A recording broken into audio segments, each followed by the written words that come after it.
The 5 a.m. Club, Robin Sharma. Message from the author plus dedication. I'm immensely grateful that this book is in your hands. My deep hope is that it serves the full expression of your gifts and talents beautifully, and causes revolutions of heroic transformation within your creativity, productivity, prosperity, and service to the world. The 5 a.m. Club is based on a concept and method that I've been teaching to celebrated entrepreneurs, CEOs of legendary companies, sports superstars, music icons, and members of our royalty with extraordinary success for over 20 years. I wrote this book over a 4-year period in Italy, South Africa, Canada, Switzerland, Russia, Brazil, and Mauritius. Sometimes the words flowed effortlessly as if a gentle summer breeze was at my back, and at other times, I struggled to move ahead. Sometimes I felt like waving the white flag of creative depletion, and during other periods of this intensely spiritual process, a responsibility higher than my own needs encouraged me to continue.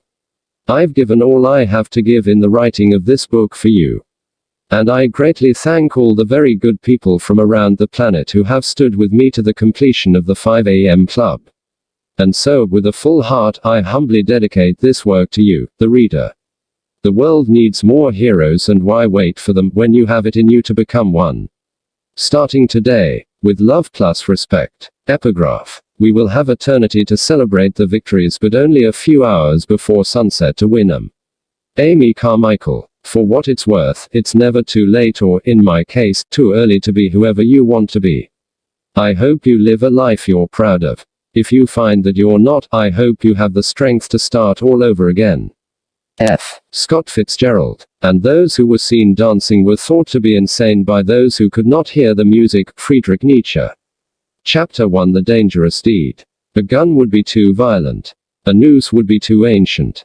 And a knife blade to the wrist would be too silent. So, the question became, how could a once glorious life be ended swiftly and precisely, with minimum mess yet maximum impact? Only a year ago, circumstances had been dramatically more hopeful. The entrepreneur had been widely celebrated as a titan of her industry, a leader of society, and a philanthropist.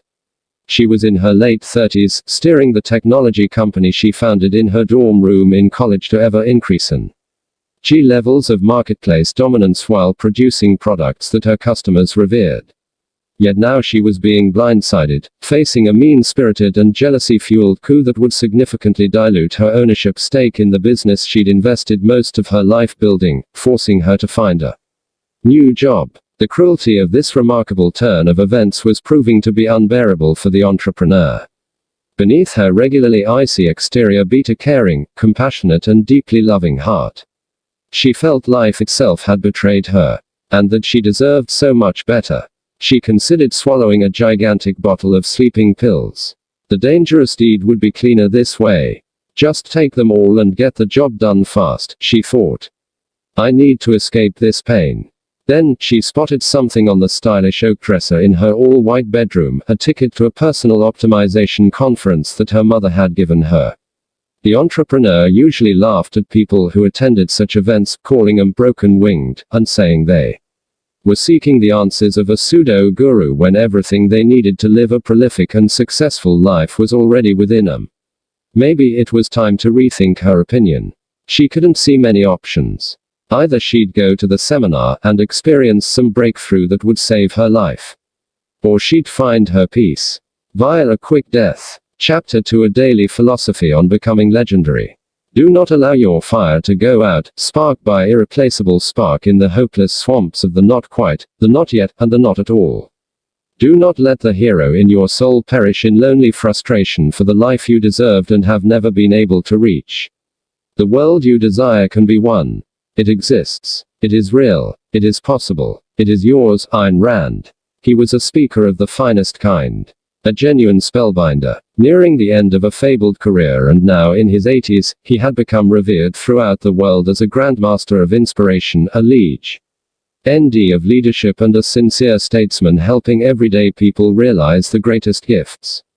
In a culture filled with volatility, uncertainty, and insecurity, the Spellbinders events drew stadium-sized numbers of human beings who longed not only to lead masterful lives filled with creativity, productivity and prosperity, but also to exist in a way that passionately elevated humanity. So that, at the end, they would feel confident they had left a wonderful legacy and made their mark on the generations that would follow. This man's work was unique. It blended insights that fortified the warrior within our characters with ideas that honored the soulful poet who resides inside the heart. His messaging showed ordinary individuals how to succeed at the highest levels of the business realm yet reclaim the magic of a life richly lived. So, we return to the sense of all we once knew before a hard and cold world placed our natural genius into bondage by an orgy of complexity, superficiality and technological distraction. Though the spellbinder was tall, his advanced years left him slightly bent over. As he walked the platform, he stepped carefully yet gracefully. A precisely fitted charcoal gray suit with soft white pinstripes gave him an elegant look. And a pair of blue-tinted eyeglasses added just the right amount of cool. Life's too short to play small with your talents, the spellbinder spoke to the room of thousands. You were born into the opportunity as well as the responsibility to become legendary. You've been built to achieve masterwork-level projects, designed to realize unusually important pursuits and constructed to be a force for good on this tiny planet. You have it in you to reclaim sovereignty over your primal greatness in a civilization that has become fairly uncivilized. To restore your nobility in a global community where the majority shops for nice shoes and acquires expensive things yet rarely invests in a better self. Your personal leadership demands that you stop being a cyber zombie relentlessly attracted to digital devices and restructure your Fata model mastery, exemplify decency and relinquish the self-centeredness that keeps good people limited. The great women and men of the world were all givers, not takers. Renounce the common delusion that those who accumulate the most win. Instead, do work that is heroic, that staggers your marketplace by the quality of its originality as well as from the helpfulness it provides.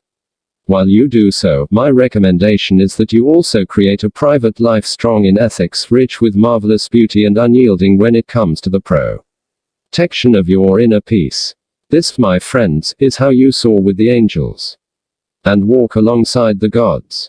The spellbinder paused. He drew in a gulp of air as big as a mountain. His breathing grew strained and made a whooshing noise as he inhaled. He looked down at his stylish black boots that had been polished up to a military grade. Those in the front row saw a single tear drizzle down the time-worn yet once handsome face. His gaze remained downward. His silence was thunderous. The spellbinder appeared unsteady. After a series of stressful moments that had some in the audience shifting in their seats, the spellbinder put down the microphone he had been holding in his left hand. With his free hand, he tenderly reached into a pocket of his trousers and pulled out a crisply folded linen handkerchief. He wiped his cheek. Each of you has a call on your lives. Every one of you carries an instinct for excellence within your spirits. No one in this room needs to stay frozen in average and succumb to the mass mediocritization of behavior evident in society along with the collective deprofessionalization of business so apparent in industry. Limitation is nothing more than a mentality that too many good people practice daily until they believe it's reality. It breaks my heart to see so many potentially powerful human beings stuck in a story about why they can't be extraordinary, professionally and personally. You need to remember that your excuses are seducers, your fears are liars, and your doubts are thieves. Many nodded. A few clapped. Then many more applauded. I understand you. I really do, continued the spellbinder. I know you've had some difficult times in your life. We all have. I get that you might be feeling things haven't turned out the way you thought they would when you were a little kid, full of fire, desire and wonder. You didn't plan on each day looking the same, did you? In a job that might be smothering your soul. Dealing with stressful worries and endless responsibilities that stifle your originality and steal your energy. Lusting after unimportant pursuits and hungry for the instant fulfillment of trivial desires, often driven by a technology that enslaves us instead of liberating us. Living the same week a few thousand times and calling it a life. I need to tell you that too many among us die at 30 and are buried at 80. So I do get you. You hoped things would be different. More interesting. More exciting. More fulfilling, special and magical. Quote. The spellbinder's voice trembled as he spoke these last words. He struggled to breathe for an instant. A look of concern caused his brow to crinkle. He sat down on a cream-colored chair that had been carefully placed at the side of the stage by one of his assistants. And, yes, I am aware that there are also many in this room who are currently leading lives you love. You're an epic success in the world, fully on your game and enriching your families and communities with an electricity that borders on otherworldly. Nice work. Bravo. And, yet, you too have experienced seasons where you've been lost in the frigid and dangerous valley of darkness. You too have known the collapse of your creative magnificence as well as your productive eminence into a tiny circle of comfortableness, fearfulness and numbness that betrayed the mansions of mastery and reservoirs of bravery inside of you. You too have been disappointed by the barren winters of a life weakly lived. You too have been denied many of your most inspired childhood dreams. You too have been hurt by people you trusted. You too have had your ideals destroyed. You too have had your innocent heart devastated, leaving your life decimated, like a ruined country after ambitious foreign invaders infiltrated it. Quote. The cavernous conference hall was severely still. No matter where you are on the pathway of your life, please don't let the pain of an imperfect past hinder the glory of your fabulous future. You are so much more powerful than you may currently understand. Splendid victories, and outright blessings, are coming your way. And you're exactly where you need to be to receive the growth necessary for you to lead the unusually productive, extremely prodigious and exceptionally influential life that you've earned through your harshest trials. Nothing is wrong at this moment, even if it feels like everything's falling apart. If you sense your life's a mess right now, this is simply because your fears are just a little stronger than your faith. With practice, you can turn down the volume of the voice of your scared self and increase the tone of your most triumphant side. The truth is that every challenging event you've experienced, each toxic person that you've encountered and all the trials you've endured have been perfect preparation to make you into the person that you now are. You needed these lessons to activate the treasures, talents and powers that are now awakening within you. Nothing was an accident. Zero was a waste. You're definitely exactly where you need to be to begin the life of your most supreme desires. One that can make you an empire builder along with a world changer. And perhaps even a history maker. This all sounds easy, but it's a lot harder in reality, shouted a man in a red baseball cap, seated in the fifth row. He sported a gray t-shirt and ripped jeans, the type you can buy torn at your local shopping mall. Though this outburst could have seemed disrespectful, the pitch of the participant's voice and his body language displayed genuine admiration for the spellbinder. I agree with you, you wonderful human being, responded the spellbinder, his grace influencing all participants and his voice sounding somewhat stronger, as he stood up from his chair. Ideas are worth nothing unless backed by application. The smallest of implementations is always worth more than the grandest of intentions. And if being an amazing person and developing a legendary life was easy, everyone would be doing it. Know what I mean? Quote. Sure, dude, replied the man in the red cap as he rubbed his lower lip with a finger. Society has sold us a series of mistruths, the spellbinder continued. That pleasure is preferable to the terrifying yet majestic fact that all possibility requires hard work, regular reinvention and a dedication as deep as the sea to leaving our harbors of safety, daily. I believe that the seduction of complacency and an easy life is 100 times more brutal, ultimately, than a life where you go all in and take an unconquerable stand for your brightest dreams. World class begins where your comfort zone ends is a rule the successful, the influential and the happiest always remember. The man nodded. Groups of people in the audience were doing the same. From a young age we are programmed into thinking that moving through life loyal to the values of mastery, ingenuity and decency should need little effort. And so, if the road gets tough and requires some patience, we think we're on the wrong path, commented the spellbinder as he grasped an arm of the wooden chair and folded his thin frame into the seat again. We've encouraged a culture of soft, weak and delicate people who can't keep promises, who bail on commitments and who quit on their aspirations the moment the smallest obstacle shows up. The orator then sighed loudly. Hard is good. Real greatness and the realization of your inherent genius is meant to be a difficult sport. Only those devoted enough to go to the fiery edges of their highest limits will expand them. And the suffering that happens along the journey of materializing your special powers, strongest abilities and most inspiring ambitions is one of the largest sources of human satisfaction. A major key to happiness, and internal peace, is knowing you've done whatever it took to earn your rewards and passionately invested the effortful audacity to become your best. Jazz legend Miles Davis stretched himself ferociously past the normal his field knew to fully exploit his magnificent potential. Michelangelo sacrificed enormously mentally, emotionally, physically and spiritually as he produced his awesome art. Rosa Parks, a simple seamstress with outstanding courage, endured blunt humiliation when she was arrested for not giving up her seat on a segregated bus, igniting the civil rights movement. Charles Darwin demonstrated the kind of resolve that virtuosity demands by studying barnacles, yes, barnacles, for 8 long years as he formulated his famed theory of evolution.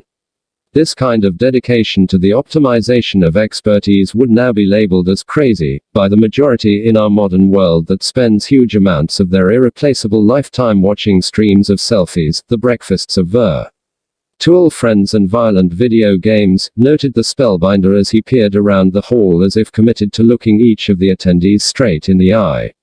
Stephen King worked as a high school writing teacher and in an industrial laundry before selling Carrie, the novel that made him famous. The aging presenter continued. Oh, and please know that King was so discouraged by the rejections and denials that he threw the manuscript he wrote in his rundown trailer into the garbage, surrendering to the struggle. It was only when his wife, Tabitha, discovered the work while her husband was away, wiped off his cigarette ashes, read the book and then told its author that it was brilliant that King submitted it for publication. Even then, his advance for hardcover rights was a paltry $2,500. Are you serious? Murmured a woman seated near the stage. She wore a lush green hat with a big scarlet feather sticking out of it and was clearly content with marching to her own drumbeat. I am, said the spellbinder. And while Vincent van Gogh created 900 paintings and over 1,000 drawings in his lifetime, his celebrity started after his death. His drive to produce wasn't inspired by the ego fuel of popular applause but by a wiser instinct that enticed him to see how much of his creative power he could unlock, no matter how much hardship he had to endure. Becoming legendary is never easy. But I'd prefer that journey to the heartbreak of being stuck in ordinary that so many potentially heroic people deal with constantly, articulated the spellbinder firmly. Anyway, let me simply say that the place where your greatest discomfort lies is also the spot where your largest opportunity lives. The beliefs that disturb you, the feelings that threaten you, the projects that unnerve you and the unfoldments of your talents that the insecure part of you is resisting are precisely where you need to go to. Lean deeply toward these doorways into your bigness as a creative producer, seeker of personal freedom and possibilitarian. And then embrace these beliefs, feelings and projects quickly instead of structuring your life in a way that's designed to dismiss them. Walking into the very things that scare you is how you reclaim your forgotten power. And how you get back the innocence and awe you lost after childhood. Suddenly, the spellbinder started to cough. Mildly at first, then violently, like he'd been possessed by a demon hell-bent on revenge. In the wings, a man in a black suit with an aggressive crew cut spoke into a mouthpiece tucked discreetly into his shirt cuff. The lights began to flicker, then dim. A few audience members who were located near the platform stood, unsure of what to do. A uniquely pretty woman with her hair in a crisp bun, a clenched smile and a tight black dress with an embroidered white collar rushed up the metal staircase that the spellbinder had ascended at the beginning of his talk. She carried a phone in one hand and a well-worn notebook in another. Her red high heels made a click-clack sound as she raced toward her employer. Yet the woman was too late. The spellbinder crumpled to the floor like a punch-drunk boxer with a large heart but weak skills in the final round of a once glorious career that he should have ended many years earlier. The old presenter lay still. A tiny river of blood escaped from a cut to his head, sustained on his fall. His glasses Saturday next to him. The handkerchief was still in his hand. His once sparkling eyes remained closed. Chapter 3: An unexpected encounter with a surprising stranger. Do not live as if you have 10,000 years left. Your fate hangs over you. While you are still living, while you still exist on this earth, strive to become a genuinely great person. Marcus Aurelius, Roman Emperor.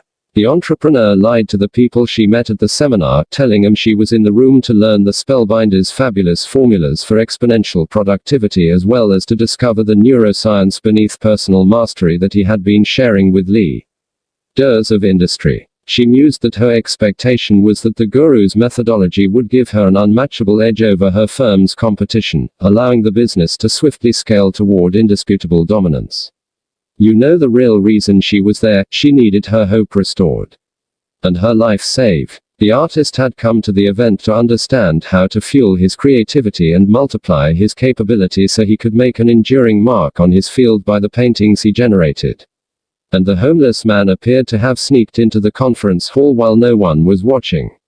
The entrepreneur and the artist had been seated together. This was the first time they'd met. Do you think he's dead? She asked as the artist fidgeted with his dangling Bob Marley dreadlocks. The entrepreneur's face was angular and long. A wealth of wrinkles and weighty crevices ran along her forehead like ruts in a farmer's fresh field. Her brown hair was medium in length and styled in an I mean business and dare not mess with me kind of a way.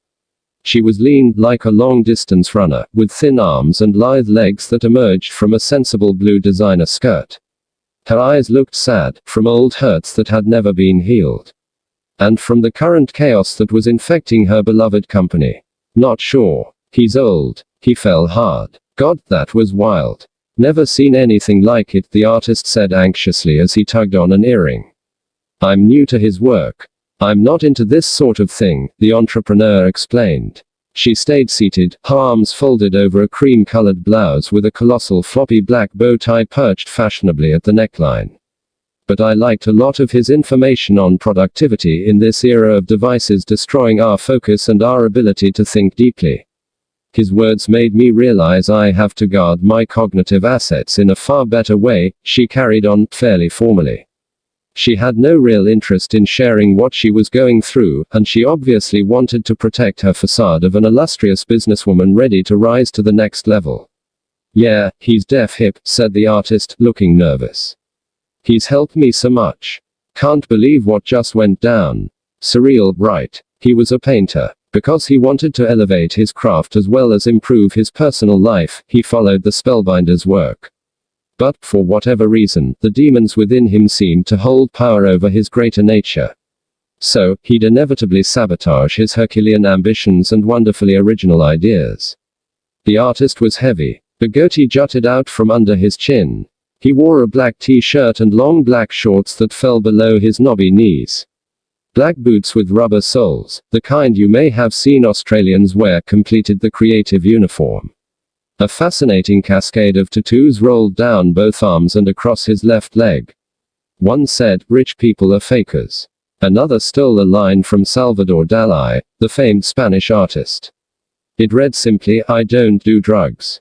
I am drugs." Hi guys, the homeless man spoke inappropriately loudly from a few rows behind the entrepreneur and the artist. The auditorium was still emptying, and the audiovisual crew was noisily tearing down the staging. Event staff swept the floor. A Nightmares on Wax song played soothingly in the background. The two new acquaintances turned around to see a tangled mess of wild person hair, a face that looked like it hadn't been shaved in decades, and a tattered arrangement of terrifically stained clothing. Yes? Asked the entrepreneur in a tone as cold as an ice cube in the Arctic. Can I help you? Hey brother, what's up? Offered the artist more compassionately.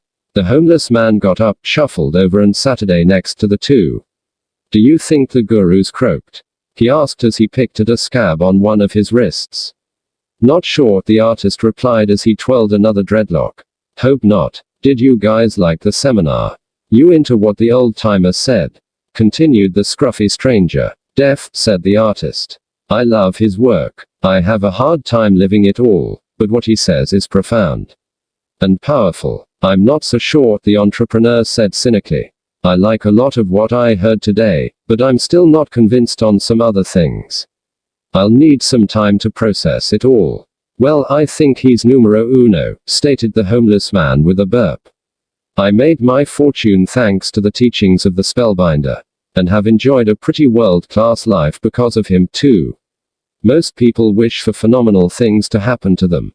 He taught me that exceptional performers make phenomenal things happen to them. And the great thing is, he not only gave me a secret philosophy to get my big dreams done, but he taught me the technology, the tactics and tools, to translate the information into results. His revolutionary insights on how to install a fiercely productive morning routine alone transformed the impact I had on my marketplace. A jagged scar ran along the homeless man's forehead, just above his right eye. His threatening beard was gray. Around his neck he sported a beaded necklace, like the ones Indian holy men wear at the temples.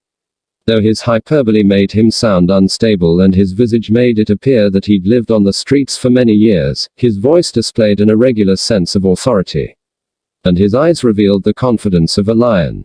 Total crackpot, the entrepreneur whispered to the artist. If he's got a fortune, I'm Mother Teresa. Got you. He seems insane, the artist replied. But check out his humongous watch. On the left wrist of the homeless man, who seemed to be in his late 60s, was one of those massive time pieces that British hedge fund managers are prone to wear when they go out to dinner in Mayfair. It had a dial the color of a revolver surrounded by a stainless steel rim, a red needle thin hour hand and a sunset orange minute hand. This noteworthy badge of honor was united with a wide black rubber strap, lending a diver-like feel to the whole luxurious look. $100 grand, easily, said the entrepreneur discreetly. Some of the people at my shop bought watches like that the day after our IPO. Unfortunately, our share price plummeted. But they kept the damn timepieces. So what part of the spellbinder's talk did you cats like best? The vagabond asked, still scratching his wrist. Was it all the stuff about the psychology of genius that he started out with? Or maybe those incredible models he taught on the productivity hacks of billionaires that he jammed on in the middle? Maybe you were stoked by all the neurobiology that creates top performance. Or did you vibe with his theory on our responsibility to reach legendary while serving as an instrument foe? The benefit of humanity that he walked us through before that dramatic finish. The homeless man then winked and glanced at his big watch. Hey dudes, this has been fun. But time is one of the most precious commodities I've learned to bulletproof. Warren Buffett, the brilliant investor, said the rich invest in time. The poor invest in money. Sir, I can't hang with you humans too long. Got a meeting with a jet and a runway. Know what I mean? He seems to be delusional, thought the entrepreneur. Buffett also said, I buy expensive suits. They just look cheap on me. Maybe you'll remember that quote too. And, she continued, I really don't mean to be rude, but I'm not sure how you got in here. And I have no idea where you got that fat watch from or what jet you're talking about. And please stop speaking the way you do about what happened at the presentation. Nothing funny about it. Seriously, I'm not sure the gentleman's still breathing. Quote. Deaf true, the artist agreed as he stroked his goatee. Not cool. And why do you talk like a surfer? Hey guys, chill, said the homeless man. First, I am a surfer. I spent my teenage years on a board in Malibu. Used to ride near a point where the rad breaks are. Now I surf the smaller waves in Tamarin Bay, a spot you cats have probably never been to. Never heard of the place. You're fairly outrageous, the entrepreneur said frostily. The homeless man was unstoppable. And second, I have been very successful in the business world. I've built a bunch of companies that are extremely profitable in this age of firms making billions in income yet nothing on the bottom line. What a joke. The world's going a little berserk. Too much greed and not enough good sense. And third, if I may, he added as his gravelly voice grew stronger, there is a plane waiting for me. On a tarmac not so far from here. So before I go, I'll ask you again, because I want to know.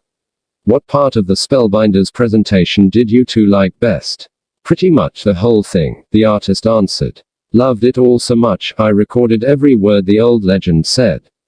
Quote. That's illegal, cautioned the homeless man, crossing his arms firmly. You could get into serious lawyer trouble doing that. It is against the law, confirmed the entrepreneur. Why would you do that? Quote. Because I wanted to. Just felt like it. I do what I want to do. Rules are made for destruction, you know.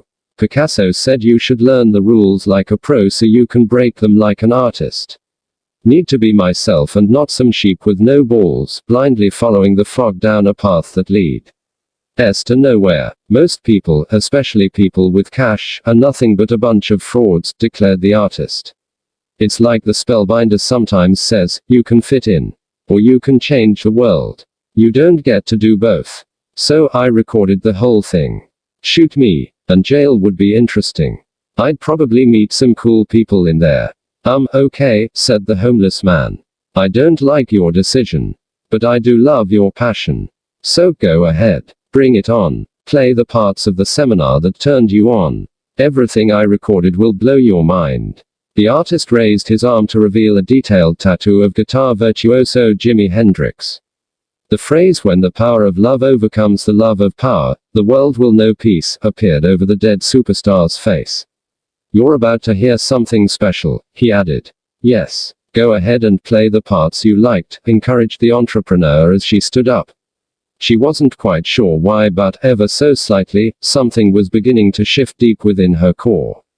Maybe life has been breaking me down, she thought. So I can make some sort of a breakthrough.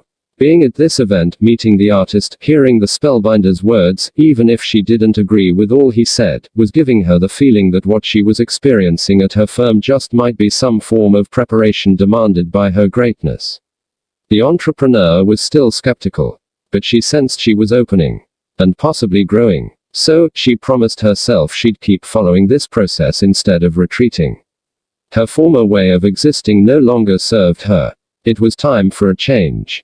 The entrepreneur thought about a quote she loved from Theodore Roosevelt: "It's not the critic who counts, not the man who points out how the strong man stumbles, or where the doer of deeds could have done them better. The credit belongs to the man who is actually in the arena, whose face is marred by dust and sweat and blood, who strives valiantly, who errs, who comes up short again and again because there is no effort without error and shortcoming. But who does actually strive to do the deeds, who knows great enthusiasms, the great devotions, who spends himself in a worthy cause, who at the best knows in the end the triumph of high achievement, and who at the worst, if he fails, at least fails while daring greatly, so that his place shall never be with those cold and timid souls who neither know victory nor defeat."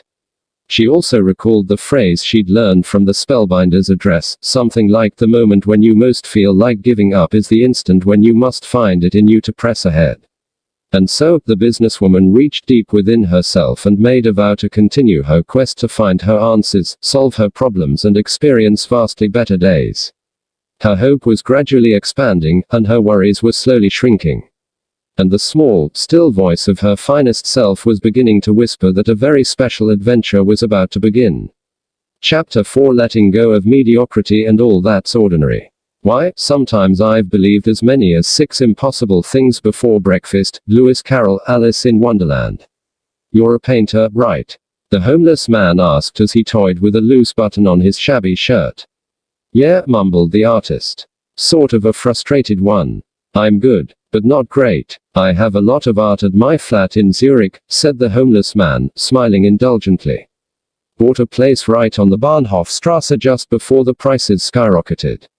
I've learned the importance of being around only the highest quality, wherever I go. That's one of the best winning moves I've made to create the life I've crafted. In my businesses, I only allow in top players because you can't have an A-level company with C-level performers. We only release products that totally disrupt our market and then absolutely change the field by how valuable they are. My enterprises only offer services that ethically enrich our clients, deliver a breathtaking user experience and breed fanatical followers who couldn't imagine doing business with anyone else. And in my personal life, it's the same thing. I only eat the best food, though I don't eat a lot of it. I only read the most original and thoughtful books, spend my time in the most light-filled and inspiring of spaces and visit the most enchanting of places. And when it comes to relationships, I only surround myself with human beings who fuel my joy, stoke my peace and excite me to become a better man. Life's way too valuable to hang with people who don't get you. Who you just don't vibe with. Who have different values and lower standards than you do. who have different mindsets, heart sets, health sets, and soul sets. It's a little miracle how powerfully and profoundly our influences and environments shape our productivity as well as our impact. Quote, interesting, noted the entrepreneur as she stared at her phone. He does seem to know what he's talking about, she muttered softly to the artist, her eyes still down on the screen. The spider's web of wrinkles on her face relaxed further. On one wrist dangled two immaculate silver bracelets. One bore the phrase, turn I can'ts into I cans, while the other was engraved with done is better than perfect.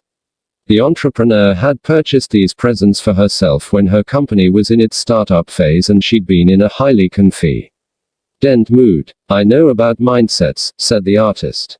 Never heard of heart sets, health sets and soul sets, man. You will, suggested the homeless man. And once you do, the way you create, produce and show up in your world will never be the same. Seriously revolutionary concepts for any empire maker and world builder. And so few businesspeople and other human beings on the planet currently know about them. If they did, every important element of their lives would increase rapidly.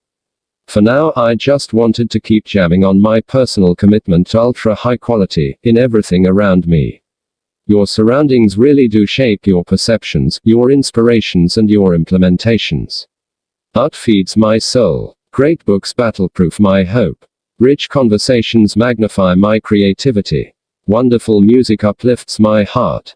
Beautiful sights fortify my spirit. And all it takes is a single morning filled with positivity to deliver a monumental download of inventive ideas that elevate an entire generation, you know. And I need to say that uplifting humankind is the master sport of business that the top 5% play. The real purpose of commerce is not only to make your personal fortune. The true reason to be in the game is to be helpful to society. My main focus in business is to serve. Money, power, and prestige are just the inevitable byproducts that have shown up for me along the way. An old and remarkable friend taught me this way of operating when I was a young man. It totally transformed the state of my prosperity and the magnitude of my private freedom. And this contrarian business philosophy has dominated my way of doing things ever since. Who knows, maybe I'll introduce my mentor to you sometime. Quote, the vagrant paused. He studied his large watch. Next he closed his eyes and said these words. Own your morning. Elevate your life. As if by magic, a fairly small and quite thick piece of white paper appeared in the palm of his outstretched left hand. It was quite a trick. You would have been exceedingly impressed if you were standing there with these three souls. Here's what the image on the paper looked like. The entrepreneur and the artist both had their mouths open at this point, appearing to be both confused and mesmerized. You two each have a hero inside of you. You knew this as a child before adults told you to limit your powers, shackle your genius and betray the truths of your heart, the homeless man told them, sounding a lot like the spellbinder. Adults are deteriorated children, he went on. When you were much younger, you understood how to live. Staring at stars filled you with delight. Running in a park made you feel alive. And chasing butterflies flooded you with joy. Oh, how I adore butterflies. Then, as you grew up, you forgot how to be human. You forgot how to be bold and enthusiastic and loving and wildly alive. Your precious reservoirs of hope faded. Being ordinary became acceptable. The lamp of your creativity, your positivity and your intimacy with your greatness grew dim as you began to worry about fitting in, having more than others and being popular. Well, here's what I say, participate not in the world of numbed out grown-ups with its scarcity, apathy and limitation. I'm inviting you to enter a secret reality known only to the true masters, great geniuses and genuine legends of history. And to discover primal powers within you that you never knew were there. You can create magic in your work and personal lives. I sure have, and I'm here to help you do so. Before the entrepreneur and the artist could utter even a word, the homeless man continued his discourse. Oh, I was jamming on the importance of art. And the ecosystem that your life is built within. Makes me think of the awesome words of the Portuguese writer Fernando Pessoa, art frees us, through illusion, from the squalor of being. While feeling the wrongs and sufferings endured by Hamlet, Prince of Denmark, we don't feel our own, which are vile because they're ours and vile because they're Vile. Also reminds me of what Vincent van Gogh said, for my part one know nothing with any certainty, but the sight of the stars makes me dream. The homeless man swallowed hard.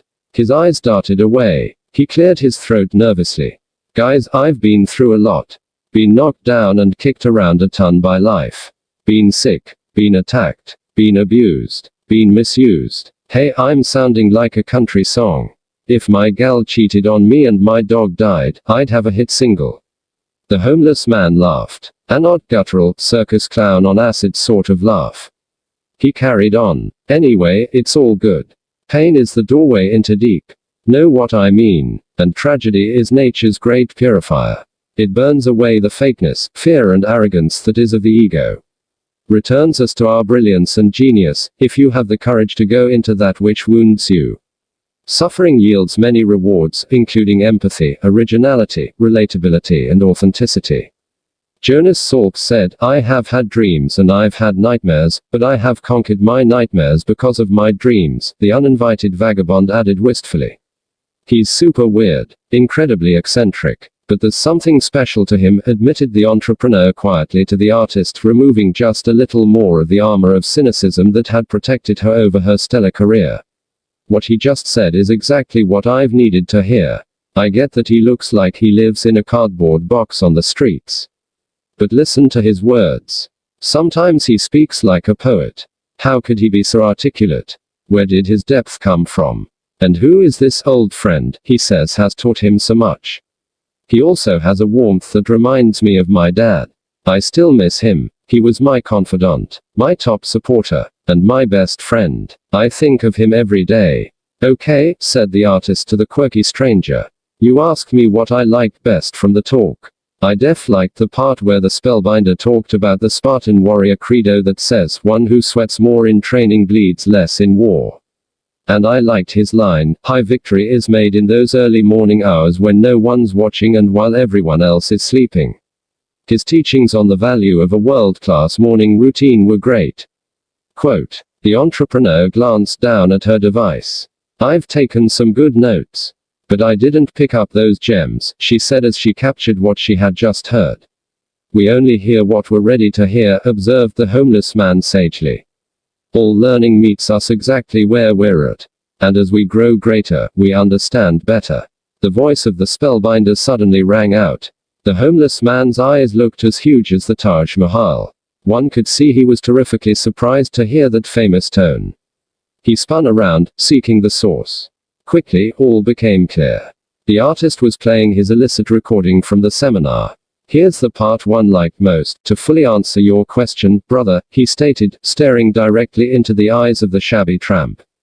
In a culture of cyber zombies, addicted to distraction and afflicted with interruption, the wisest way to guarantee that you consistently produce mastery-level results in the most important areas of your professional and personal life is to install a world-class morning routine. Winning starts at your beginning. And your first hours are when heroes are made. Wage a war against weakness and launch a campaign against fearfulness. You truly can get up early. And doing so is a necessity in your awesome pursuit toward legendary. Take excellent care of the front end of your day, and the rest of your day will pretty much take care of itself. Own your morning. Elevate your life. The spellbinder could be heard wheezing like a novice swimmer who went too far, too fast. The artist continued presenting his recording, turning up the volume so the sound was blaring. Here's the precious little secret that the titans of industry, the standout performers of artistry and the ultra-achievers of humanity will never share with you. Gargantuan results are much less about you. Our inherited genetics and far more about your daily habits. And your morning ritual is by far the most essential one to calibrate. And then automate. When we see the icons in action, the forceful seduction sold to us by our civilization is to believe they were always that great. That they were born into their exceptionalism. That they won the fortunate DNA lottery. That the genius was inherited. Yet the truth is that we are watching them in their full blazing glory after years of following a process, one that involved ceaseless hours of practice. When we observe magnificent players in business, sport, science and the arts, we're observing the earned results of a monomaniacal concentration around a single pursuit, astronomical focus on one skill, intensity of sacrifice applied to one aim, unusual levels of deep preparation and extreme amounts of solid patience. Remember, every professional was once an amateur, and every master started as a beginner. Ordinary people can accomplish extraordinary feats once they've routinized the right habits. "This cat is so solid," said the homeless man. He clapped his dirty hands like a kid at a carnival.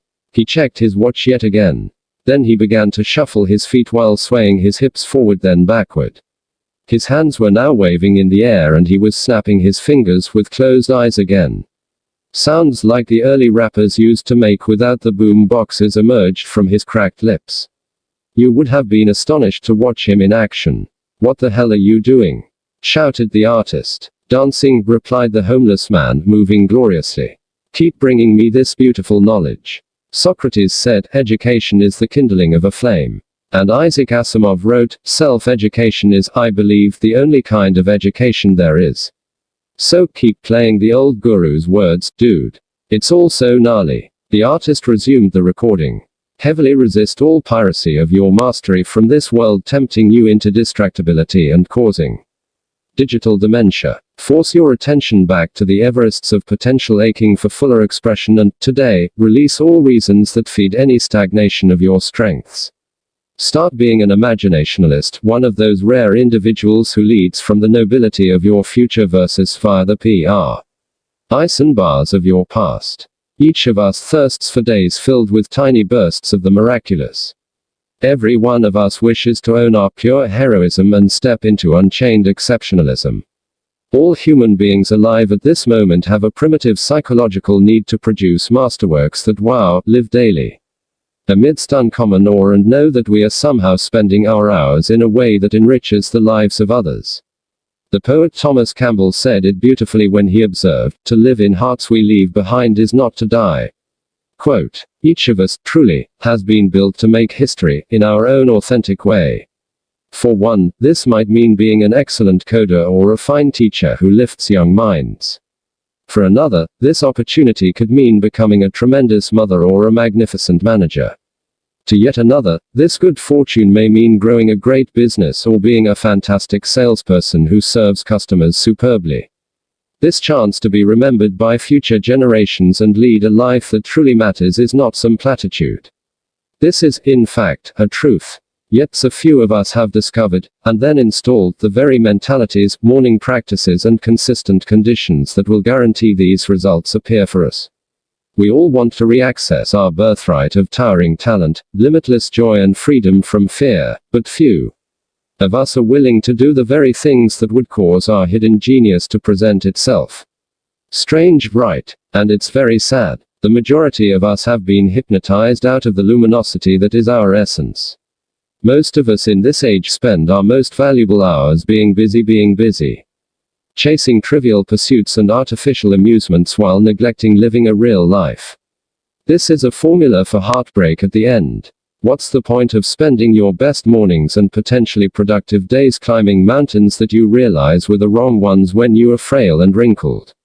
Very sad. That part really resonated with me, interjected the entrepreneur, slightly emotionally. I'm definitely addicted to my technology. Can't stop checking everything. First thing in the morning and last thing at night. It's draining my concentration. I can hardly focus on the important deliverables my team and I have committed to. And all the noise in my life is taking my energy. It all feels so complicated. I just don't feel I have any time for myself anymore. It's fairly overwhelming, all the messages and notifications and ads and diversions. And what the spellbinder said is also so helpful to me as I raise my standards as a leader. I've sort of hit a wall. My company has grown faster than I ever expected. I've become more successful than I ever imagined. But there are some things causing me a ton of stress. She looked away and crossed her arms again. I can't tell them what I'm really dealing with, thought the entrepreneur. Then she continued, I've had to let go of people I really liked because I've learned people who fit at one stage of a Boosie Nessa's life cycle may not work as the firm evolves. That's been hard. They were the right employees for an earlier time, but they don't belong now. And some things are unfolding at my shop that have turned my life upside down. I don't really want to get into it. It's just a very shaky time for me. Well, on your point about elevating your leadership game, responded the homeless man, please remember that the job of the leader is to help disbelievers embrace your vision, the powerless to overcome their weaknesses and hopeless to develop faith. And what you said on letting go of employees you liked but who no longer fit where your business is now at, that's a normal part of growing a business. And it happened because they failed to grow as your enterprise rose. They started coasting. They stopped learning, inventing and making everything they touched better than they found it. And as a result they stopped being awesome value incubators for your venture. They likely blamed you. But they did it to themselves, the uninvited stranger indicated, surprising his listeners by the sophistication of his insights on team building and winning in commerce. Exactly, replied the entrepreneur. So we had to leave them behind since they no longer delivered the results we were paying them for. A lot of nights I wake up at 2 a.m. soaked in steamy sweat. Maybe it's like what F1 racer Mario Andretti said, if everything seems under control you're not going fast enough. That's how I seem to feel most days. We're blowing past our key performance indicators so quickly it makes my head spin. New teammates to mentor, new brands to manage, new markets to penetrate, new suppliers to watch, new products to refine, new investors and shareholders to impress, and 1,000 new responsibilities to handle. It really does feel like it's a lot. I have a huge capacity to get big things done. But there's a lot on my shoulders. The entrepreneur tightened her arms and scrunched her forehead together absent-mindedly. Her thin lips pulled together like a sea anemone shutting on sensing a fatal predator. And her eyes suggested she was suffering intensely. And, about your point about being addicted to technology, just remember that intelligently used, it advances human progress. Through using technology wisely our lives become better, our knowledge becomes richer and our wonderful world becomes smaller. It's the misuse of technology that's ruining people's minds, damaging their productivity and destroying the very fabric of our society. Your phone is costing you your fortune, you know. If you're playing with it all day long. And what you just said about all the pressure on you, how fantastic. Pressure is a privilege, said tennis legend Billie Jean King, the homeless man shared. You get to grow. And ascending as a person is one of the smartest ways to spend the rest of your life. With every challenge comes the gorgeous opportunity to rise into your next level as a leader, performer and human being.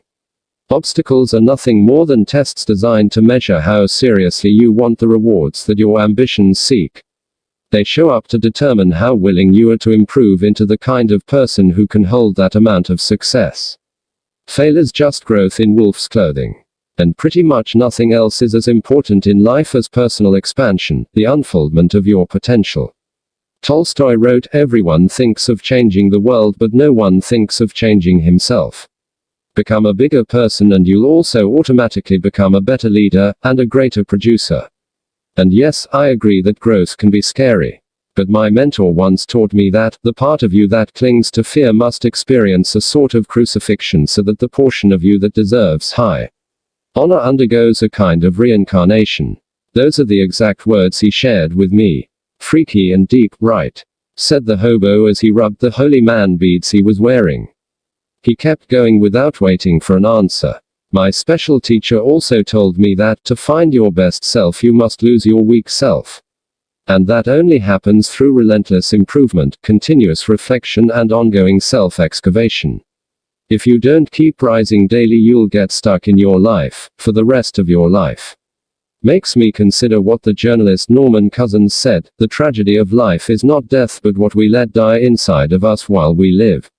The homeless man raised his raspy voice and observed, my special teacher taught me that once we transform the primary relationship with ourselves we'll find that our relationships with other people, our work, our income and our impact transform.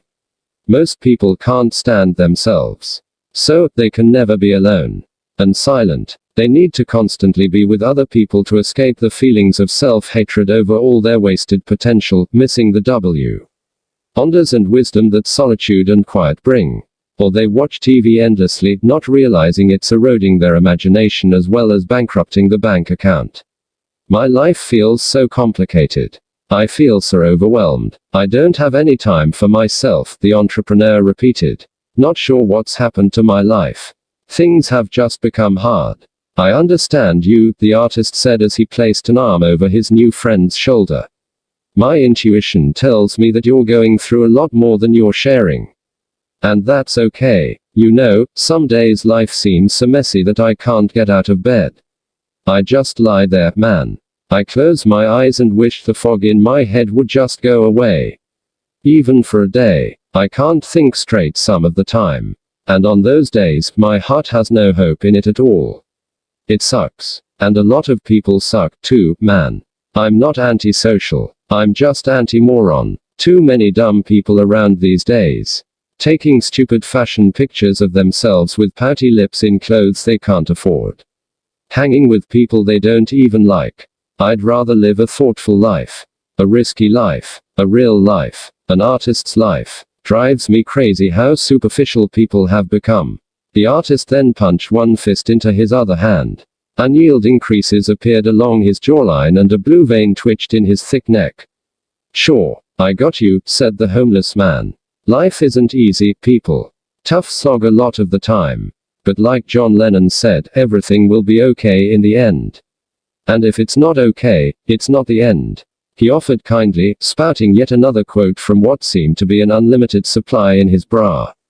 The artist softened instantly, smiling in a way that looked almost sweet.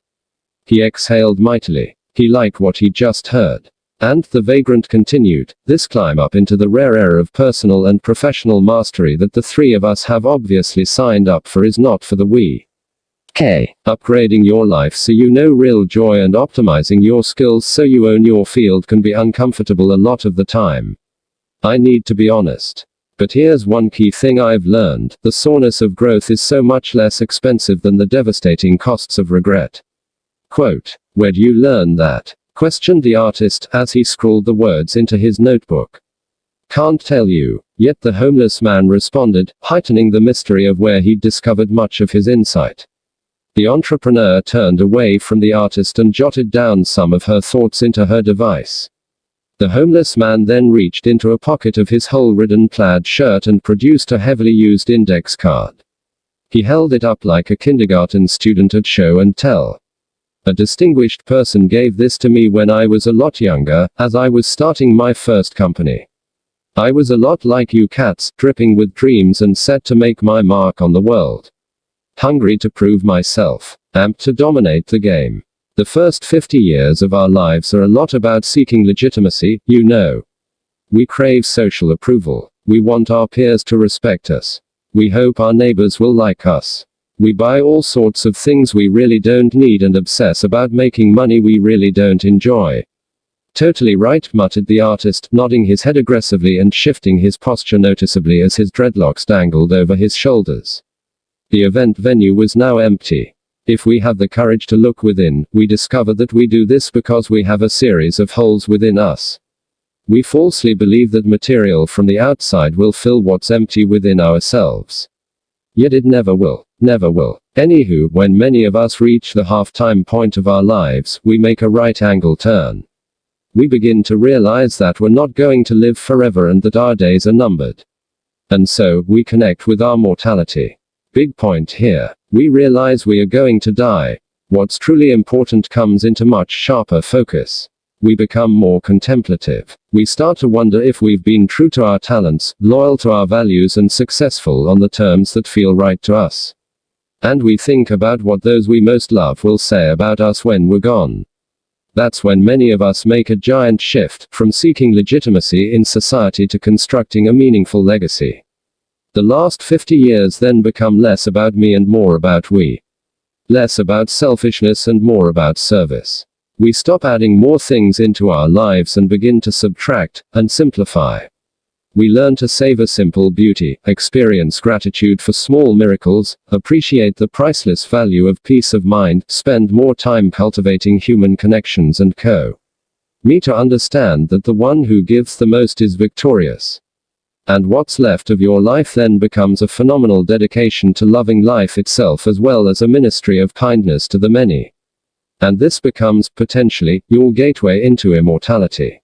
Quote, "He's really special," whispered the entrepreneur. "I haven't felt this hopeful, energized and grounded in months. My father used to help me navigate difficult times," she told the artist. "Ever since he passed away I don't have anyone to lean on." Quote, "What happened to him?" quizzed the artist. "I'm a little fragile right now, even though I feel stronger now than I did when I walked in here this morning, that's for sure. But I'll simply say that he took his own life. Dad was a remarkable man, a tremendously successful business pioneer. He flew airplanes, raced fast cars and loved superb wine. He was so alive. Then his business partner took everything away from him, not so different from the horrible scenario I'm living right now. Anyway, the stress and shock of his world collapsing pushed him to do what we could never have imagined. He just couldn't see any way out, I guess," the entrepreneur revealed as her voice broke. "You can lean on me," the artist said tenderly. He placed a hand with a hippie ring on a pinky finger onto his heart as he spoke these words, looking both chivalrous and bohemian. The homeless man interrupted the intimate moment the two were sharing. "Here, read this," he instructed as he handed over his index card. "It'll be useful as you both rise to your next performance levels and experience everything that comes with this adventure into human leadership, personal mastery and creating a career of uncommon productivity." Quote, in red lettering over the paper that had yellowed by the advances of time, it read, "All change is hard at first, messy in the middle and gorgeous at the end." "That's very good," noted the entrepreneur. "A valuable piece of information for me. Thank you." The artist then resumed playing his illegal copy of the Spellbinders presentation. "Each one of you carries a quiet genius and a triumphant hero within your hearts. Dismiss these as idealistic words of an elderly inspirationalist if you wish. But I'm proud to be an idealist. Our world needs more of us. And yet I am also a realist. And here's the truth, most people on the planet today don't think much of themselves, unfortunately. They secure their identity by who they are externally. They evaluate their achievement by what they've collected versus by the character they've cultivated. They compare themselves to the orchestrated, and fake, highlight reels presented by the people they follow. They measure the self-worth by the net worth.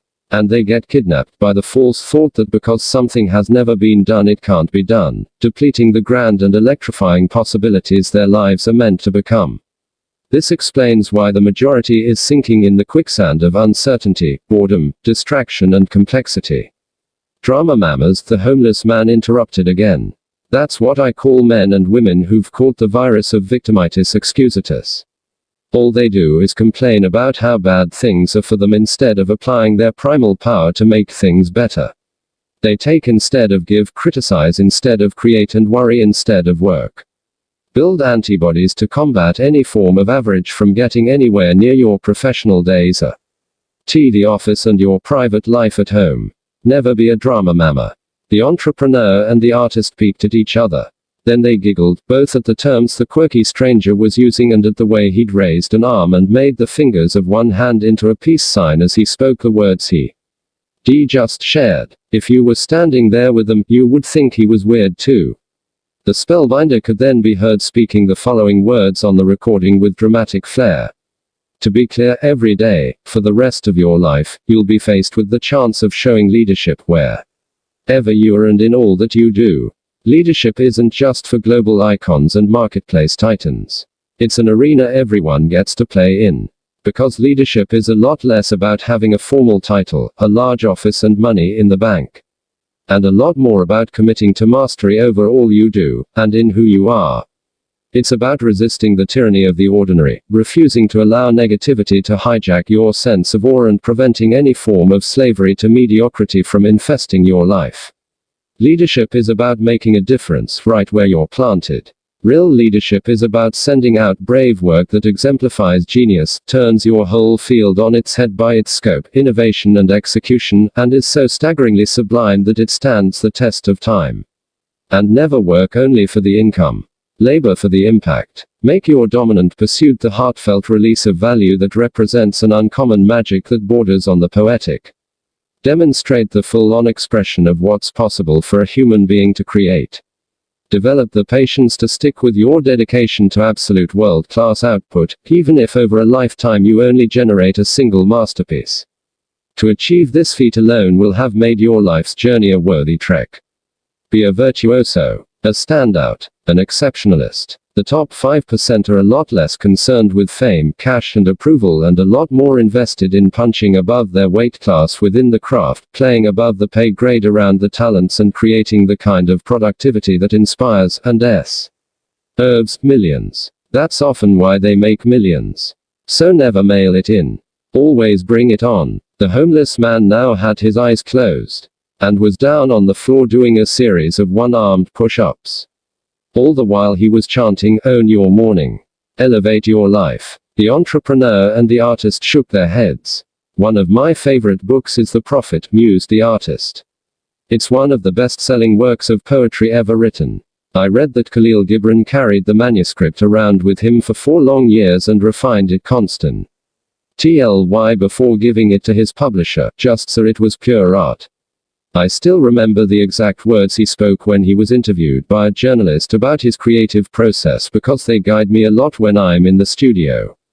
His words keep me reaching for a greater power as an artist, even though I battle procrastination a lot. Like I said, I'm pretty good. But I know I can be great. If I could just beat my self-sabotage and my demons. What did he say? Asked the homeless man, now standing and twiddling with his big watch. Beads of perspiration meandered down his angular face. Here's exactly what he said, mentioned the artist. I wanted to be sure, very sure, that every word of it was the very best I had to offer. Gnarly, replied the homeless man. That's the standard that the best ones always hold themselves to. Abruptly, the spellbinder could be heard coughing in the audio. His comments that followed seemed to struggle out of him, like an unborn child fiercely reluctant to leave the security of its loving mother's warm and safe womb. Anyone can become an everyday leader by showing up as I'm encouraging. When it's easy and especially when it's difficult. Starting today. And if you do so, a guaranteed victory is in your future. And I need to add that there's not one person alive today who cannot lift the thinking, performance, vitality, prosperity and lifetime happiness magnificently by wiring in a series of profound daily rituals and then practicing them until they become your second nature. And this brings me to the single most important principle of my talk. The greatest starting point for winning in your work and making a splendid life is joining what I call the 5am Club. How can you ever be world-class if you don't carve out some time each morning to make yourself world-class? The entrepreneur was now taking notes with a ferocious intensity not previously seen. The artist's face had a "this makes me feel strong" smile on it. The homeless man burped, then got down to the floor and held a plank, the kind fitness pros at the gym love to do to build a strong core. You could hear the spellbinder begin to cough even more fiercely. A brutal and sustained pause followed. Next, he uttered these words, haltingly. He was wheezing audibly. His voice began to quiver like a novice telemarketer on her very first sales call. Rising at 5 a.m. truly is the mother of all routines. Joining the 5 a.m. club is the one behavior that raises every other human behavior. This regimen is the ultimate needle mover to turn you into an undefeatable model of possibility. The way you begin your day really does determine the extent of focus, energy, excitement and excellence you bring to it. Each early morning is a page in the story that becomes your legacy. Each new dawn is a fresh chance to unleash your brilliance, unprison your potency and play in the big leagues. Iconic results. You have such power within you and it reveals itself most with the first rays of daybreak. Please do not allow past pains and present frustrations to diminish your glory, stifle your invincibility and choke the unlimited possibilitarian that lurks within the supreme part of you.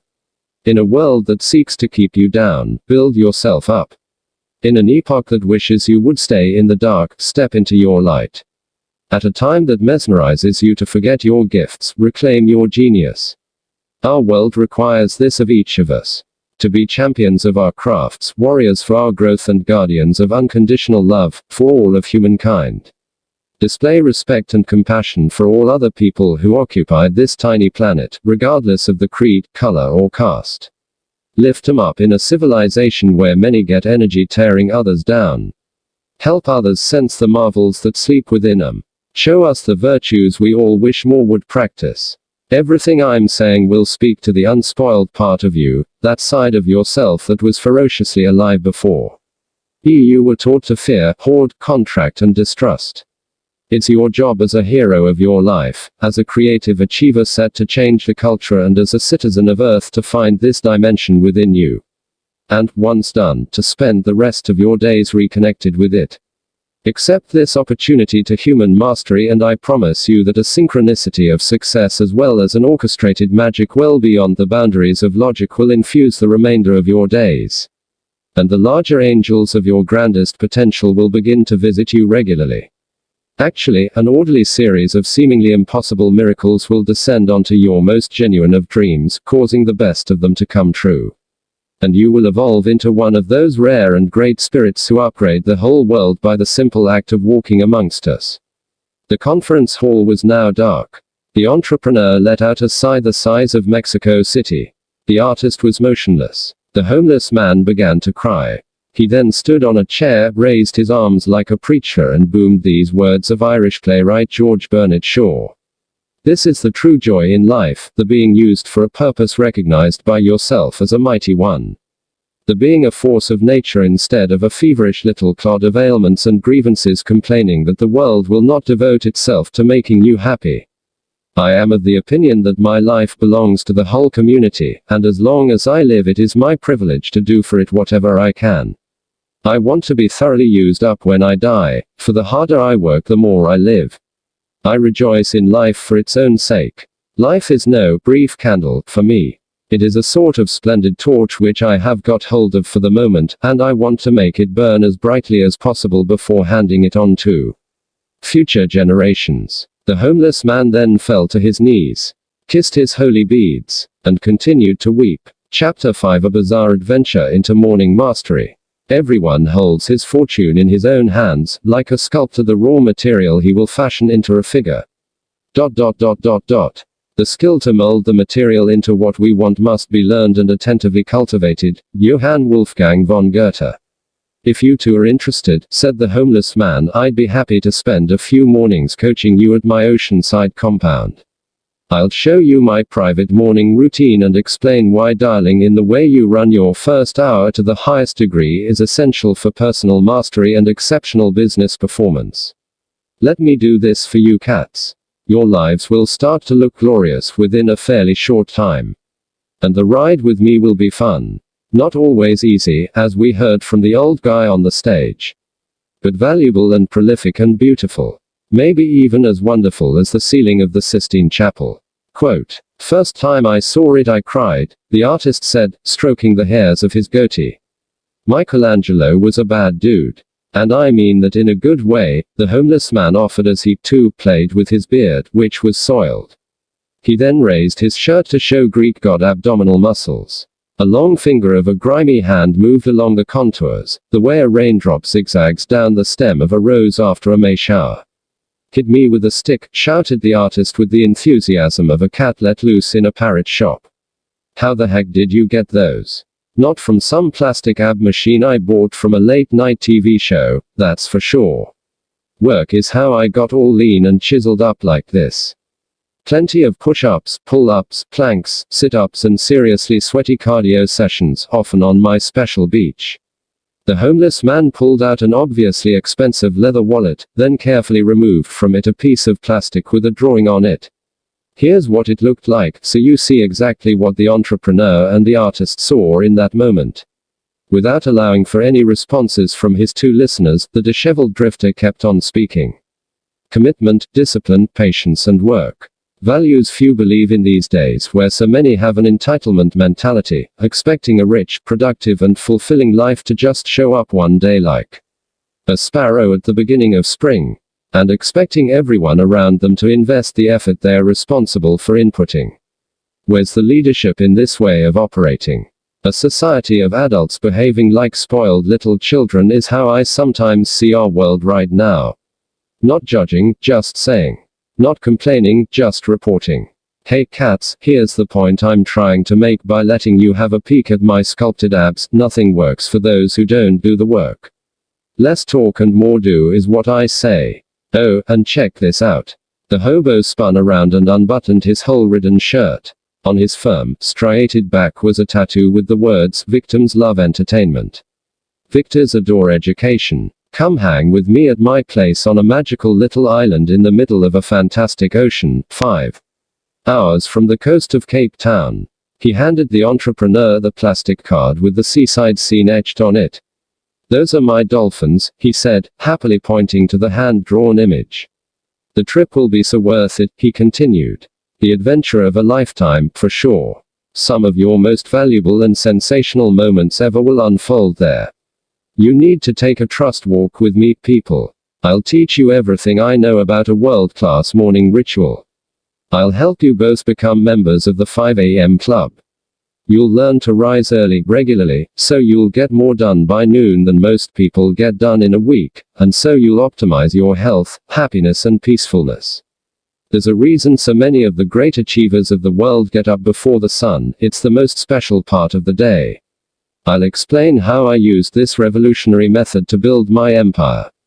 And, to be clear, empires arrive in many forms. Economic is just one of them.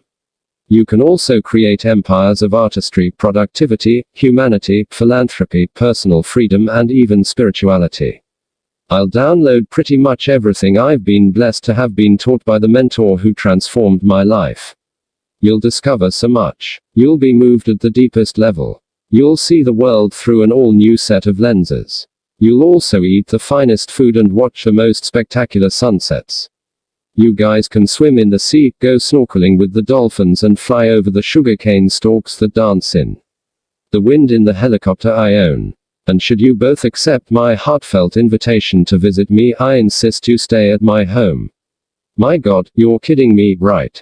Boomed the artist. It was becoming increasingly evident that, like many in his field, he was acutely emotional, vigilant to the infinitesimal and carried a sensitivity born of latent pain.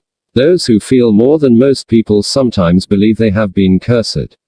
In fact, they have been granted a gift, one that allows them to sense what others miss, experience the delights that most neglect and notice the majesty in ordinary moments. Yes, such people get hurt more easily, yet they are also the ones who create great symphonies, architect dazzling buildings and find cures for the sick.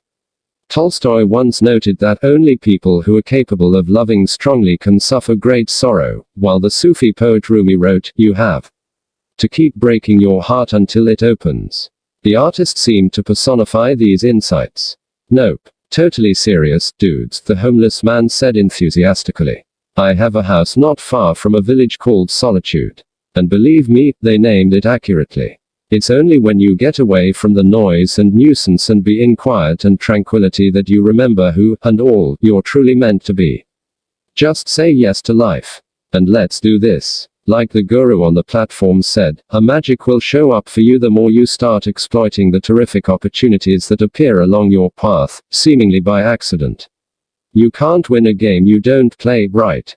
The reality is that life has got your back, even when it doesn't look like it does. But you need to do your part and go all in when windows of opportunity appear. Oh, and if you come to my home on the island, the only thing I ask is that you stay long enough for me to teach you the philosophy and methodology that my secret advisor shared with me. Joining the 5 a.m. club requires a little time. The homeless man paused before adding, "I'm also going to take care of all your expenses. Everything's covered. I'll even send my private jet to pick you guys up, if that's cool." The entrepreneur and the artist glanced at each other, amused, confounded and entirely uncertain. "Mind if my friend and I have a few moments alone, brother?" requested the artist, notebook still in hand. "No sweat. Sure. Take all the time you need. I'll just go back to my seat over there and make some calls to my executive team," mentioned the homeless man as he paced away. "This is absurd. Just asinine," the artist said to the entrepreneur. "I def agree with you that there's something special about him. Maybe even something magical. I know how insane that sounds. And I am fascinated by this mentor he keeps talking about, this teacher who sort of sounds like a modern D.A. master. I'll admit that this street person has got some great insights, for sure. And he obviously seems to have a lot of experience. But just look at him. Man, the guy looks completely down and out, a complete mess. I don't think he's had a shower in weeks. His clothes are all ripped. He's beyond freaky. And sometimes he talks total crazy talk. We have no idea who he is. This could be dangerous. He could be dangerous. Quote. Yes. Definitely super weird. Everything that's happened here today is super weird, confirmed his companion. The entrepreneur's lean face then softened. Her eyes still seemed melancholic, though. I'm at a place in my life where I need to make some big changes, she confided. I just can't keep going on like this. I hear what you're saying. I've been suspicious of pretty much everyone and everything ever since I lost my dad when I was 11.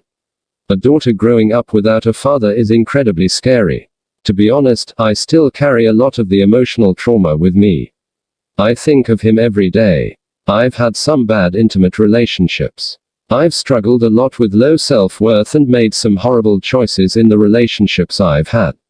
About a year ago I started seeing a therapist who made me aware of why I was behaving the way I was behaving, the entrepreneur continued. Psychologists call it fatherless daughter syndrome. Deep within, I had a huge fear of abandonment and all the strong insecurities that come with that wound. Yes, this made me extraordinarily tough on the outside. And ruthless in some ways. The chip on my shoulder over the loss of my father gave me my drive and my ambition. Yet the loss also left me empty within. I'm learning that I've been trying to fill the void that he left when he left by pushing myself to exhaustion in my work with the belief that when I'm even more successful I'll get the love I lost. I've been attempting to fill my emotional holes by chasing more money like a heroin addict needing a fix. I've been starving for social status and hungry for industry approval, escaping online for quick pleasure hits of entertainment when I could be doing things that matter. As I said, I'm realizing a lot of my behavior has been pushed from the fear created by my early challenges as a young woman. I felt inspired when the spellbinder spoke about never doing something for the money but, instead, reaching for world class as a leader and a person for the meaning it provides, for the opportunity to grow it provokes and for a shot at changing the world.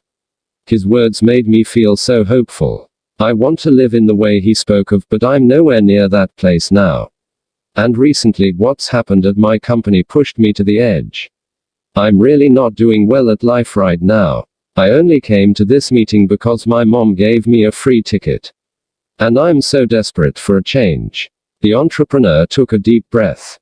Sorry, she apologized, looking embarrassed. I hardly know you, sir. I'm not sure why I'm revealing all this to you. I guess I just feel safe with you. I'm not sure why. I'm so sorry if I'm oversharing. No problem, said the artist. His body language showed he was engaged. He no longer anxiously played with his goatee and dreadlocks. We're so honest when we chat with taxi drivers and other people we don't really know, right? The entrepreneur went on. All I'm trying to say is that I'm ready for a transformation. And my gut tells me this down and out man who wants to teach us how an excellent morning routine can build creative, productive, financial and happiness empires really can help me. And help us. And, she added, remember his watch. I like him, said the artist. He's a character. I love that he expresses himself so poetically sometimes and so passionately at others. He thinks so vividly and quotes George Bernard Shaw like his life depended on it. Really cool. But I still don't really trust him, the artist expressed as he punched a fist into an open palm again. Probably ripped the watch off some rich idiot. Quote. Look, I understand how you're feeling, responded the entrepreneur. A lot of me feels the same way. And you and I just met as well. I'm not sure what it would be like to go on this trip with you. I hope you don't mind me saying that. You seem like such a nice person. A few rough edges maybe. I think I understand where those come from. But you're good deep down. I know it. The artist looked mildly pleased. He glanced at the homeless man, who was eating slices of avocado from a plastic bag. I'll have to see if I can arrange my schedule to be away from the office so we can spend time with him, shared the entrepreneur as she pointed to the homeless man. While he was munching on his snack, he was also talking on a relic of a mobile phone and staring at the ceiling. I'm starting to like the idea of spending some time near a village called Solitude on some tiny island, eating fabulous food and swimming with wild dolphins. I'm beginning to feel this will be a phenomenal adventure. I'm starting to feel more alive again. Well, now that you say it that way, I'm liking the sound of this, too, said the artist. I'm beginning to think there's a delicious insanity to all of this. A special opportunity to access a whole new universe of originality. This might be the best thing yet for my art. It makes me think of what the writer Charles Bukowski said, some people never go crazy. What truly horrible lives they must lead. And the Spellbinder did encourage us to leave the boundaries of our normal lives so we grow into our gifts, talents and strengths. Some instinct is also telling me to do this. So, if you go, I'll go. Well, you know what? I'll take the leap. It's done. I'm all in. Let's go, pronounced the entrepreneur. All in, agreed the artist. They both stood up and made their way to the homeless man, who was now sitting with his eyes closed. What are you doing now? Quizzed the artist. Intense visualization of all I want to be and the higher order life I wish to create. A Turkish fighter pilot once told me that before every flight, he'd fly before we'd fly. He was suggesting that meticulously rehearsing the way he and his team wanted the mission to unfold in the theater of his imagination set him up to execute that vision of mastery in reality, flawlessly. Your mindset is an enormously potent tool for private greatness, prodigious productivity and creative victory, along with your heart set, health set and soul set. I'll teach you all about these remarkable concepts if you accept my invitation. Anywho, back to why I closed my eyes. Nearly every morning I envision my ideal performance for the day ahead. I also reach deep into my emotions so I feel what it will feel like when I achieve the wins I've planned to accomplish. I lock myself into an extremely confident state where any form of failure isn't within the realm of possibility. Then I go out and do my finest to live out that perfect day. Interesting. The entrepreneur was fascinated. This is just one of the SOPs I run daily to stay on peak. Good science is confirming that this practice helps me upregulate my genome by turning on genes that were previously asleep. Your DNA isn't your destiny, you know. Not to worry, cats. You'll learn about the breakthrough field of epigenetics when you're on the island. You'll also learn some beautiful neuroscience on multiplying your success in this age of scattered attention, so the weapons of mass distraction don't destroy your amazingness. I'll reveal everything I've discovered about creating projects that are so masterfully done they endure for generations. You'll hear about fabulous ways to armor plate your mental focus and fireproof your physical energy. You'll discover how the best businesspeople in the world build dominant enterprises and learn a calibrated system that the most joyful human beings on the planet apply each morning to create a life that borders on the magical. Oh, in case you were wondering, ANSOP is a standard operating procedure. It's a term my special advisor used when he'd speak about the daily structures needed to find triumph at the game of life. I assume you two are coming. Quote, yes. We're coming, confirmed the entrepreneur in an upbeat tone. Thank you for your offer. Yeah, thanks, man, added the artist, now looking more composed. Pleased, the entrepreneur said earnestly, teach us everything you know about creating the morning routine of a high-impact leader and a supremely successful businessperson. I desperately want to improve my performance and my daily productivity. I'll also need your help to restructure my life. To be honest, I'm feeling more inspired today than I've felt in a long time. But I'm not in the best place. Yeah, brother, said the artist. Tell us your secrets for an epic morning routine that helps me become the best painter and man I can become. He waved his notebook in the air as he spoke. Send us your plane. Take us to your village. Give us some coconuts. Let us ride your dolphins. And improve our lives. We're all in. None of what you'll discover will be motivation, noted the scraggly soul with a degree of seriousness he hadn't shown before.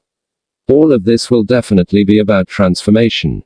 And it will be supported by strong data, the latest research and immensely practical tactics that have been battle-tested in the tough trenches of industry. Get ready for the greatest adventure you cats will ever experience. Excellent, declared the entrepreneur as she reached out to shake the weather-beaten stranger's hand. I need to admit that this entire scenario has been extremely odd for both of us, but, for whatever reason, we now trust you. And, yes, we're totally open to this new experience. You're very kind to do this for us. Thank you, blurted out the artist. He looked somewhat surprised by the extent of his graciousness. Awesome. Smart decision, guys, came the warm response. Please be outside this conference center tomorrow morning. Bring at least a few days' worth of clothes. That's all. Like I said, I'm stoked to take care of everything else. All expenses are on me. I thank you. Why are you thanking us? Wondered the entrepreneur. The homeless man smiled tenderly and scratched his beard thoughtfully. In his final sermon before he was assassinated, Martin Luther King Jr. said, "Everybody can be great because anybody can serve. You don't have to have a college degree to serve. You don't have to make your subject and verb agree to serve. You don't have to know about Plato and Aristotle to serve. You don't have to know Einstein's theory of relativity to serve. You don't have to know the second theory of thermodynamics and physics to serve. You only need a heart full of grace. A soul generated by love." Single quote quote. The tramp wiped a morsel of avocado from the edge of his mouth and then carried on what he was saying. One of the big lessons I've learned over the years is that giving to other people is a gift you give to yourself. Raise the joy of others and you'll get even more joy. Increase the state of your fellow human beings and, naturally, your own state of being ascends. Success is cool, but significance is rad. Generosity, not scarcity, is the trait of all of the great men and women who have upgraded our world. And we need leaders, pure leaders and not narcissists obsessed with their own self-interests, as never before. The homeless man looked down at his large watch one last time. You can't take your title, net worth and fancy toys with you when you die, you know. I've yet to see a moving truck following a hearse on its way to a funeral. He chuckled. The two listeners grinned. He's a treasure, whispered the entrepreneur. Deaf is, acknowledged the artist. Stop saying deaf so much, said the entrepreneur. It's getting irritating. The artist looked a little shocked. Okay. All that matters on your last day on Earth is the potential you've leveraged, the heroism you've demonstrated and the human lives you've graced, the homeless man said eloquently. He then grew quiet, and let out a deep breath. Anywho, incredible that you're coming. We'll have a cool hang. May I bring my paintbrushes? The artist asked politely. Only if you want to paint in paradise, came the homeless man's reply with a wink. And what time should we meet you outside this place tomorrow morning? Asked the entrepreneur, placing her handbag onto a thin, bony shoulder. 5 a.m., instructed the homeless man. Own your morning. Elevate your life. Quote. Then, he disappeared. Chapter 6 of Flight to Peak Productivity, Virtuosity and Undefeatability. Your time is limited, so don't waste it living someone else's life. Don't be trapped by dogma, which is living with the results of other people's thinking. Don't let the noise of others' opinions drown out your own inner voice. And most important, have the courage to follow your heart and intuition. They somehow already know what you truly want to become, Steve Jobs. I'm so tired, the entrepreneur muttered with the energy of an ancient turtle on a vacation day while holding a monstrous cup of coffee. This journey might be harder than I thought. I'm starting to feel like I'm walking into a whole new world. Like I told you yesterday after the seminar, I'm definitely ready to change. Set for a new beginning. But I'm also feeling uneasy about all this. I didn't sleep much last night. Such eerie, and sometimes violent, dreams. And, yes, this experience we've agreed to might be dangerous. Well, I feel like death, man, said the artist. I hate being up this early. This was a terrible idea. The two brave souls were standing on the sidewalk outside the hall where the spellbinder had worked his legendary skills, and broken many hearts with his collapse the day before. It was 4:49 a.m. He won't show up, barked the artist roughly. He was dressed in black with a ruby red polka-dotted bandana on his left wrist. Same boots as yesterday. Those Australian ones. He hurled a mouthful of spit into the desolate street. He squinted at the sky. And then he folded his tattooed arms. The entrepreneur had a nylon duffel bag over her shoulder.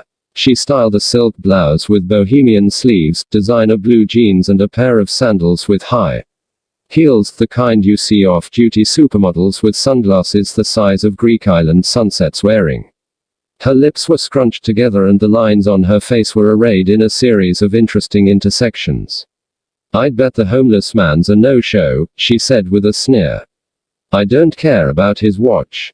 It doesn't matter that he could be so articulate. It means nothing to me now that he reminded me of my dad. God, I'm exhausted." He was probably at the seminar because he needed a place to rest for a few hours. He probably knew about the whole 5 a.m. club morning routine because he heard, and stole, that bit of the Spellbinders presentation. And the private plane he talked about was probably part of his favorite hallucination. The entrepreneur had returned to her familiar skepticism and hiding within her fortress of protection. The hopefulness of the day before had clearly dissolved. Just then, a pair of strikingly powerful halogen headlights pierced the wall of darkness. The two companions looked at each other. The entrepreneur managed a smile. "Okay, maybe instinct really is much smarter than reason," she muttered to herself. A gleaming Rolls-Royce, the color of coal, pulled up to the curb. With swift efficiency, a man in a crisp white uniform leapt out of the sedan and greeted the two with old-school civility. "Good morning to you, madam. And to you as well, sir," he enunciated in a British accent as he placed the bags into the vehicle with one skillful swoop. "Where's the derelict?" asked the artist with the tact of a hillbilly who'd never left the woods. The driver couldn't help but laugh. Quickly, he regained his composure. "So sorry, sir. Yes, Mr. Riley dresses in very unassuming attire, shall we say. He does that when he feels the need to get gritty, as he classifies the practice. He leads a remarkably exclusive life most of the time and is a man accustomed to getting anything he wants. Everything he wants, to be more precise. So, once in a while, he does things to ensure his modesty and humility remain in check. That's part of his quirky charm, I might add. Mr. Riley asked me to give these to you." The driver pulled out 2 envelopes, made of the highest quality paper. On opening them, the entrepreneur and the artist saw these words. "Hey cats. Hope you're awesome. Didn't mean to spook you both yesterday. I just needed to keep my boots on the ground. Epictetus, one of my favorite philosophers, wrote, but neither a bull nor a noble-spirited man comes to be what he is all at once. He must undertake hard winter training and prepare himself and not propel himself rashly into what is not appropriate to him. Voluntary discomfort, whether by dressing as I did or by fasting once a week or by sleeping on the floor once a month, keeps me strong, disciplined and focused on the center. Few priorities my life's built around.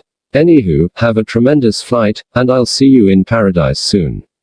Big hug." The driver continued, "Please remember that appearances can be misleading and clothing doesn't convey one's character. Yesterday you met a great man. Looks really do not reveal the quality of a person.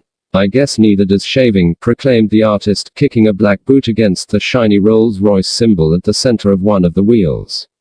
"Mr. Riley would never tell you what I'm about to tell you as he's far too courteous and decent. But the gentleman you refer to as a derelict happens to be one of the wealthiest people in the world." "Are you serious?" asked the entrepreneur, her eyes widening. "I most certainly am." The driver smiled politely as he opened a door, waving a white-gloved hand to welcome both passengers into the vehicle. The seats had that marvelously musky smell of new leather. The wood paneling seemed like it had been prepared by hand, by a small family of finicky craftspeople who'd built their reputations around this singular obsession. Mr. Riley made his fortune many years ago, in various commercial ventures. He was also an early investor in what has now become an internationally admired company. Discretion prevents me from mentioning the name, and, if Mr. Riley found out I was speaking of financial matters with you, he'd be exceedingly disappointed. His instructions were simply to treat you with the utmost of care along with assuring you of his sincerity and reliability. And to deliver you safely to Hangar 21. Hangar 21. The artist asked as he eased languidly into the opulent vehicle like a rock star accustomed to this method of transport or a hip-hop artist ready for a weekend roll. That's where Mr. Riley's fleet of jets are kept, stated the driver succinctly. Fleet? Questioned the entrepreneur, her beautiful brown eyes alive with an immensely curious look. Yes, was all the chauffeur would allow. There was silence as the driver sped through the early morning streets. The artist looked out the window while rolling a bottle of water in one hand absent-mindedly. He hadn't seen the sun rising in many years. Very special. Truly beautiful, he admitted. Everything's so peaceful at this time of the day. No noise. Such peace. Even though I feel tired right now, I can really think. Things seem clearer. My attention isn't a mess. It feels like the rest of the world is asleep. What tranquility. A cavalry of wispy amber rays, the ethereal palette of the daybreak and the quietude of this moment left him encouraged. And awestruck. The entrepreneur studied the driver. So tell me more about your boss, she requested, restlessly toying with her device as she spoke. I can't tell you much more. He's worth multiple billions of dollars. He's given most of his money to charity. Mr. Riley's the most fascinating, generous and compassionate person I know. He also has incredible willpower, along with having ironclad values, such as honesty, empathy, integrity and loyalty. And, of course, he's also a real oddball, if I may be so bold as to say so. Like a lot of the very, very, very rich. We've noticed, agreed the entrepreneur. I'm interested, though. What makes you say he's odd? Quote, you'll see, was the stark response. The rolls soon arrived at a private airport. No sign of Mr. Riley. The driver accelerated up to an ivory jet that looked immaculately kept. The only color it bore appeared on the tail. In the hue of a mandarin orange, 3 characters read, 5AC. What does 5AC stand for? Asked the entrepreneur tensely, gripping her gadget tightly. The 5 a.m. Club. Own your morning. Elevate your life. It's one of the maxims Mr. Riley has conducted his many business interests under. And now, with regret, this is where I must bid you adieu. Au revoir, he said before carrying the luggage over to the sparkling aircraft. 2 handsome crew members chatted near the metal stairway that led up to the cabin. A tastefully refined blonde flight attendant handed the entrepreneur and the artist hot towels and offered him coffee from a silver tray. Dobro utro, she said, greeting him in Russian. It has been a great pleasure to meet you, the driver called up to the jet, as he got back into the car. Kindly convey my best wishes to Mr. Riley once you see him. And do have fun in Mauritius. Mauritius. The companions exclaimed, as surprised as a vampire waking up to a garlic clove. This is all unbelievable, the artist said as he climbed into the cabin. Mauritius. I've always wanted to go to that island, and I've read a bit about it. It's a high-frequency place. French flavor. Tremendous beauty. And, from what they say, many of the warmest and happiest people on earth live there. Quote, I'm blown away too, the entrepreneur said as she sipped her coffee and peeked into the cockpit. She studied the pilots as they performed the pre-flight preparation. I've also heard Mauritius is splendid, and that the people are super friendly, helpful and spiritually advanced. Quote, after a perfect takeoff, the first-class plane floated high into the clouds. Once at cruising altitude, premium champagne was served, caviar was recommended and an array of fabulous main courses were suggested. The entrepreneur was feeling fairly content and far less incited by the cruel attempt of her investors to take her company away from her. True, this might not be the ideal time to take a vacation to learn about the 5 a.m. Club philosophy and its underlying methodology that had served Mr. Riley's ascent to business titan and global philanthropist like rocket fuel.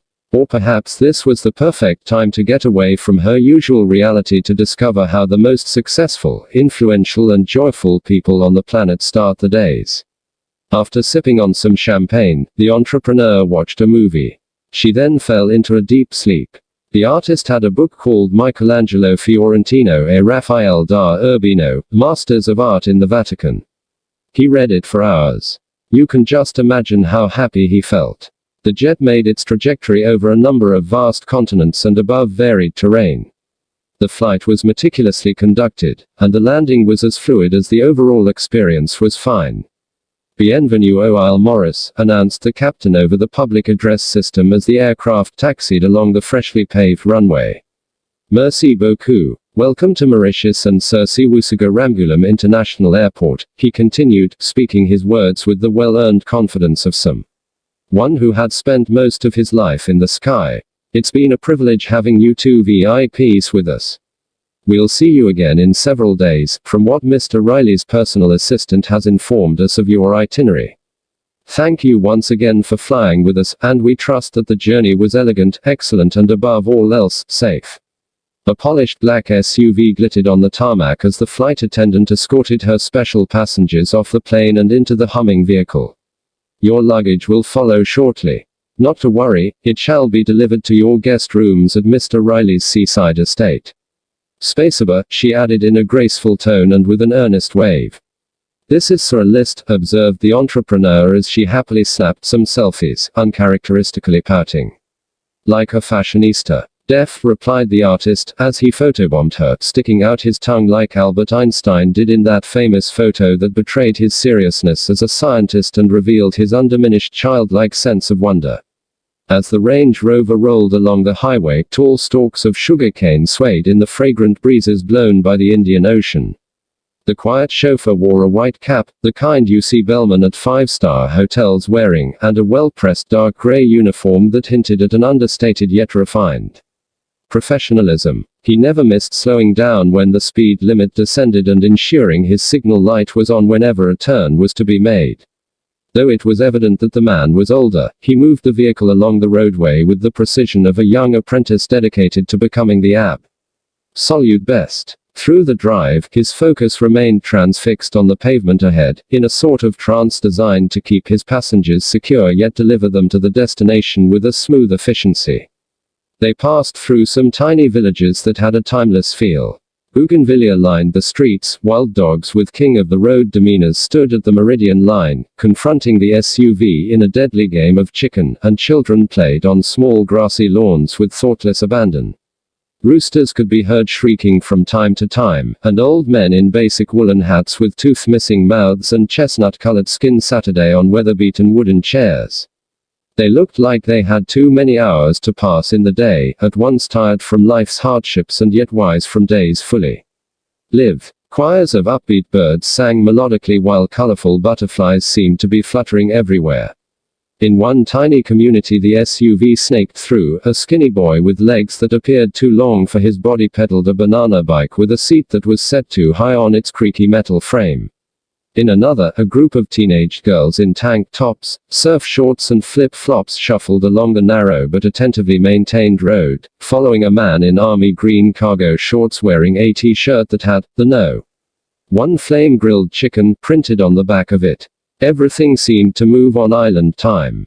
People looked cheerful. They beamed with a radiant vitality not so commonly seen in the overscheduled, machine-dominated and sometimes soulless lives so many among us are experiencing. The beaches were unspeakably beautiful.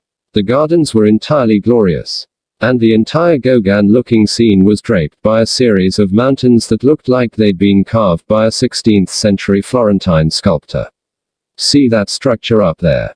The driver said, breaking his self-imposed silence and pointing to a rock formation at the top of one of the peaks that resembled a human figure. That's called Peter Both. It's the second highest mountain in Mauritius. See the summit up there? It resembles a human head, right? He noted with a finger pointed upward at the structure. It definitely does, responded the artist. When we were in elementary school, the chauffeur continued, we were told the story of a man who fell asleep at the foot of the mountain. Hearing strange sounds, he woke up to see fairies and angels dancing all about him. These creatures instructed the man never to tell anyone what he had just seen or he would be turned to stone. He agreed, but then, given his excitement over the mystical experience he'd witnessed, broke his commitment and told many of his good fortune. Upset, the fairies and angels turned him to rock.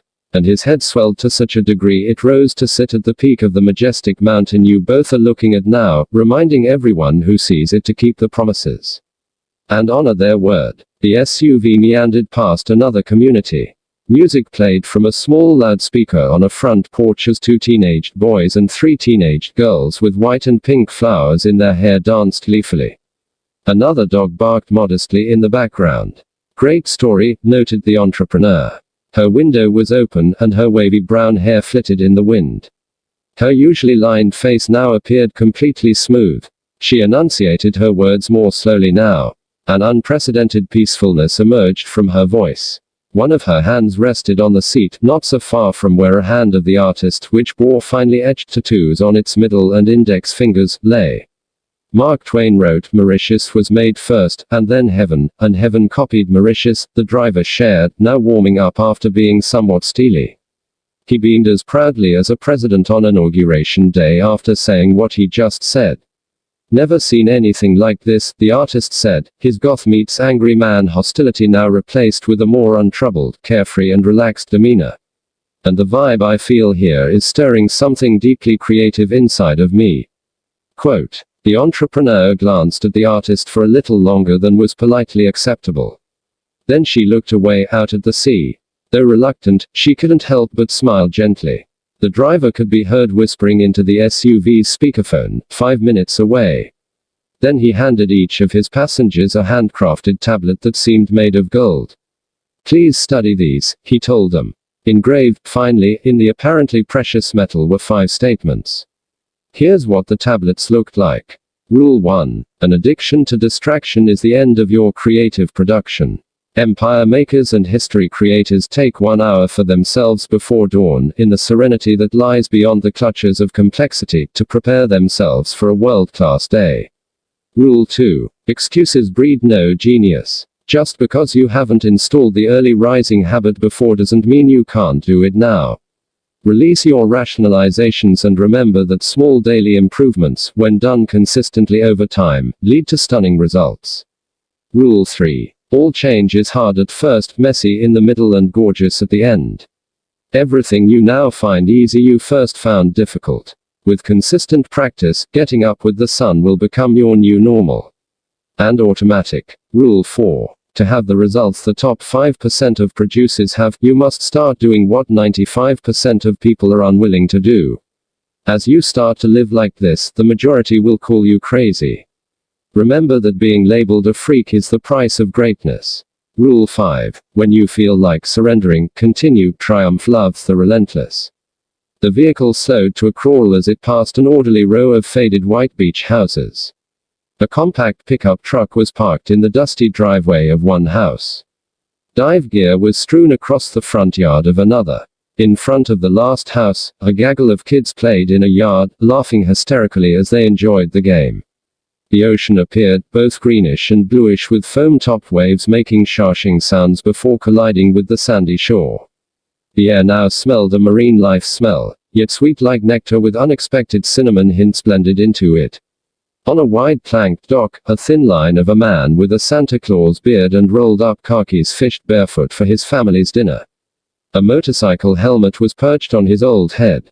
The sun was beginning to set, a glamorous sphere of blinding radiance that cast liquid yellow streaks and reflections on the welcoming water that lay before it. Birds still chirped. Butterflies still flew. Quite magical, all of this. "We're here," announced the chauffeur into an intercom perched beside a metal fence that seemed to have been erected more to keep wildlife out than to prevent interlopers from getting in. The gate opened. Slowly. The SUV rolled down a winding road teeming with bougainvillea, hibiscus, frangipani and buccal dorial, the national flower of Mauritius, along the sides. The driver opened his window, inviting in a sea breeze carrying a swirling scent that also included fresh jasmine mix. Ed with rich roses. Gardeners in smart gardening attire waved sincere waves. One shouted bonjour as the vehicle sailed by. Another said bonjour as 2 fat doves the size of a trucker's fist hopped along a stone path. The billionaire's house was low-key. The design was of the beachfront chic sort. Kind of a Martha's Vineyard cottage meets Swedish farmhouse feel. It was both sensationally beautiful and completely private. A massive veranda at the back of the home extended over the ocean. A muddy mountain bike leaned against a wall. A surfboard rested near the end of the driveway. Massive floor-to-ceiling windows were the only extravagant architectural flourish. More precious flowers were meticulously arranged along a deck where a trolley supporting hors d'oeuvre, assorted cheeses and a service of fresh lemon tea with precisely cut slices of ginger waited. Sun-bleached gray steps wound down to a breathtakingly lovely beach, the type seen in the travel magazines the elite crowd liked to read. Amid all this exquisiteness, an isolated figure stood on the milk-colored sand. He made not one movement. Perfect stillness. The man was Eiffel Tower tall, shirtless and bronzed, and sporting a pair of loose shorts with a camouflage pattern. Canary yellow sandals and uber-stylish sunglasses, the kind you might purchase on Via dei Condotti in Rome, completed the surfer Zen meets Soho swagger appearance. He peered out into the sea, remaining still as a star in the big African sky. "There," said the entrepreneur, pointing. "We finally get to see our host. The illustrious Mr. Riley," she noted energetically, picking up her pace as she hustled down the wooden stairs that led to the seashore. "Look at him. He's just hanging out by the water, soaking up those rays and totally lovin' life. Told you he's special. So happy I trusted my gut and agreed to this wonderful escapade. He's been true to his word, in a world where too many people say things they never do and make promises they fail to keep. He's been super consistent. He's treated us so well. He doesn't even know us, and yet he's really trying to help us. Zero doubt in my mind he's got our backs. Hurry up, will you?" she urged her slow-moving companion as she waved an encouraging hand. "I feel like giving Mr. Riley a giant hug." The artist laughed as a baby gecko jaywalked across a broad plank. He took off his black shirt in the dazzling sunshine, exposing a Buddha-sized belly and man breasts the size of fleshy mangoes. "Me too. He does walk his preach. Man, I need to get some sun," the painter murmured as he sped up to stay close to the entrepreneur. He breathed hard. As the two guests walked toward the man at the water's edge of this nirvana of an ocean compound, they observed there were no other houses in sight. Not even one. Just a few wooden fishing boats with paint peeled off from the passage of years moored in the shallow waters near the shore. And aside from the sun-worshipping empire builder in Italian shades, there was no other human being in evidence. "Anywhere, Mr. Riley," shouted the artist, now on the sand hungrily sucking air into his extraordinarily unfit lungs. The slender figure remained as fixed as a palace guard awaiting the arrival of the royal motorcade. "Mr. Riley," echoed the entrepreneur passionately. No response. The man just kept looking out at the sea and at container ships the size of football stadiums that Saturday sprinkled across the horizon. The artist soon stood behind the set of intensely tanned shoulders of the figure and tapped 3 Tim's on the left one. Instantly, the figure spun around. The two visitors gasped. The entrepreneur put a slender hand over her mouth. The artist jerked backward, instinctively, before falling to the sand. Both were stunned by what they saw. It was the Spellbinder. Chapter 7 Preparation for a Transformation begins in paradise. A child has no trouble believing the unbelievable, nor does the genius or the madman. It's only you and I, with our big brains and our tiny hearts, who doubt and overthink and hesitate. Stephen Pressfield. Wow, declared the entrepreneur with a crooked smile that displayed part surprise and part delight. "We were at your seminar. You were brilliant up on that stage," she finally managed to express, pivoting impressively from soft shock to the master of the universe business bearing she was more accustomed to. "I lead a technology company. We're what pundits in our industry call a rocket ship, because of the exponential growth we've been experiencing. Things were going phenomenally well until a little while ago. ... The entrepreneur's voice trailed off. She looked away from the Spellbinder and stared at the artist. For a moment she played nervously with her bracelets. The lines along her face became more vivid, and her visage gave off a heavy, tired and injured look in that instant, on that spectacular beach. "What happened?" asked the Spellbinder. "To your business. Some of the people who invested in my enterprise felt I had too much equity in it. They wanted more for themselves. Super greedy people. So, they manipulated my executive team, convinced key employees to rally against me and are now trying to throw me out of the firm. That place is my whole life." The entrepreneur choked up. A school of luxuriously colored tropical fish swam through the shallow water at the edge of the sand. "I was ready to take my life," she carried on. "Until I showed up at your seminar. Many of your nuggets of knowledge gave me hope. A lot of your words made me feel strong again. Not sure exactly what it was, but you pushed me to believe in myself and my future. I just want to thank you. She embraced the spellbinder. You've started me on the journey to optimizing my life. Thank you so much for your generous words, the spellbinder replied, appearing dramatically different from the way he looked the last time the entrepreneur and the artist saw him. Not only did he have that healthy glow people get from time in the sun, he now stood steadily and had gained a little weight. I'm grateful for what you've said, the spellbinder continued. But the truth is that I didn't start you on the quest to improve your life. You are changing your life by starting the process of bringing application to my insights and methods, by implementing my teachings. So many people chat a good game. They tell you all the ambitions they're going to get done and all the aspirations they plan to deliver on. I'm not judging. I'm just reporting. I'm not complaining, I'm just saying, most people stay the same their entire lives. Too frightened to leave the way they operated yesterday. Married to the complacency of the ordinary and wedded to the shackles of conformity while resisting all opportunity for growth, evolution and personal elevation. So many good souls among us are just so scared they refuse the call on their lives to go out into the blue ocean of possibility where mastery, the dignity of bravery and the authenticity of audacity await them. You had the wisdom to act on some of the information I shared at my event. You're one in a tiny minority of people alive today willing to do what it takes to become a better leader, producer and human being. Good on you. And I know transformation isn't an easy play. Yet the life of the caterpillar must end for the glory of the butterfly to shine. The old you must die before the best you can be born. You're so smart not to wait until you have ideal conditions to step up to a work world and private life of stainless excellence. Great power is unleashed with a simple start. When you begin to close the loop opened by your utmost aspirations by making them real, a secret heroic force within you makes itself known. Nature notices your effortful actions and then goes ahead and replies to your faithful commitment with a series of unanticipated wins.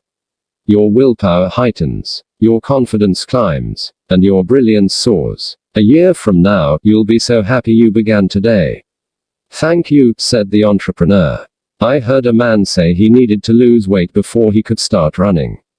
Imagine that. Lose the weight so he could initiate the running habit.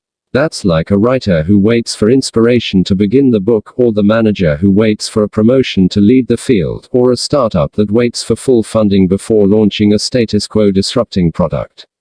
The flow of life rewards positive action and punishes hesitation. Anyway, I'm thrilled I could contribute to your rise, in some small way. Sounds like you're at a difficult yet exciting time on your personal adventure. Please consider that a bad day for the ego is a great day for the soul. And what your voice of fear claims is a mean season, the light of your wisdom knows is a splendid gift. We thought you were dead, the entrepreneur announced, unfiltered. Thank God you're okay. And I appreciate how humble you are. I believe the humblest is the greatest. Pure leaders are so secure in their own skin, their main mission is the elevation of others.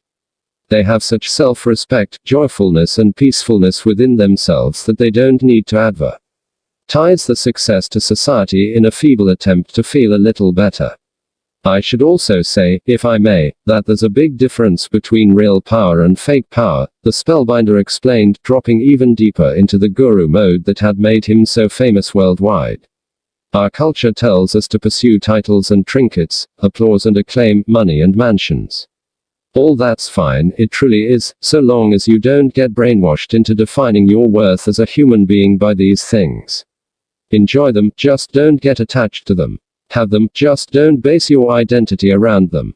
Appreciate them, just don't need them.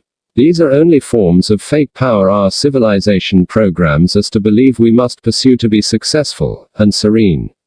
The fact is that should you lose any one of these things, the substitute power you derive from them evaporates. Just vanishes in an instant, revealing itself as the illusion it was. Tell us more, please. The entrepreneur was absorbing every word. Real power never comes from anything external, the spellbinder continued. A lot of people with a lot of money aren't very wealthy. Take that line to the bank, stated the spellbinder as he slipped off his bright yellow flip-flops and placed them neatly. Why on the sugary sand? Genuine power, the stuff legends are made of, doesn't arise from who you are outside and what you possess externally. The world is lost right now. True and enduring power expresses itself when you contact your original gifts and realize your most lavish talents as a human.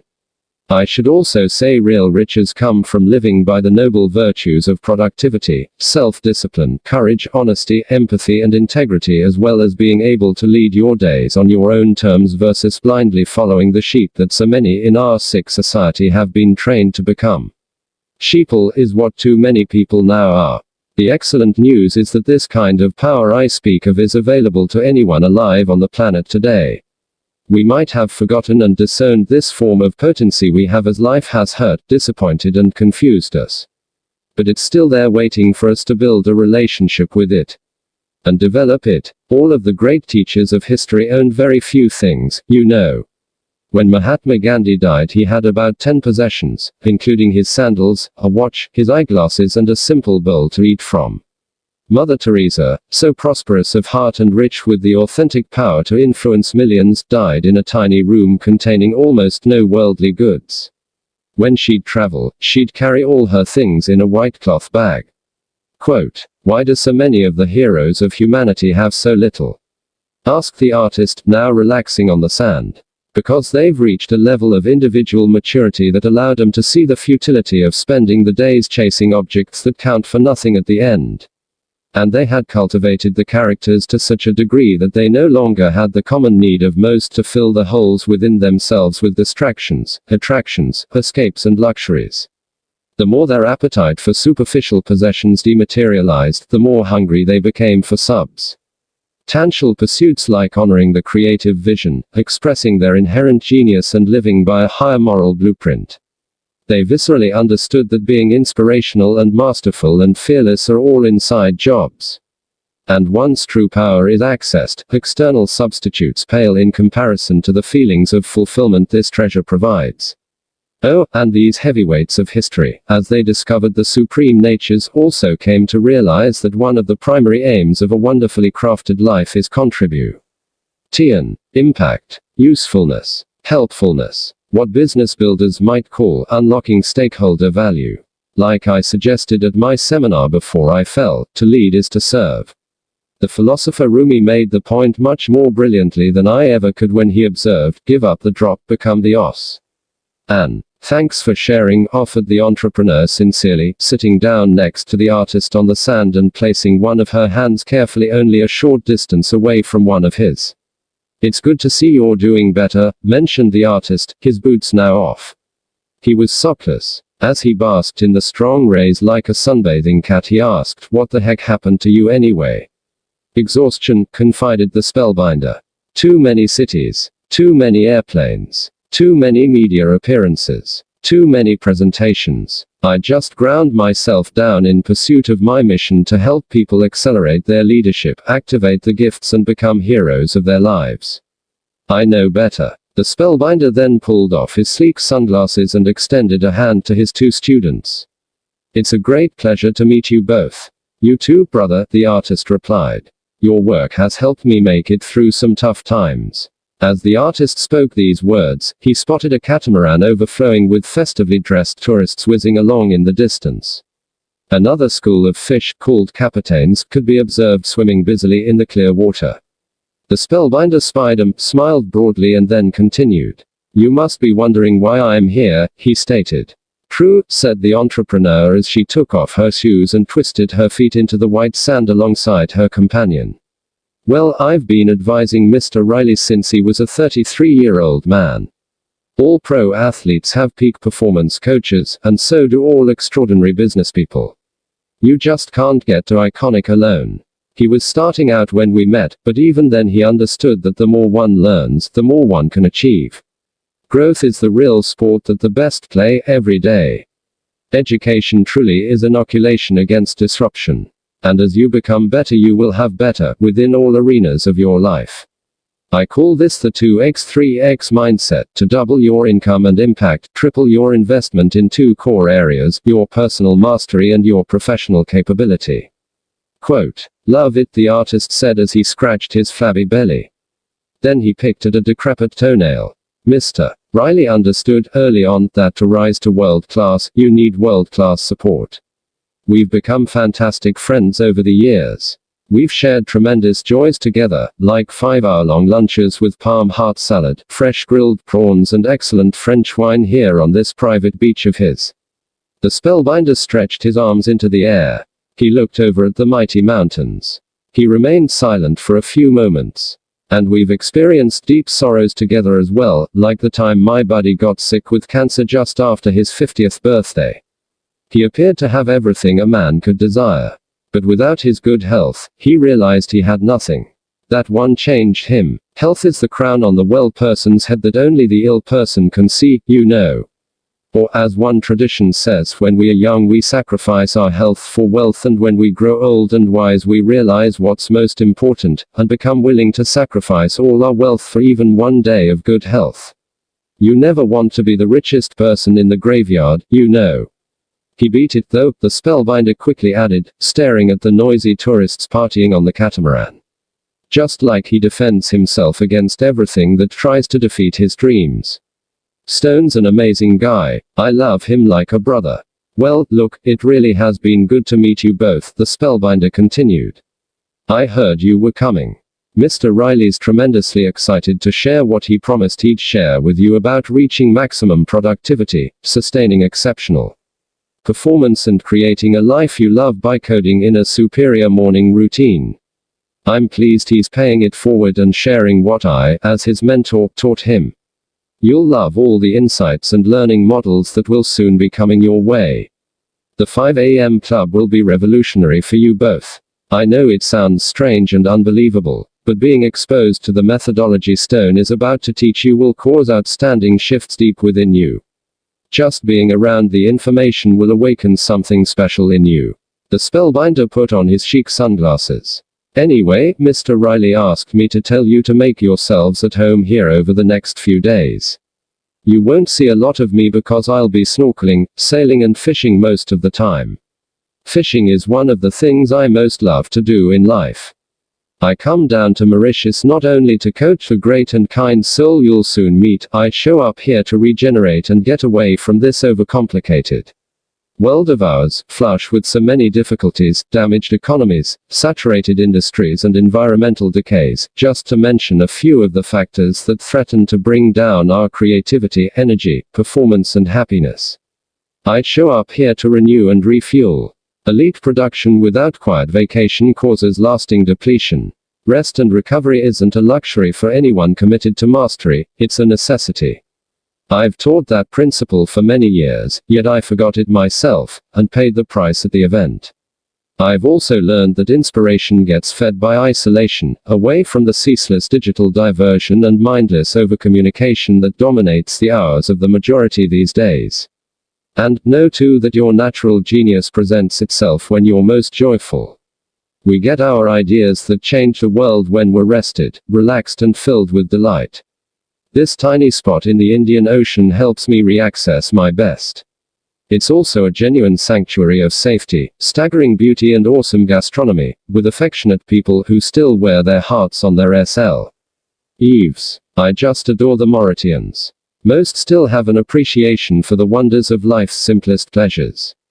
Like family meals or swimming with friends, followed by sharing a roast chicken dinner purchased from the super U washed down with an ice-cold can of Phoenix. Quote, Phoenix? Asked the artist. It's the beer of Mauritius, replied the spellbinder.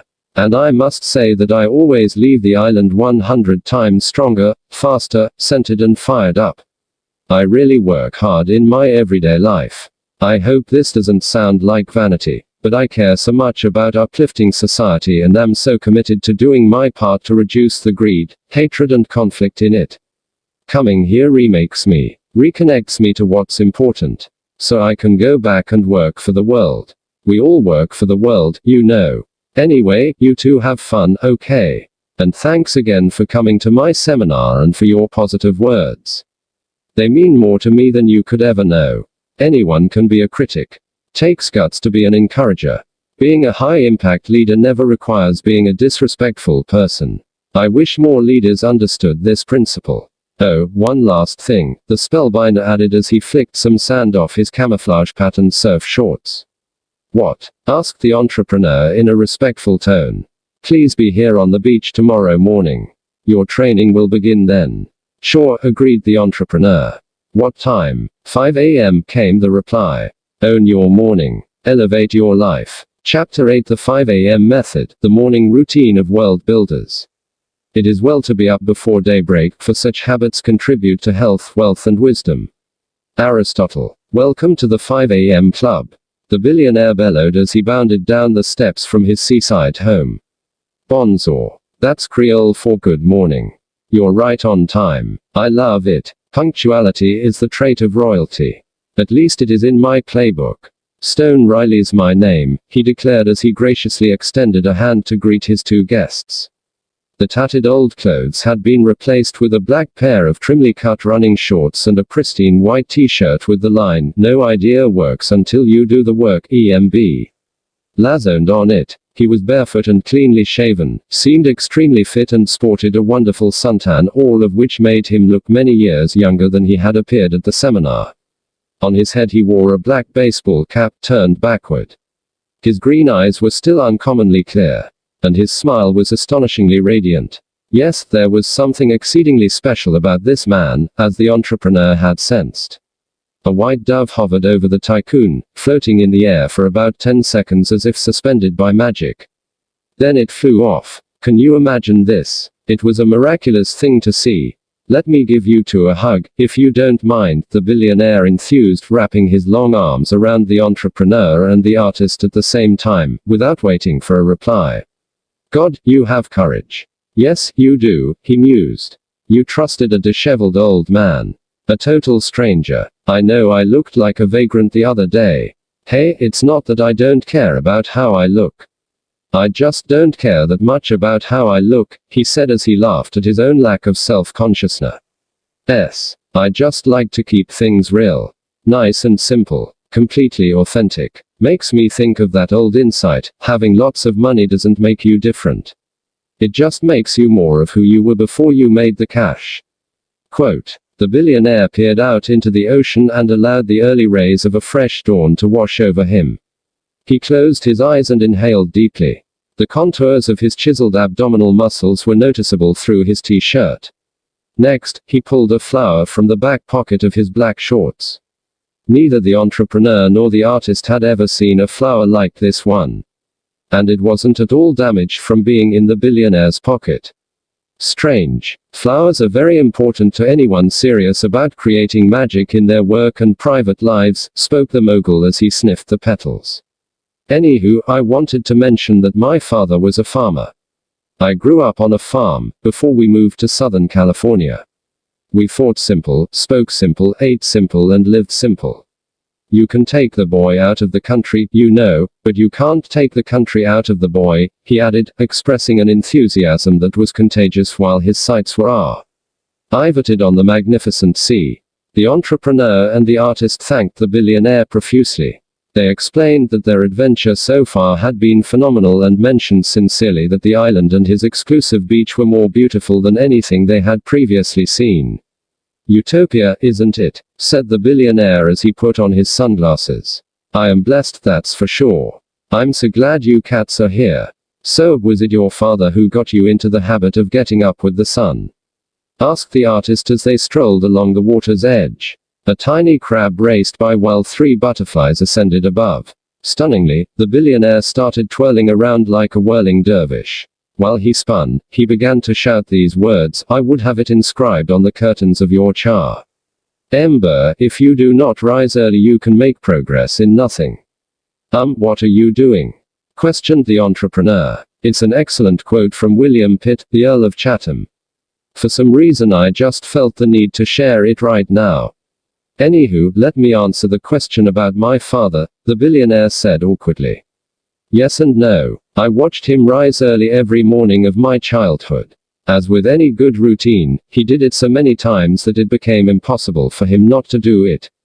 But like most kids, I resisted what my dad wanted me to do. I always had some form of rebel within me. I'm a bit of a pirate in a way. Rather than fight a small war with me every day, for whatever reason, he just let me do what I wanted to do. So I'd sleep late. Cool father, spoke the entrepreneur, who was dressed in yoga gear this morning and carried her device with her to take careful notes. He was, affirmed the billionaire, warmly putting his arms around his students as they continued to walk slowly along the pristine beach. Mr. Riley continued. It was actually the spellbinder who taught me the 5 a.m. method. I was a young man when I first met him.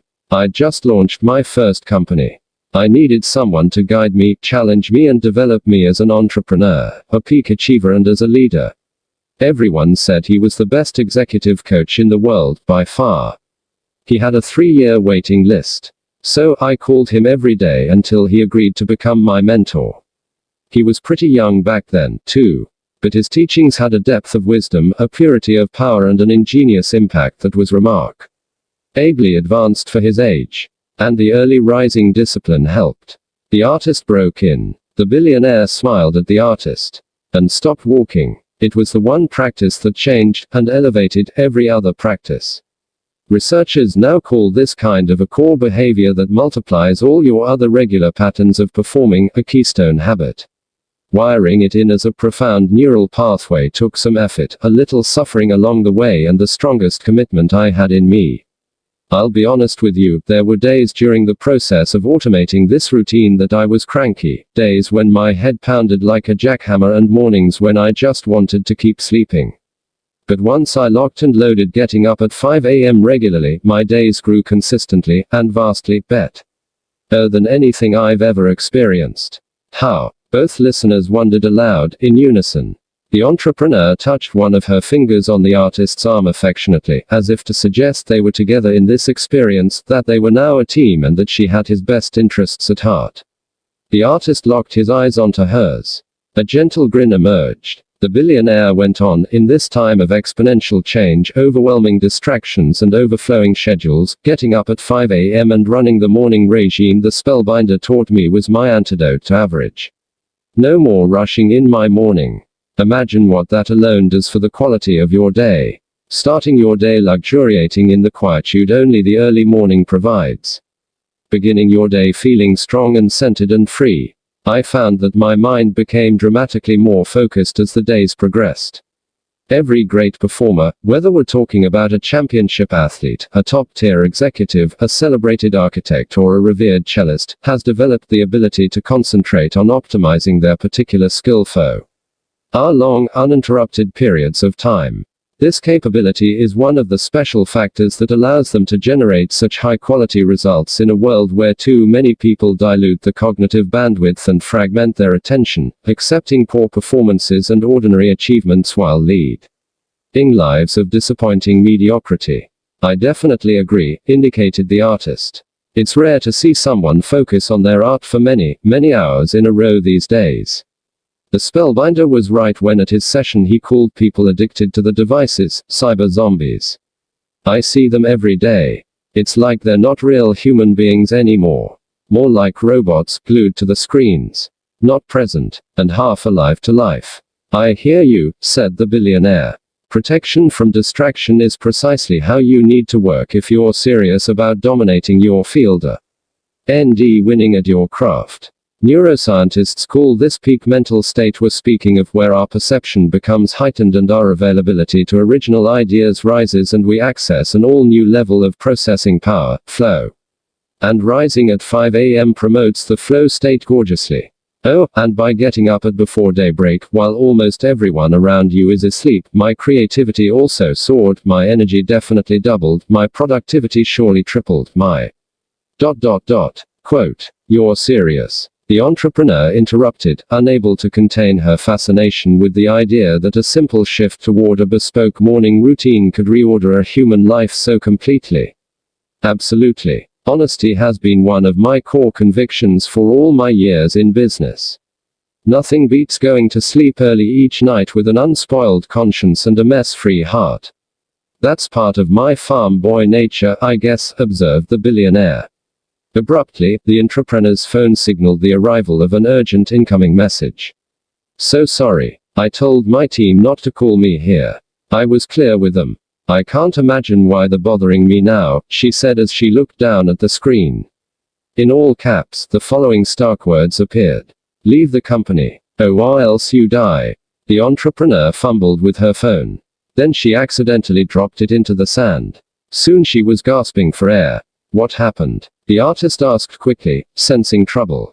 Seeing the blood wash out of his friend's face and her hands trembling, he repeated with greater intensity and even higher empathy, what happened? Quote. The billionaire also appeared concerned. Are you okay? Do you need some water or something? I just received a death threat. From, my investors. They want my firm. They're, trying to kick me out because they think I have too big a share. They just told me that if I don't walk away they'll, kill me. Instantly, the billionaire ripped off the sunglasses he was sporting and held them in the air, making a circling movement. Seconds later, from behind a flourish of palm trees, two large men with earpieces and rifles sprinted down to the beachfront as fast as a cyclist on steroids. Boss, you all right? The tallest of the two big men asked tensely. Yes, came the confident and calm reply to his security detail. But I need you two to check this out immediately, if it's cool for me to do this for you, he said as he looked at the entrepreneur. I can help you make this go away. Quote. The billionaire then muttered something to himself. And a flight of doves soared by. Sure. Yes. I'd appreciate some help, the businesswoman replied, her voice still shaking and pearls of perspiration appearing on her forehead, in the area where all those creases were. Leave this with us, declared the billionaire. He then spoke to his protection people, politely yet with an undeniable air of authority. Seems my guest here is being seriously harassed by some thugs hoping to take over her enterprise. Please figure out exactly what they're up to and then present me with your solution. Don't worry, he told the entrepreneur. My guys are the best in the business. This won't be a problem. Mr. Riley articulated this last sentence in a fashion that emphasized each word, for powerful effect. Thank you very much, the entrepreneur responded, looking enormously relieved. The artist held her hand tenderly.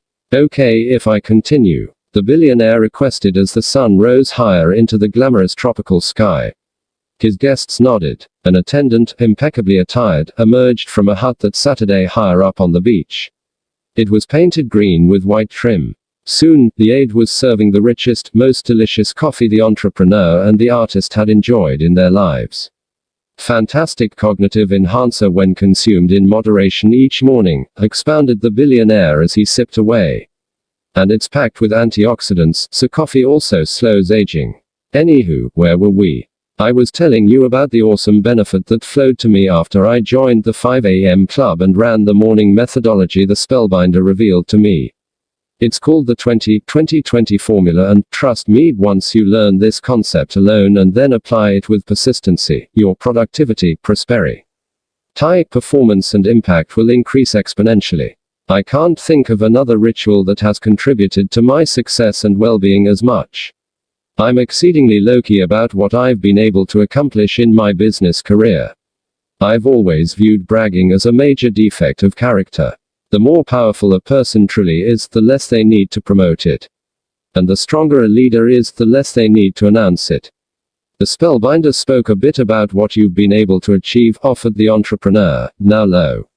Looking even more relaxed. And the wild way you dressed at the conference definitely confirmed it. Interjected the artist, flashing a sensational smile that showcased a few broken teeth. Rising at 5 a.m. every morning was the main personal practice that made most of that happen. Allowed me to become a visionary thinker. Gave me a reflective space to develop a formidable inner life. The discipline helped me to become ultra fit with all the beautiful income advancements as well as lifestyle enhancements that come with superior health. Early rising also made me a pretty amazing leader. And it helped me grow myself into a much better person. Even when the prostate cancer tried to devastate me, it was my morning routine that insulated me. It really was. I'll go into the 20-20-20 formula in an upcoming lesson so you'll know exactly what to do to get amazing results from the first moment you wake up. You cats won't believe the power and value of the information that's coming. I'm so excited for you too. Welcome to paradise. And welcome to the first day of a substantially better life. The entrepreneur slept more soundly that night in Mauritius than she had in years. Despite the threat she had received, the combination of the billionaire's brief instruction, the magnific sense of the natural setting, the purity of the clean ocean air, and her growing fondness for the artist caused her to let go of many of her concerns and rediscover a state of calm she'd long since forgotten. Then, at precisely 3:33 a.m., she heard a thunderous bang on her door. She knew it was this time because she glanced at the alarm clock on the wooden night table in the stylish guesthouse her host had arranged for her to stay in. The entrepreneur assumed it was the artist, perhaps dealing with jet lag or sleepless after the excellent yet large dinner they had enjoyed together. Without asking who it was, she opened the door. No one was there. "Hello," she announced to a star-filled sky. Waves softly collided with the seashore near her cottage, and the scents of roses, incense and sandalwood could be detected in the breeze. "Anyone here?" Silence. The entrepreneur carefully shut the door. This time, she bolted the lock. As she shuffled back to her bed that was covered with Egyptian cottons and English linens, 3 mighty knocks pounded on the door. "Yes," cried the entrepreneur, now alarmed. "Yes. We have the morning coffee you ordered, madam," a husky voice replied. The entrepreneur's face was crowded by crevices again. Her heart began to thump vigorously. She grew deeply distressed, and her stomach filled with knots as humongous as the Alps. "The bringing me coffee at this nutso hour. Unbelievable." She returned to the front of the guest house, undid the lock and opened the front door, haltingly. A stocky man with a disagreeable bald head and one eye that seemed out of joint stood there, smirking. He wore a red windbreaker and denim shorts that dropped just below his knees. Around his neck was a thin piece of blue string. Dangling from it was a plastic laminated photo of a person's face. The entrepreneur squinted to see the face more clearly in the darkness. And as she did, she saw the image of an older man. One she knew very well. One she loved very much. One she missed considerably. The picture in the plastic she was studying was of her dead father. "Who are you?" screamed the terrified entrepreneur. "How did you get this photo?"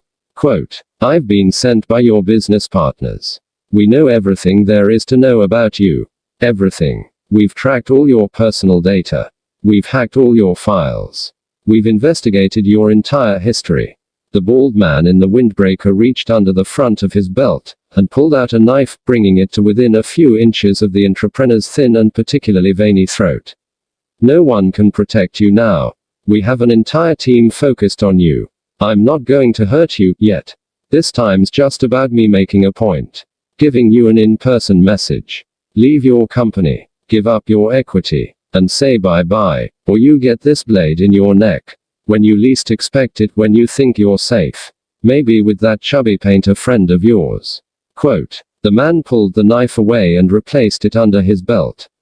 "Have a good night, madam. It's been a pleasure meeting you. I know we'll see each other soon." Then he reached forward and pulled the door shut with a slam. The entrepreneur, badly shaken, fell to her knees. "Please, God, help me. I can't take this anymore. I don't want to die." 3 more strikes came to the door.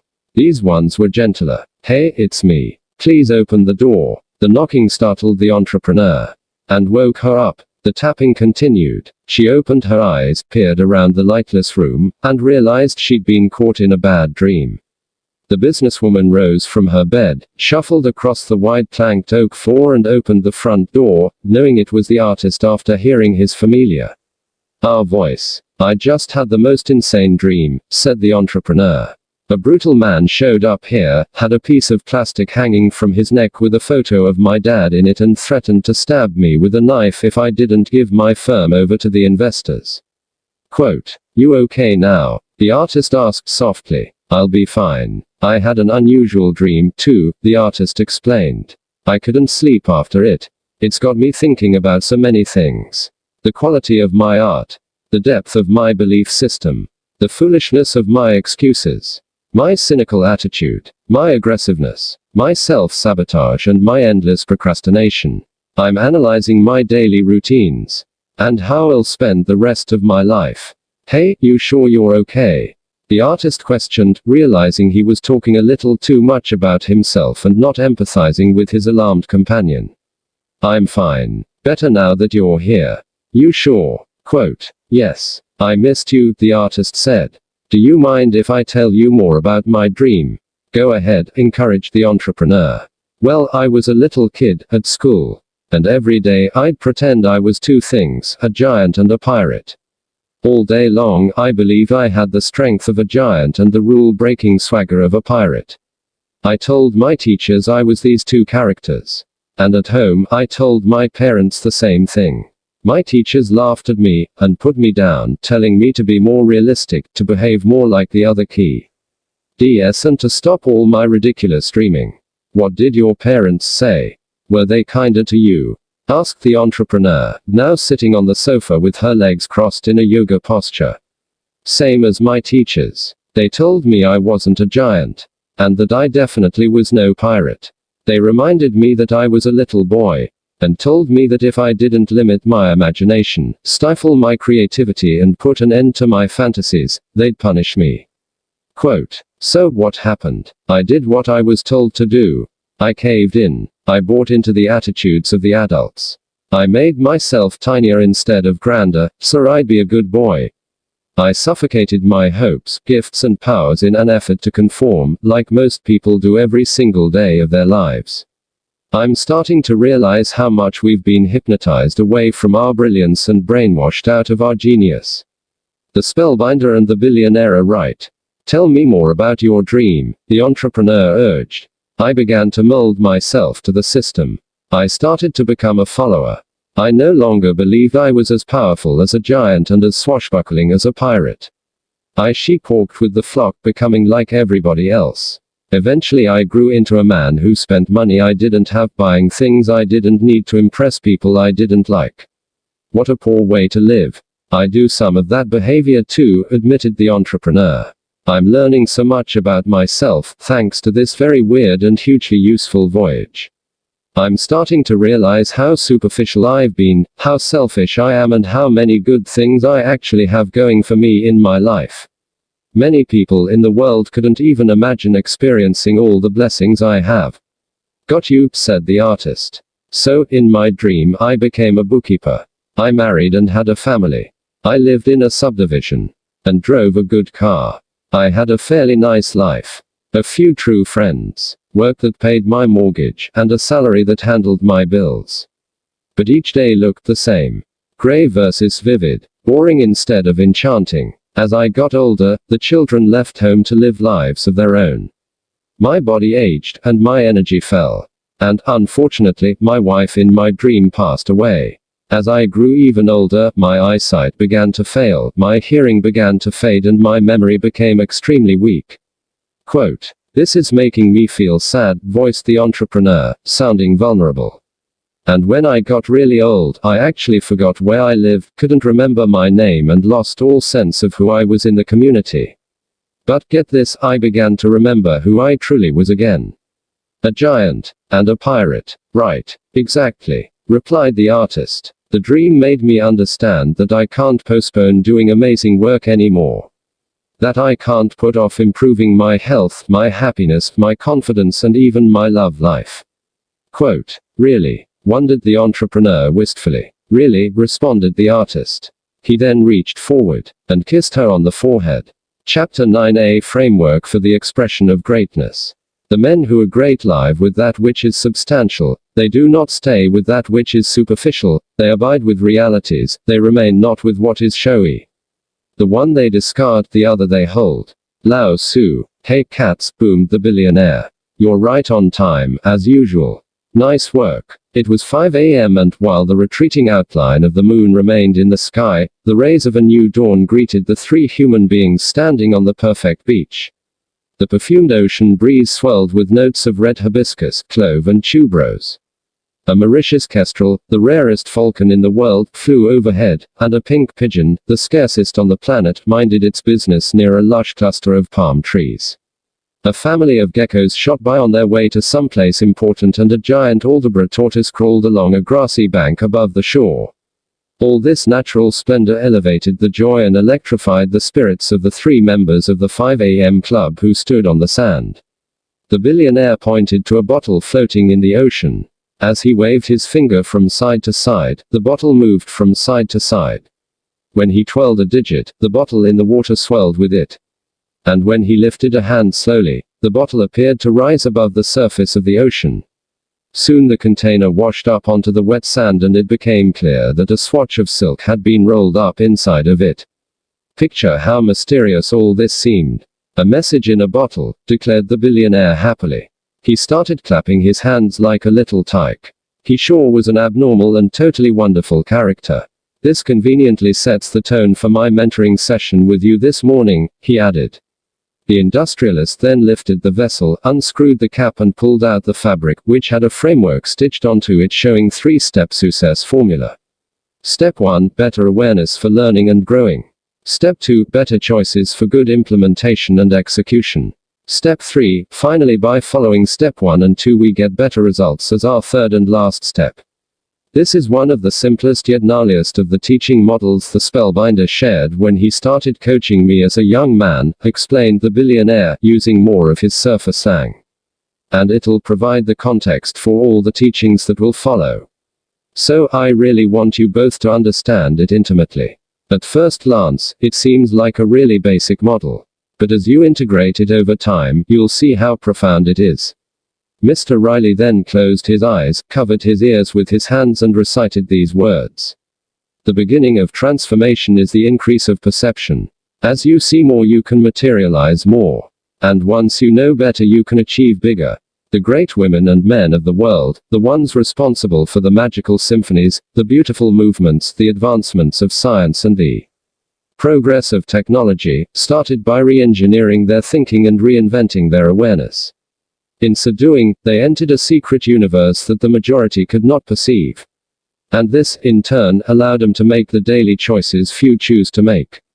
Which automatically delivered the daily results few get to experience. The tycoon reopened his eyes. He raised an index finger to his lips, as if immersed in some splendidly weighty insight. Looking intently at the framework embedded into the silk, he continued, heroes, titans and icons all ha. A personal trait that average performers just don't show, you know. Which is? Asked the artist, who was dressed goofily in a muscle shirt and a Speedo swimsuit. Rigor, replied the billionaire. The best in the world have depth. Members of the majority often get stuck in a mindset of superficiality in their work. Their whole approach is light. No real preparation. Very little contemplation and then the setting of a towering vision for the desired outcome along with patiently considering the sequencing of executions that will result in an awesome result. The 95% of performers don't invest painstaking attention into the tiniest of details and fail to refine the smallest of finishes like the great masters do. For most people the truth is that it's all about the path of least resistance. Getting what they need to get done fast and just sneaking by. Mailing it in instead of bringing it on. The minority of exceptional creative achievers operate under a completely different philosophy. Tell me, appealed the artist, intrigued. They apply a mentality of granularity instead of a mindset of superficiality. They have encoded depth as a lifetime value and exist under a profound insistence on greatness in all that they do. Exceptionalists fully understand that the creative output, no matter if they are bricklayers or bakers, chief executive officers or dairy farmers, astronauts or cashiers, represents their reputation. The best, in any endeavor, appreciate the fact that your good name is branded onto every piece of work that you release. And they get that you can't put a price tag on people saying superb things about you. The billionaire rubbed the bottle. Then he held it up and viewed the last evidence of the disappearing moon through its glass before continuing his discourse. But it goes deeper than social approval, the industrialist indicated. The grade of work you offer to the world reflects the strength of the respect you have for yourself. Those with unfathomable personal esteem wouldn't dare send out anything average. It would diminish them too much. If you want to lead your field, Mr. Riley went on, become a performer and person of depth, he reinforced. Commit to being a highly unusual human being instead of one of those timid souls who behave like everyone else, living a sloppy life instead of a magnifies. NT1, a derivative life instead of an original one. Profound, the artist contributed, showing great exuberance while taking off his muscle shirt to get some sun. In their work, the maestros of mastery are extraordinarily thoughtful. They think precisely about what they are doing. They hold their labor to the highest of standards and sweat the smallest of strokes, like master sculptor Gian Lorenzo Bernini did as he crafted Fontana dei Quattro Fiumi, Fountain of the Four Rivers, his masterpiece that sits gloriously in the center of Piazza Navona in Rome. Such produces are meticulous and crafted near flawless. And, as obvious as this sounds, they just really care. But people have a lot to do in their days, these days, interjected the entrepreneur. This isn't the 1600s. My inbox is full. My schedule is packed. I have back-to-back meetings most days. I need to do pitches. I feel like I can never keep up with all that's coming at me. Shooting for mastery isn't easy. Quote, I understand, the billionaire replied kindly. Less is more, you know. You're attempting too much. Geniuses understand that it's smarter to create one masterwork than 1,000 ordinary pieces. One of the reasons I love being around the finest art is that the belief systems, emotional inspiration, and ways of working of those great virtuosos rub off on me. And I can tell you with absolute certainty, these epic performers inhabited an entirely different universe than most people in business and society populate today, as I've suggested. Quote, just then, a brilliantly colored butterfly perched on the very tip of Stone Riley's left ear. He smiled and said, hey, little buddy, nice to see you again. The magnate then added, when you deconstruct how the superstars, virtuosos and geniuses achieved what they did, you'll realize that it was their heightened awareness of the opportunities for daily greatness that inspired them to make the better daily choices that yielded better daily results. Mr. Riley pointed to the learning model. That's the power of self-education, he went on. As you become aware of new ideas, you'll grow as a producer and as a person. As you escalate your personal and professional development, the level at which you implement and execute around your gorgeous ambitions will rise. And, of course, as your ability to make your dreams and visions into reality increases, you'll be rewarded with greater income and higher impact, the magnate spoke as he tapped a finger onto step 3 of the diagram. This is why agreeing to this training with me was such a smart move. And this is what this framework here is designed to teach you. The billionaire scratched his lean abs and inhaled a deep breath of ocean air. And may I say that because of the way the remarkable ones saw the world and how they behaved when it came to the crafts, and because they showed up in their lives so very differently from the way the mass of humanity operates, they were called kooks. Misfits. Weirdos. They weren't, exclaimed the billionaire exuberantly. They just played at a much higher level, in rare air. They brought rigor to what they did. They'd spend weeks, months, sometimes years getting the finishing touches perfect. They forced themselves to stay with the work when they felt alone or scared or bored. They persisted in the translation of their heroic visions into everyday reality when they were misunderstood, ridiculed and even attacked. God, I admire the great geniuses of the world. I really do. The further a society drifts from the truth, the more it will hate those that speak it, offered the artist succinctly. The entrepreneur looked at him as she began to rub a bracelet on her wrist. George Orwell said that, he pronounced. And whenever you are creating beauty around you, you are restoring your own soul, the artist carried on. Alice Walker said that. The masters produce in a way that ordinary workers would label as obsessive, expounded the industrialist. But the reality of remarkability is that what the 95% of performers call picky behavior, surrounding an important project, the top 5% of creators know is simply the price of admission for world class. Here, look at the model again so we can bring even more precision to your understanding around it, instructed the billionaire as he touched the diagram on the piece of silk. The majority of people on the planet today really are trapped in superficiality, he confirmed. Superficial understanding of the power to rise. Superficial intimacy with the possibilities of their potential. Superficial knowledge of the neurobiology of mastery, the daily routines of the world builders and the very ambitions they wish to prioritize the remainder of their lives around. The majority is stuck in vague, imprecise thinking. And vague, imprecise thinking yields vague, imprecise results. A quick example, ask the average person for directions and most of the time, you'll discover, their instructions are unclear. That's because the way they think is unclear, said the billionaire as he picked up a stick from the beach and pointed it toward the word granularity on the framework. Legendary achievers are vastly different. They get that amateur levels of awareness will never lead to the highest grade of professional results. Another example that I hope will dial in this important insight for you too. I'm a huge fan of Formula One racing. I was invited to hang out with my favorite team in the pit area recently. Their attention to the slightest of particulars, their dedication to the demonstration of extreme excellence and their willingness to do whatever it took to make things great was not only validating but tremendously inspiring. Again, to the ordinary person, the suggestion of the need for an obsessive attention to the most minor of details and the importance of a ridiculously rigorous approach in their pro and private lives seems odd. But the F1 crew, their flawless calibration of the race car, the superhuman speed in executing pit stops and even the way they cleaned the pit area with an industrial vacuum cleaner after the car roared away so there wasn't even a hint of dirt anywhere was fantastic. This is my point. The top 5% go granular versus applying a superficial mindset to the daily attitudes, behaviors and activities. They really sweat the fine points so much they removed the dirt from the pit area after the race car left. Questioned the artist, fascinated. Yep, remarked the billionaire.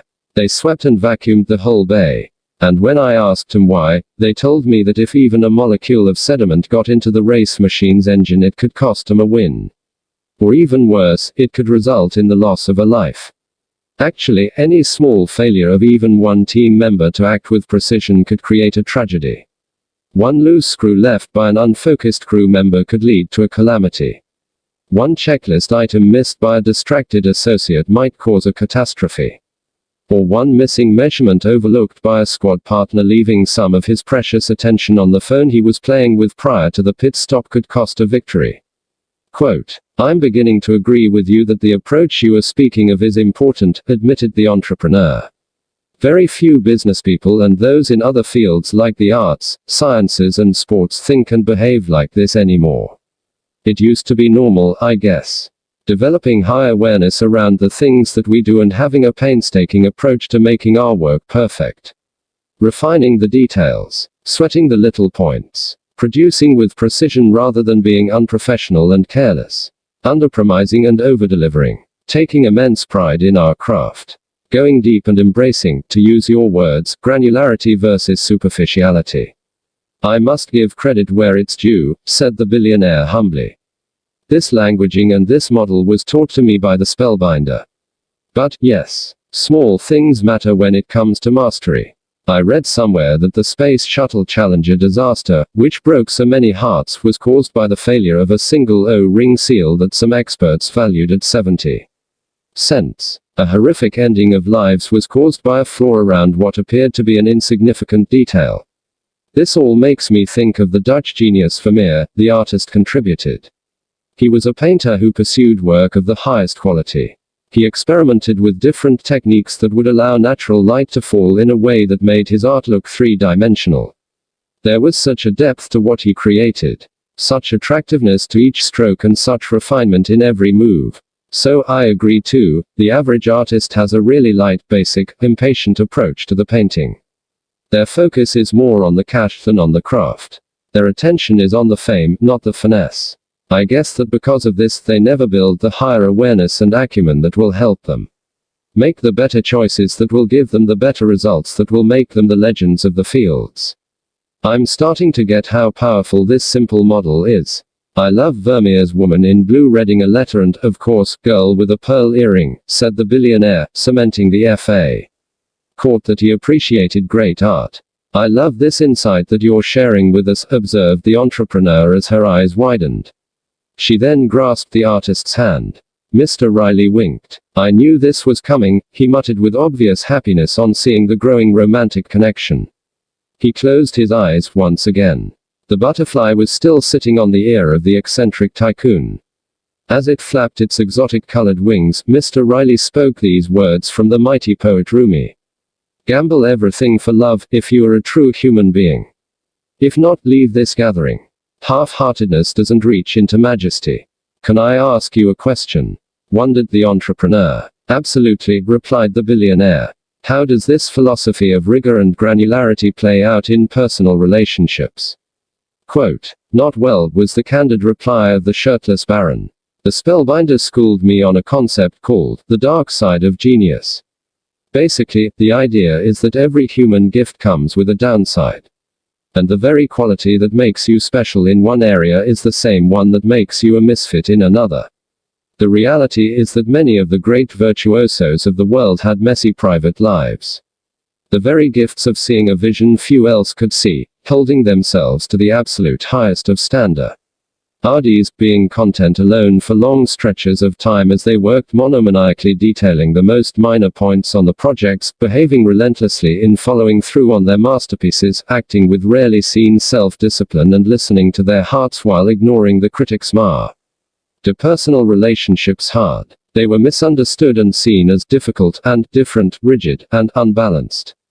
The billionaire then fell to the sand and started doing more push-ups at a ferocious pace. Next, while staring at a white dove that glided over the roof of his oceanside home, he did 20 burpees. Then he carried on, and many of these legends of creativity, productivity and world-class performance were out of balance, the magnate stated. They were perfectionists, mavericks and fanatics. This is the dark side of genius. The very things that make you amazing at your craft can devastate your home life. Just telling you cats the truth, observed the billionaire as he sipped from a water bottle that had tiny lettering on it.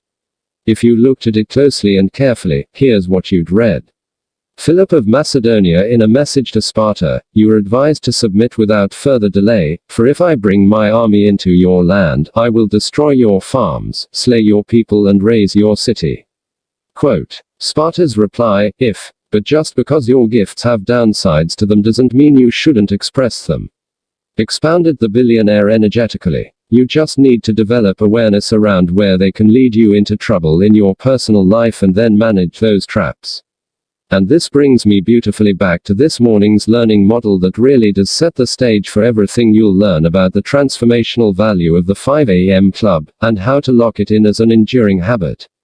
Quote, the industrialist bent down, picked up a sea-worn stick and touched it to the silk swatch. Please always remember the core maxim for elite performance that this framework for personal greatness has been built around. With better daily awareness you can make better daily choices, and with better daily choices you'll start seeing better daily results. The spellbinder calls this the 3-step success formula. Seed with better awareness of your natural ability to achieve great things, for example, or on how installing the 5 a.m. method into your morning routine will upgrade your productivity. You'll rise from the community of superficiality that currently dominates the earth up into the society of granularity. This heightened level of insight and consciousness will then optimize your daily decisions. And, logically, once you get your daily choices right, you'll accelerate your leadership, accomplishment and impact dramatically. Because it's your decisions that make your results. For one of our coaching sessions, the billionaire continued, the spellbinder and I met in Lucerne, Switzerland. Such a pretty city set on a magnificent lake surrounded by breathtaking mountains. Sort of a fairy tale kind of a place. Anywho, one morning he ordered a pot of hot water, along with some lemon wedges so he could have the fresh lemon tea he enjoys sipping most mornings. Here's the thing. Quote, this should be interesting, the artist interrupted as he scratched an arm with a tattoo built around an Andy Warhol quote that said, I never think that people die. They just go to department stores. Quote, the tray arrived, the billionaire went on. Perfect silverware, excellent china, everything calibrated to the highest order. And get this, whoever cut the lemons in the kitchen exercised the deep craft rigor essential to sustained mastery by actually going the extra mile, and carving the seeds out of the wedges. Amazing, right? The billionaire began to do the same quirky dance that he did at the conference center. Then he stopped. The entrepreneur and the artist shook their heads. A pretty uncommon level of care and attention to detail in a world of such superficiality and performers' tack-in apathy, said the entrepreneur, pretending not to be distracted by the moguls dancing. The spellbinder calls the phenomenon pervading commerce these days the collective deprofessionalization of business, noted the billionaire. People who should be working, delighting customers, showcasing extraordinary skills, unlocking otherworldly value for their organizations so both they and the firms experience success are watching inane videos on their phones, shopping online for shoes or scrolling through the social feeds. I've never seen people so disengaged at work, so checked out and so exhausted. And I've never seen people making so many mistakes. The billionaire pointed the crooked stick at the three-step success formula again. Deseeding the lemon wedges is a fine metaphor to challenge you to consistently make the shift from superficiality to granularity. Real rigor in terms of your approach to not only what you do at work but how you operate in your private life. True depth as it relates to how you think, behave and deliver. Healthy perfectionism and an unyielding quest to be the best that you are capable of becoming is what I'm suggesting to you two good folks here on this awesome beach. This will give you what the spellbinder calls a GCA gargantuan competitive advantage. It's never been so easy to own the sport in business today because so few performers are doing the things required to reach industry dominance. Mastery is a rarity, and people who play at a brilliant level are a scarcity. So, the field is yours. If you show up the way I'm encouraging you to show up. Here's the powerful insight: there's a ton of competition at ordinary, but there's almost none at extraordinary. There's never been such a glamorous opportunity to become peerless because so few people are dedicated to world class in this age of such scattered focus, eroded values and deteriorated faith in ourselves along with the inherent primal power we hold. How often do you meet someone at a store or in a restaurant who is fully present, astoundingly polite, unusually knowledgeable, full of enthusiasm, incredibly hardworking, intensely imaginative, noticeably inventive and gaspworthily great at what they do? Almost never, right? Yes, acknowledge the entrepreneur. I'd have to interview thousands of people to find one treasure like this. So, you cats have a GCA. Lucky you, shouted the billionaire.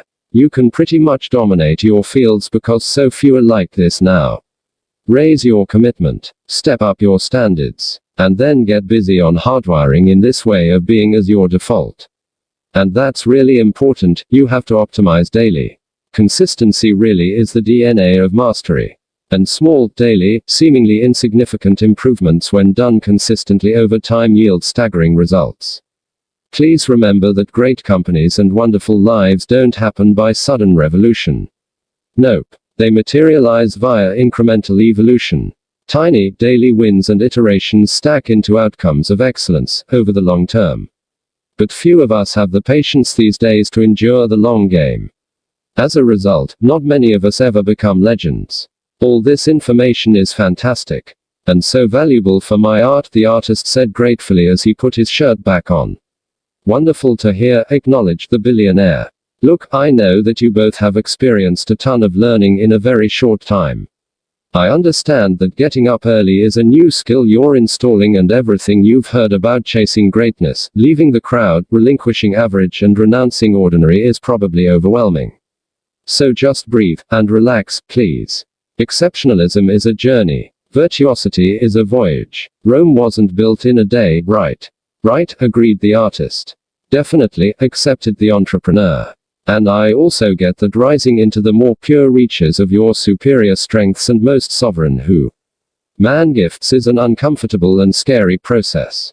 I've been through it, and the rewards that are on their way to you as you remain dedicated to learning the 5 a.m. method are worth more than any amount of money, fame and worldly power you'll ever have.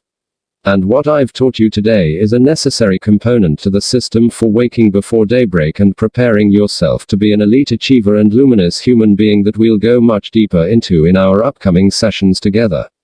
I guess what I really want to say before I let you cats go for this morning, so you can go have some fun, is that while growth as a producer and as a person can be hard, it truly is the finest work a human being can ever do. And fully remember that you are most alive when your heart beats quickest. And we are most awake when our fears scream loudest. So, we need to keep going ahead, right? Confirmed the entrepreneur as a lovely ocean breeze washed through her brown hair. Absolutely, said the tycoon. All shadows of insecurity dissolve in the warm glow of persistency. Okay, One last example about assuming a rigorous approach in your professional and home life and gaining a GCA by going all granular on important projects, around essential skills and during meaning. All activities. After that, I'd love for you two to go swimming, snorkeling and sunbathing. You should see the spectacular lunch my team has prepared for you. I need to head into Port Louis for a meeting, but I really hope you both will make yourselves at home. So, quote, Mr. Riley stopped for a moment, reached down and touched his toes 4 times while muttering the following mantra: "Today is a glorious day and I'll live it at excellence with boundless enthusiasm and limitless integrity, true to my visions and with a heart full of love." Quote, I remember reading an article, The Billionaire Continued, where the CEO of Moncler, the Italian fashion company, was asked what his favorite food was. He replied it was spaghetti pomodoro. Then he shared that while this dish seems strikingly simple to prepare as it's only pasta, fresh tomatoes, olive oil and basil, the executive remarked that to get the calibration correct takes unusual expertise and uncommon prowess. That's an important word for all three of us to keep top of mind as we tighten up our games, elevate our performance and accelerate our contribution to the world. Calib. Ration. Dialing in the finest of attitudes and refining the littlest of details is what granularity and ascension into the orbit of your inherent genius, and a life magically lived, is all about. The eccentric magnate then placed the piece of silk from the bottle into a pocket of his shorts and vanished. Chapter 10: The 4 Focuses of History Makers. The life given us by nature is short, but the memory of a well-spent life is eternal. Cicero. The sunrise was dazzling as the entrepreneur and the artist walked hand in hand along the seashore to meet the billionaire. At the designated meeting spot for the next morning's mentoring class. Mr. Riley was already there when they arrived, sitting on the sand, eyes closed in a deep meditation. He was shirtless, wearing camouflage patterned shorts similar to the ones the Spellbinder styled the day he appeared on the beach, and a pair of rubber diving booties with smiley face emojis scattered over them. You would have been more than amused if you saw him in them. An assistant rushed out of the billionaire's home the instant he raised a hand toward the heavens, displaying the universal victory sign. 3 crisp pages of paper were efficiently extracted from a shiny black leather satchel and handed to the titan of industry without a word being exchanged. Stone Riley simply offered a slight bow of appreciation. In turn, he gave a sheet to each of his 2 students. It was exactly 5 a.m. The billionaire then picked up a seashell and skipped it across the water. It appeared as if he had something profound on his mind this morning. Gone were the usual light-heartedness, festivity and awkward antics. "You okay?" inquired the entrepreneur as she touched a bracelet engraved with the words, "Straight on hustle. Rise and grind. I'll sleep when I'm dead." Quote. The tycoon read the words on the bangle. He placed a finger onto his lips. "Who will cry when you die?" he asked. "What?" exclaimed the artist. "What will those who know you whisper about how you live once you're no longer here?" The billionaire articulated the question in the manner of a skilled actor. "You live as if you were destined to live forever. No thought of your frailty ever enters your head, of how much time has already gone by you take no heed. You squander time as if you drew from a full and abundant supply, though all the while that day which you bestow on some person or thing is perhaps your last. Those are your thoughts." "Brilliant," stated the artist. The billionaire looked mildly embarrassed. "I wish. No, they belong to the Stoic philosopher Seneca. They came from his treatise on the shortness of life. So why are we talking about death on this beautiful morning exactly?" queried the entrepreneur, appearing a little uncomfortable. "Because most of us alive today wish we had more time. Yet we waste the time we have. Thinking about dying brings what matters most into much sharper focus. You'll stop allowing digital distraction, cyber diversions and online nuisances to steal the irreplaceable hours of the blessing called your life. You never get your days back, you know," said the billionaire in a friendly but firm fashion. "I reread Chasing Daylight yesterday after my meeting in town. It's the true story of high-powered CEO Eugene O'Kelly, who was informed he had only a few months left to live when his doctor discovered he had 3 brain tumors." Quote. "So, what did he do?" asked the artist softly. "He organized his last days with the same commitment to orderliness he ran his business life by. O'Kelly tried to make up for the school concerts he'd missed, the family outings he'd passed up, and the friendships he'd forgotten. In one part of the book he shared how he'd ask a friend out for a walk in nature, and that this was sometimes not only the final time we would take such a leisurely walk together but also the first time. Sad was the contribution of the entrepreneur as she nervously played with her bracelet. The worry lines on her forehead reappeared in full blazing glory. Then last night I watched The Diving Bell and the Butterfly, one of my favorite movies, The Billionaire continued. It's also a true story, about a man who was also atop the world, an editor-in-chief of French Elle magazine. Jean-Dominique Bauby had it all and then suffered a stroke that left him unable to move any muscle in his body, except for his left eyelid. The condition's called locked-in syndrome.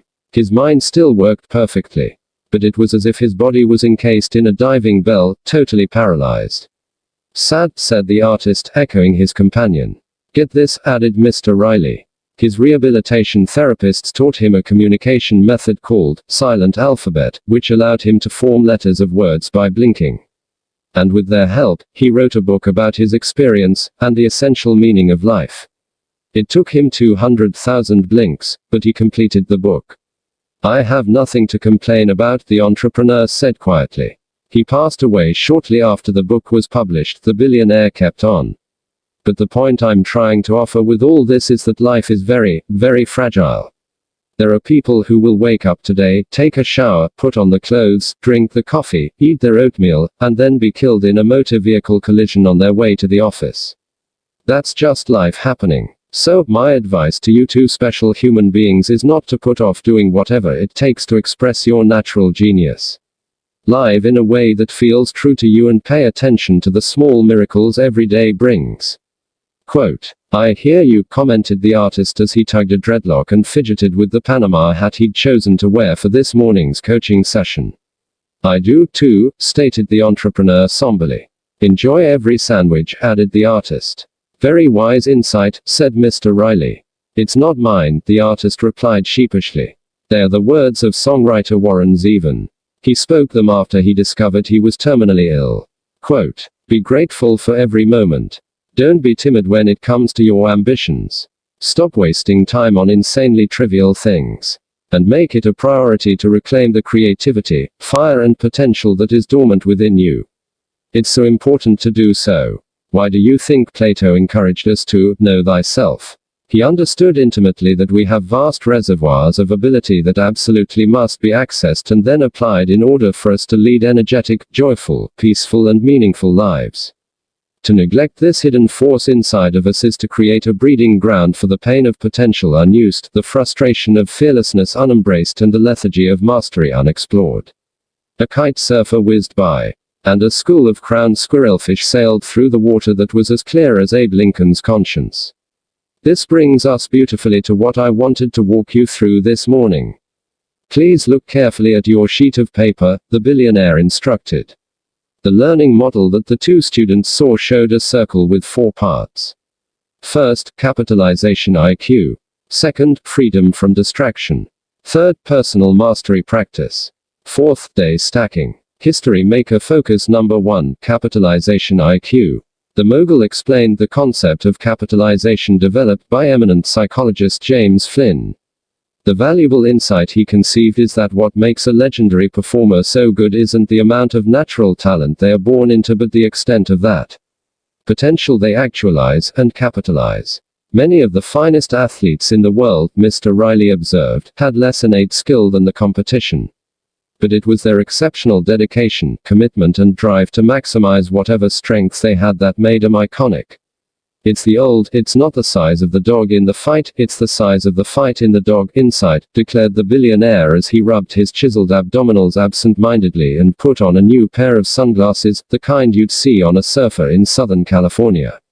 The spellbinder taught me early on that by joining the 5 a.m. club, I'd have a gorgeous window of opportunity every morning to cultivate my highest assets, take some time for myself and do the preparation needed for me to make each day a tiny gem. He helped me understand that successful people use their mornings well and that by rising before daybreak, I'd win a primary victory that would set me up for a triumphant day. I never seem to have any me time, interjected the entrepreneur. My schedule's always so full, she repeated. I'd love to have a block in the morning to recharge my batteries, and do some things that would make me a happier and better person. Exactly, remarked the billionaire. So many of us lead time-starved lives. We absolutely need to have at least an hour first thing in the morning to refuel, grow and become healthier, more peaceful people. Getting up at 5 a.m. and then running the 20-20-20 formula, which you'll soon learn will give you an extraordinary head start on your days. You'll be able to concentrate on high-value activities instead of letting your day control you. You'll experience energy you never knew you had. The joyfulness you'll reclaim will blow you away. And your sense of personal freedom will totally soar. Mr. Riley then turned around to display a temporary tattoo on his muscled back. It bore a quote by French philosopher Albert Camus that read, "The only way to deal with an unfree world is to become so absolutely free that your very existence is an act of rebellion." Below these words, on the industrialist's back, was an image of a phoenix rising from the flames. "I so need this," the entrepreneur said.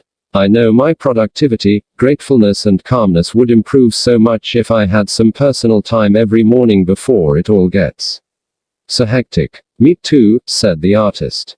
"An hour to myself every morning to reflect and prepare would be a game changer for my art. And for my life. The spellbinder taught me early on that investing 60 minutes in developing my best self and my greatest skills during what he called the Victor hour would transform the way the rest of my life unfolded mentally, emotionally, physically and spiritually.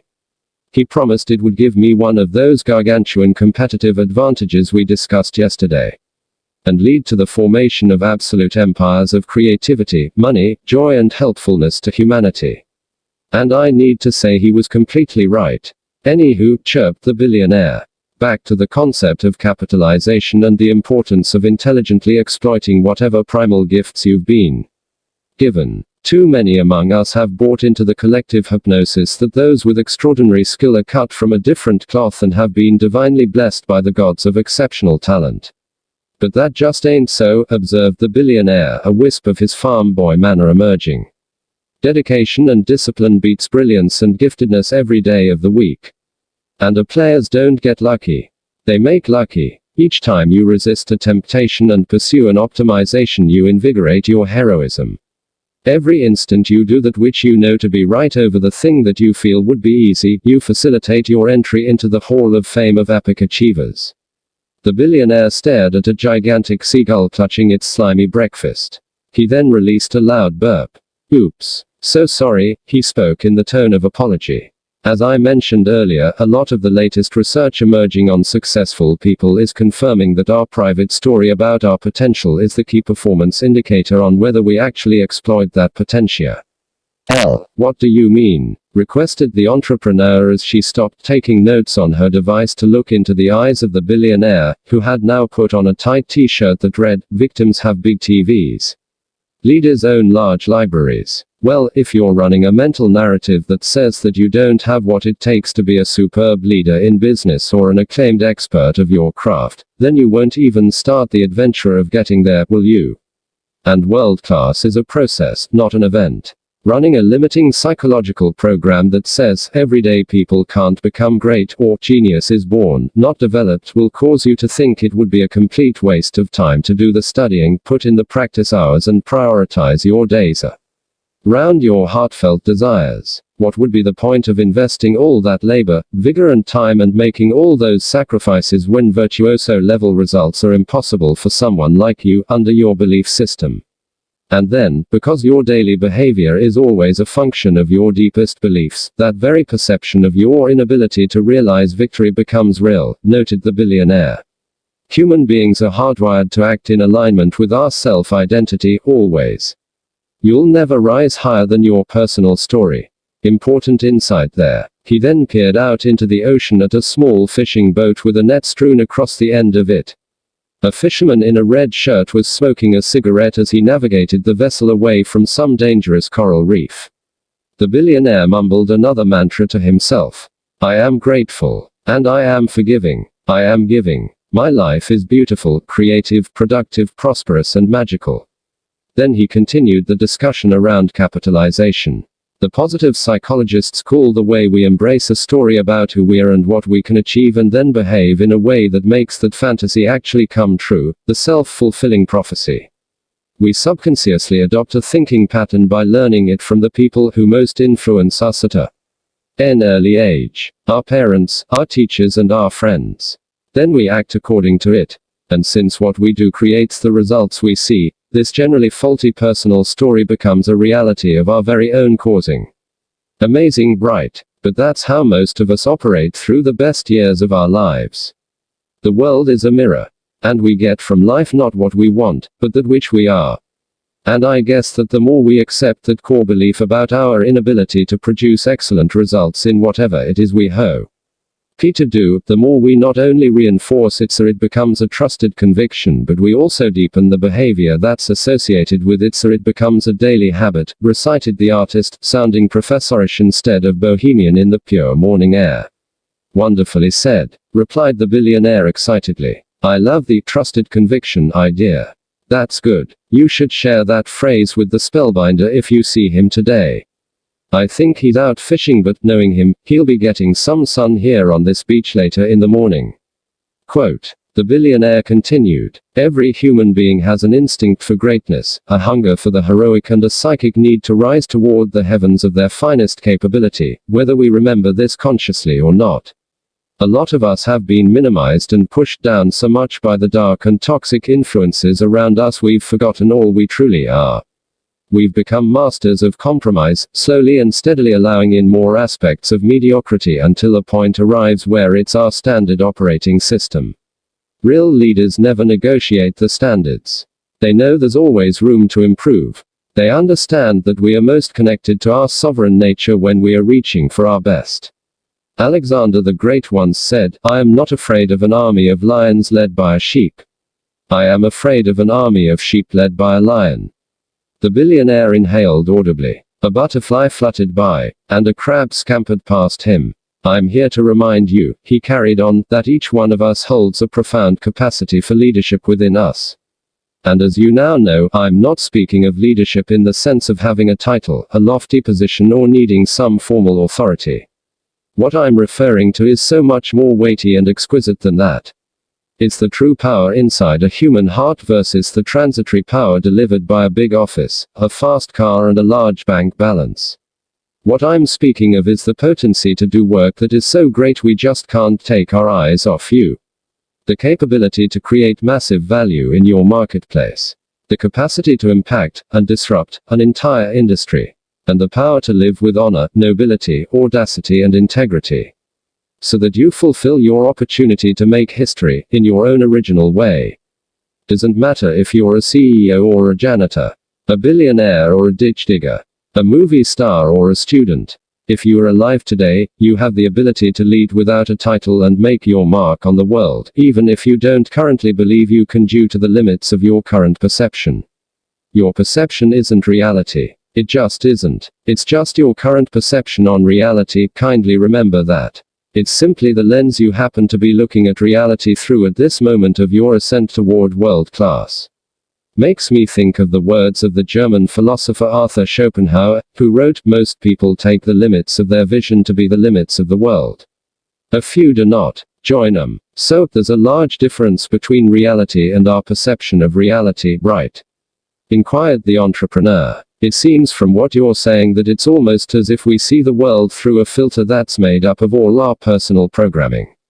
And we run the program so much we get brainwashed into believing that the way we are seeing the world is real, right?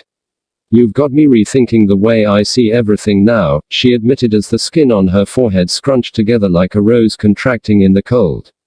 I'm beginning to question so much, she went on. Why I started my business in the first place. Why social status is so important to me. Why I have such urges to eat in the sleekest restaurants, live in the best neighborhoods and drive the most stylish cars.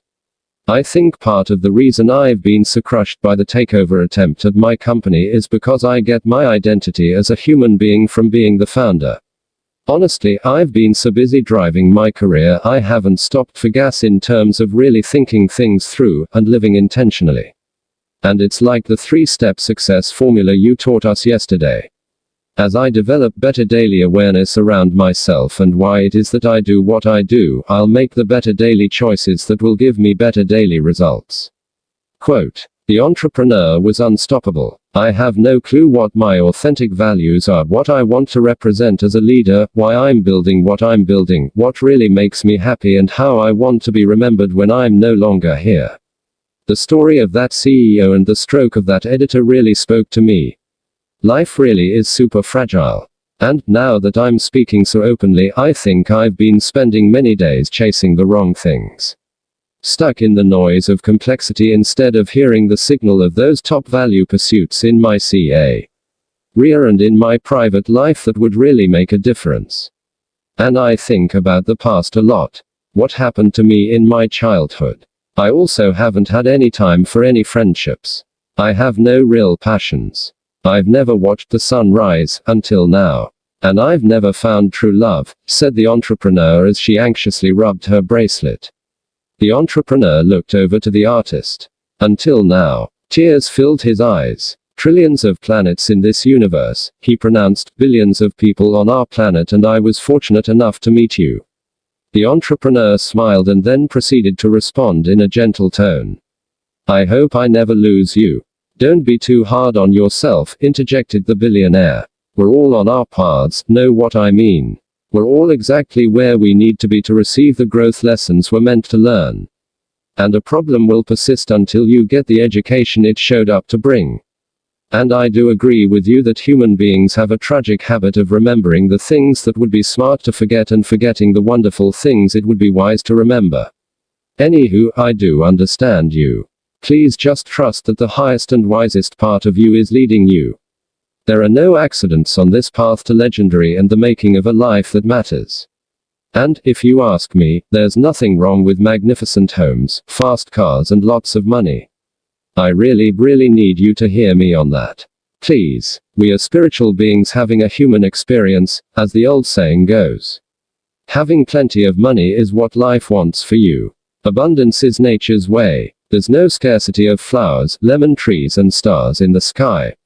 Money allows you to do superb things for yourself, and for the people you care most about. And it offers you the chance to help those in need. Quote. A tourist waterskiing behind a speedboat zoomed by. You could hear him laughing with glee. I'll let you in on a little secret, the magnate continued.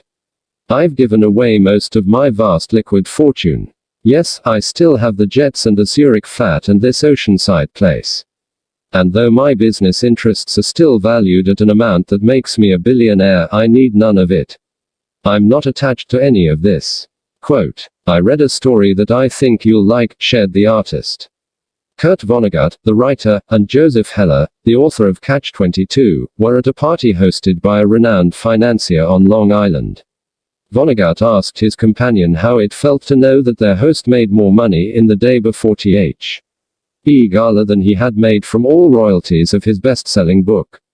Heller replied, I've got something he can never have. Vonnegut asked, what on earth could that be, Joe? Heller's reply was priceless, the knowledge that I've got enough. Single quote. Brilliant. Enthused the billionaire. Love it. He shouted inappropriately loudly as he high-fived the artist. He then performed the little dance he loved to do when he was happy yet again before launching into a series of jumping jacks. His eyes were closed as he did them. Such an oddball. The artist went on talking. Anyway, I understand what you're teaching us on this point about capitalization and the self-fulfilling prophecy. No one will believe in our ability to do great things until we first believe in our greatness and then put in the sincere and rigorous effort to realize it. You know what Pablo Picasso once said. Tell us, please, implored the entrepreneur, her stance showing that she was very open in this instant. Picasso announced, my mother said to me, if you are a soldier, you will become a general. If you are a monk, you will become the Pope. Instead, I was a painter. And became Picasso. Gnarly, man, the billionaire remarked. Now that's faith and confidence in one's potential. The billionaire ran a fist along his tanned chin, looking down at the white sand for a moment. And it's not only our parents who are responsible for the limited programs most people are running through their minds during the finest hours of the greatest days. Like I suggested, many well-meaning yet unaware teachers reinforce the idea that the heroic geniuses of the arts, sciences, sports and humanities are special, and that we need to accept that we are ordinary, incapable of producing towering work that leaves people breathless by its excellence and generating a life that is matchless. And then we have the association of our friends and relentless messaging of the media supporting the same facts. Essentially, it all becomes this consistent hypnotization where, without us even knowing it, the once blazing fire of genius within us grows dimmer. And the once passionate voices of possibility get quieter. We minimize our abilities and begin a lifelong process of playing small with our powers and constructing prisons around our strengths. We stop behaving as leaders, creative producers, and possibilitarians. And we start acting as victims. Disappointing what happens to so many good people. And most of us can't see this brainwashing away from our best selves happening, reflected the entrepreneur. Yup, responded the billionaire. Even worse, the potential unexpressed turns to pain, I need to emphasize. What do you mean by that? Wondered the artist, turning his eyes away and shifting his posture somewhat nervously. Maybe I'm sabotaging creating art as original and exceptional as the great masters did because I've avoided decapitalizing on my potential for so long that I'm hurting deep inside, the artist thought to himself. Well, our noblest selves know the truth. Each of us are built to do astonishing things with our human gifts and materialize astounding feats with our productive talents. The word, astonish, is actually derived from the Latin word, externere, which means to leave someone thunderstruck. Every single person alive today carries the capacity deep within their hearts and spirits to do this. The more we decrease the volume of our unhealthy narrative, which, neurobiologically speaking, is a creation of our limbic system, the more we will hear this sublime call on ourselves to rise up to the blatant expression of our greatest genius. This is true whether you're a supervisor within a large organization, a programmer in a small cubicle, a teacher in a school, or a chef in a restaurant. You absolutely have the capacity to lift your work to the level of artistry and have an impact for the betterment of humanity. And yet we resign our lives to apathy because of this faulty perception of who we truly are and what we can really accomplish, staying violently stuck in half-alive lives. And here's the really big idea: as we betray our true power, a part of us starts to die, noted the billionaire. Dramatic insight, acknowledged the artist. I seriously need to make some massive changes. I'm tired of feeling tired. And neglecting my creative abilities. I'm beginning to get that I'm special. You are, affirmed the entrepreneur. You are, she repeated, in a voice of tenderness. I'm also starting to see that I care too much about what others think. Some of my friends make fun of my paintings. And they say I'm a screwball behind my back. I'm realizing they just don't understand me. And my vision for my art.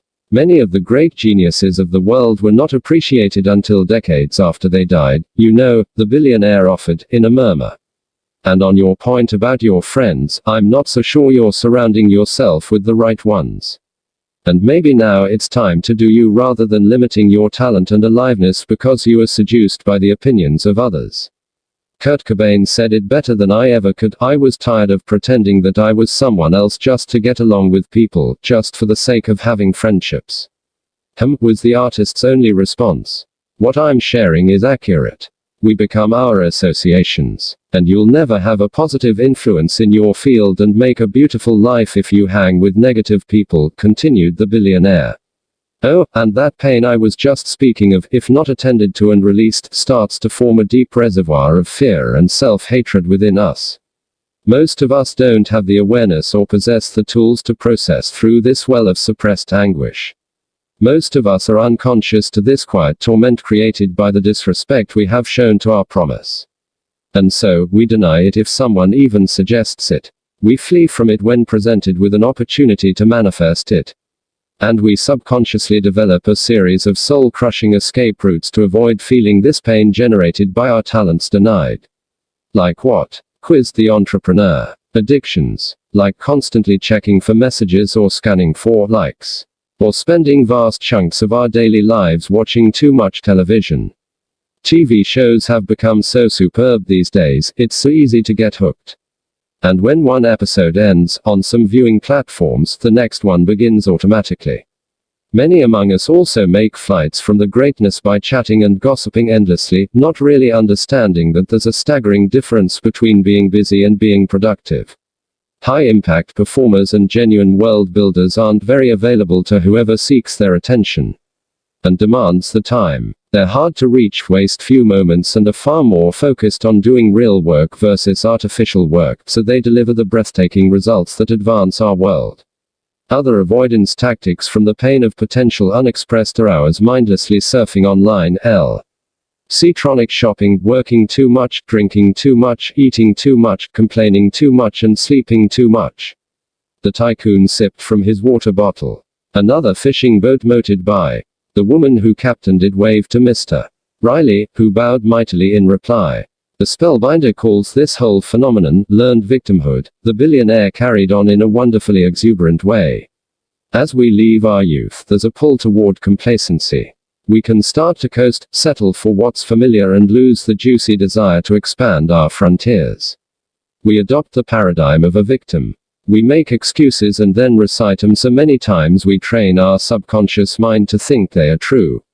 We blame other people and outer conditions for our struggles, and we condemn past events for our private wars.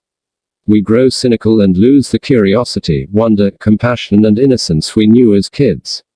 We become apathetic, critical, hardened. Within this personal ecosystem the majority of us create for ourselves, mediocrity then becomes acceptable.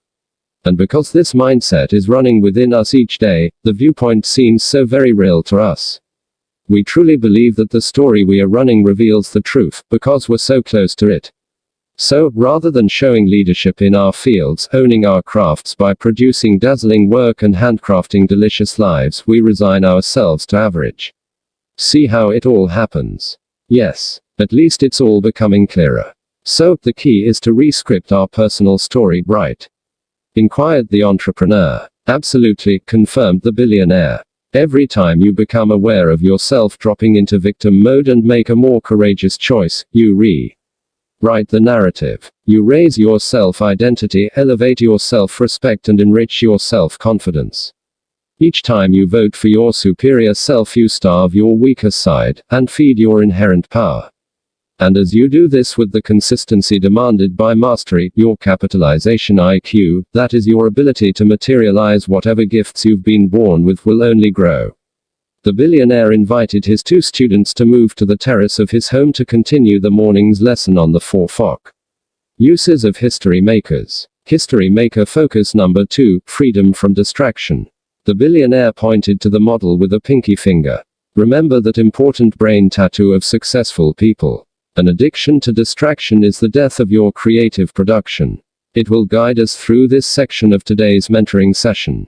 And I've decided to go deep into the importance of winning the war against diversion and cyber nuisances because it's an extremely serious issue in our culture. In some ways, the new technologies and social media are not only eroding the Everests of our glorious productive potential, they are also training us to be less human. We have fewer real conversations, fewer true connections, and fewer meaningful interactions. Quote, yes, I'm realizing this more and more as the mornings pass on this beach, admitted the entrepreneur.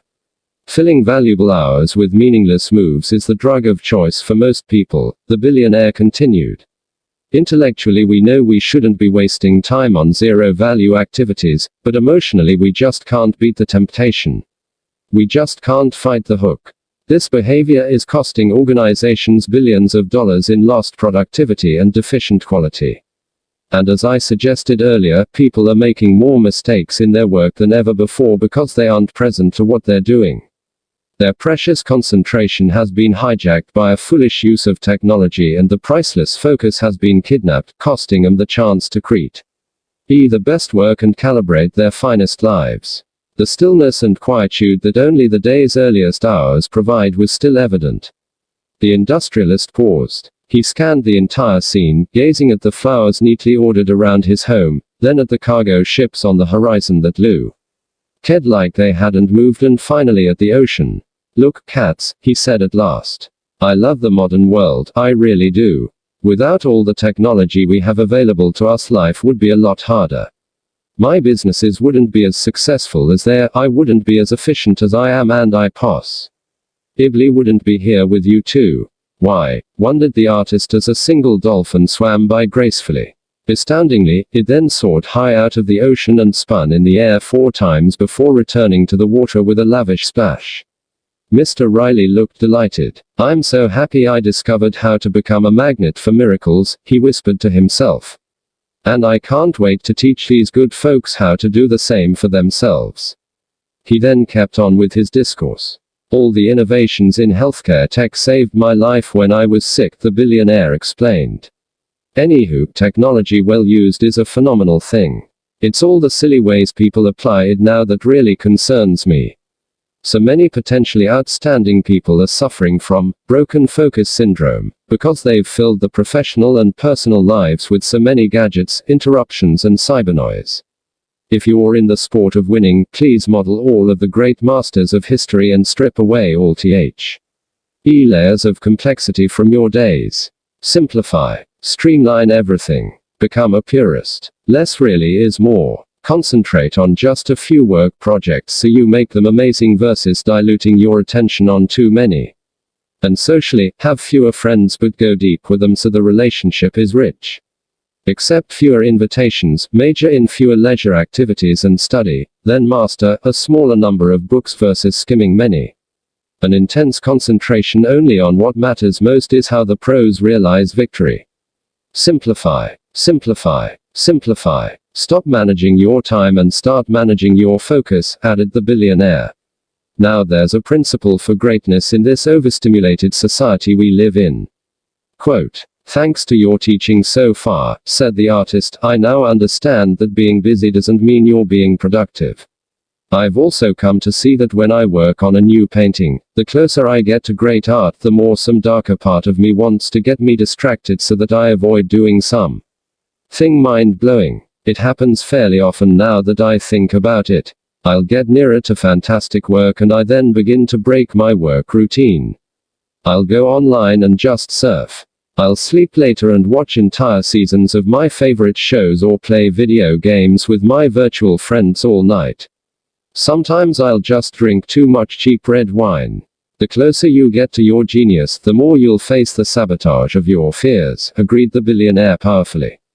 You'll become scared of leaving the majority and having to deal with the byproducts of mastery, like being different from most people, jealousy from competitors and the pressure to make your next project even better. As you rise toward virtuosity, you'll become anxious about failure, threatened by a concern of not being good enough and insecure about blazing new paths. So, your amygdala, an almond-shaped mass of gray matter in the brain that detects fear, gets all fired up. And you begin to tear down the productivity you've built up. We all have a subconscious saboteur that lurks within our weakest selves, you know. The good news is that once you become aware of this condition, quote, I can make the better daily choices that will give me better daily results, the artist interrupted with all the energy of a puppy seeing its owner after a long day alone. Exactly, said the billionaire. Once you are aware of the fact that, as you near your highest talents and most luminous gifts, the scared side of you will rear its ugly head and try to mess up the masterpieces you've been creating by pursuing every distraction and escape route possible to avoid niching, you can manage that self-destructive behavior. You can step outside of it. You can disempower it simply by watching its attempts to denounce your mastery. Really profound insights here, contributed the entrepreneur. This explains so much about why I'm limiting my productivity, performance and influence at my company. I'll set an important target. I get the team enrolled in it. We sequence the key deliverables. Then I get distracted. I'll say yes to another opportunity that adds more complexity to our business. I'll fill my days with useless meetings with people who love to hear the sound of their own voice. I'll check my notifications obsessively and watch breaking news reports religiously. This morning it's become super clear how I'm totally sabotaging my effectiveness. It's also pretty obvious that I am addicted to the digital nonsense you're speaking about. I'll be honest, I haven't gotten over some of my exes because it's so easy to watch their lives on social media. I'm understanding now that a lot of the hours I could be super creative I trade for online recreation. Like you said, Mr. Riley, it's a form of escape. I can't seem to stop shopping on my devices. It's just too easy, and it makes me feel happy, for a few minutes. I'm getting why Steve Jobs didn't give his kids the very things he sold to the world. He understood how addictive they could be if improperly used, and how they could make us less human and less alive. Quote, the billionaire raised a hand. Another assistant sprinted from the beach hut up to the now sun-soaked terrace. He wore a crisp white shirt, charcoal gray sailing shorts and well-cared-for black leather sandals. Here you are, sir, the young man said with a French accent as he handed the mogul a tray with mysterious markings on it. In the center was a model of the human brain. Merci beaucoup, Pierre. Now let's explore the neuroscience of self-sabotage so you cats can understand it better, and then beat it. Remember, each of us has what the spellbinder calls the ancient brain. This is made up of the limbic system, a set of brain structures that sit on both sides of the thalamus right under the cerebrum. The amygdala that I mentioned a few moments ago is part of this. This basic and lower functioning brain served to keep us safe thousands of years ago in a primitive world of relentless threats like starvation, temperature extremes, warring tribes and saber-toothed tigers. It functions to do one main thing, maintain a steady state while warning us against dangers so we survive and propagate our species.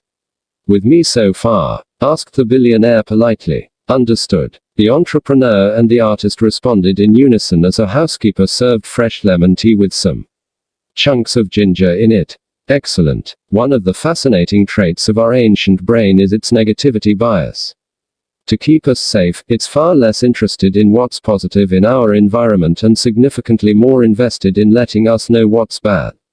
This brain's default is to hunt for danger, the billionaire continued happily. So back when life was much more brutal, we could respond swiftly and stay alive. That mechanism served our ancestors exceedingly well. But in today's world, most of us don't face death daily. The reality is that the ordinary person lives a higher quality life than most members of royalty did even just a few hundred years ago. Please think about this blessing. Quote, the tycoon slurped some tea.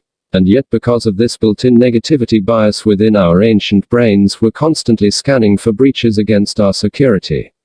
We're in hypervigilance mode, mostly anxious and uptight, even when everything's going great. Fascinating, right? Explains a lot of why we think the way we do, noted the entrepreneur as she, too, enjoyed the tea. Now I see why I always seem to feel I've never achieved enough, even though I've accomplished more than anyone I know, the entrepreneur carried on. I have such a successful business, a robust net worth, and before my investors got greedy, a fairly wonderful life. Yet despite everything I have, my brain seems to always focus on what I'm missing, where I don't have enough, and how I'm falling short of expectations around winning. Drives me crazy. I hardly feel any peace. Ever. The entrepreneur crossed her arms. The artist blew her a kiss as his dreadlocks dangled in the fragrant breeze. Theodore Roosevelt said something I think it's important you hear, expounded the billionaire. What did he say? Inquired the entrepreneur, her arms clenched tightly. Comparison is the thief of joy, responded the billionaire. Someone will always have more fortune, fame and stuff than you do. Think about my earlier point about detachment and embracing the wisdom of knowing when enough is enough. Yes, I remember, said the entrepreneur courteously. More and more of this hunger you have comes from deeper feelings of scarcity. And a lot of this is stemming from the workings of your ancient brain. It's scanning your environment and the negativity bias is being activated, preventing you from enjoying all the good you have. Okay, said the billionaire. Let's go even more granular. As time advanced, our brains evolved. And the prefrontal cortex developed. This is the part of our brain responsible for higher thinking. Neuroscientists consider it the crown jewel of advanced reasoning. The spellbinder calls it the mastery brain. But here's the thing, as we began to dream bigger, learn quicker and raise our levels of creativity, productivity and performance, the ancient brain and the mastery brain began a conflict. They went to war. The primitive brain senses our growth, knows we're leaving our safe harbor of the known, and gets fired up because we're leaving our traditional ways of being. It senses the threat, even though the threat is essential to our personal ascension and professional advancement. We absolutely must venture into those unexplored places where possibility lives, to become more intimate with our primal genius and to become all we are meant to be. Knowing we have higher reaches of talent and courage left to visit floods a human heart with immense excitement. This knowledge is one of the vast treasures that make life worth living. The celebrated psychologist Abraham Maslow once stated, "If you plan on being anything less than who you are capable of being, you will probably be unhappy all the days of your life." But the amygdala kicks into high gear as we exit what's familiar and try something new. The vagus nerve gets provoked, the fear hormone cortisol gets released. And we begin to destroy the very intentions and implementations that our mastery brain so intelligently wants us to realize. Quote, "This explains why so few people are highly creative and extremely productive," the artist observed. As we leave our comfort zones, the ancient brain gets triggered. As we raise our expertise and lift our influence, it gets frightened by the change. Quote, "Exactly," applauded Mr. Riley. Then cortisol is released, our perception narrows, our breathing grows shallow, and we drop into fight or flight mode. Actually, the three options of fear are flight, fight, or freeze. Quote, the artist added, "Our higher thinking wants us to grow, evolve, do more masterful work, lead better lives, and inspire the world," continued the artist. But there's a battle of our brains going on. And the ancient, lower, more primitive brain inside all of us wants to stop our evolution. Quote, "Exactly," said the billionaire as he fist bumped the painter. And so, speaking to the second focus of history makers on the model you're walking us through, freedom from distraction, I guess it's because of this fear we face that we embrace as many diversions as possible to make us feel better. Even if only for a minute.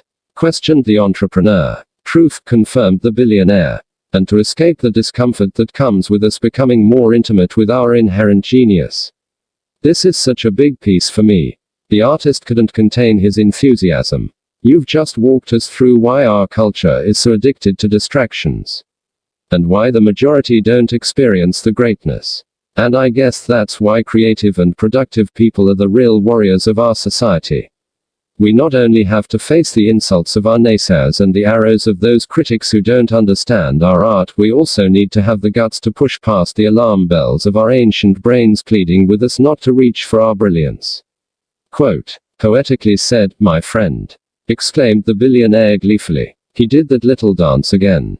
The housekeeper, who was sweeping the veranda, just shook her head. It takes an awesome amount of courage to feel the terror of true personal and professional growth, and to keep going, even when you sort of feel you're dying, taught the Titan. But continuing when you're frightened is how you become a legend. You two cats are makers, builders of great things. And all builders consistently break through the fear daily to find higher levels of prowess, impact, and human freedom.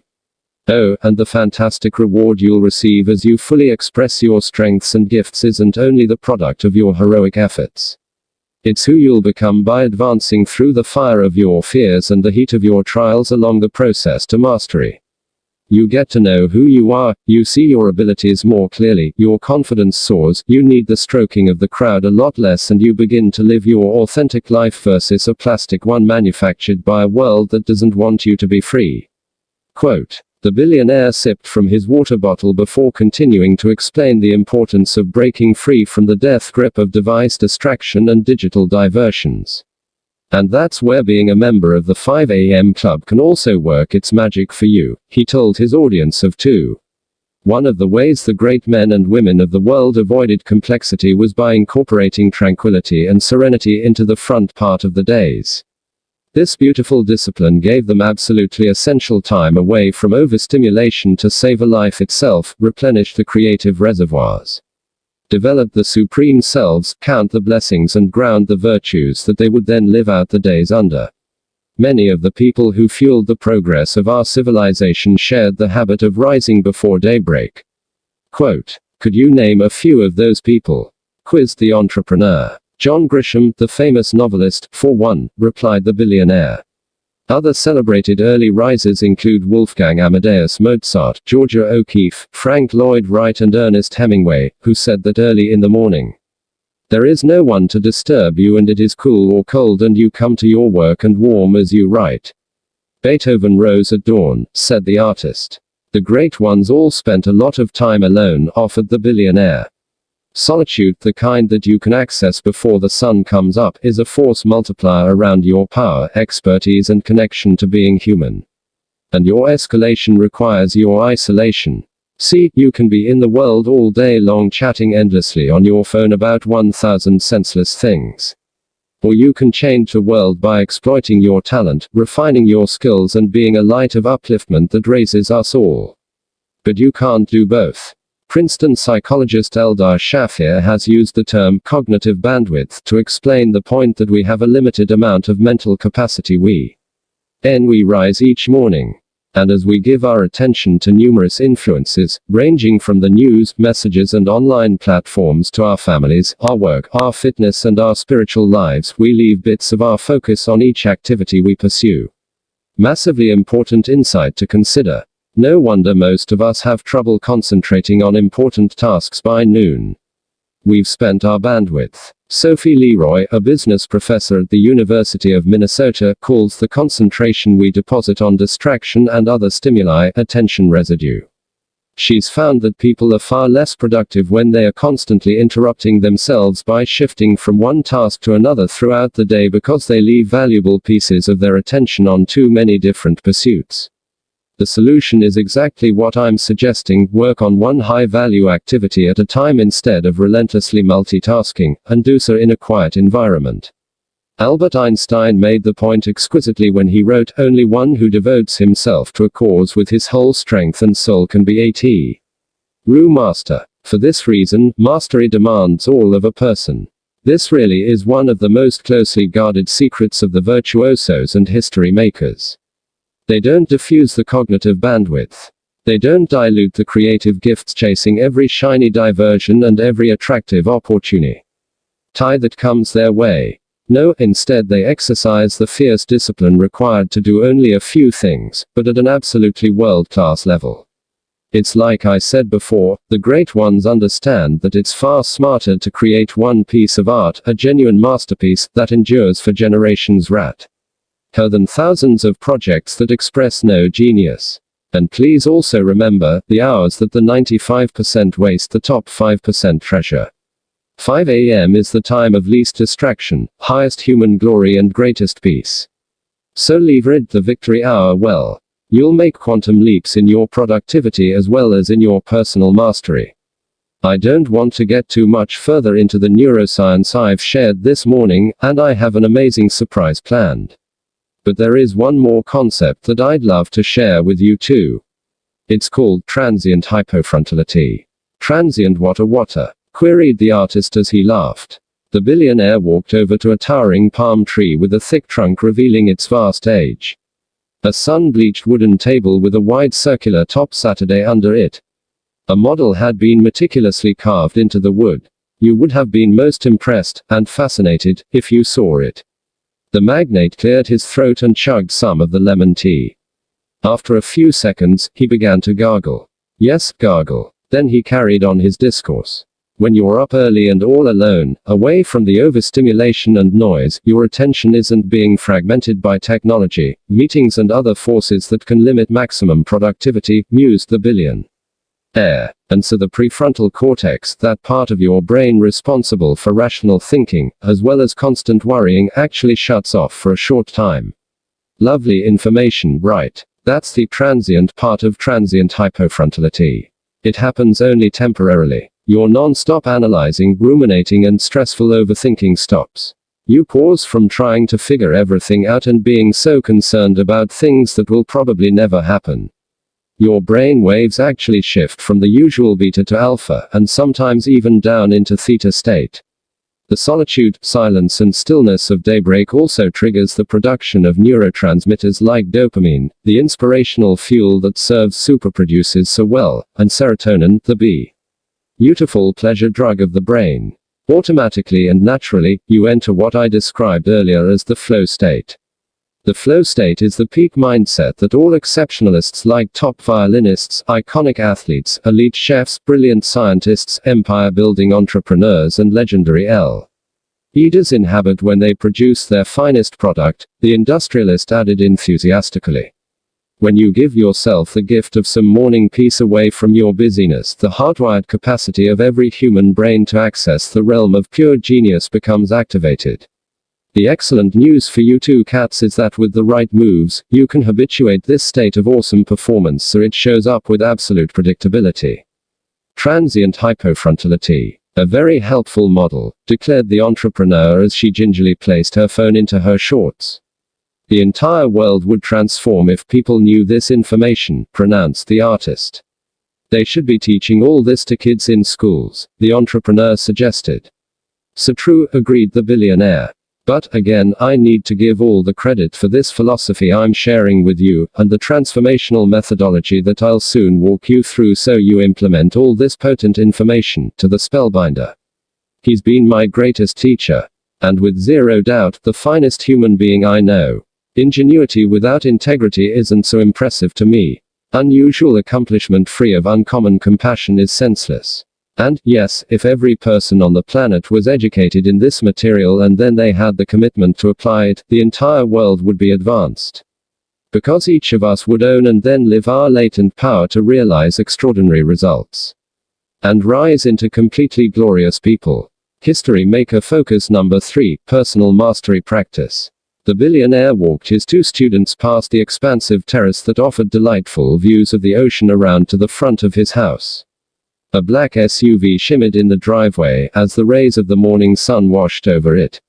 Where are we going? Asked the entrepreneur. Well, I promised you both at that dramatic meeting we had at the conference that you would swim with the dolphins if you came to visit me in Mauritius. So I'm delivering on my promise. We're going to the western part of the island, to a small seaside village called Flick en Flack. Two young and delightful dudes are waiting there for us.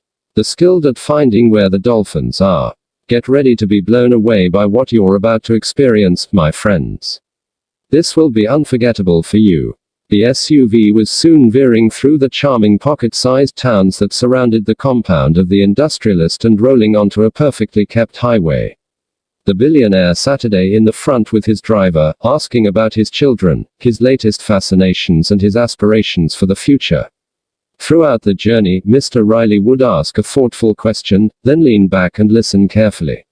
One could see he was a man of towering depth, with a mammoth heart. As the vehicle eased up to a lovely harbor, graced by a sandy beach, a few white cottages, a quaint fish restaurant and many aging boats moored in the water, a rooster proudly sang his morning anthem. And the miraculous sight of a double rainbow unfolded across the magnificent blue sky. Two young fishermen greeted the billionaire with hugs. The group then set off into the vast Indian Ocean, searching for a school of dolphins they could swim and play with. The song, Strength of a Woman by Jamaican singer Shaggy blasted from an inexpensive speaker roughly installed into the side of the boat with gray duct tape. The spray coming off the motorboat as it struck the waves soaked the faces of the billionaire, the entrepreneur and the artist, making them giggle like children dancing in puddles left after the rain. After a few attempts, dolphins were spotted swimming jubilantly in a small cove surrounded by soaring cliffs, the kind you'd see along the Pacific Coast Highway in California. The way those creatures rejoiced as they glided through the ocean would make you feel as if there were 1,000 of them in that little inlet. But there were only about 11 or so. The billionaire threw on a diving mask and quickly slipped into the water from a platform at the back of the motor boat. Come on, cats, he said excitedly.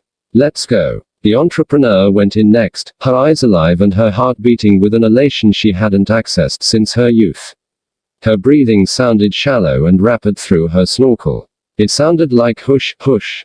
The artist followed, doing a belly flop off the end of the boat. Guided by one of the young fishermen, who was wearing surf shorts with a colorful tropical print and sporting rubber shoes, the three adventurers frolicked with the dolphins as they swam smoothly just below the water's surface. When the dolphins descended, so did the three euphoric companions. When they would twirl around, so would the members of the 5 a.m. club. When they would flirt with one another, so would the entrepreneur and the artist. The experience only lasted about 15 minutes. But it was miraculous. That was unbelievable, exuded the artist breathlessly as he emerged from the water and struggled to get back into the boat from the small stage near the motor. One of the most amazing experiences of my life, gushed the entrepreneur, as she kissed him lavishly. The billionaire soon surfaced. He was hooting with laughter.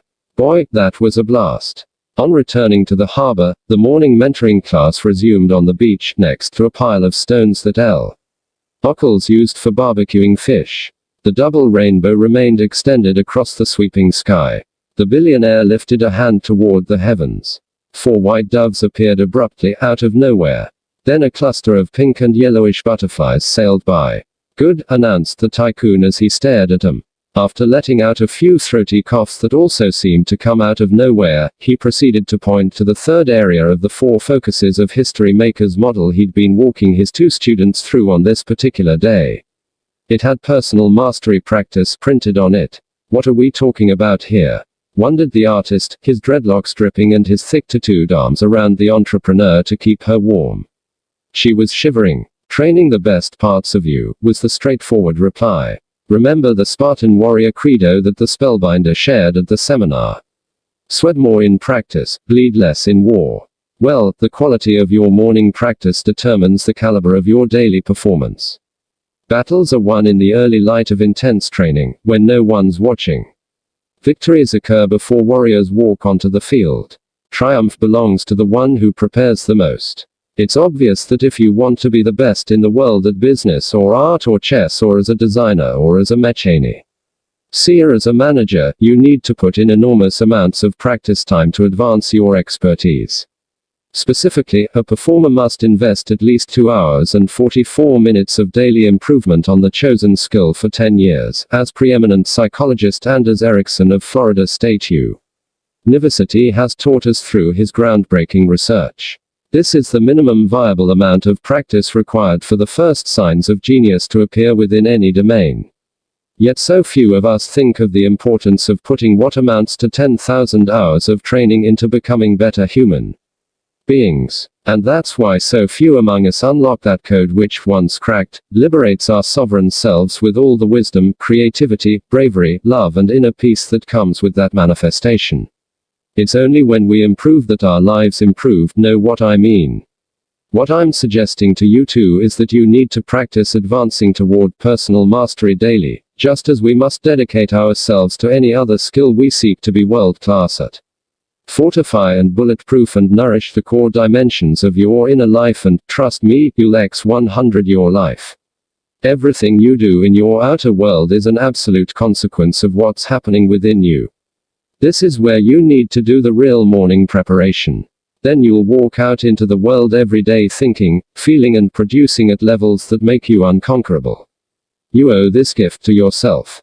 Quote, I've never believed much in self-improvement before the Spellbinders conference, stated the entrepreneur flatly. It's never seemed real to me. Have you ever tried it? I mean seriously practiced it over an extended period of time? Asked the billionaire firmly. Yet another dove flew overhead. And when the mogul glanced up at the sun, it almost appeared that the clouds parted. Not really, admitted the entrepreneur. Until now. Until I joined the 5 a.m. club. Okay, good. So, let's keep going. Here's the key, said the billionaire. During your victory hour, from 5 to 6 a.m. each morning, concentrate on upgrading what the Spellbinder calls the 4 interior empires. This will be the smartest, and sometimes the most difficult work you will ever do in your life. Deeply working on you. Cultivating the 4 central inner arenas that I'll walk you through in a moment is your golden key to transformation. It won't be easy, I need to reinforce that. But it will be totally worth it. Why? Wondered the entrepreneur. She'd stopped shaking from the cold water of the Indian Ocean. But the artist still held her. His dreadlocks still dripped, and the renegade rooster still crowed. Because inner empires need to be unfolded up to world class before you'll ever see outer ones. And your fortune always follows your fearlessness. Powerful insight, cats, your influence in the world mirrors the glory, nobility, vitality and luminosity you've accessed in yourself. Very few people in this time of superficiality and human creatures behaving like artificial machines remember this essential life truth. External always expresses internal, without always reflects within. Your creativity, productivity, prosperity, performance and impact on the planet are always a sublime expression of what's going on inside of you. For example, if you lack faith in your ability to get your ambitions done, you'll never achieve them. If you don't feel deserving of abundance, you'll never do what's required to realize it. And if your drive to capitalize on your genius is weak, your fire to train is dim and your stamina to optimize is low, it's clear you'll never take flight into the rare air of outright mastery. And realize domain dominance. External always expresses internal, and to experience empires in your outer life you need to develop your inner ones first, reinforced the billionaire. He started to sip from a bottle of green-colored liquid that one of the fishermen had given him when he hopped out of the motorboat. If you looked very closely at the text printed on the glass, you'd read these words of Mahatma Gandhi: "The only devils in the world are those running in our own here." T.S. That is where the battle should be fought. As you consistently increase the inherent power inside you, Mr. Riley continued, you'll actually begin to see an alternate reality flush with gorgeous opportunity and luxurious possibility. You'll play in a universe of the marvelous that members of the majority can't even perceive. Because their eyes are blinded by doubt, disbelief and fear. Greatness is an inside game, the billionaire affirmed as he drew yet another learning model into the sand. It was a circle with 4 slices. E1, E2, E3 and E4. Here, E1 represented mindset and psychology. E2 represented heartset and emotionality. E3 represented healthset and physicality, and E4 represented soulset and spirituality. Okay, let's go granular on this framework so you cats have a high and ultra clear awareness of what aspects of your inner life to improve during your victory hour. I'll provide you with the complete morning routine to run soon, when I teach the 20-20-20 formula. For now, please just know that there are 4 interior empires to train, cultivate and iterate before the sun comes up: mindset, heartset, healthset and soulset. Together, these 4 private arenas form the foundation of the true primal power that rests inside every human being alive today. Most of us have disowned and discredited this formidable force as we've spent our days pursuing things outside ourselves. But we all have this profound and illustrious capacity within us. And the best time to optimize your 4 interior empires is from 5 to 6 a.m. That's the most special time of the day. Own your morning, and you'll elevate your life, encouraged the tycoon. Oh, a question: what if I only want to do this 5 days a week and take weekends off? How strict is this whole 5 a.m. method? Asked the entrepreneur. An ancient dog shuffled by and the song Occhi, by Italian music legend Zucchero, could be heard playing from the fish restaurant. You would probably have found that part of this scene quite strange. But it really did happen this way. It's your life. Do what fits you best and feels right to you. What I'm revealing is the information the spellbinder shared with me. It caused me to make my fortune, and helped me find a consummate sense of daily joy and ongoing peace. Really, all of this gave me personal freedom. Apply it all in whatever way works for your values, aspirations and lifestyle. Yet also know that part-time commitment truly does deliver part-time results, stated the billionaire as he turned to catch a fly with his fist. Could you please go deeper into the 4 interior empires? The entrepreneur asked. This piece you're teaching us will really help me become a lot stronger in my fight with those investors and get even more of my hope, happiness and confidence back. I haven't told you this, but over these past days since I met you, I've been applying so much of what you've been so generous to share with us. As I'm sure you saw, at first I resisted a lot of the spellbinder's philosophies. I really didn't want to go to his seminar, you know. But at least I was open to his and your teachings. Desperately open. I love life, you know. And I now plan to live a long time. Good, the artist said as he picked up a heart-shaped seashell and placed it tenderly into a palm of the entrepreneur. Ah, he closed her fingers around it, and pressed her hand to his chest. I'm already noticing some significant improvements, the entrepreneur went on. By rising at 5, I feel more focused, less stressed, more secure and way more energetic. I have a larger sense of perspective over all the aspects of my life. I'm becoming more grateful for all the positive in my world, a lot less concerned with the attack on my company, and a lot more excited about my future. Look, those investors are bad guys. And I'm not ready to handle them yet. I will, though. But the fear I felt around the whole thing, and the dark sense of hopelessness about it all, well, that's faded. Quote, "Neato," said the billionaire using the vintage slang of hipsters of a bygone era. He then changed his t-shirt on the beach. The SUV had returned, and the driver was parked directly in front of the seafood restaurant. "And you're wise," the billionaire added. "All this information is priceless. But, as you're finding, it's the ceaseless practice and daily application of it that will make you a heroic human being and an inspirational leader in business and a worldwide uplifter of many. And I congratulate you for letting go of your past. No one's suggesting you act irresponsibly and not deal with the issue you're facing at your firm. But your past is a place to be learned from, not a home to be lived in." Quote, "The three friends climbed into the waiting vehicle and it pushed ahead to return to the estate of the eclectic host. So, let's talk more about this learning model, because it is so crucial to your success and happiness," the billionaire commented as the SUV sailed along. "Many gurus speak of mindset. They teach the importance of installing the psychology of possibility, to use Harvard psychologist Ellen Langer's phrase. They coach you to think optimistic thoughts every day. These teachers tell you that your thinking forms your reality and that, by improving your mind, you'll improve your life. For sure, calibrating your mindset is an essential move to make toward the personal mastery that will then lead to a legendary outer reality." Yet the billionaire continued, "And it's incredibly important that you too understand this because most people don't. The Spellbinder taught me that elevating your mindset, the first of the 4 interior empires, is only 25% of the personal mastery equation." Quote, "Seriously?" the artist asked. "I always thought that our thinking determines everything. That there wasn't much more to it than that. The whole change your thinking and you'll change your life, and your attitude determines your altitude kind of thing." Quote, "Look," said the billionaire. "It's definitely true that your deepest beliefs drive your daily behavior. You know I believe that. And you know I also agree that the way you perceive the world drives the way you perform in it. Yet, a superbly developed mindset without a magnificently purified heartset is a hollow triumph. Just working on your mindset will never deliver the fullness of your sovereignty and fully express your resident genius," the industrialist said with great clarity. "I think I'm getting you," noted the artist with a grin the size of Mount Kilimanjaro. Charles Bukowski said, "Stop insisting on clearing your head.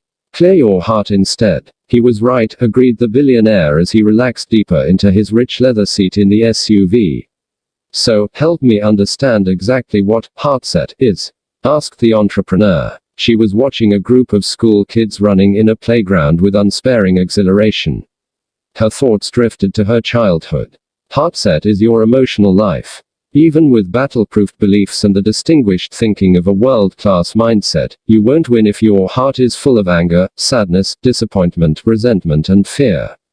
Just think about it, how can you produce amazing work and realize astonishing results if toxic feelings are weighing you down? It seems like everyone's talking about building a healthy and undefeatable mindset these days. You hear it everywhere, but no one's speaking of heartset, or healthset and soulset. All 4 of these interior empires must be polished beautifully through morning practice for you to know the awe-inspiring power that lurks within you. And it's only when you grow and deepen your relationship with this natural authority that exists at your core that you can ascend into the company of the virtuosos and the gods. As you elevate your 4 interior empires, you'll begin to achieve success in the external world at a level you've never believed you could achieve, and more elegantly than you've ever imagined. It's as if you've developed the capabilities of a magic worker. You start to increase the power of others by your very presence. An improbable yet consistently reliable stream of miracles will infuse your common hours. And a prolific joyfulness born of brilliant accomplishment and worldwide service will come to you, as life's reward for the admirable ways you've behaved. Mr. Riley looked out of the vehicle's window. He then continued his discourse. So many of us know what we should do mentally, but nothing extraordinary ever happens because our emotional life remains a mess. We stay stuck in the past. We haven't forgiven the unforgiven. We've repressed all those unhealthy emotions from all that has hurt us. Sigmund Freud wrote that unexpressed emotions will never die. They are buried alive and they will come forth later in uglier ways.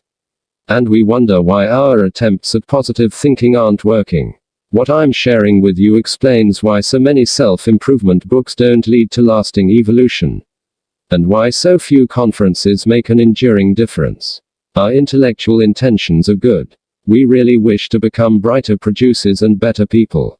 But we merely get the information at the level of thought. And then we sabotage our lofty aspirations with the residue of our broken hearts. So nothing shifts. So nothing increases. So nothing transforms. If you want to experience exponential growth and unparalleled performance, you need to dial in a masterful mindset, but also repair, rebuild and reinforce a winning heart set.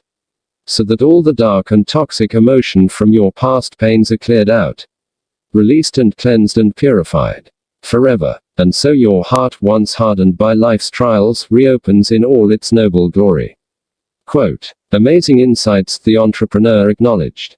But how exactly do I do this during my victory hour from 5 to 6 a.m.? You'll learn how to implement the 5 a.m. method in the near future, the billionaire replied.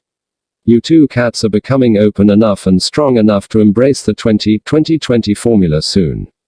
And like I've suggested since we've hung together, your lives will never be the same once you know and run it. The 20-20-20 formula is an absolute game changer.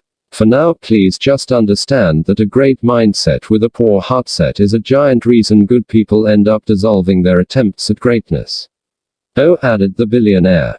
I should also mention that working on your heart set isn't only about removing negative emotions that have built up from life's frustrations, disappointments and burdens.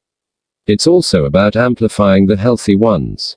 That's why part of your morning routine needs to have a gratitude practice as part of it. To feed your sense of awe and fuel your reservoirs of exuberance.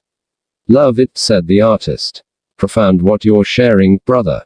Revolutionary, I'll admit, he emphasized. Yes, absolutely. And so the spellbinder taught me to do some profound work on my heart set each morning, during my victory hour.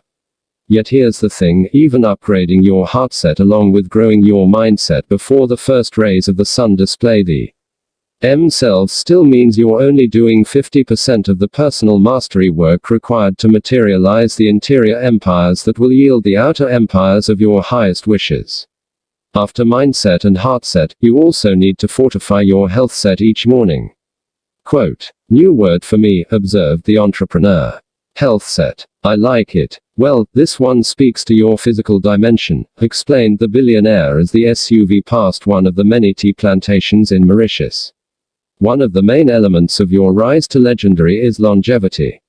Here's a quick tip if you want to lead your field and experience continuous escalations of your eminence: do not die. You'll never become a titan of your industry and an icon who makes history if you're dead. Quote. Both the entrepreneur and the artist grinned as the billionaire began to clap vigorously, apparently as happy as a family of squirrels playing in a forest, on hearing his own words. But I am being serious. Beautiful things happen once you commit seriously to peak fitness and go hard on cheating aging. Just imagine living an extra few decades, and staying ultra healthy as you do so. That's another few decades to refine your craft, to grow into an even more influential leader, to produce work that's radical artistry, to compound your prosperity and to build a luminous legacy that will enrich all of humanity.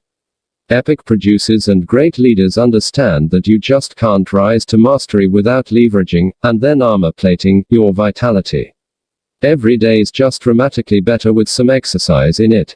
I need to say that again because it's so essential to a life amazingly lived. Every day is just dramatically better with some exercise in it. And few things feel as good as getting uber fit. I guess what I'm offering to you is that health set is all about dialing in your physical dimension so your brain is operating at its highest level of cognition, and so your energy is igniting, and so your stress is dissolving, and so your joy is expanding. Getting really healthy and ultra fit worked wonders for my business, you know. The billionaire paused. He drew his hands together as is the custom in India, where people say, Namaste, which is Sanskrit for, I bow to the divine in you. Quote. And that brings me to Soulset, lady and gentlemen. I have learned that every single one of us has an unstained spirit and spotless soulfulness that rests at our very center. Most of the world is uninterested in whispers from and the requirements of the soul. As a race, we've neglected that portion of ourselves that is most wise, wonderful and eternal. The majority, programmed by society, is all about getting the goods that will boost popularity, gaining validation and social currency from the selfies and accomplishing popular results that will give legitimacy. However, feeding your spirit, daily, is the activity of genuine leadership royalty. And tell me, Mr. Riley, when you refer to Soulset, what exactly are you speaking of? Inquired the entrepreneur, clearly making steady progress as a student of the Spellbinder's teachings. She also appeared more present, strong and free than at any time since the artist had met her. Yeah, I'm not clear either, brother, mentioned the artist sincerely as he, too, reclined in his seat as the chauffeur navigated the vehicle up the winding driveway of the tycoon's home. More butterflies floated by. The double rainbow remained transfixed in the sky. The billionaire peered at it and then went on. There is no exquisite beauty without some strangeness in the proportions, observed the billionaire as he waved to his gardeners and stuck his tongue out at a frog. The English poet Christopher Marlowe said that. And, dude, he was speaking some truth there. Anywho, to help you understand the fourth interior empire, please allow me to bring this learning all together by simply saying that since mindset is all about your psychology and heartset is all about your emotionality, and healthset relates to your physiology, soulset refers to your spirituality. That's it. Nothing mystical, really. Nothing religious. Nothing voodoo or freaky. Go deeper, please, pressed the entrepreneur. You're reordering my perception with all of these points. Well, it's all the Spellbinder's work, not mine, kindly remember that. Anywho, my encouragement is to become a devout spiritualist. And just so that term doesn't spook you and shut you down to this education, all I mean to say is spend time in the quietude of the early morning to make the return to the courage, conviction and compassion within you. All I'm encouraging is that you soar with the angels of your highest nature and dance with the gods of your most precious talents for a little time before sunrise, as a tribute to Hat's most wise and true within you. Only then will you begin to know, and understand, the Shangri-Las of greatness and nirvanas of light that inhabit your sovereign self. Soulset is all about remembering who you truly are. The sages, saints and seers of history all rose at dawn to forge even weightier bonds with the hero we all have at our cores. Insecurity, scarcity, selfishness and unhappiness are all children of fear. These characteristics were taught to you. They sure aren't your natural state. After we are born, we begin the departure from our spiritual power and descend into more of what this damaged world wants us to be. We become more about acquiring, hoarding and comparing instead of creating, helping and adventuring. Awake human beings work on elevating the soulset in the serene hours before daybreak, in the sanctuary of solitude, silence and stillness. Through hope-filled contemplation of the finest version of yourself, without errors in your character. By marvelous meditation on how you wish to show up during the day ahead. By thoughtful consideration of the quickness of life and the suddenness of the exit. And by rich reflections on what gifts you aim to materialize so you leave the world in better shape than you encountered it on your birth. These are some of the ways you can raise your soulset game.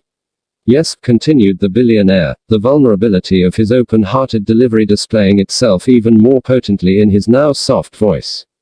You too have a brave, loving and wildly powerful hero at your foundation. I know to most people this idea sounds crazy. But it is truth that I speak. And by spending some time on your soulset during your victory hour, you'll improve your awareness of, and relationship with this most magnificent part of you. So you are consistently serving society instead of gratifying the ego hungers of your smaller self. And with better daily awareness of our mindset, heartset, healthset and soulset, we'll make the better daily choices that will guarantee better daily results, right? Pronounced the entrepreneur, reciting the 3-step success formula she'd discovered in an earlier mentoring session. Precisely, applauded the billionaire. Exactly, he added, nodding his head. And please always stay sincere to what's most important in a life. Greatly live, pleaded the billionaire. Be not seduced by the superficialities that suffocate the human spirit and divorce us from the best within us.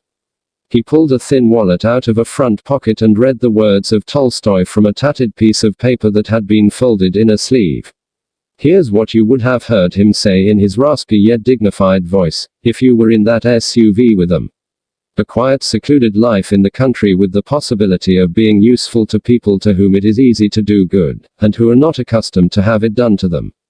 Then work which one hopes may be of some use, then rest, nature, books, music, love for one's neighbor. Such is my idea of happiness. The three companions were now standing outside the magnate's house. An owl was perched on a lemon tree. It hooted terrifically as it saw the billionaire. He replied with a simple wave. Nice to see you, buddy, the billionaire said. What took you so long to come home? Quote. History Maker Focus Number 4, Day Stacking. Remember that each of your prized days represents your precious life in miniature, the billionaire observed. As you live each day, so you craft your life. We all are so focused on pursuing our futures that we generally ignore the exceedingly important value of a single day. And yet what we are doing today is creating our future. It's like that sailboat over there, expounded Mr. Riley, pointing to a watercraft off in the distance. A few navigational shifts, seemingly irrelevant and infinitesimal, when done consistently over a long voyage, make the difference between ending up in breathtaking Brazil or fantastic Japan. All you need to do to pretty much guarantee a hugely successful and a splendidly meaningful life is own the day. Make those 1% course corrections and improvements over each 24-hour allotment you receive, and these days will slip into weeks and your weeks into months and your months will slip into your years. The spellbinder called such daily personal and professional optimizations micro wins. Enhancing anything in your day, ranging from your morning routine to a thought pattern to a business skill to a personal relationship by only 1% delivers at least a 30%, yes, 30% elevation only a month from starting. Stay with the program and, in just 1 year, the pursuit you've been focusing on has elevated 365%, at least. The main point I'm making here is concentrate monomaniacally on creating great days, and they'll stack into a gorgeous life. Small daily, seemingly insignificant improvements, when done consistently over time, yield staggering results, reinforced the entrepreneur, recalling one of the brain tattoos she'd been schooled in during this magical adventure. Yes, declared the billionaire cheerfully, as he stretched and then touched his toes while whispering to himself, life is good, and I must help these two kind souls become great before it's too late. Quote. Here's the real takeaway, the billionaire carried on.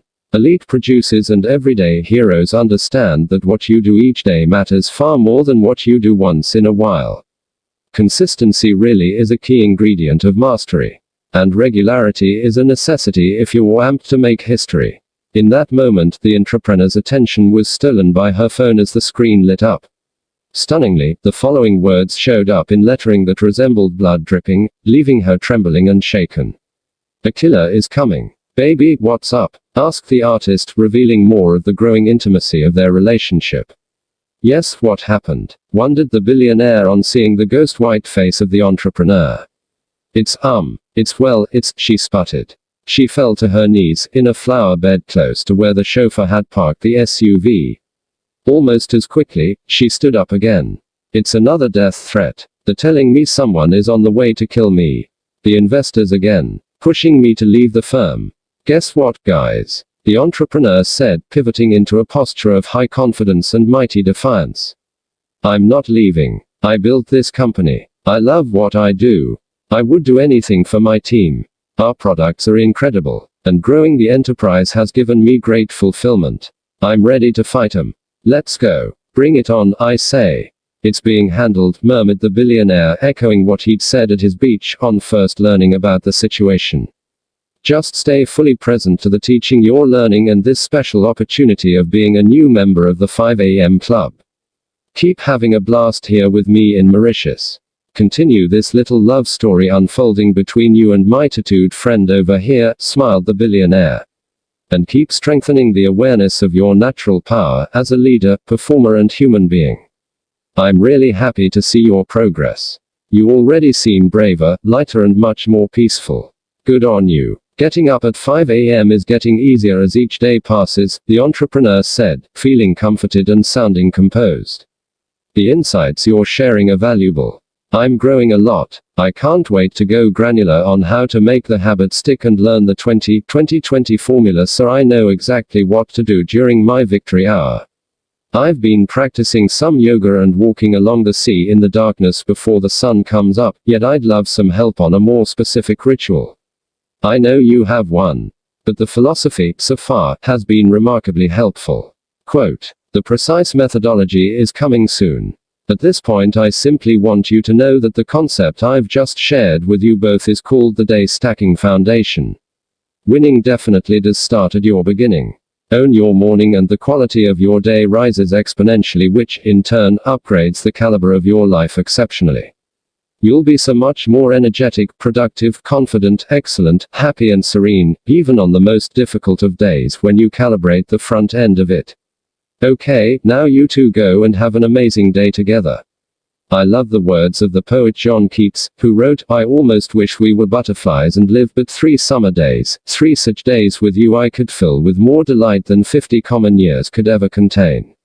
Pretty great, right? Totally, voiced the artist as he tugged on 3 dreadlocks, patted his stomach and then laced up a black combat boot.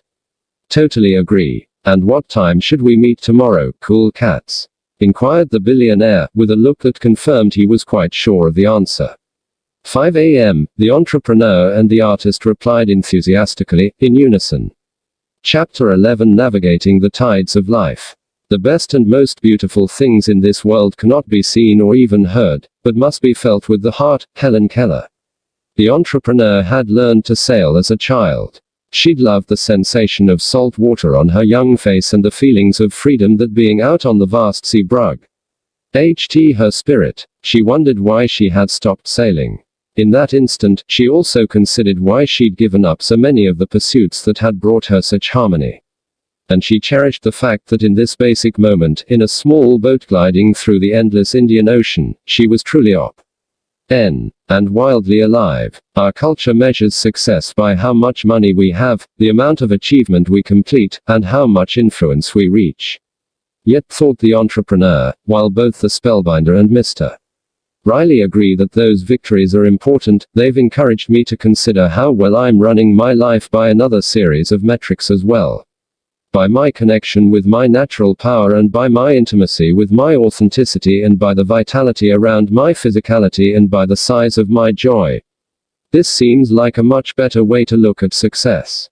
Being both accomplished in the world yet peaceful within myself. Her time at the Spellbinders Conference and her wonderful days here on this pristine island with people who still took the time to say good morning, smile at strangers and show genuine warmth continued to inspire and provoke both tiny and large shifts in her understanding of the true nature of a productive, prosperous and fulfilling life. The entrepreneur was noticing she was becoming less machine-like and more human. She no longer checked her technology compulsively. She couldn't remember feeling so creative, so available to the miraculous wonders of life. She'd never been so awake to the blessings every day on earth brings. And she'd never, or at least she couldn't recall a time when she had felt so thankful. Yes, utterly appreciative for everything she'd experienced. She realized the hard points of her life had strengthened her and made her more insightful, interesting and wise. A fascinating and richly colorful life is stamped with many scars, she began to understand. She promised herself that she'd exploit the challenge she was facing with her investors to raise her grade of courage. The partner's takeover attempt would simply escalate her commitment to defending the natural heroism she'd learned we all have within us, at our center beneath the layers of fear, insecurity and limitation that we all collect as we advance through life. The behaviors of her untrustworthy partners would only serve to make her a braver, better and more decent person. Often, a bad example teaches us more about who we wish to become than a good one could ever provide. And, in this world of so many hardened human beings who have lost access to who they truly are, she vowed to conduct the remainder of her days modeling excellence, resilience and the utmost of kindness. As the entrepreneur and the artist navigated their little wooden vessel through the waters that were as clear as crystal, around coral that could be brutal if struck, and farther away from the beach where the billionaire had delivered his morning instruction, the entrepreneur spotted the distant land mass where Mr. Riley suggested she and her new love have a picnic. She also detected an ever-growing affection for the large man who sat next to her. Though they came from entirely different universes, the chemistry was undeniable. It was as if galaxies had collided. And though they had different ways of operating, the compatibility was as nothing she'd experienced before. Her mother had once told her that if you are fortunate enough to fall in love even 2 or 3 times within a lifetime, make each of these stories count fully. Her companion's artistic powers intrigued her. His desire to be great on his own terms attracted her. His occasional hard edges challenged her. His sense of humor amused her. His palpable compassion moved her. And his dark eyes melted her. This was a good idea, the artist said as the entrepreneur adjusted the set of the sail and skillfully directed the boat around some buoys placed there by early morning fishermen. To come out here, away from everything. I needed a break from the learning. I'm loving all the information. I'm getting so much from Mr. Riley. Man, he's a treasure. But my head is full. I don't want to think for a while. I just want to have some fun and enjoy life.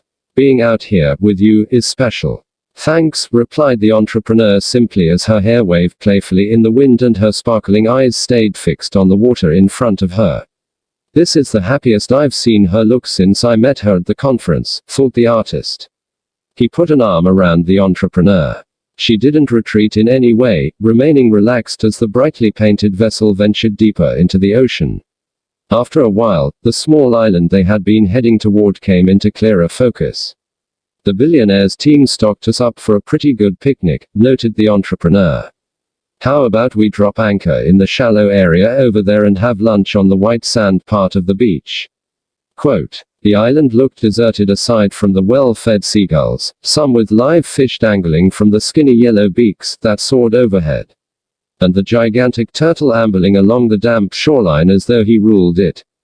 Cool, the artist replied. I'm good with that, he added as he took off his shirt unself-consciously and dove into the water with a wide splash. The delightful meal the two enjoyed consisted of grilled spicy prawn and a fresh mango salad, along with a humongous chunk of pecorino cheese flown in th.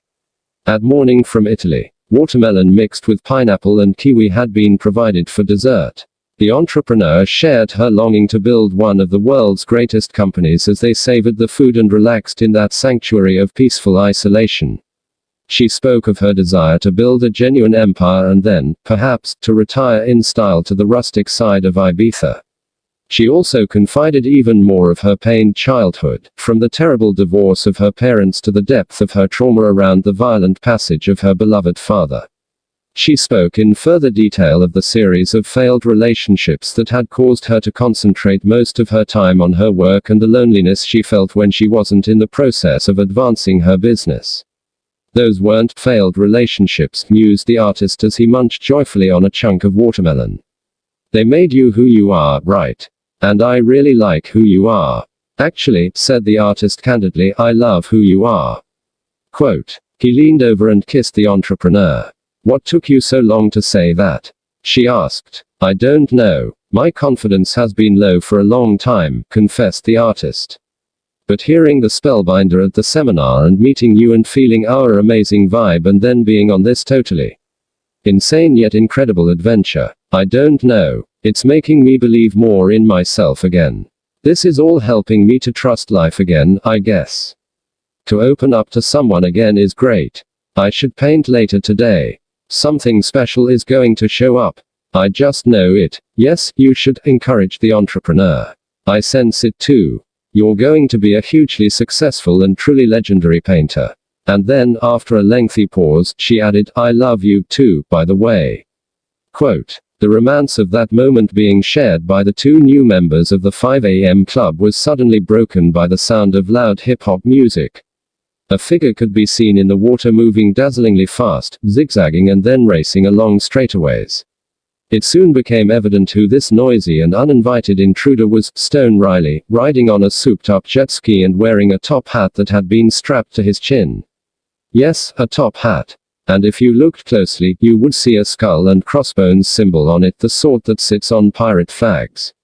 Soon he, too, was up on the unspoiled beach with the two lovers. Soon he, too, was eating the prawns and mango salad and wolfing down large pieces of the fresh fruit dessert. And soon he was holding hands with the entrepreneur and the artist. This man was a pure oddball. And a most human hero. The entrepreneur and the artist looked at each other as the billionaire did his thing. They shook their heads, clapped their hands and laughed easy laughs.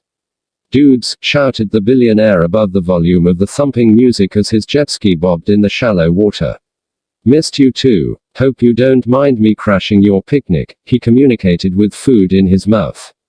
Without waiting for an answer, he turned up the decibel level of the song and sang along to the words. Gnarly tune, right? He asked with all the energy of a power plant. Def, replied the artist instinctively. I mean definitely, he corrected. The three companions spent the rest of that unforgettable afternoon swimming, singing, dancing and talking.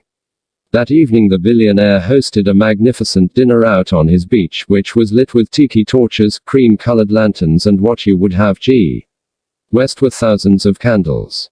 A long wooden table draped with the finest of linens, supported platters of exquisitely prepared food. The spellbinder also appeared at the banquet, swapping stories with the billionaire while a few of Mr. Riley's other friends showed up later to play the bongos, share in the fabulous meal and sip some fine wine.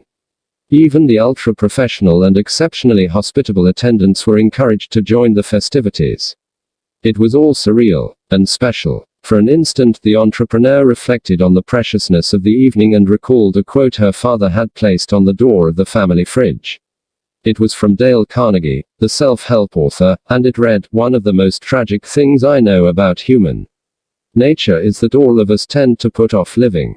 We are all dreaming of some magical rose garden over the horizon instead of enjoying the roses that are blooming outside our windows today."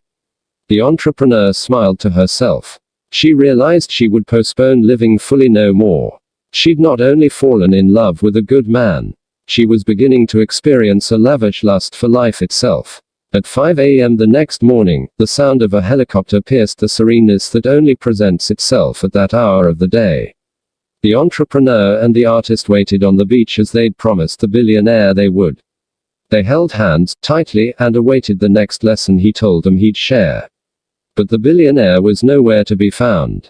An assistant wearing a crisp shirt the color of the sky and pressed Bermuda shorts the hue of a tomato, with red leather sandals, ran down from the home of the titan of industry. "Bonjour," she said in a highly polished way. "Mr. Riley has requested that I escort you to his helipad. He has a huge gift for you both. But you'll need to hurry. Please. We're on a strict timeline."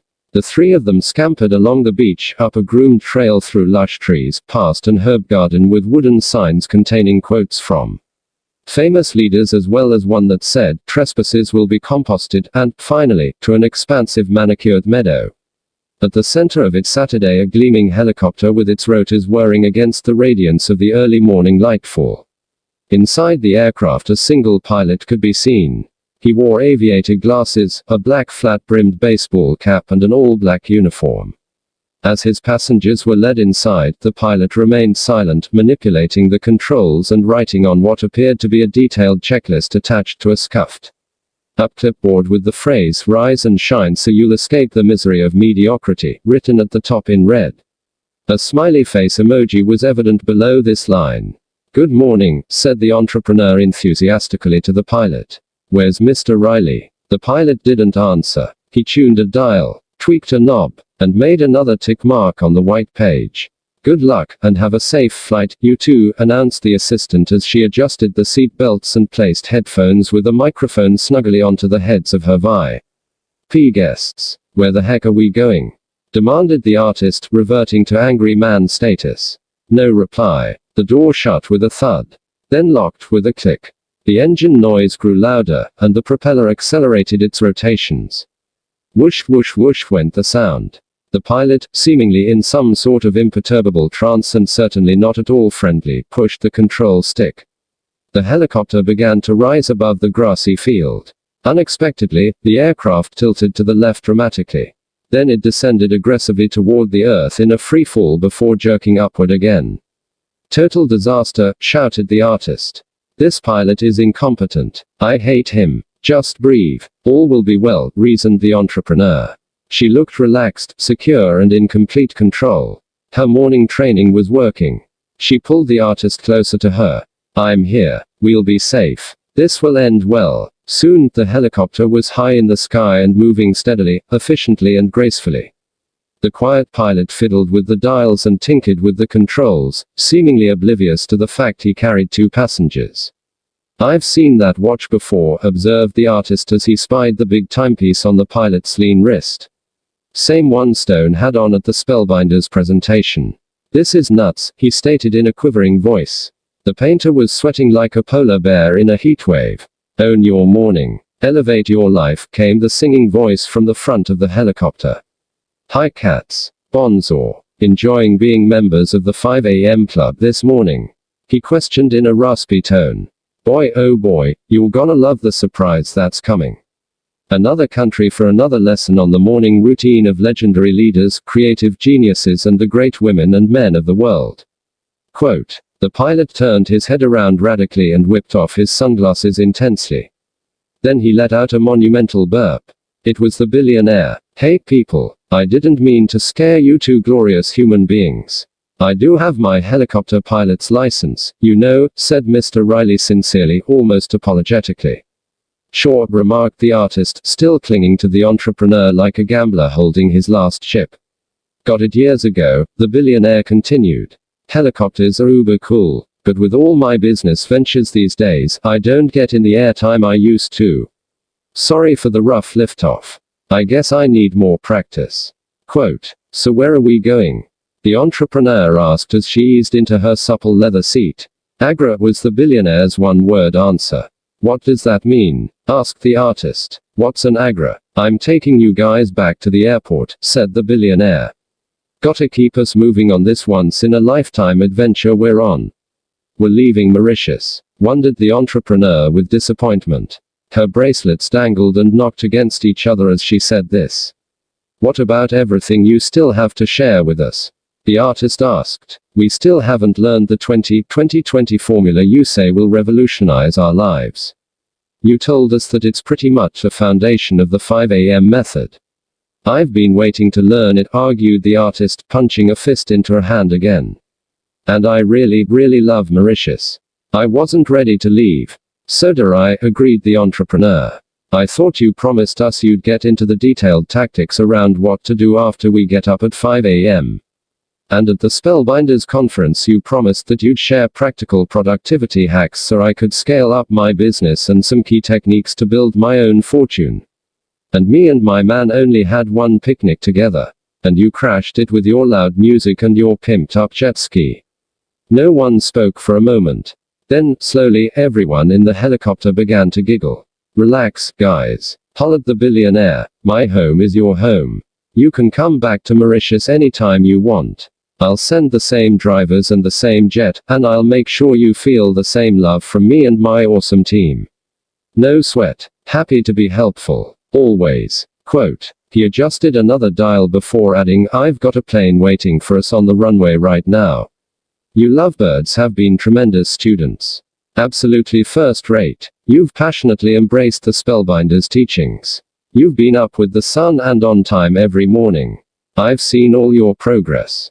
So I wanted to give you a great present today. A present? The artist queried. I'll need to get back to my studio at home pretty soon. I've got some serious restructuring of my craft and fixing of my life to do after all this. And I'll need to be at my company soon, too, the entrepreneur said. Some of the worry lines returned to her forehead as she pronounced these words, though there were many fewer than before she had joined the 5 a.m. club. Well, not yet, guys. Not yet, please, pleaded the billionaire. We're going to Agra. I have no idea where that is, admitted the entrepreneur. Agra is in India, the billionaire explained. I'm taking you two to see one of the 7 wonders of the world. And get set to learn the next part of the 5 a.m. method. Everything you've learned so far has been preparation for all that's coming. Lock and load, dudes. We're now ready to get into the advanced information to help you drive exponential productivity, maximum performance, legendary leadership, and a towering life that upgrades the world. Get set to receive the most practical information you could ever learn on the morning routine of world builders and history makers. The best is about to come. The billionaire expertly landed the helicopter next to a pristine private jet that had its turbines running. Unlike the first one, this aircraft was all black. But like the one that brought the two students to Mauritius, it had 5AC emblazoned on the tail, also in a hue of orange similar to a mandarin. "Let's go to incredible India," exclaimed the billionaire energetically. "Let's go, then," replied the entrepreneur and the artist. One of the most valuable experiences of their extraordinary escapade with Stone Riley, the eccentric magnate, was about to begin. Chapter 12: The 5 a.m. Club discovers the habit installation protocol. I hated every minute of training. But I said, don't quit. Suffer now and live the rest of your life as a champion, Muhammad Ali. The next morning's lesson was scheduled to be on how the most productive leaders and performers on the planet install the habits that make them superstars and live fascinating, adventurous, and purposeful lives. In reply to Mr. Riley's request, both the entrepreneur and the artist had arranged to extend the time away. They understood the profound value of the training they were being exposed to. And they knew the smartest move was to embrace it fully. "Hi cats," shouted the billionaire, running up to his companions as the Indian sun rose timidly against a horizon that was at once barren and electrifying. It was precisely 5 a.m. The tycoon wore a black Nehru collared shirt, cargo shorts, and black sandals. He was smiling broadly. He still glowed from the sunshine of Mauritius. And, today, he wore a turban. "This morning, I'll be walking you through the Spellbinder's insights on installing the peak performance regimes that will help you activate your greatness in business and in life. As I shared with you in an earlier lesson, what makes the best is not the genetics but their habits. And not the extent of the gifts, but the strength of the grit. Today's lesson will walk you through what the science and research tell us we must do to let go of the behaviors that we can us and to code in the ones that will serve us." "What's grit?" asked the entrepreneur, paying attention to every word the billionaire spoke. Today, she had her hair in a ponytail and simple shoes on her feet. It's a term popularized by social psychologist Angela Duckworth, who studied elite performers in the fields of business, education, the military, and sports. She found that what makes the most successful achievers so great isn't their inherent talent but their levels of commitment, discipline, resilience, and perseverance. Grit is her word to describe these traits. "Cool, brother," said the artist. "That inspires me not to give up on a painting when I hit a wall of self-doubt. Or when I get frustrated by my lack of progress. Or when I get scared others in my field will laugh because I'm producing art that is fresh and original instead of copied and derivative." "Good," responded the billionaire as he rubbed his muscular abs. Albert Einstein wrote, "Great spirits have always encountered violent opposition from mediocre minds. The mediocre mind is incapable of understanding the man who refuses to bow blindly to conventional prejudices and chooses instead to express his opinions courageously and honestly." Quote. "Love that," spoke the artist exuberantly, displaying an expression that showed his growing pride in trusting his personal vision when it came to his craft. "Anywho, let's get back on track and keep jamming on the most potent ways to install world-class habits that last versus ones that dissolve. After a few weeks of trying to make them stick. Of course, this morning's mentoring class is absolutely essential for you too because even though you guys are up at 5 a.m. daily now, we want the discipline to become a lifetime routine. Oh, and an essential part of world-class habit installation involves learning how the pros build remarkable self-control and unleash rare amounts of willpower. So, we should start there." The three companions were standing in front of the Taj Mahal. They were alone. The structure was unspeakably sublime as they stared at it, a genuine testimony to the rewards of architectural and engineering mastery. "I love India so much," declared the billionaire. "One of the greatest nations on earth. And this place, well, it's one of the 7 wonders of the world for a reason. Breathtakingly beautiful, right?" "True," admitted the entrepreneur as she sipped some very hot coffee. The billionaire held a large water bottle in his left hand. It had a statement printed on it, as his water bottles often did, which he read to his two students with gusto. The hero does not become great during periods of comfort. The illustrious and noble souls of our world became strong, brave and moral whilst standing resolutely in the storms of adversity, difficulty and doubt. It is in the moment that you face your deepest weakness that you receive the chance to forge your greatest strengths. Real power, then, comes not from a life of ease but one of intense effort, devoted discipline and demanding action in the direction of what your supreme self knows to be right. To continue at a time when you ache to stop. To advance when you long to quit.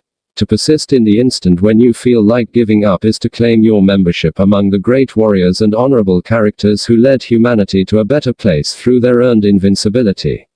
Wow, outed the artist. Some great poet wrote that. Nope mentioned the billionaire. Those words are all mine. Mr. Riley then raised a hand into the air, and you know what happened. Out of the early morning mist appeared an impeccably dressed and very attractive aide. We're all so happy you're back in India, sir. We have missed you, she uttered. Here's what you asked for. The billionaire bowed slightly and gave his assistant a friendly smile. A spectacularly ornate pashmina shawl was handed to the Titan, who stretched it out in the light. As you know, pashmina is a fine type of wool from Kashmir. The term itself translates into soft gold in the Kashmiri language. And if you saw it, you'd agree it looked so. Detailed stitching had gone into the fabric and, as the two students focused more closely on it, they could see the 5-3-1 crescent. Ed of the Willpower Warrior sewn into the shawl. Below this title was a series of statements that explained what the 5-3-1 meant. It was all quite unique. Here's what the handcrafted stitching said. The 5 scientific truths behind excellent habits. Truth number 1, world-class willpower isn't an inborn strength, but a skill developed through relentless practice. Getting up at dawn is perfect self-control training. Truth number 2, personal discipline is a muscle. The more you stretch it, the stronger it grows. Therefore, the samurai of self-regulation actively create conditions of hardship to build their natural power. Truth number 3, like other muscles, willpower weakens when tired. Recovery is, therefore, absolutely necessary for the expression of mastery. And to manage decision fatigue. Truth number 4, installing any great habit successfully follows a distinct 4-part pattern for automation of the routine. Follow it explicitly for lasting results. Truth number 5, increasing self-control in one area of your life elevates self-control in all areas of your life. This is why joining the 5 a.m. club is the game-changing habit that will lift everything else that you do. The 3 values of heroic habit makers. Value number 1, victory demands consistency and persistency. Value number 2, following through on what is started determines the size of the personal respect that will be generated. Value number 3, the way you practice in private is precisely the way you'll perform once you're in public. The one general theory of self-discipline, Spartans. To regularly do that which is hard but important when it feels most uncomfortable is how warriors are born. The billionaire closed his eyes and repeated this phrase, I don't wish for an easy life because there is no growth of my powers there. Give me a challenging life, one that brings out the finest in me. For this makes an iron will. And an unconquerable character. This shawl is my gift to you too, the industrialist went on. Please do study the 5 scientific truths and the 3 values along with the 1 general theory that make up the 5-3-1 creed of the willpower warrior. It will serve you brilliantly as you encode habits that endure. Within a few moments, an auto rickshaw sped up from an empty parking area off in the distance. Out came a smiling young man dressed smartly in a dark gray jacket, perfectly pressed trousers and polished brown shoes. Namaste, Arjun, said the billionaire as he clasped his hands together. Hey boss, was the warm reply of this assistant. Though his words were casual, the way he articulated them demonstrated immense respect for his employer. You too know the story behind the Taj Mahal? The billionaire asked as the aide stood off to the side, looking ready to offer any help Mr. Riley required. Please tell us, the entrepreneur requested. She carried a single legal notepad with a simple black rollerball pen. All the billionaires' early talk of how the misuse of technology leads to the destruction of creativity and an extreme reduction in productivity was having a major impact on her. Today, she wore a bangle engraved with the words, "Dreams don't come true while you're sleeping."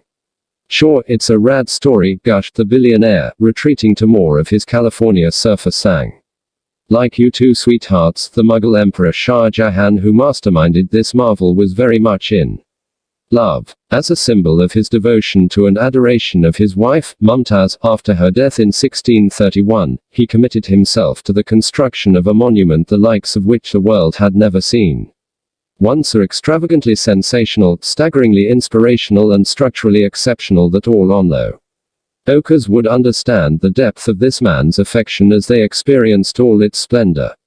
It does something to my heart when I look at it," murmured the artist, staring at the marble facade that glimmered in front of him.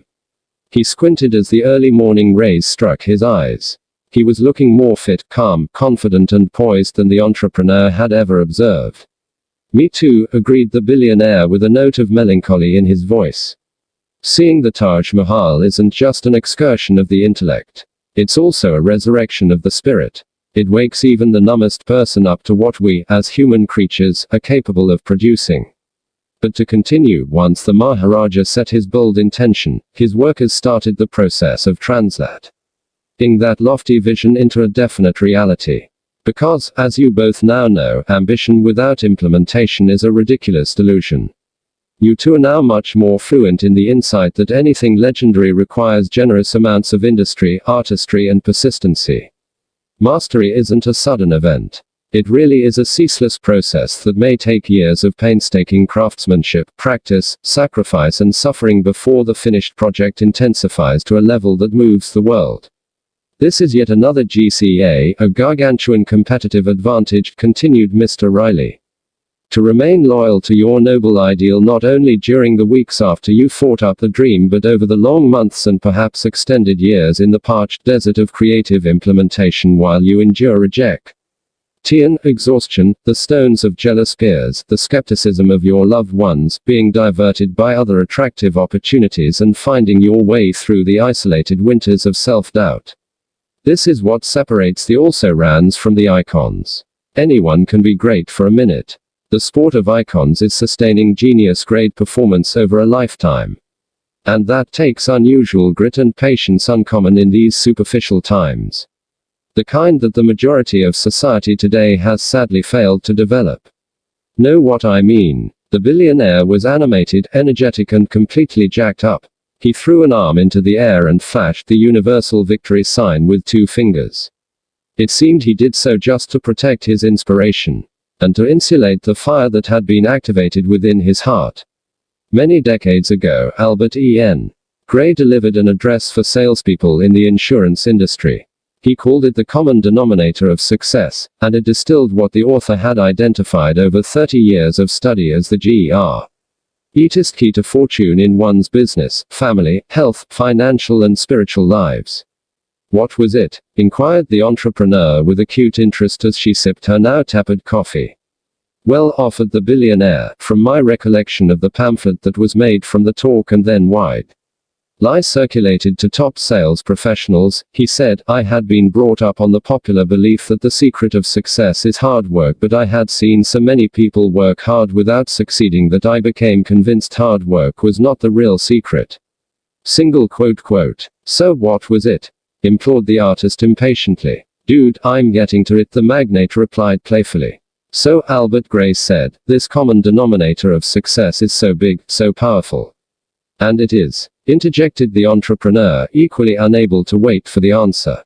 Gray explained that the common denominator of success, the secret of success of every man and woman who has ever been successful, lies in the fact that they formed the habit of doing things that failures don't like to do. Simple and profound, observed the artist as he ran one hand down one dreadlock. He too sipped some now cold coffee. Top producers make it a habit to do the high-value activities that average ones don't feel like doing, even when they too don't feel like doing them, the billionaire continued. And by practicing the desired behavior over and over, the self-mastery and personal discipline grows. And the new routine becomes automated. The artist nodded, then stroked his goatee. He was thinking about his art. I truly have been limiting myself because of my insecurities, he thought once again. I'm so worried about what others will say about my work that I'm not creating enough. And Mr. Riley's right. I'm not being patient and building the self-control that doing difficult but valuable things brings. I sort of just do what I want anytime I want. Some days I have some drive, and other times I sleep all day. Sometimes I'm lazy. Some days I work hard. I'm like a cork bobbing in the water, with no steady direction. No real structure. No real discipline. I play video games a lot, sometimes for many hours. And I have this habit of rushing to create paintings that sell fast when I need some money instead of slowing down and concentrating all my skill on the one opus that will define the extent of my expertise. And turn my whole field on its head by its genius. So, the billionaire expounded, returning to his story about the making of the Taj Mahal. For 22 years, not 22 days and not 22 months, 22 years, over 20,000 workers toiled in the scorching Indian sun. Block of marble by block of marble carried from immense distances by over 1,000 elephants, the army of craftsmen steadily erected the structure you're seeing. They faced architectural roadblocks, environmental extremes and unexpected tragedies along the journey. Yet they were focused, fearless and relentless, dazzlingly committed to doing whatever it took to get the emperor's gorgeous dream done. Really incredible, you know, said the artist, as he surveyed the landmark. A butterfly sailed by. A few raindrops sprinkled on his face. And, believe it or not, more doves soared high above the billionaire's head.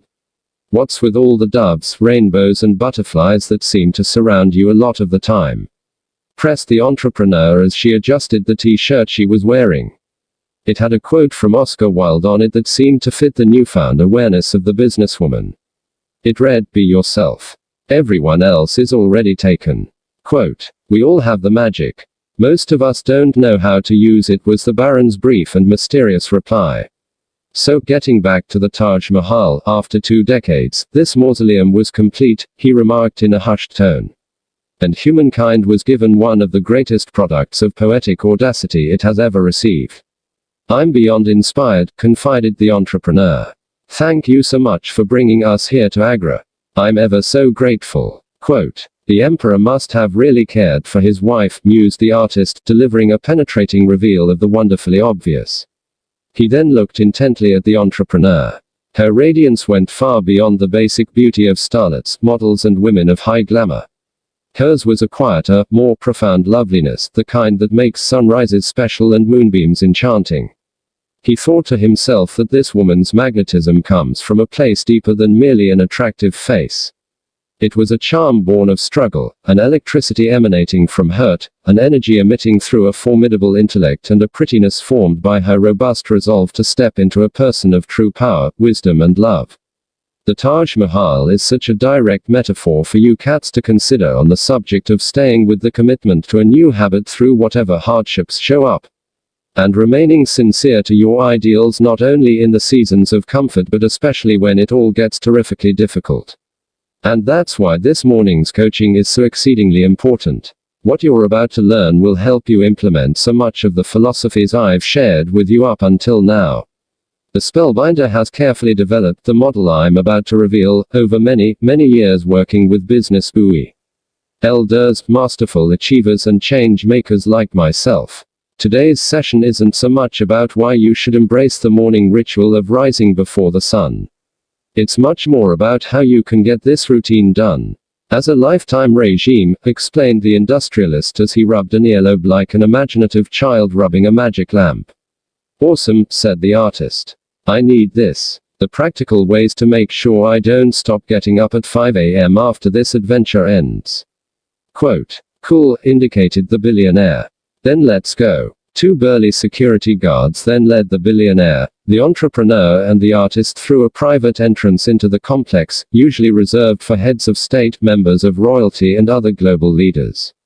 Once inside the monument, which was dark and still, the billionaire began his discourse. This is a fascinating, riveting, confusing and exciting period in the lifeline of the world. For those showing up as victims each morning and every day, the future will be very hard, dangerous, and frightening. Because they won't know what hit them. And they'll be absolutely unprotected to deal with the environmental, economic, and societal upheaval that is coming. Yet for the dedicated minority who have habituated a battle-proofed morning routine to defend the gifts, cultivated heroic personal restraint, ND developed a bulletproof character through the rigorous training of their muscles of self-discipline, the times ahead will be phenomenally rich, harmonious, and ultra-productive. Those who have armored themselves against the turbulence on its way by installing a world-class and carefully granulate morning ritual will actually be in a position to leverage all the messiness into humongous opportunity. And transform all the confusion into a supreme sense of clarity, genius, and calmness that allows them to win. Quote, the billionaire rubbed his turban and then, for some reason unknown to his two students, began to whisper. The first insight I'll offer you here is that your brain is constructed for expansion. Yes, I'll agree, those who are stuck in their pro and personal lives and those who are working under a mentality of can't versus running a psychology of possibility will argue that there's no way they can make the improvements they need to make by wiring in great habits like being members of the 5 a.m. club. They'll fight to the death on the reality of why it's impossible for them to accelerate the creativity, productivity, prosperity, performance, and impact. They'll totally try to get you to believe their rationalizations for being unable to materialize an amazing career and manifest an exquisite private life. They have given away the power to make change for so long, they've come to believe the powerlessness represents the truth. Neglect your power long enough and you'll eventually believe you don't have any.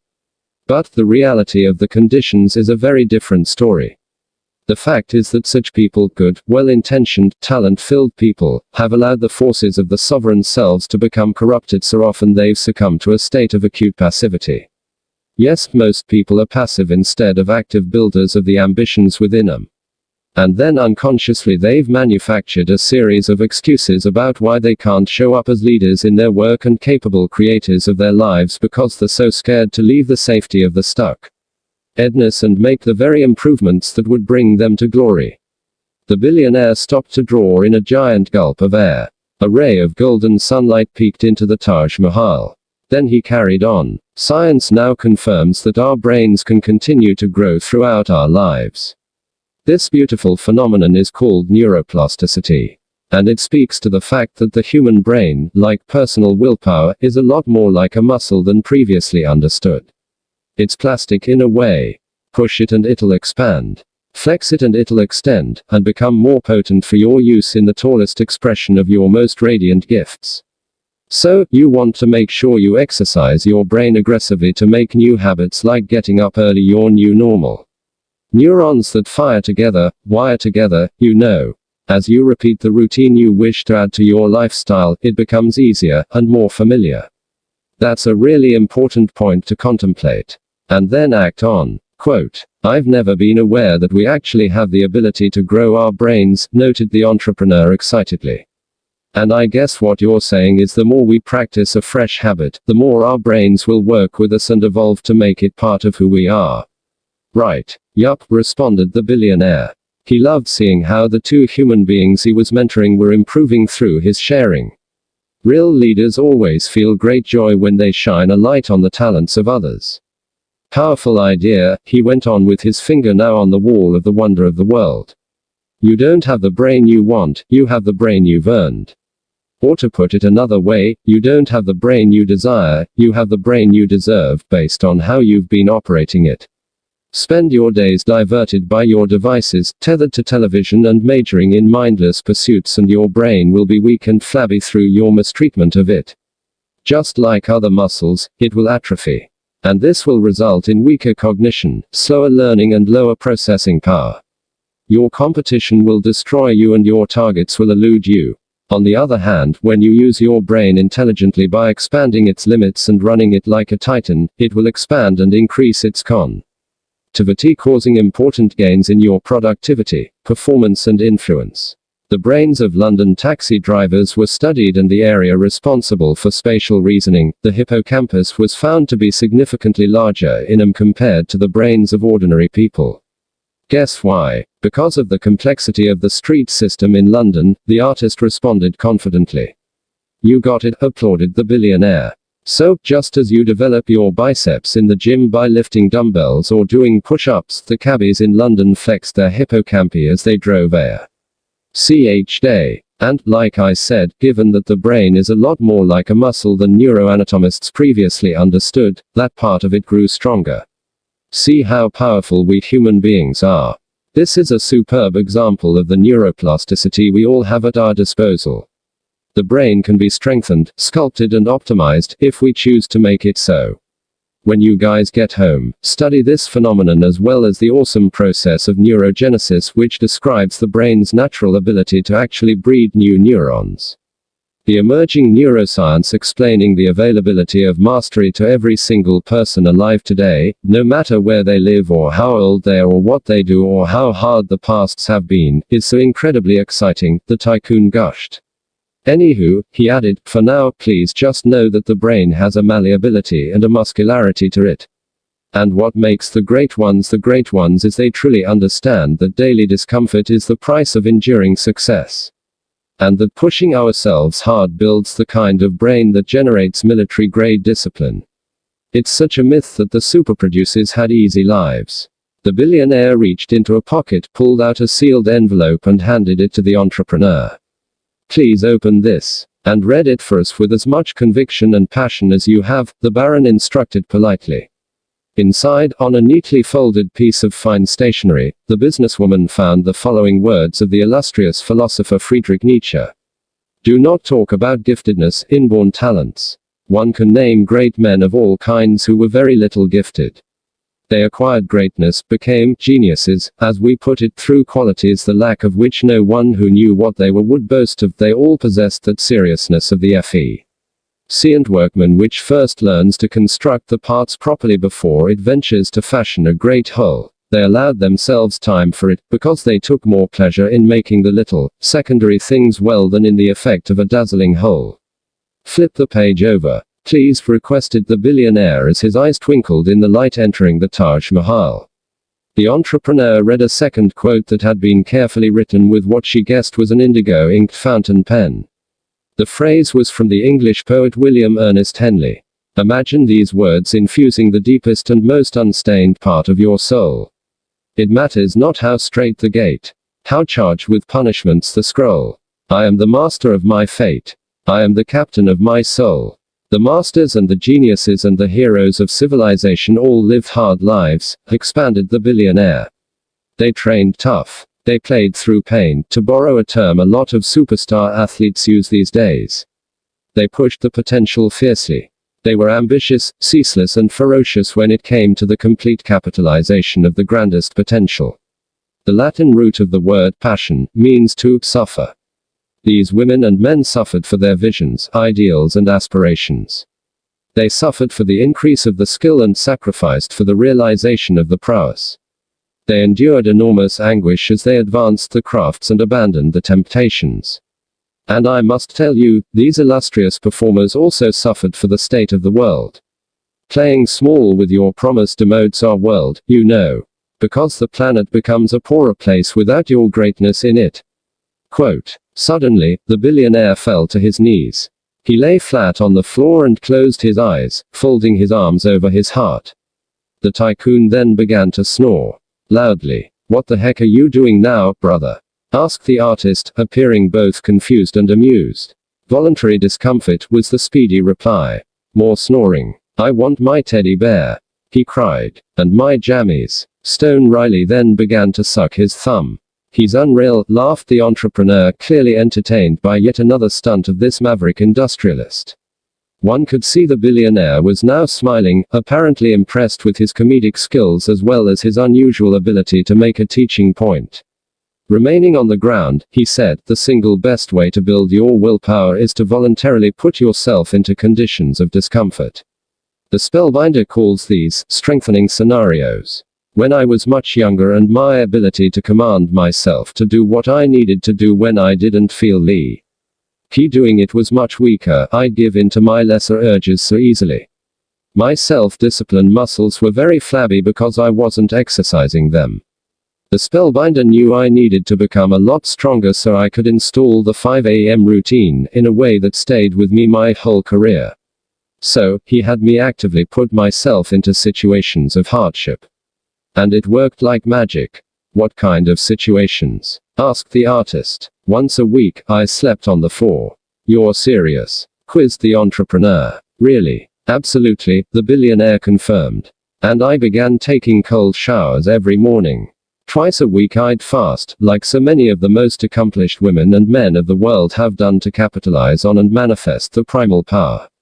It's remarkable how much time I'd save during the fasting windows when I wouldn't eat. And striking how clear my thinking would be and how much energy I'd have. Oh, and when I'd be at my loft in Zurich, to promote my toughness and grit, I'd do some hard winter training by running in the snow with a t-shirt and a pair of shorts on. The billionaire stood up. It's exactly what I've been suggesting since we got to the Taj Mahal. You have the capacity for world-class self-control. Science confirms it. The real key is to push your brain to develop new neural pathways and to force your willpower muscles to flex and stretch, intentionally working these natural resources up to their highest level. This is how anyone can become so strong, courageous and undefeatable that, no matter what obstacles they face and difficulties they experience, they continue on the quest to meet the glorious goals. Why do you think Navy SEALs and members of the SAS, true willpower warriors, actively expose themselves to such potentially spirit-crushing scenarios? All those long runs in the rain, with heavy backpacks on.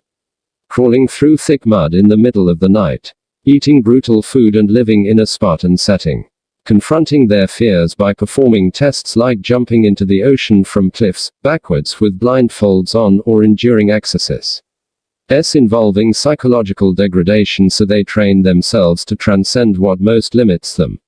Look, cats, bravery, and the capacity to do the difficult things that are necessary for the fullest expression of your greatness, isn't a divine blessing. Nope, not at all. It's a voluntary practice. Toughness, and a will of iron, takes devotion. So I very much suggest you begin to suffocate your demons, slay your dragons and hug your monsters by doing more demanding things. This is one of the surest routes to masterful achievement and a private life you'll be ever so proud of at the end. You know, this makes me think of the Irish playwright George Bernard Shaw. Boy did that dude have a cool beard, the billionaire said awkwardly. Ever seen it? He kept on. I have not, the artist responded. You should, it's gnarly, the mogul noted. He then snapped his fingers 8 times. After this, an unknown voice bellowed from somewhere within the mausoleum, the reasonable man adapts himself to the world, the unreasonable one persists in trying to adapt the world to himself. Therefore, all progress depends on the unreasonable man. The voice grew silent. George Bernard Shaw wrote that in his play Man and Superman, a 4-act drama that he produced in 1903. All I'm trying to say is this: when it comes to fulfilling your gifts, talents, admirable ambitions and instinct to change the world in whatever way most resonates with you, never ever be reasonable with yourself. Quote. The billionaire paused, and then did something his 2 students had not seen anyone do before. He kissed the area of flesh between the index finger and thumb of his left hand. You gotta love yourself before you can lift the world, by the way, he muttered with a grin before proceeding with his inspiring, the artist admitted. What George Bernard Shaw said. Research proves that training yourself so your willpower becomes maximized is one of the crowning achievements of an epic life, the billionaire continued. The Welsh explorer Henry Morton Stanley observed that self-control is more indispensable than gunpowder. Definitely inspiring, the entrepreneur echoed. Look, said the billionaire. It's such a myth that celebrated athletes and legendary artists and revered statesmen and stateswomen had more natural willpower than the rest of us. That's just a big lie. What's real, he declared, is that these exceptionalists began as ordinary people. And through relentless practice and constant drilling to wire in excellent daily habits, their power to manage themselves against the cravings and temptations grew stronger until the culture perceived them as superhumans. Small, daily, seemingly insignificant improvements, when done consistently over time, yield staggering results, commented the artist, happily reciting the valuable brain tattoo that he'd embraced on this wondrous journey. He reached over and grasped the hand of the entrepreneur. That's right, acknowledged the billionaire. What looks to the human eye like invisible and infinitesimal optimizations around your willpower, when performed daily, are what make you into a Michelangelo or a Da Vinci or a Disney or a Chopin. Or a Coco Chanel or a Roger Bannister or a Pele or a Marcus Aurelius or a Copernicus over extended periods of training. The true geniuses all started out as ordinary people. But they practiced building up the strength so much and so often that showing up at world class became automated. Here's another brain tattoo the spellbinder taught me. Legendary performers practice being spectacular for so long that they no longer remember how to behave in non-spectacular ways. So practically speaking, where do we start? The entrepreneur asked. Because I know both of us want a lot more self-discipline, and to have excellent habits that last a lifetime. Especially getting up at 5 a.m. Follow me, instructed the industrialist. Mr. Riley led him down a corridor of the monument, past a series of dim rooms and into a small chamber. In one corner sat a blackboard. The billionaire picked up a piece of chalk and proceeded to draw a diagram and starts explaining. This simple model is based on the latest studies on how habits are formed, he began. Your starting point is to create some kind of a trigger. To embed the early rising ritual into your mornings, this could be as simple as having an old school alarm clock next to your bed that goes off at 5 a.m. When we get to Rome, I'll explain why you shouldn't have any technology in your bedroom. Rome, the entrepreneur and the artist exclaimed at the same time. The billionaire ignored them. Once you've got the trigger of your alarm clock in place, the next step, as you can see from my diagram, is to run the routine you want to encode. So, we just get out of bed, right? Queried the entrepreneur. Yup, said the billionaire. It sounds obvious, but jump straight out of bed before your reasoning mind, the prefrontal cortex, can give you a bunch of excuses about why you should go back to sleep. It's in this very moment that, by getting out of bed, you build the early rising neural circuit in your brain through the power of neuroplasticity. And remember, brain pathways that fire together wire together into a potent neural highway over time. It's in the very instant when you're faced with staying on the mattress or standing up and starting your morning in a great way that you have the chance to make your willpower stronger. It's uncomfortable at the start, I know. Quote, all change is hard at first, messy in the middle and gorgeous at the end, interrupted the artist, reinforcing another of the spellbinder's brain tattoos. Yes, agreed the billionaire. The next step of the 4-part pattern to program in a new ritual is to make sure you have a preset reward in place. The reward is what kickstarts and then grows your drive to get the new habit done. Always use the power of rewards for the advancement of your triumphs. So, let's assume you do what you know to be right instead of following what's easy and sprint out of bed fast, as soon as the alarm goes off. I'll explain exactly what to do during your victory hour from 5 to 6 a.m. when I walk you through the 20-20-20 formula. Man, are you ever going to teach it to us? The artist interrupted again. He wasn't being rude. If you were in that chamber with those three, you'd sense that he only spoke that way because he was so interested in the 5 a.m. method. That's all. The 20-20-20 formula is the subject of tomorrow morning's coaching session, the billionaire offered with the utmost grace. For now, let's stay centered on the third step. You need to set up a reward. That's what the eminent researchers on willpower tell us is essential to create behaviors that stick. Your reward for rising with the sun could be a nice piece of dark chocolate for dessert at lunch. It could be taking a nap later in the day, another favored right of the planet's greatest creatives. It could be treating yourself to the book you've been wanting to buy for your library. You can figure out what feels right for you. Quote, got it, said the entrepreneur. She was now sure that all this information would significantly elevate her business game and dramatically uplift her mindset, heart set, health set and soul set, leading her into a truly excellent life. Good. That brings us to the final point in the pattern, said the billionaire as he touched the piece of chalk to the word repetition on the blackboard in that room of the Taj Mahal. The way to annihilate the weakest impulses of your lower self and to free yourself of the cravings and temptation that are blocking your best is through ceaseless repetition of the new behavior you're working hard to install. The word that comes to mind here is steadfast. Be steadfast in your commitment to remaining a lifelong member of the 5 a.m. club. Be absolutely dedicated and excuseless in following through on this life-altering self-promise. Each time you follow through, you'll deepen the relationship with your sovereign self. Each time you rise at dawn, you will purify your character, fortify your willpower and magnify the fires of your soul. I guess what I'm trying to help you two wonderful people appreciate is that the real measure of your majesty is shown not in your outer moments before an audience, but in the soft and early light of lonely practice. You become undefeatable in the world by what you do when no one's watching. I've read a fair amount about championship sports teams, said the entrepreneur. Really helped me build superb squads at my company. And if there's one thing I've learned, it's that what took the winning team to victory was less how they played in the last seconds of a close final game and more how disciplined they were at practice. Exactly, agreed the billionaire. The brilliant moves in the last seconds of the championship match were automatic, the result of tireless hours of repetition of those splendid moves during training. Cool point, the artist thought to himself. I want to get to one remaining learning model this morning before I let you cats go, one that will make it incredibly clear how installing a habit follows a 66-day process. Yet before I do, I did want to share a few more fast practical points on self-discipline. Great, the artist replied. Today's lesson has been big for me. I know it'll help me beat procrastination, and I'm sure it'll improve the quality of my art. And I've already been making progress on calibrating my physical fitness. He has, agreed the entrepreneur with a wink. Well, just remember that willpower weakens once it gets tired. Scientists call the condition ego depletion. See, you wake up each morning with a full battery of self-control.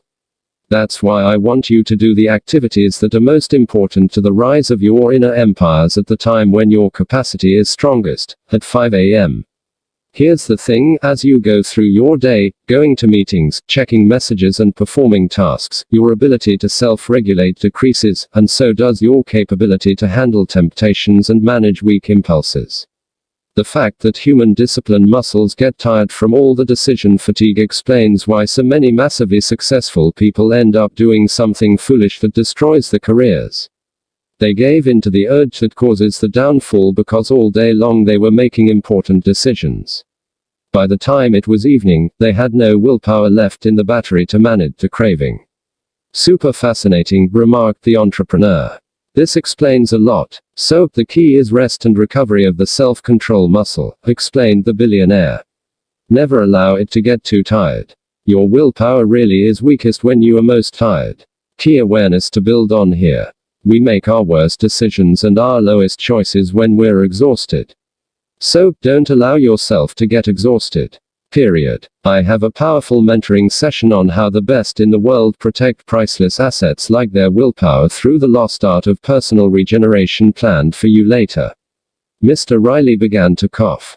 A concerning, throaty cough. Not an insignificant one. Oh, he added, regaining his composure.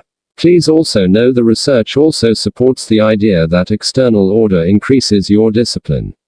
That's why Steve Jobs made sure the workplace at Next was minimalist and painted all white when he was there. Mess lowers your self-control as well as steals your cognitive bandwidth. Maybe that's why so many so-called geniuses wear the same uniform every day, the artist commented. They want to keep order and structure in their lives. And they understand that each morning we wake up with a limited amount of willpower as well as mental focus. So, rather than wasting these valuable gifts by spreading them over many trivial choices like what to wear and what to eat, they automate as many basic things as possible, so they can concentrate their highest powers on just a few important activities. Now I'm getting how geniuses become geniuses even more. If all I did every day was my art and only a handful of other things, I wouldn't suffer from decision fatigue, as you call it.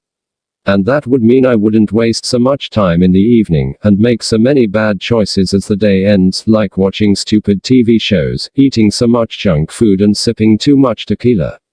Okay, declared the billionaire. You folks clearly now know all change is hard at first, messy in the middle and gorgeous at the end. That insight should be well on its way to settling in as a default belief of your mindset. Now, let's deconstruct that powerful brain tattoo of the spellbinder into a potent model which explains T. He 3 phases every habit installation goes through, so you have even more firepower to lock in the regime of rising at dawn.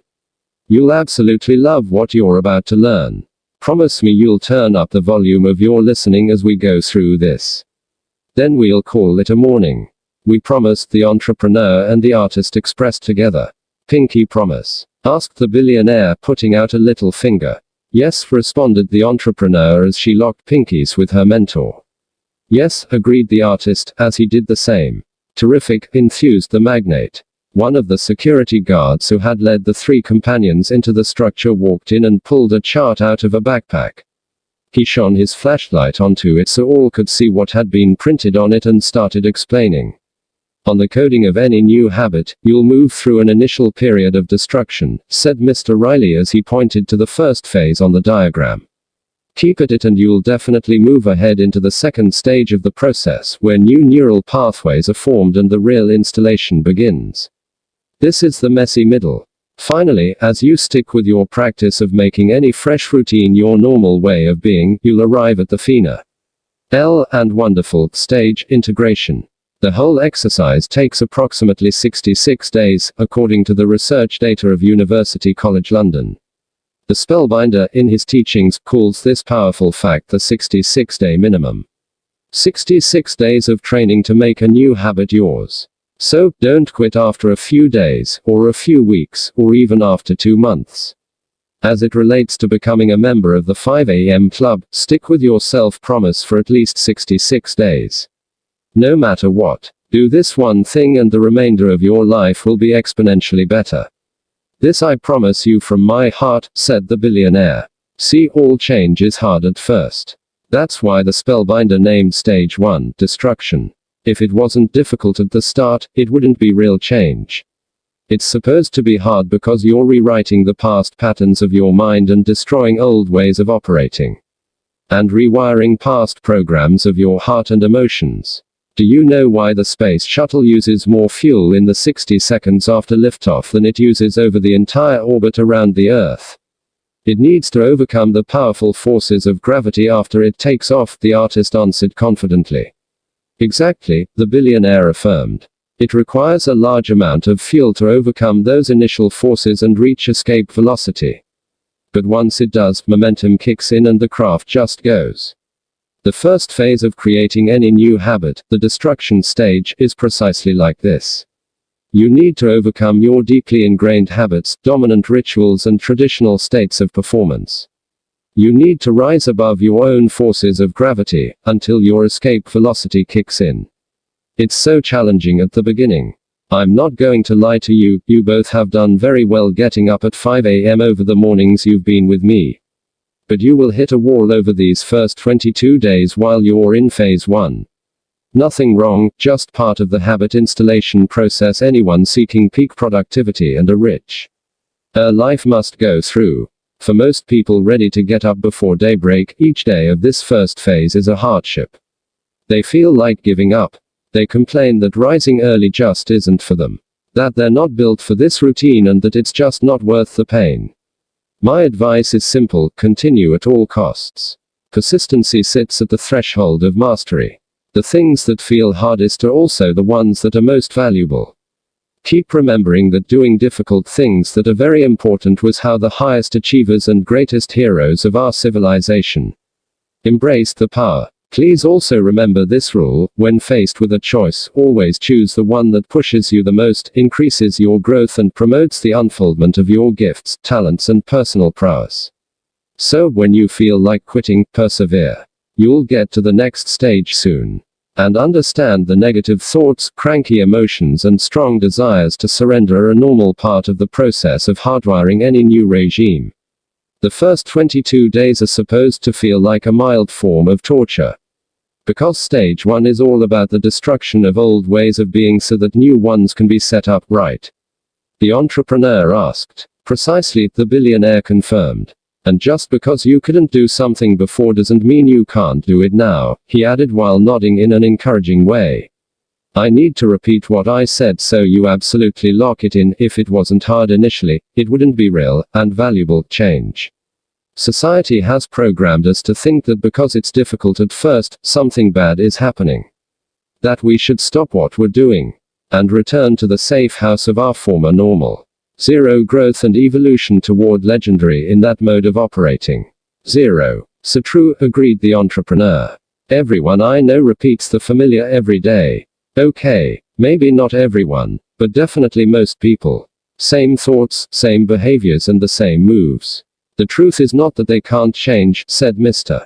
Riley. It's just that they didn't make the commitment to improve and then stay with the process long enough for their neurobiology as well as the psychology, physiology, emotionality and spirituality to work its natural wonders. Everything you now find easy you once found hard, you know. The billionaire then asked for the security guard's flashlight and focused it onto the part of the learning model related to the second stage of routinization. Thanks, Krishna, he added. See here, all change is messy in the middle. Stage 2 is called installation, because it's like you're going through an interior renovation of sorts. Former foundations need to be torn down so that much better ones can be put up. This stage will make you feel confused, stressed out and frustrated. You'll feel like quitting even more and dismissing your decision to join the 5 a.m. club as a terrible one. You'll long to go back to staying in your warm bed and counting more sheep. Just know and trust that all is good. Very good, actually. And though you can't see it, you're advancing even further in the habituation of making the early rising routine yours for the rest of your life. Things are about to get easier. They really are. You're just going through the second stage of the procedure. And it only feels messy. And it only looks chaotic. The reality is you're growing beautifully. And closing in on a whole new grade of performing. In all disorder there is a secret order, said famed psychologist Carl Jung. So, when you're wiring in this priceless new morning routine, the entire structure of your brain really is in upheaval as you manufacture new neural pathways. Your whole system really is being restructured. You're honestly in seriously unfamiliar territory. Sprouting green shoots. Going blue ocean. Conquering new territories of self-potential and accessing higher universes of human optimization. Cortisol, the fear hormone, is elevated at this time so you'll feel scared a lot of the time. All that's happening within your brain is consuming huge reserves of energy. So, you'll be exhausted often at stage 2 of habit installation. The ancient sages, seers and philosophers called such a profound personal transformation, the dark night of the soul. What was once a caterpillar is messily, yet almost magically, becoming a butterfly. The mystics wrote of deep and real change as a journey involving a series of little deaths. The old you must die so a better you can be reborn. The spellbinder says that, for you to upgrade to greatness you must undergo an annihilation of your weakness. Dramatic words, I'll admit. But the guru speaks truthfully. In stage 2, sometimes you might even feel like everything's falling apart. But actually, all is coming together even better. Your human perception is often not reality, as you've learned. It's just you seeing the world through a lens. The fact is that the illusion of safety is always so much more deadly than your rise toward personal mastery. Stay in stage 2 of the process for around 22 days. And just know that unfathomable rewards are coming. Quote, I love all that you just said, interjected the artist. I'll install the early rising ritual for the rest of my life, even if it kills me trying, he promised to himself. The billionaire grew quiet. I've been through this shedding and transforming process many, many times. Each time I go for a new habit, or greater skill, or even a more evolved core belief, I go into this death and rebirth cycle. And I need to tell you that it does feel like the end. You'll be so scared at times, tired a lot for a while and confused by what the dark voice of your ego will say. You'll even feel like you're going crazy sometimes. That's why so few people do this work. And why so few reach the rare air of epic performance and make a worldwide impact on the culture. It's a sport only for outright warriors. It requires enormous courage, immense conviction and uncommon strength of character. You have all this in you. Just resolve to apply it. As I said, with practice and patience, it'll all get easier. And eventually automatic. Okay, cats, spoke the billionaire as he clapped his hands together like an encouraging football coach. I know you're getting this beautifully. So, let's keep jamming. Stick with the process of new habit installation through the breakdown of old patterns, which happens in stage 1.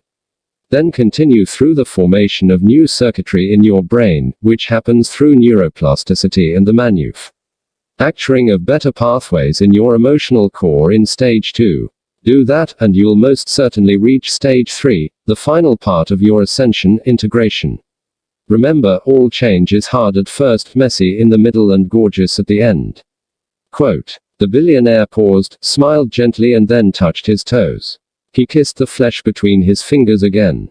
Then he went on. This final stage is when it all comes together, he explained, and you get to experience the benefits of your fantastic commitment to being a lifetime member of the 5 a.m. Club. You're nearing the end of the roughly 66-day period required for a human brain and being to encode a routine. So now it's success time. You've advanced through the initial disruption, you've made it through the dangerousness and chaos of the middle phase, and you've come out the OTH side stronger, more skilled, and with greater intimacy of your most supreme and invincible nature. You're now the next version of your greatest self, able to bring on a bigger game, influence more people by the glorious power of your example, and be more useful to the world because you've earned more of your primal heroism. All your hard work, sacrifice and suffering, careful consistency and brilliant bravery come together in this stage as the new habit you've been working on integrates at a psychological, emotional, physical and spiritual level. And becomes your new normal. Normal, wondered the artist. Life gets easy. The billionaire suddenly fell to the marble floor of the Taj Mahal and started doing more push-ups. He looked sort of like a boxer training for the main event. What the heck are you doing now? Questioned the entrepreneur, amused. He's crazier than I ever imagined, she thought. I do love him. The primary purpose of life is growth, to be continuously pushing yourself to materialize more of your potential. My daily push-ups not only keep me in a state of continual optimization toward world class. It's also a tremendous way to keep myself feeling young, happy and alive. Boredom kills the human spirit. The industrialist stood up. For the A player, the top of one mountain is the bottom of the next. The installation of one great new habit brings on the outstanding opportunity to begin the next. I do 1,000 push-ups a day, you know. Superb exercise. One of the best. So simple. Keeps me lean and chiseled. Good for my core. And the exercise also recruits my glutes, the billionaire said with an awkward expression. But doing 1,000 push-ups a day is also a ritual to remind me to keep going. Keep expanding. Keep elevating my mindset, heart set, health set and soul set, and escalating my rise to my best. Honestly, I'm not afraid of failing. That's just part of learning to fly. I'm just horrified of not growing. Quote. Got you, the entrepreneur said, scribbling frantically on her notepad. The billionaire then moved an index finger across the teaching model and rested it at the area that said, the automaticity point. Quote. The exciting fact is that once you arrive at the automaticity point, you no longer need any willpower to get up at 5 a.m. The new regime's implementation into your human operating system is complete. Awakening before dawn becomes second nature. And easy. Here's the real gift from your excellence and devotion over the 66 or so days. The willpower you were using to lay down the early rising habit is now freed up for another world-class behavior, so you have the chance to grow even more productive, prosperous, joyful and successful. This is the hidden secret of all pro athletes, for example. It's not that they have more self-discipline than the average person. It's just that they capitalized on whatever impulse control they had for 66 days until the game-winning routines got installed. After that, they redirected their willpower to something else that would improve their expertise. Another practice that would help them lead the field and achieve victory. One habit installation after another habit installation is how the pros play. Over time, their winning behaviors became automated, systematized, institutionalized. Absolutely no effort was required to run them once they got hardwired. And these superstars practiced their habits of victory so often, they've arrived at a place where they forgot how to not do them. Quote, "They got to a point where it was easier to run 'em than not to run 'em, right?" Commented the entrepreneur. "Absolutely correct," responded the billionaire. The artist was excited. "So valuable to me personally and to my work as a painter. And, sir, I completely understand this process fully. Each of the 3 stages, destruction, installation and integration, takes about 22 days, right? Right. And at around the 66-day mark it locks in as an automatic routine.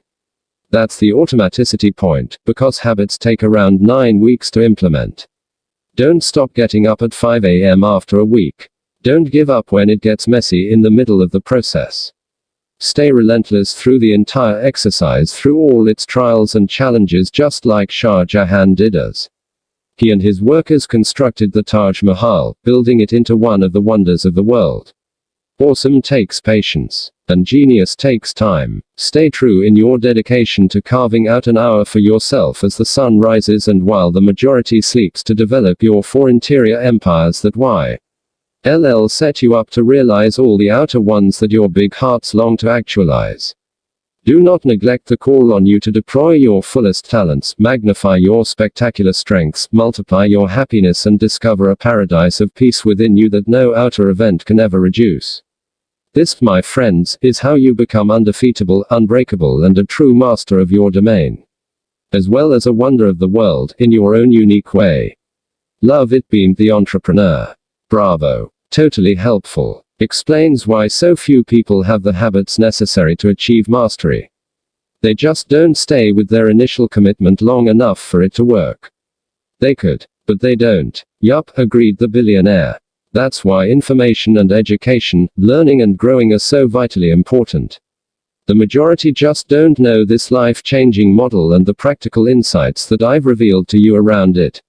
And because they don't know, they can't apply. And knowledge unimplemented leaves potential undercapitalized. We're all built for triumph, in whatever way we choose to define it.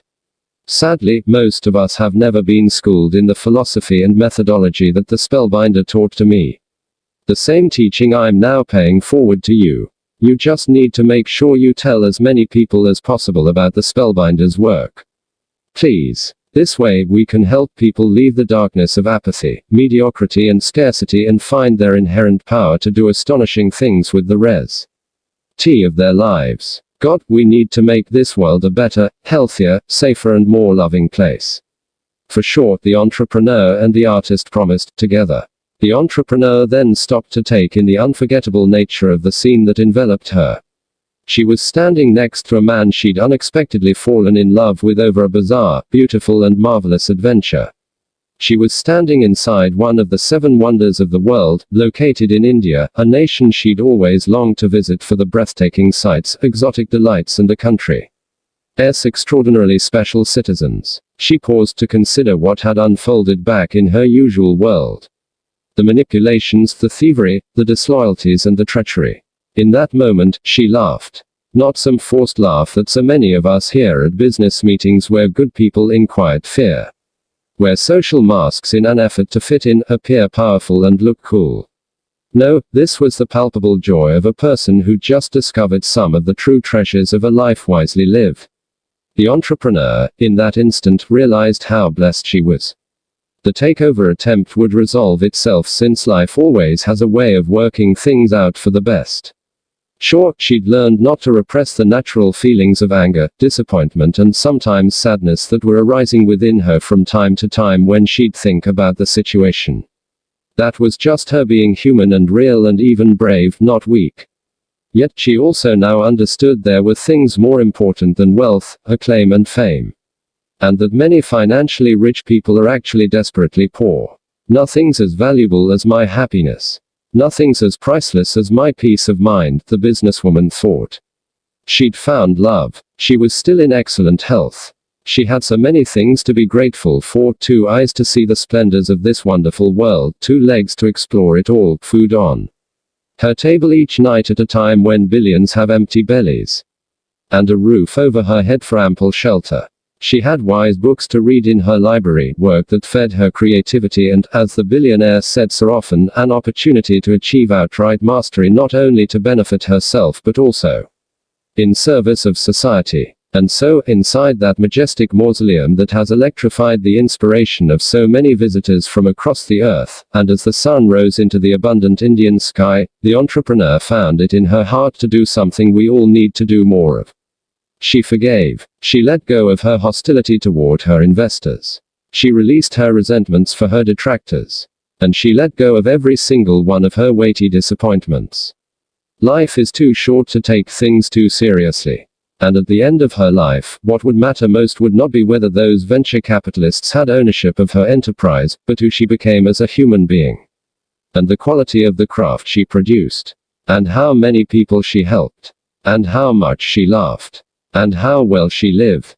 The billionaire was right. Every human being does the best they can do based on the level of consciousness they are currently at and on the grade of true power they can command. And if her investors had known better, they would have done better. These people generated pain and suffering for her because, at a deep and subconscious level, they are in pain. And because they are suffering, those who hurt others silently loathe themselves. Yes, this sort of higher way of seeing things is not so common in our civilization.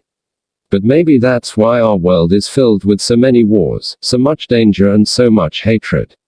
Just maybe, she considered, these corporate bandits were her teachers. Sent by life's better nature to push her to the edge so she would reach such a place of disheartenment and despair that she'd have to change. And learn to soar. Just maybe all she'd experienced was, as the billionaire taught, precious preparation for who she needed to become to fulfill the potential of her most luminous gifts and realize the promise of her most high destiny, in a way that benefited humanity. And, perhaps, it's when we face losing everything that we come to know our grandest selves. This strange, quirky and most genuine mentor in front of her, Mr. Stone Riley, was pouring his heart out, explaining how the simple yet not initially easy daily discipline of joining the 5 a.m. club could, and indeed would, transform the productivity, prosperity and well-being of any person who applied the method. He'd kept each of the lofty vows he had made at the bizarre first encounter, at the Spellbinders' mesmerizing conference. He'd shown himself to be a titan, not only of industry but also of integrity and decency. We need more of his kind, she thought. Women and men who are pure leaders. People who influence not through the strength of a large title and by the threat of a big position but via the power of the charm. Actors, the nobility of their expertise, the compassion in their hearts and by their unusual dedication to leaving everyone they meet better than they found them. Leaders run less by the selfish addictions of the ego and more by the selfless dictates of our greater wisdom. Quote. The entrepreneur remembered the words of the poet Maya Angelou, "My wish for you is that you continue to be who you are, to astonish a mean world with your acts of kindness." The instructions of Mother Teresa also entered the mind of the entrepreneur in that instant. If everyone would only clean their own doorstep, the whole world would be clean. And so, on that very special early morning, inside one of the splendid monuments of the world, she not only forgave, she made a pact with herself. Understanding, as never before, that optimizing one's self is the best way to improve the state of the world, and that developing the genius within was the fastest way to uplift her relationship with everything externally, the entrepreneur forged an agreement. She made herself a promise not only to never again consider taking her own life.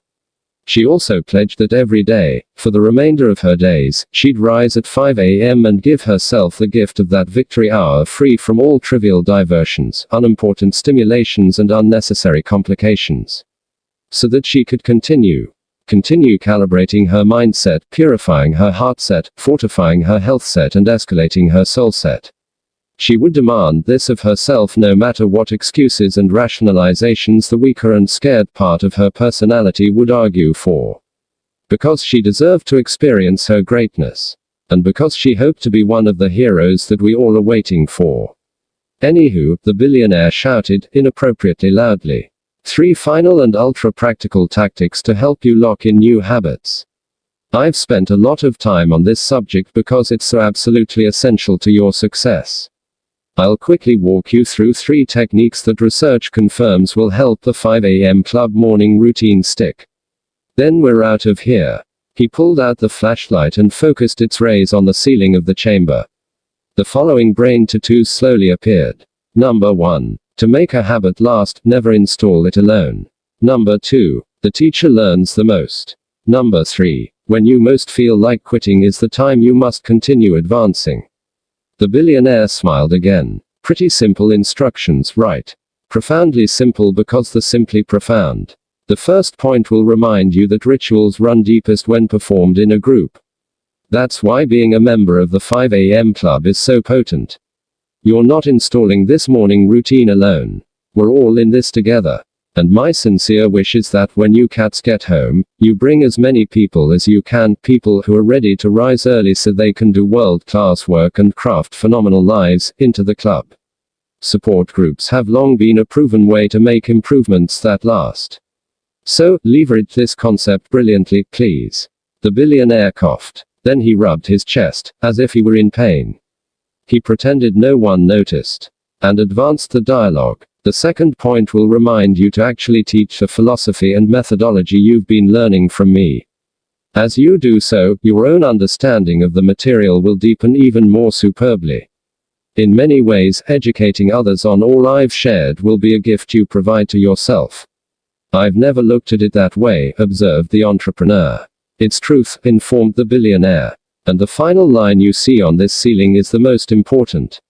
Remember that persistency is necessary for all forms of mastery. In that moment you feel you can't go further lies an enormous opportunity to forge an entirely new level of willpower. When you feel you can't continue, progress a little longer. Your self-discipline muscle will be amplified considerably. And the degree of your self-respect will increase vastly. And few things are as essential to exponential productivity, leading your field and the creation of a life you adore as realizing the appreciation you have for yourself. Stunningly and without any clue about what was coming, the billionaire flipped over and held a headstand. With eyes closed, he recited a phrase from Gerald Sykes, the writer and philosopher, that went like this: any solid achievement must, of necessity, take years of humble apprenticeship and estrangement from most of society. You two amazing humans deserve to materialize your best selves and realize epic achievements, the billionaire said as he returned to Earth. Do not betray the powers that sleep within you by staying too late in a soft bed that keeps you sedated. The great men and women of the world became so not because they lounged glamorously under the covers, but because they set sublime ambitions that they then proceeded to do even as the majority see them crazy. World class takes time and commitment and sacrifice and patience, like the Taj Mahal shows us. And heroism never occurs in a single season. Encode the 5 a.m. habit. Stay with the process indefinitely and move ahead when you most feel like stopping. Doing so will make you a legend. And seal your fate as someone who is worthy of worldwide influence. Stone Riley then stood up, hugged his 2 students, and disappeared down a marble passageway. Chapter 13 The 5 a.m. Club learns the 20-20-20 formula. Early in the morning, when you are reluctant in your laziness to get up, let this thought be at hand: I am rising to do the work of a human being. Marcus Aurelius, Roman Emperor. Rome is in my veins. Its energy courses through my blood. And its unique type of magic resets my spirit, thought the billionaire as his jet taxied along the tarmac of that city's private airport. The song, Magnolia, by Italian music group Negrita pulsed through the speakers of the aircraft as the tycoon swayed his taut shoulders to the beat. The fierce pride, fantastic passions and glorious hearts of the Romans inspire me so much, he affirmed to himself. The way the light falls on Trinita dei Monti, the church that crowns the Spanish Steps, never fails to lift my soul, and often brings tears into my eyes.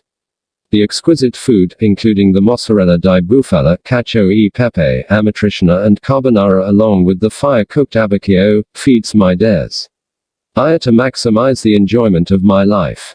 And the painstakingly handcrafted architecture in this open-air museum of a city where I love to walk in the rain, speaks to both the warrior as well as the poet within me, the magnate reflected as his jet neared the gate. The billionaire had spent many of the finest years of his fantastic though far from perfect life in Rome, staying at an apartment in the historical center on Via Vittoria. Zurich and his other homes were the places he'd go mostly to work on projects and manage his global commercial pursuits. But Rome, well, Rome was to fuel his sense of awe. And to nourish his appetite for joy. inhaling the fragrance of gardenias at springtime and taking long treks past the temple that sits at the lake in the park called Villa Borghese were two of his favorite things in life. Rising at 5 a.m., before Rome's dense traffic could stifle some of its magnificence, and riding his mountain bike past the Trevi Fountain up to Monte and by the Colosseum, and finally over to Piazza Navona to just sit and embrace the marvelousness of the church in that exalted square, reminded him of the brilliance that only early morning brings. Much more than his wealth, such experiences made him feel prosperous and alive. You should know that the greatest love of his life hailed from Rome. The billionaire met her in an English bookstore just off Via dei Condotti, the fabulous street where Italy's iconic fashion houses have the flagship stores. Though he was in his late 30s, the Titan was still a bachelor at that first encounter, something of a playboy and a man known for his taste in the finer pleasures of the world. He still remembered the book he sought her help to find, Jonathan Livingston Seagull by Richard Bach, that wonderfully transformational novel about a seagull who knew he was made to fly higher than the flock and embarked on an unforgettable journey to make that inner knowing real. Vanessa put her hands on a copy quickly, was exceedingly polite yet frustratingly aloof, and then moved on to help another customer. It took the billionaire over a year of visiting that cramped bookshop with books arranged on old wooden shelves that lined the time-worn walls for this young woman to agree to have dinner with him. The billionaire's quest was driven by her under-the-radar kind of beauty, her ardent intelligence, her bohemian personal style, and her awkward laugh that made him feel as happy as a family of bees in a huge honey pot. They were married in the enchanting seaside town of Monopoli, in the southern Italian region of Puglia. What a special day that was, the Baron mused wistfully. The music that rang through the main square as we all danced with wild abandon under the melting glow of a full moon.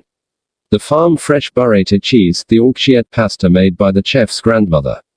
The townspeople joining the lively party, displaying the boundless Italian hospitality by bringing bottles of homemade Negromaro and Primitivo wine as wedding gifts.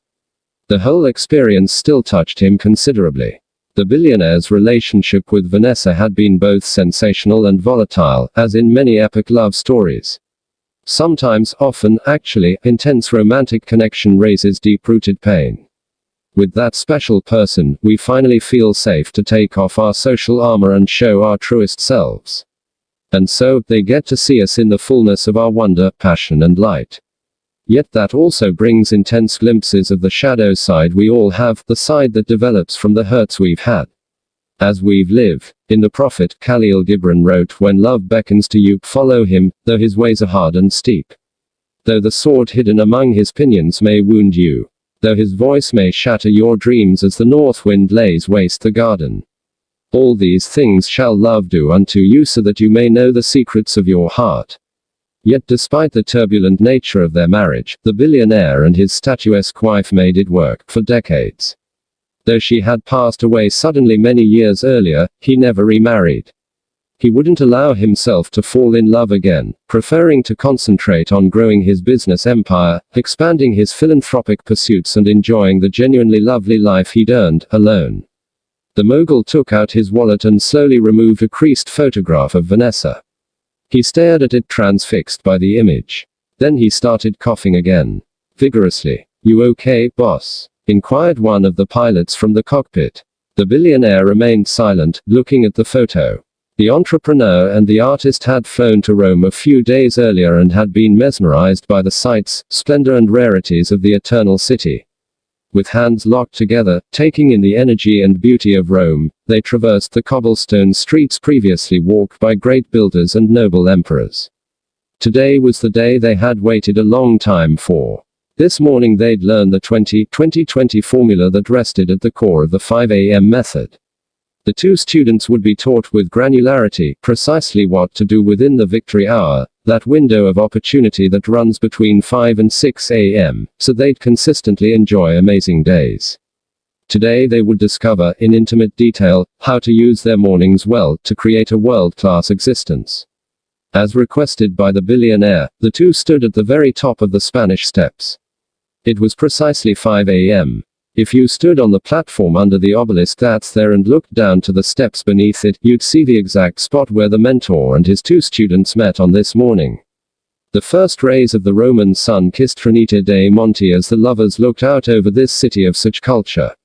The early Romans were remarkable for the grandeur of their visions, for the scale of the buildings, and for their otherworldly ability to construct monuments that betrayed engineering reality. The two of them could see St. Peter's Basilica and the tomb of Emperor Augustus, as well as the 7 hills that were so central to the protection of the empire that began as a tiny village on the banks of the Tiber River, and grew to what now included 40 different countries spanning Europe, Asia and Africa. The air was fragrant with a blend of floral notes and smokiness, as if a fire were burning in the far distance. Buongiorno, cried a voice amid the tranquility.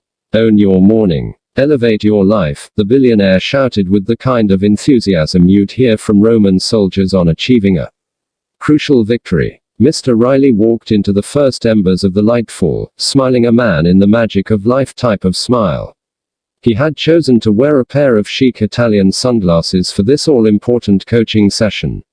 He also wore an Italian windbreaker over a black t-shirt with the initials SPQR emblazoned on it, black sweatpants and orange running shoes. Tutto bene? He asked cheerfully. We're good, said the entrepreneur, happily, understanding a few words of Italian. Really good, offered the artist. Big day, cats. Today's lesson, to be taught to you by me, your cheese-gulping Tonarelli pasta-gobbling mentor, is all about the 20-20-20 formula. We're finally here. We're finally ready to calibrate your morning routine so you both materialize your promise for Gen Is and lead a life of limitless joyfulness. You'll so love what you're about to hear. The rest of your life will never be the same, the illustrious industrialist declared. As the sun slowly ascended, for the first time a tattoo could be seen on the back of the billionaire's left hand. It had numbers on it. They simply read 20-20-20. The rays of light congregated over his head to give the appearance of a halo. The entire scene was ethereal. You would have been impressed. Is that new? Wondered the artist, showing a clear curiosity. Didn't notice it before. Yep, responded the tycoon. I had someone in Trastevere do it for me last night. Cool, right? Spoke the billionaire, appearing as innocent as a newborn. Sort of, pronounced the artist as he let out a monstrous yawn, then sipped from a takeaway cup of coffee. Great coffee here in Italy, he added. Well, the tattoo is temporary, admitted the billionaire. I got it because today's the 20-20-20 formula day. It really is one of the most important of all our training days together. I feel blessed to be here with you too. I'm starting to feel we're family now. And to be back in Rome is so incredibly special. I stopped coming here after my wife, Vanessa, passed away. Just hurt too much to be here without her, he confessed, before looking away. Stone Riley then dug into a pocket of his sweatpants and pulled out a wishbone. He carefully placed the object on one of the steps that had a series of mysterious drawings on it. The billionaire asked his two guests to make a wish before instructing them to pull it apart as a sign of good luck. I brought this to our session this morning not only to create even more great vibes for you cats, continued the billionaire. I also want you both to remember that a wishbone without a backbone doesn't really get you very far, he explained. Sort of the part-time commitment delivers part-time results insight we learned earlier. Queried the artist. And the no idea works without doing the work insight reinforced the entrepreneur as she did a yoga stretch into the increasing sun. Sort of, replied the billionaire. I know you both long to lead productive, excellent, happy and meaningful lives. Being a member of the 5 a.m. Club truly is the one habit, of all possible habits, that will guarantee this mighty ambition comes true. It's the single finest practice I've ever encountered to translate the intentions of living gloriously into an everyday reality. Yes, dreams and desires are just wishbones. Rising before daybreak is your backbone to get 'em done. The power of getting up early really comes from the daily application of the 20-20-20 formula, the magnate continued. And you're now just a few seconds away from being exposed to this astonishingly potent morning routine. Quote, it really is about time, said the artist as he put on his own green-lensed sunglasses to shield his eyes from the light which was now beginning to wash into the empty spaces around the Spanish Steps and down onto the cobblestone square that features a famous fountain built around Bernini's SCU. LP tour of an old boat. Give me a hug before we get going, people, bellowed the billionaire affectionately as he embraced the artist and entrepreneur. Welcome to my beloved Roma, he added as the song Come Un Pitta by the group Moda began to play from an open window of a nearby apartment. A curtain hung out of it, flirting with the soft breeze. Okay, let's rock this piece. Please know that your creativity, productivity, prosperity, performance and usefulness to the world as well as the quality of your private life won't transform by simply rising at 5 a.m. alone. It's not just rising early that makes this regime so powerful. It's what you do over the 60 minutes after you wake up that makes the 5 a.m. club so game-changing. Remember this, your victory hour gives you one of life's greatest windows of opportunity. As you now know, the way you start your day dramatically influences how it unfolds. Some people get up early but destroy the value of their morning routine by watching the news, surfing online, scanning social feeds and checking messages. I'm sure you both understand that such behavior comes from the need for a quick pleasure rush of dopamine, an escape from what is truly important. This way of acting causes members of the majority to miss out on doing the things that would allow them to leverage the quietude of this special time to help them maximize greatness so awesome days show up consistently. And as we create each day, so we craft our life, right? Asserted the artist, confirming a key piece of information he'd learned on the beach of the billionaire's oceanfront compound. That's the day stacking foundation. And it's one of the 4 focuses of history makers that you explained to us. I still remember that model. Absolutely correct, applauded the billionaire. And I need to say that beginning your day intelligently, healthily and peacefully isn't only about optimizing your public and private success. It's also about protecting it. Suddenly, a man driving a horse carriage and dressed as a gladiator rolled through the square known as Piazza di Spagna and shouted, "Buongiorno, Mr. Riley," and then continued on his way. "Adobo," replied the billionaire loud enough for the man to hear. "Gnarly costume, right?" he said to his students. The billionaire rubbed his fake tattoo and looked toward the Colosseum. "That man we just saw makes me think of the auriga, a type of slave in ancient Rome, who would transport important Roman leaders and was chosen for his trustworthiness. Here's the neat thing, another key job of the auriga was to stand behind the military general known as the dux, and whisper the woe. Ardis memento, homo carefully into his ear as he placed the laurel crown on his head. "What does that mean?" asked the entrepreneur. Today she'd dressed in faded jeans, a bright red t-shirt with a V-neck and white running shoes. Her hair was styled in the ponytail that she liked. She had her bracelets on. And she absolutely radiated optimism. "Memento homo is Latin for remember you're only a man," the billionaire answered. The auriga did this to keep the leader's arrogance in check and to help the leader manage the inevitable invitation to egotism that all great success inescapably brings. The ritual was a profound discipline to ensure the dux remained monomaniacally focused on his true mission of making himself, and the empire he ruled, even better, and not diluting all his energies on the amusements and excess that cause dynasties to fall. "You know what?" indicated the artist. "I've seen some artistic geniuses blow up the creative empires and destroy the good reputations because they didn't manage the success properly. So I hear you. Def, said the entrepreneur. I mean, definitely, she quickly corrected as she clasped the hand of her new boyfriend. I've seen so many rocket ship companies lose their market share because they fell in love with their winning formula. They lost their fire. They got bloated and cocky. They bought into the faulty belief that because there were long lineups for their excellent products, there would always be long lineups, even without iterating the goods, improving customer service and ensuring that every single employee continued to raise their leadership performance. So I hear you too, Mr. Riley. Awesome, was his one-word reply. As you apply the 20-20-20 formula, always remember to keep improving the way you run it each morning. Stay hungry. Keep a white belt mentality around it. Because nothing fails like success. Once you experience how transformational the practice is, it'll be easy to start coasting, and maybe even neglecting, a few steps of the process. Quote. The billionaire touched an index finger down to one of the steps. He closed his eyes and quietly recited these words: "It's time to stop being a fugitive from your highest self and accept membership into a new order of ability, bravery and understanding of the call on your lives to inspire human ity." He then walked across the stone platform atop the Spanish steps and raised 2 fingers of his right hand to show the universal sign for peace. Next, he waved an arm in the direction of a man on a seat heating up chestnuts in Piazza di Spagna, near the foot of Via dei Condotti. The man wore a gray shirt that had wrinkles over the chest area, navy blue trousers and yellow running shoes.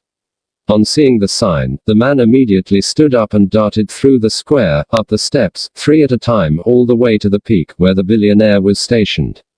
He lifted his rumpled shirt, revealing a bulletproof vest, and pulled out a laminated sheet of paper from beneath it.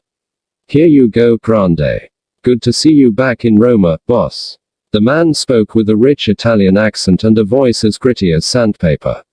"Crazy mill. Molto gentile, Adriano," the billionaire said as he kissed the palm of a hand before extending it for a handshake. "Adriano's on my security team," noted Mr. Riley while studying the page that had been presented to him. "He's one of my best. He grew up in the town of Alba in the Piemonte region of this exceptional nation." "You cats like Tartufo. What's that?" queried the artist, looking a little confused by the scenario that had just played out. "Truffles, baby," enthused the billionaire. "My goodness, they taste incredible. On tagliolini pasta with melted butter drizzled over it. Or when grated over jiggly fried eggs. My oh my, food of the emperors it is." The billionaire's eyes were as wide as a prairie while he imagined the meal he was describing. A razor-thin line of drool meandered out of the right corner of his mouth. Yes, a line of drool. Beyond weird, right? Adriano, who had remained in position, discreetly handed his employer a handkerchief. He looked at the entrepreneur and the artist with a glance that seemed to say, "I know he's strange, but we love him, too." Quote. And then all 4 people perched upon that overwhelmingly alluring sight started to laugh together. "Have a great morning, boss," Adriano said as he prepared to leave. "I'll meet you in Testaccio this evening. Thank you so much for inviting me to eat with you tonight." "Are we eating cacio e pepe, as usual?" confirmed the billionaire. "A presto. Alba is where white truffles come from," explained the billionaire. "Specially trained dogs sniff them out. Or pigs. Maybe in the future I'll take you guys on a truffle hunt with me. I promise you it'll be unforgettable. Anywho, have a look at this fantastic learning model. The Spellbinder actually deconstructed the victory hour and the 20-20-20 formula for us. 0 questions about how to run your morning routine now. No room for excuses. It's all laid out for you. Just run the play and you'll own your day. Procrastination is an act of self-hatred, you know. Really? Asked the artist. Absolutely. If you really loved yourself, you'd relinquish all your feelings of not being good enough to be great and renounce all slavery to your weakness. You'd stop focusing on your deficiencies and celebrate your amazing qualities. Just think about it, there's no person on the planet today who has the unique stack of gifts that you have. Actually, in all of history, there's never been even one person exactly like you. And there never will be. Yes, you're that special. That's an indisputable fact. So, embrace the full force of your lavish talent, luminous strengths and breathtaking powers. Let go of the destructive habit of breaking the commitments you make to yourself. Failing to keep self-promises is one of the reasons so many of us don't love ourselves. Not following through on what we tell ourselves we'll do so destroys our sense of personal worth and dissolves our self-esteem. Keep behaving like that and the unconscious part of you will begin to believe you're not worth anything. And remember the psychological phenomenon known as the self-fulfilling prophecy I walked you through earlier. We always perform in a way that is aligned with the way we see ourselves. And so, our thinking creates our results. And the less we value ourselves and our powers, he went on, the less power we have access to. Quote. The billionaire watched a group of butterflies fly by before continuing. That's just the way it all works. So, my suggestion is that you stop putting things off, flex those willpower muscles we talked about inside the Taj Mahal, and make the remainder of your life an exercise in audacity, a TS. Timony to exceptional productivity and a rare expression of unstained beauty. Honor all you truly are by living your genius instead of loathing yourself by denying your specialness. Procrastination is an act of self-hatred, the billionaire repeated. So really go all in on installing the 20-20-20 formula as the core way of managing your morning.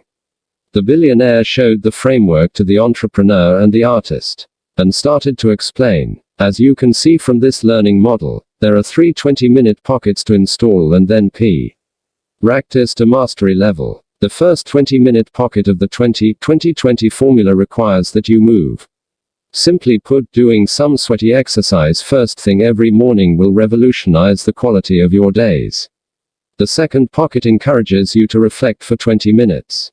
This segment is designed to help you reaccess your natural power, boost self-awareness, dissolve your stress, fuel your happiness and restore your inner peace in an era of acute overstimulation and excessive activity.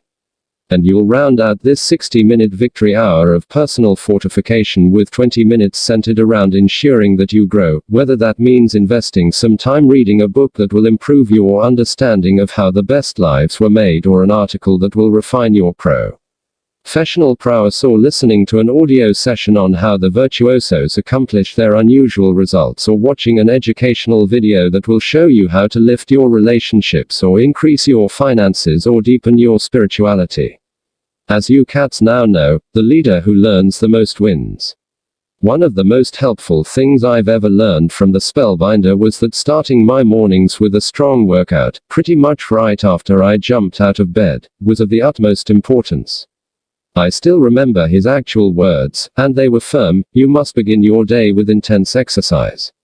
This is a non-negotiable. Otherwise the 20-20-20 formula won't work. And I'll take back your membership in the 5 a.m. club.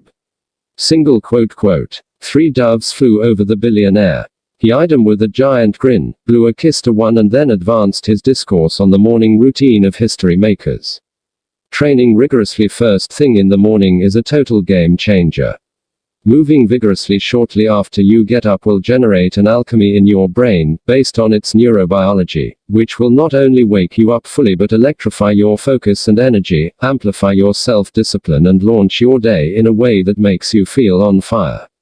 Now, to be ultra practical for you too, I'll say that your workout could mean taking a spinning class or performing a bunch of jumping jacks and burpees or skipping like the pro boxers love to do or doing wind sprints.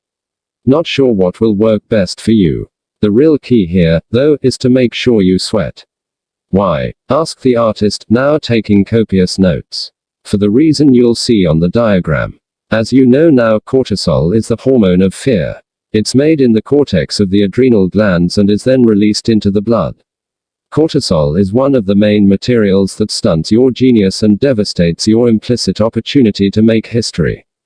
Very good scientific data confirms that your cortisol levels are highest in the morning. Fascinating information, observed the entrepreneur, as she performed another stretch in the Roman sunshine. Yes, it is. So exercising from 5 to 5:20 a.m. for just 20 minutes will significantly lower your cortisol and, therefore, dial you into your top performance. Fantastic way to start a morning, right? Science has also shown there's a vital link between physical fitness and cognitive ability. The sweating from a powerful workout releases BDNF, brain-derived neurotrophic factor, which supercharges that organ for a winning day. Wow, said the entrepreneur, also taking notes at a furious pace. BDNF has been shown to repair brain cells damaged by stress and accelerate the formation of neural connections, so you think better, and process faster, expounded the billionaire. Another gargantuan competitive advantage, for sure. Oh, and it also promotes neurogenesis, so you'll actually grow new brain cells. What's that alone worth to you? Wow times 2, shouted the artist, sounding very corny versus displaying any hint of cool. My business will be untouchable and I personally will become unbeatable as I execute on all these ideas you're so generously sharing with us, offered the entrepreneur. Modeling what she'd seen Mr. Riley do when others had been kind to him, she performed a slight bow to show her appreciation. Absolutely, agreed the billionaire. And by exercising intensely during the first 20-minute pocket of the 20-20-20 formula, you'll also release dopamine, which you well know is the neurotransmitter of drive, along with elevating your amounts of serotonin, the wonderful chemical that regulates happiness. This means that by 5:20 a.m., while your competitors are counting sheep, you're already amped to lead your field, achieve excellent results and make the day ahead epic. Would it be possible for you to be specific about what we need to do in order to make sure we're up with the sun? Requested the entrepreneur. I mean, can you get into a little bit of detail about what behaviors we must perform so we actually get out of bed when that alarm clock goes off? I hope that's not a dumb question. Is that too basic? It's a great question, said the artist as he stroked his girlfriend's back. It's a fabulous question, exclaimed the tycoon. And sure, like I've suggested, buy an old school alarm clock, that's what I use. As I said in Agra, you never want to sleep with any technology in your bedroom. I'll explain why soon. Once you have your alarm clock, advance the time on it from the actual time to 30 minutes ahead. Then set the alarm for 5:30 a.m. Really? Indicated the artist. That seems odd. I know, admitted the billionaire. But it works like magic. You trick yourself into thinking you're getting up later, but you're actually rising at 5 a.m. This tactic just works. So, do it. Next, and this sounds obvious but it's another key hack, as soon as the alarm goes off, bolt out of bed before your weaker self sucks you into all the reasons to stay in bed. Before your rational mind can come up with reasons to remain under the covers. You just need to make it through that 66-day habit installation process so that waking up at 5 a.m. reaches the automaticity point. And it becomes easier to get up early than sleep later. When I first joined the 5 a.m. club, I slept in my workout clothes. Mr. Riley looked slightly embarrassed. Then more doves and butterflies passed by. And a wisp of a rainbow could be seen spreading across the Spanish steps. You're kidding me, brother, right? Laughed the artist as he twirled a dreadlock. You really slept in your exercise gear. I did, admitted the billionaire. And my running shoes were laid out right next to my bed. I did whatever it took to eliminate the death grip that common excuses could have over me. The entrepreneur was nodding. She appeared stronger and happier as each day passed. Anyway, let me keep jamming on the point about exercising first thing in your morning. By working out intensely, you'll stimulate that natural pharmacy of mastery which will make you feel fundamentally different than when you first woke up. The way you feel when you first wake up really isn't the way you'll feel only 20 minutes later at 5:20 a.m., when you run this strategy to bulletproof your neurobiology and battleproof your physiology.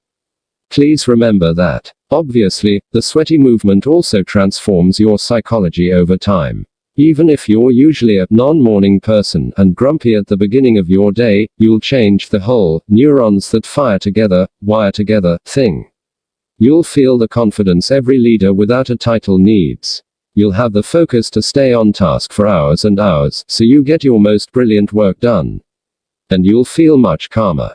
See, the boost in norepinephrine that fierce morning activity generates not only improves your attention, it leaves you feeling significantly more serene. And more good research proves that exercise regulates the amygdala in the limbic system, the ancient brain we discussed in an earlier class at my beach in Mauritius, so that your responses to stimuli ranging from a hard project or a difficult client to a rude driver or a screaming baby are much more graceful instead of hysterical. Pretty marvelous benefits, remarked the entrepreneur. You're right, Mr. Riley. I couldn't put a price tag on having all these weapons of mass productivity in my arsenal. Quote. Precisely, said the billionaire as he hugged the entrepreneur. I do love you too, he added. I'll miss you both. In that moment, the mentor's usual hopefulness shifted into some unknown sadness. Our time together is coming to an end. Maybe we'll meet again. I really hope so. But I don't know. Quote. His voice trailed off, and he looked away again, up at the white church that stood behind where they had gathered, a glorious tribute to the brightest examples of visionary architecture. The billionaire reached into a pocket of his black sweatpants and pulled out a pill, popping it into his mouth like a child consuming a tiny piece of candy. Anywho, as you can also see on the deconstruction, he went on, holding up the model, working out first thing in the morning also elevates our metabolism, and it fuels the fat-burning engine of your body so you burn any excess more efficiently and lean out more quickly. Another valuable triumph, right? Oh, and as you optimize your fitness you'll set yourself up to stay healthy your entire lifetime. Train harder, live longer is a smart motto I built my empires by. You now know that one of the keys to legendary is longevity. Do not die. You can't own your game and change the world if you're pushing up daisies in a cemetery, the titan of industry articulated energetically. The primary point that I'm trying to offer on the first part of this calibrated versus superficial morning protocol is essentially this: your life will feel and work 100 times better when you're in the finest physical condition you've ever been in. Sweaty exercise as your first move after rising with the sun really is a total life changer. Period. So, do whatever it takes to code in this habit. Whatever it takes, cats. Can I ask you another question, Mr. Riley? The entrepreneur asked politely. Go for it, said the billionaire. What if I want to exercise for longer than 20 minutes? Totally cool, noted the billionaire. This morning routine isn't written in stone like those words carved into that obelisk up there, he added as he pointed up to the monument sitting on a small platform just above the Spanish Steps. Take all I'm sharing and then make it yours. Customize it to fit your preferences and make it bespoke, to suit your lifestyle. Quote. The billionaire inhaled a fresh breath of Roman air, the same air the emperors, gladiators, statesmen and craftspeople breathed 1,000 years ago. Just imagine breathing that air. And standing there with these three fascinating members of the 5 a.m. club. This brings me to the second 20-minute pocket of the 20-20-20 formula that you need to run over your victory hour. The time between 5:20 and 5:40 a.m. is when you reflect. What exactly do you mean by reflect? Asked the artist, exemplifying his newfound confidence in being a great student. He rubbed his goatee as he voiced the question. His arm rested around the entrepreneur's shoulder. As I've been suggesting during our time together, managing your morning well is a main skill of exceptionalists. Using the front end of your day expertly is such a key determinant of business eminence and personal magnificence. And one element of a cleverly granulated morning routine is a period of deep peace. Some quietude and solitude for yourself before the complexity starts arriving, and your family needs. Your energy, and all your other responsibilities take over. Tranquility is the new luxury of our society. So, during this segment of your victory hour, savor some stillness. Contemplate how you're living and on who you hope to become. Be thoughtful and intentional on the values you want to be loyal to over the hours ahead of you. And how you wish to behave. Consider what needs to happen for this to be a great day amid the construction of a legendary life. Quote. This pocket will be super important to me, remarked the entrepreneur as her bracelets clinked together. One of them was shiny and new. It bore the phrase, all these early mornings will make me an icon someday. Quote. I agree with you, expressed the billionaire. Reflecting on what's most important to a life beautifully lived will leave you with what the spellbinder calls residual wisdom throughout the rest of the day. For example, thinking quietly about the weighty value of purely producing work that represents mastery, or remembering your commitment to treating people kindly and respectfully during the second pocket re-anchors those virtues within your awareness. And so, as you experience the remainder of your day, the residue of your reconnection with this wisdom stays in focus, infusing every single moment and guiding each one of your choices. Another butterfly flitted by. 3 more soon followed the first, almost poetically. The billionaire decided to deepen his explanation on reflection, but first popped another pill. He put a hand on his heart and looked at the sensational view of Rome. The way the light falls here really is like nowhere else, he thought. I'll miss my Roma. The billionaire stared down the steps at the white boat sculpted by Pietro Bernini and then glanced at the flower shop also in the square below. In so many ways, reflection is a main source of transformation because once you know better, you definitely can do better. During this 20-minute segment of the victory hour, all you need to do is get serene, stay silent and enter the stillness. What a gift you'll give yourself in this era of such scattered attention, worry and noisiness. That would be a giant gift to give to myself, and to my business, acknowledged the entrepreneur. I'm realizing I spend so much of my time doing and reacting, and so little of my time deliberating and planning. You've talked about how the great ones leverage periods of isolation. I've read that many famous geniuses had a habit of sitting in solitude for hours with nothing more than a pad of paper and a pen for capturing the insights that would start flashing across the screen of their imaginations. Quote, "Yes," commented the billionaire. "Developing a tremendous imagination is a highly important portal into a celebrated fortune. One of the things that makes the historic sites here in Rome so special is the sheer size of the structures. What vision and confidence the Romans who created them must have had. And what skill to have turned the ideas into something real. My point is that every single one of the sensational edifices in the Eternal City is the product of the imagination of a human being properly used. So, yes, you should also use the reflection pocket to invent, visualize and dream. 20 years from now, a quote I think comes from Mark Twain says, you will be more disappointed by the things you didn't do than by the ones you did do. So, throw off the bowlines. Sail away from the safe harbor. Catch the trade winds in your sails.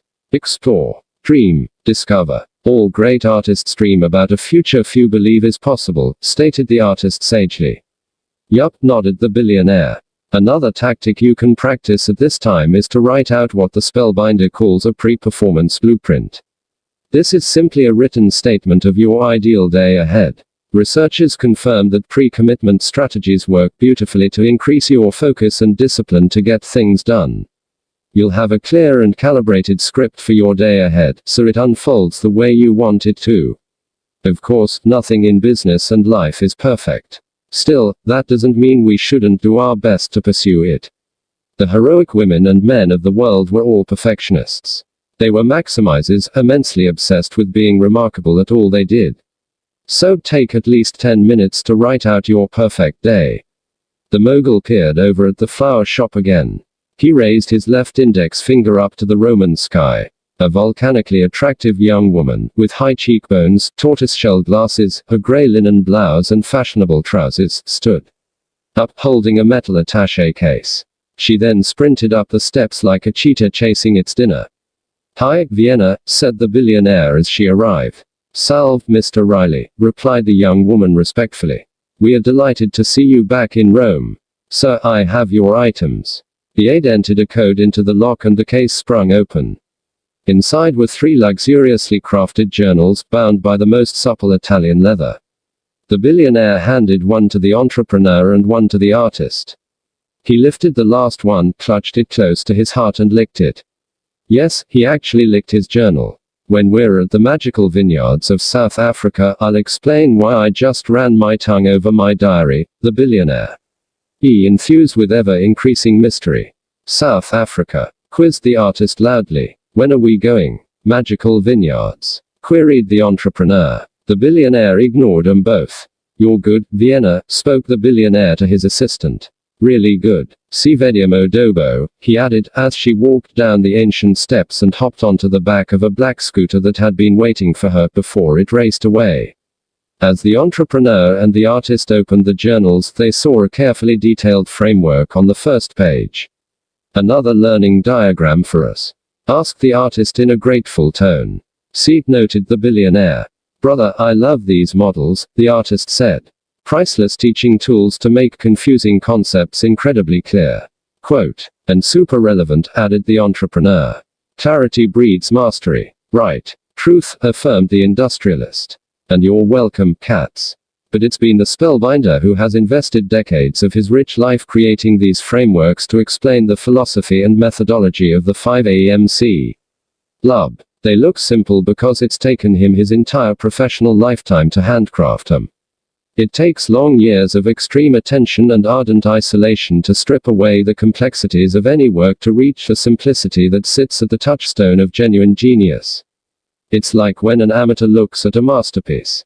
It looks simple because he doesn't comprehend the expertise of the master in taking away all that was unnecessary. Removing the non-essentials to produce the gem takes years of dedication. And decades of devotion. Making things look simple to the untrained eye is the mark of a maestro. Let me get to the point of these gifts my assistant brought us, the billionaire continued. During the reflection pocket of the 20-20-20 formula, another absolutely winning move is to write in A.J. Ornell. And so I had these made for you by an Italian craftsperson. Hope they work wonders for you. The magnate looked down via dei condotti. Street cleaners were hard at work. Tourists were strolling along the avenue, taking selfies and buying trinkets from street vendors. The spellbinder loves hanging with me here in Roma. If we're lucky, we'll see him later this morning. I know he went running at daybreak along the river to Prati before heading off to a fishing excursion at a place a few hours from here. Oh, by the way, he formalized writing in a journal for at least a few of the minutes between 5:20 and 5:40 a.m. with the term daily diaries. The key when you do this is just to write. Don't think too much. Simply download your commitments for the hours ahead, record your precious ambitions, and activate your gratitude by listing what's good in your life right now. Please also use your journal as a place to process through any frustrations, disappointments, and resentments in your heart so you let them go. Oh, it's miraculous how you'll release toxic emotions and low energy from your system when you write down your suppressed hurts, freeing up maximum creativity, premium vitality, and unmatchable performance. Quote, a super way to fireproof and fortify my heart set right, said the entrepreneur. Yahoo! Applauded the billionaire, who then placed a finger upon the learning model on the first page of his journal. Here are some of the rewards you'll receive when you invest 10 or perhaps the entire 20 minutes of pocket number 2 of your victory hour in writing your daily diaries. And to repeat, sir, I reinforce, I suggest you don't write only the positive elements of your current life but also those aspects of your experience that are causing discomfort and pain. Because the quickest way out of hard emotions is to have the wisdom and courage to go straight into them. Feel them to heal them. Name them to let go of them. Put a written voice to the dark energy of life's burdens to dissolve them. These are breakthrough insights I'm revealing to you too here. Because once you reclaim the power blocked by layers of toxic emotions and the wounds of the past, your mindset, heart set, health set, and soul set will all soar exponentially. And when your 4 interior empires escalate through your effortful self-purification, your supreme self begins to assume command. This then yields the external empires you both hope to see more of. What I'm trying to explain is this: difficult feelings that you don't find a healthy way to remove become repressed, which creates stress, poor productivity, and even disease. Cool diagram, acknowledge the artist. Are you saying that if I don't feel the uncomfortable feelings, they build up and get stuck inside me to the point where I could get sick? Yes, what you just said is pretty much what I'm suggesting, Mr. Riley confirmed. Those stuck toxic emotions layer over your gifts, talents, and higher wisdom. This is one of the primary reasons most people on the planet have forgotten the heroes there. When we avoid feeling, we lose access to our most powerful selves and forget the truths of life, that each of us can accomplish astounding things, and produce astonishing works, and realize radiant health, and know true love, and live a magical life, and be helpful to many. I speak fact here, but most of us have so much fear, pain, anger, and sorrow built up over our real selves, we have no sense of the opportunities that sit right in front of us. All that dark energy blinds us from seeing them, and blocks our access to our primal genius. The great people of history had this access. Today, the majority have lost it. Quote, a magical life, stated the entrepreneur. You keep speaking of magic. Sounds a little far out. A little granola. Yes, a magical life, responded the billionaire firmly, but politely. I'll explain how you enter the magic available to all of us when we get to South Africa. Once you learn what I'll teach you in the vineyard there, your ability to manifest more money, better health, greater joyfulness, and deeper inner peace will grow dramatically. But I can't share anything about how to live in the magic yet. I'm not allowed to, commented the billionaire mysteriously. You need to feel a wound to heal a hurt, the billionaire continued with precision. I've endured a lot of suffering in my life. Business defeats, personal losses, physical failures. I'm actually going through something right now that's creating sorrow in my heart. The billionaire's high-spirited demeanor suddenly began to fade. For an instant, he looked older. He hunched over, and his breathing grew labored. But then he recovered. Anywho, the good news, he said energetically as he raised both arms high into the Roman air, is that I'm not carrying much past pain in my wonderful present and into my fantastic future. I used the daily diary practice during the reflect pocket of the 20-20-20 formula to move through and release it all. This skill alone is one of the reasons I'm so full of wonder, gratefulness and peacefulness most of the time. And how I've been able to achieve so much. Living in the past steals so much energy from most people, you know. This is a massive explanation for why most people are so unproductive. The spellbinder is the only person I've ever met who made the link between poor performance and emotional turbulence. But think about it, it's totally true, so imagine what doing your daily diaries each morning will do for your accomplishment and the success of your business, especially as you navigate what you're going through. The billionaire spoke with palpable empathy as he placed one lean arm around the entrepreneur and the other over the shoulder of her new boyfriend. And for your art, he added, turning to the artist. And carrying past pain is so exhausting, the artist agreed. We all get defeated, and sometimes nearly devastated by life. The billionaire kept on with his discourse. I also encourage you to find at least a few moments during the second pocket, between 5:20 and 5:40 a.m., to meditate. The spellbinder taught me how to do so, and it has profoundly helped my concentration, my confidence, my performance and the calm that I feel, while running a sophisticated business portfolio. And calm performers are the highest achievers. There's nothing crackerjack about meditation, so get over any biases you might have around the skill and go ahead and lock it in. It's simply one of the world's best ways to strengthen your focus, preserve your natural power and insulate your inner peace.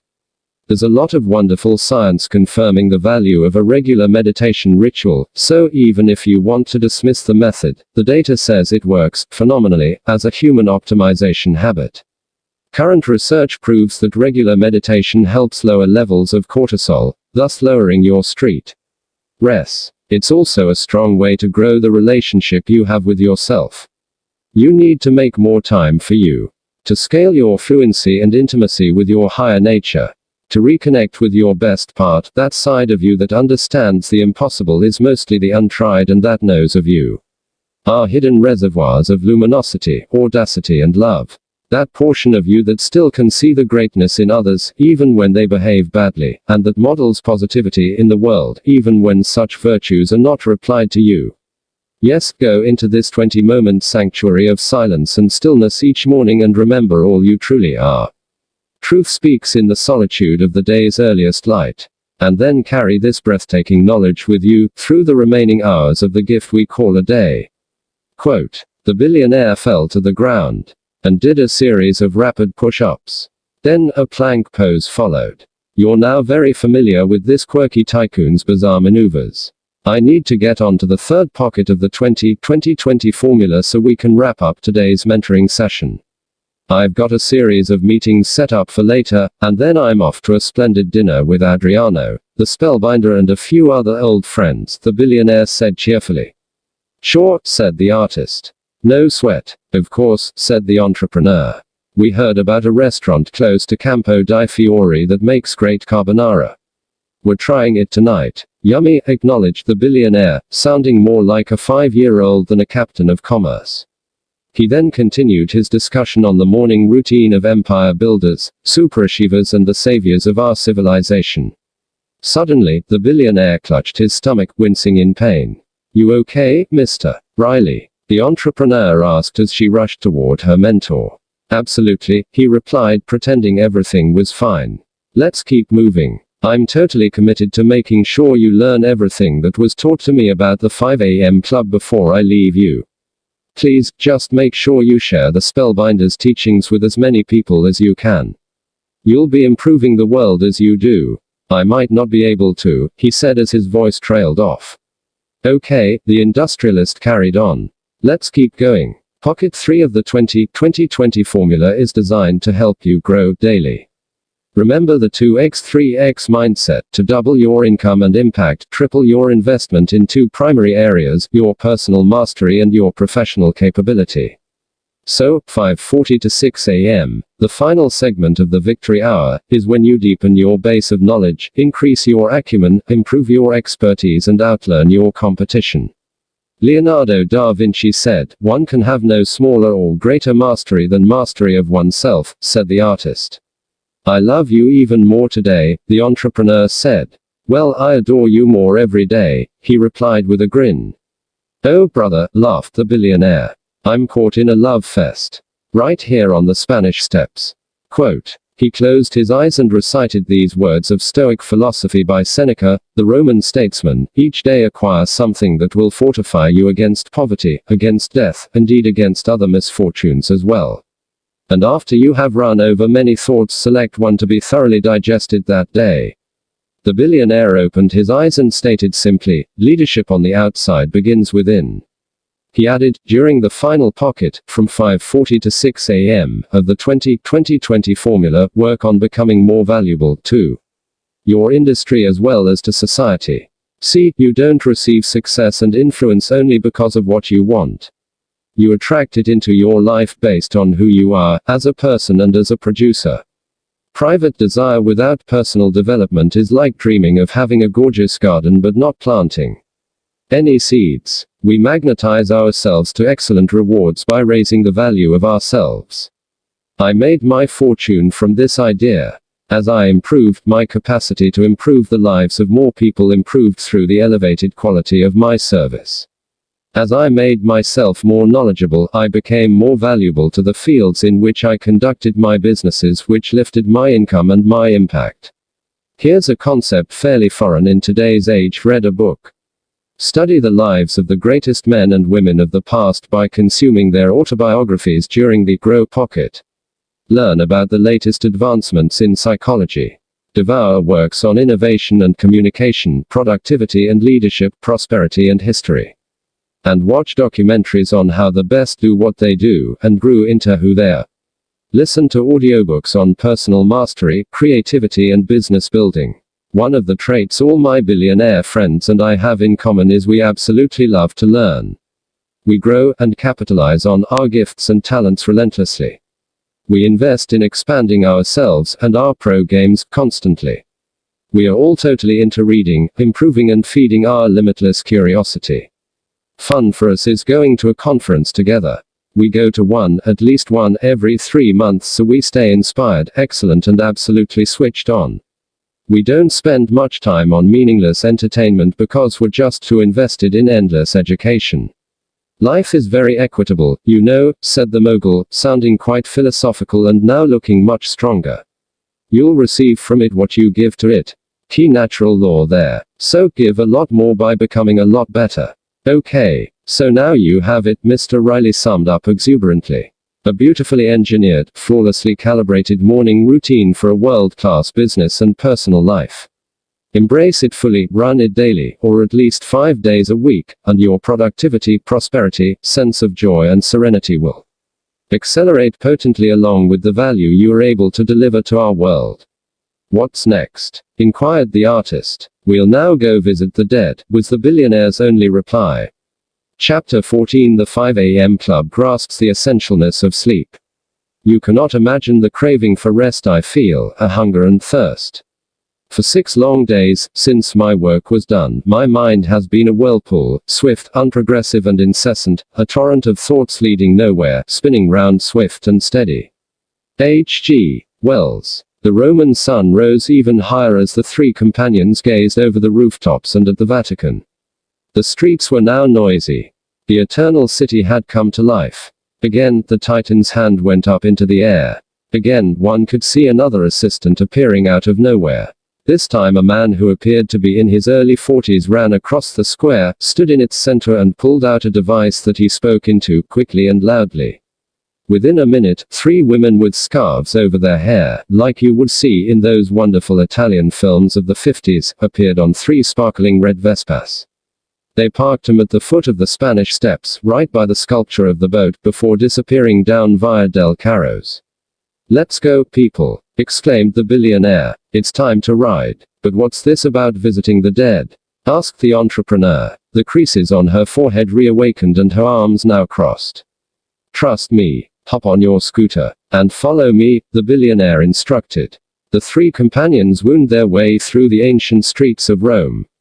Even the most unknown church or innocuous obelisk left them in a dreamy state of awe. The sunshine was dazzling now as both the Romans and the tourists filled the boulevards. The city felt so alive. In one square they passed, a remarkably talented opera singer with a man standing next to her to collect money touched the hearts of bystanders by singing like she had no tomorrow. As the billionaire, the entrepreneur and the artist continued the trek along the roads of Rome, they saw yet another surreal sight, the Pyramid of Cestius, built between 18 and 12 BC as a tomb. An Egyptian-style pyramid in the heart of the Eternal City. Unbelievable, thought the artist as he tried to keep his eyes on the avenues. Soon they were out of the city walls. The billionaire was still leading. The entrepreneur noticed, for the first time all morning, that the back of his t-shirt carried the wise words of Benjamin Franklin, one of the founding fathers of the United States, who said, "The early morning has gold in its mouth." And, on the back of his helmet was printed lettering that read, "Rise first. Die last." This man is a marvel, she thought. One of a kind. The entrepreneur knew this sensational adventure would soon be coming to an end. But she hoped Mr. Riley would remain in her life. She not only had grown to admire him, she felt she needed him. They rode for a while and then the billionaire motioned that they should stop on an eerily desolate side street. After they parked the scooters without saying a word, he beckoned his students to follow him, past a stone bust of the great Roman military general Julius Caesar, down a series of stairs, and into a dark and dusty tunnel. "Where the heck are we?" asked the artist. Beads of sweat had formed on the delicate skin under his eyes. "Imagine you were right there with these three human beings. And just picture how the artist looked at this moment." "We're in the catacombs," announced the billionaire. "This is where the ancient Romans buried the dead. All these subterranean passageways are burial grounds, cemeteries, that date from the 2nd to the 5th century. Quote, "And why are we here?" questioned the entrepreneur. "I brought you to this crypt to make a point," stated the billionaire in his usual warm tone. At that instant the sound of footsteps could be heard, coming from the end of the tunnel. The artist glanced at the entrepreneur, eyes wide open. The billionaire didn't say a word. The footsteps could be heard growing closer.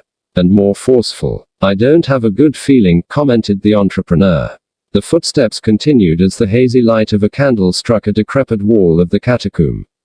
Then the whole place went quiet. A lone figure slowly emerged, holding a tall candle and with a hood over his head, the kind monks wear. No words were exchanged. It was all extremely mysterious. The intruder stood before the three friends. The candle was raised higher, and moved in 4 circular motions. Then the hood came off. The face that was revealed was a familiar one. A face that had appeared at stadiums across the planet. And one that had inspired many millions to do amazing work, accomplish epic dreams and lead legendary lives. It was the Spellbinder. "My God, you scared me," the artist said, still sweating profusely. "Sorry. Stone told me to come down here. I got a little lost," apologized the Spellbinder. "Extraordinary place, these catacombs. It's a little creepy in here, though," he added, looking healthy, happy and relaxed. "Hey buddy," declared the billionaire as he hugged his advisor and best friend. "Thanks for showing up." "Of course," the Spellbinder replied. "Well, let me get straight to the insights you wanted me to share with these two.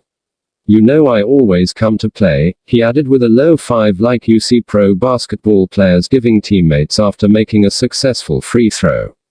"Mr. Riley asked me to share my thoughts on the value of deep sleep as an element of sustained elite creativity, peak productivity and rare air performance with you. And he told me he wanted to do it down here because not only are the inhabitants of this crypt in an endless slumber, but science now confirms that one of the primary ways we bring on an early death is by not sleeping enough." Quote, "Really?" asked the entrepreneur, folding her arms once again. The light from the candle disclosed a simple silver engagement ring on a finger. "No, you guys didn't," gushed the billionaire, glee emanating from his raspy voice. He did a quick, quirky dance move he hadn't done before. "We did," the entrepreneur and the artist responded, together. "And you're both invited to our wedding. It'll be small, but special," the artist added. You're welcome to have the ceremony on my beach in Mauritius, offered the billionaire. Heck, I'll treat you to cats by handling all costs. For you both and for your families and for all of your friends. The whole thing's all on me. It's the least I can do for you two new members of the 5 a.m. club. You trusted a crazy-looking old man. You came on this wild odyssey. You've been open to all the teachings. You've been doing the work. You two are my heroes. The billionaire let out an urgent cough. Perhaps it was from the dust of the passageway. He then placed 3 fingers against his chest right where his heart Saturday. And coughed again. You okay? Asked the entrepreneur, unfolding her arms and touching one of his muscular shoulders. Yes. So, said the spellbinder, let me offer some insights on why it's not only the calibration of the first hour of your day that's mission essential for leadership excellence and exponential PR. Productivity, but also the management of the last hour of your evening, if you're truly serious about experiencing premium results. He held the candle under his face, creating a near mystical effect. What makes genius-level performance is a delicate balance between the mastery of your morning routine and the optimization of your nightly ritual. You won't be able to orchestrate the 20-20-20 formula Stone walked you through this morning if you don't sleep properly. I'm almost always sleep deprived, acknowledged the entrepreneur. Sometimes I struggle to function. My memory is off, and I feel exhausted. Yeah, agreed the artist. My sleep's a mess. I'm up a bunch of times through the night. But since I've been on this trip, I've slept good each night. Quote, that's great to hear, because we're in midst of a ferocious global sleep recession, vocalized the spellbinder, clearly articulating the dramatic languaging he'd become internationally known for. The internet and social media and the widespread absorption with our devices are fueling much of it. Research is now confirming that the blue light emitted from our tools of technology reduces the amount of melatonin within us. Melatonin is the chemical that informs your body that it needs to get sleep. There's zero doubt that checking your gadgets all day long impairs cognitive function, as you've learned. And there's no question at all that being in front of your screens before bedtime causes sleep dysfunction. I could go deeper and explain how the light of your devices activates photoreceptors called intrinsically photosensitive retinal ganglion cells that limit melatonin production and negatively affect your circadian rhythm, which hurts your sleep, but you get my point here. Quote, I do, confirmed the entrepreneur. I really do. I'll restructure my pre-sleep routine so that I wake up at 5 a.m. feeling better and full of energy. I promise to do this so I rest well and so I can implement the 20-20-20 formula flawlessly. Quote, for the 66-day minimum, until it becomes an automatic habit, interjected the artist. And then for the rest of my life, so it actually becomes easier to run the 5 a.m. method than to stay in bed sleeping. Quote, when we don't sleep enough, the spellbinder picked up, not only is it fiercely difficult to get up early, but a number of other highly damaging things impair your productivity and minimize your performance along with reducing your happiness and eroding your health. Quote, tell us, requested the entrepreneur. Yes, tell them, encouraged the billionaire, now squatting in the catacomb. This posture's really good for your lower back as well as for your digestion, he added oddly. Well, when you sleep, and the key here is not only the quantity of sleep but the quality of your sleep states, your neurons shrink by 60% as cerebral spinal fluid washes through your brain. It's also been discovered that the lymphatic system, which was previously believed to be only in your body, is in your skull too. All this means that we, as human beings, have evolutionarily architected a powerful process to essentially wash the brain so it stays in optimum condition. And this cleansing mechanism only happens while we sleep. Quote, unbelievably interesting, the entrepreneur noted. Tell them about HGH, implored the billionaire. Sure, said the spellbinder. HGH, human growth hormone, is produced in the pituitary gland of the brain and is important for healthy tissues in your body, a strong functioning metabolism and a long lifespan. Increased levels of HGH raise your moods, cognition, energy levels and lean muscle mass, while reducing your cravings through the regulation of leptin and ghrelin. Here's the main point, while HGH is released through exercise, which is part of the reason pocket number 1 of the 2020 20 formula is such a game changer. 75% of HGH production happens when you sleep. And here's the real key: to maximize the process of the brain being washed properly and HGH being produced excellently so you expand your creativity, productivity, vitality and longevity, you need 5 complete 90-minute sleep cycles. That's what the scientific studies are now confirming. That's 7.5 hours of sleep each night. You also should know that research proves that it's not only sleep deprivation that kills. Oversleep, 9 or more hours, also has been shown to shorten life. Do you have a learning model for us that explains all this, so our awareness gets super clear and calibrated versus vague and lame? Asked the artist. Good job, Stone. You taught him the 3-step success formula, applauded the spellbinder. The billionaire, still near to the dirty floor of the crypt, nodded. Then he burped. Yes, I do have a framework for you, confirmed the spellbinder. I've deconstructed my own evening routine that has helped me consistently sleep wonderfully over all these years. The spellbinder then pulled out a flashlight that had been hidden in his robe. He unscrewed the top portion, revealing a secret compartment in the tube. From it, he extracted 2 thin scrolls, handing one to the entrepreneur and the other to the artist. I don't know how to thank you, the entrepreneur said. Both of you, she indicated, looking over to the billionaire, who was now doing sit-ups in the candlelight while whispering, Great Fortuna. ND weighty wisdom keep coming my way. I'm always a leader, never a victim. A lion, not a sheep. I love my life and am making it even better every day. And the more people I help, the more happy I am. I second my beloved's gratitude, commented the artist. He reached over and lovingly stroked the entrepreneur's hair. If the world knew and applied the philosophies and methodologies of the 5 a.m. Club, every human being alive would transform, the entrepreneur reinforced. And I now get that awakening with the sun isn't at all about getting by on less sleep. It's more the old, early to bed, early to rise point. And as each of us does our part to make our personal revolutions, every relationship in our life, from the one we have with our craft to the connections we share with each other, improves with us, offered the artist. Sort of like Mahatma Gandhi's words, be the change you wish to see in the world, added the entrepreneur, her face glowing in the soft light of the candle as she rubbed her new ring. I read a little about his life before I went to sleep last night. With all due respect, pronounced the spellbinder compassionately, Mahatma Gandhi's actual words have been adjusted over the years, to become a sound bite that suits a culture experiencing a collective deficit of attention. Quote. What he actually said, interrupted the billionaire, was, if we could change ourselves, the tendencies in the world would also change. As a man changes his own nature, so does the attitude of the world change toward him. We need not wait to see what others do. Awesome job, Stone, remarked the spellbinder, smiling. But I do appreciate your larger point, he said kindly to the entrepreneur. And, of course, you're right. My personal ask of both of you is that you'll share as many of the principles and mental models as you can with as many people as possible. Because, yes, if every business leader, commercial worker, scientist, artist, architect, political influencer, sports performer, teacher, mother, firefighter, author, taxi driver, daughter and son simply installed the morning routine and nightly ritual we've shared with you, we'd have a whole new world. A lot less sadness, rudeness, mediocrity and hate. And so much more creativity, beauty, peacefulness and love. And now, I need to leave, announced the spellbinder. See you tonight at dinner, Stone.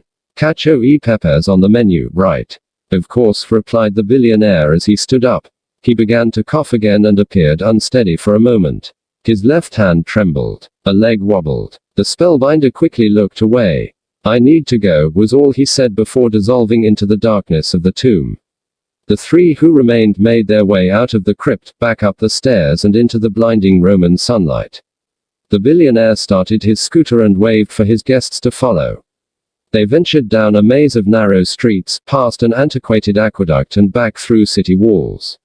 Soon they were navigating the congested streets of the historical center and traveling down via de Condotti. After parking the scooters, the entrepreneur and the artist followed the billionaire up the Spanish steps. Well, he declared. This brings us full circle to where we began this morning's mentoring session at 5 a.m. Before I let you cats go for today, I have one last super gnarly model for you too. The Spellbinder taught it to me when I was much younger, and it proved itself to be priceless. I know it'll wrap up this morning's teachings with a very neat bow. Quote, the billionaire clapped his hands with a thunderous whap. A whirring noise could be heard in the distance, emanating from Villa Borghese. Soon, the sound grew louder and closer. An object hovered above the heads of the billionaire, the entrepreneur and the artist.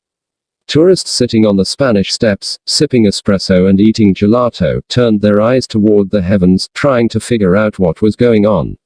You would have enjoyed being there, at that fabulous moment. Mama Mia, cried an elderly woman in a free-flowing flowery dress. She was holding a baby in one arm and a bouquet of glamorously colored tulips in the other. It's a drone, yelled a teenage boy sporting a snapback cap. A denim jacket with doubt is not an option, stitched into the back of it, and ripped jeans with humongous holes at the knees. For some unknown reason, he was barefoot. The billionaire began to expertly pilot the little aircraft to a precise landing as smooth as the surface of a lake on a sweltering summer afternoon. He winked at his two students. Still got the gift, he beamed. The drone carried a wooden box that, when opened, contained a thin sheet of glass with a learning model on it. I thought you guys would find this very detailed step-by-step game plan for an amazing day valuable. Of course, this is just one possible way to carve it out. You'll notice the evening regime is a little different from the Spellbinders. As usual, how you apply all these tactics we've shared is completely up to you. It's your life, live it as you choose. And yet this particular framework helped me tremendously because it took many of the powerful elements of the 20-20-20 formula I walked you through earlier this morning along with key aspects of a world-class pre-sleep process and built them into an immensely specific daily map that anyone, and I do mean anyone, can run to experience amazing days consistently. It's like a food recipe, follow the steps, and you'll get the results. And amazing days create an upward spiral into amazing weeks, and amazing weeks morph into amazing months, stated the artist. Closing his journal. And amazing months become amazing quarters, and amazing quarters yield amazing years and decades, and ultimately, added the entrepreneur, closing her journal. An amazing lifetime, the three said together. Day by day, step by step, an epic existence gets handcrafted, summed up the billionaire, wearing his fashionable shades, the kind the in-the-know Romans sport in their effortlessly stylish way that displays an "I don't try too hard to look this phenomenally cool" kind of attitude. More seagulls flapped their wings and made those annoying sounds seagulls seem to enjoy making. The billionaire was clearly an exceedingly loving soul. Not just rich in money, but also wealthy of heart. But he did detest seagulls and the way they had done a takeover of many of the rooftops in the core of Rome over the past few years. Need to do something about those feathered creatures, he ruminated, displaying uncharacteristic irritation. Anywho, now you know why I brought you to the Spanish steps. Generating explosive productivity, elite health, exceptional prosperity, sustained joy and boundless inner peace really is a step-by-step game. Small, daily, seemingly insignificant improvements, when done consistently over time, do yield staggering results. Daily micro wins and infinitesimal optimizations really are the surest way to a life that you'll be ever so proud of at the end. This truly is one of my favorite places in the world, you know. I wanted you two to be with me to not only teach you the transformational process of the 20-20-20 formula, but also to reinforce the reality that living remarkably is indeed an upward spiral to the top of a staircase of success and significance. And as you take this journey toward the fullest experience of your highest greatness, step by step, a magic and beauty as obvious as you now witness here will infuse your days and only accelerate over your years. Of this you can be sure. After carefully scanning the learning model on the glass, the entrepreneur wondered aloud, what's the 90/90/1 rule? And the 60/10ths method? And I don't understand some of these other notations. Quote, and what do 2WW and 2MP on the framework stand for? Asked the artist. You'll learn soon enough, the billionaire responded, generating suspense. You both should know I've saved the best, and most valuable, teachings for the end of our time together. Quote, The billionaire then hugged the entrepreneur and the artist tighter than ever before. They could see tears slowly filling his eyes. Big whales of water. I love you too, he said. Si vediamo. And then he vanished. Chapter 15. The 5 a.m. Club is mentored on the 10 tactics of lifelong genius. If you knew how much work went into it, you would not call it genius, Michelangelo. Sao Paulo is so special, isn't it? Said the billionaire as the unmarked and economy-class car navigated by a driver in short sleeves stopped and started through the thick traffic of this city of many millions. As in Mauritius, he Saturday in the front passenger seat. The three companions had just landed at the jetport and were heading to a boutique hotel in the center of this financial capital of Latin America. It's a big city, noted the artist, offering another blinding glimpse of the obvious. We so appreciate you flying us down here to Brazil for our wedding, the entrepreneur enthused. Thanks, brother, the artist added. He really wanted the ceremony to take place at your compound by the ocean, said the entrepreneur, pointing to her fiancé with a warm look. I did, stated the artist agreeably. That place was paradise. And, to be honest, I did too. But I wanted to honor my father, given that he was Brazilian, the entrepreneur explained. And a happy wife means a happy life, confirmed the artist with a grin. He then quoted the words from A.A. Milne's Winnie the Pooh, if you live to be 100, I want to live to be 100-1 day so I never have to live without you. The entrepreneur moved closer to the artist in the back of the car as it sailed past magnificent neo-Gothic cathedrals, along great avenues with towering high-rises, down a thoroughfare that showcased the impressive Teatro Municipal de São Paulo and across a roadway where the majestic Ibirapuera Park Saturday. What the artist shared made the billionaire think of his wife. He still thought of her every day. And it wasn't the luxurious trips to exotic places that he most recalled. Nor the beautiful meals at the world's best restaurants. His mind drifted to the simplest and most apparently ordinary of moments in her company. Sharing a cheap but excellent pizza with olive oil drizzled over it. Reading books in silence in front of a dazzling fire. Nature walks and movie nights and trips to the grocery store. Dancing in the bedroom to music that reminded him of how much they adored each other. And things like how patiently she taught him Italian, the way she'd snort when she'd laugh really hard, and how utterly devoted she was to their only child. Life's finest treasures live in its simplest moments, contemplated the billionaire. In those daily occurrences that most of us take for granted. Until we lose them. Lifting his hand to proudly display his engagement ring, the artist continued to express the depth of his love while the car rolled along. I love her hard, man, he spoke to Mr. Riley. She's my sunrise. My art used to be all that mattered. Didn't have much of a need for anyone around me, you know. Guess I never knew what real love was. Can't imagine living without her now. Quote. The entrepreneur considered how blessed she was. In the period since she attended the Spellbinders event, her mindset, heartset, healthset and soulset were being reordered and upgraded. Radically. And irrevocably. She was releasing the limiting beliefs that had been forged from her tumultuous childhood and letting go of the toxic emotions that grew out of her past traumas, as well as from the current predicament with her investors. The billionaire was quite right, she was realizing to an even deeper degree, we each do the best we can based on the level of awareness, maturity and personal security we're at. People who hurt others really are hurting within themselves. They are behaving in the wisest way they know how to behave. If they were capable of conducting themselves with greater leadership, generosity and humanity, they would have done so. This profound insight had sown even stronger seeds of forgiveness within the entrepreneur. When she first heard the spellbinder at his seminar, she was cynical and resistant to a lot of his teachings. She'd since pivoted considerably and was now embracing everything she'd been fortunate enough to learn, wholeheartedly. It was an inspirational evolution to see. It had been 3 weeks since the visit to Rome. In that time, the entrepreneur had been doing wind sprints for 20 minutes at 5 a.m. each morning along with some serious weight training. After that at 5:20 a.m., she'd use the tranquility of the second pocket to contemplate quietly, write lists of the things she was grateful for in her new journal and then meditate. Finally, at 5:40 a.m., she'd listen to an audiobook about a business maverick or read something on the subjects of product creativity, teamwork and leadership. She'd also, and this was a hard one, broken the addiction to technology that had been her lifeline, as well as her escape from producing her greatest work. And her diversion from being fully present to life.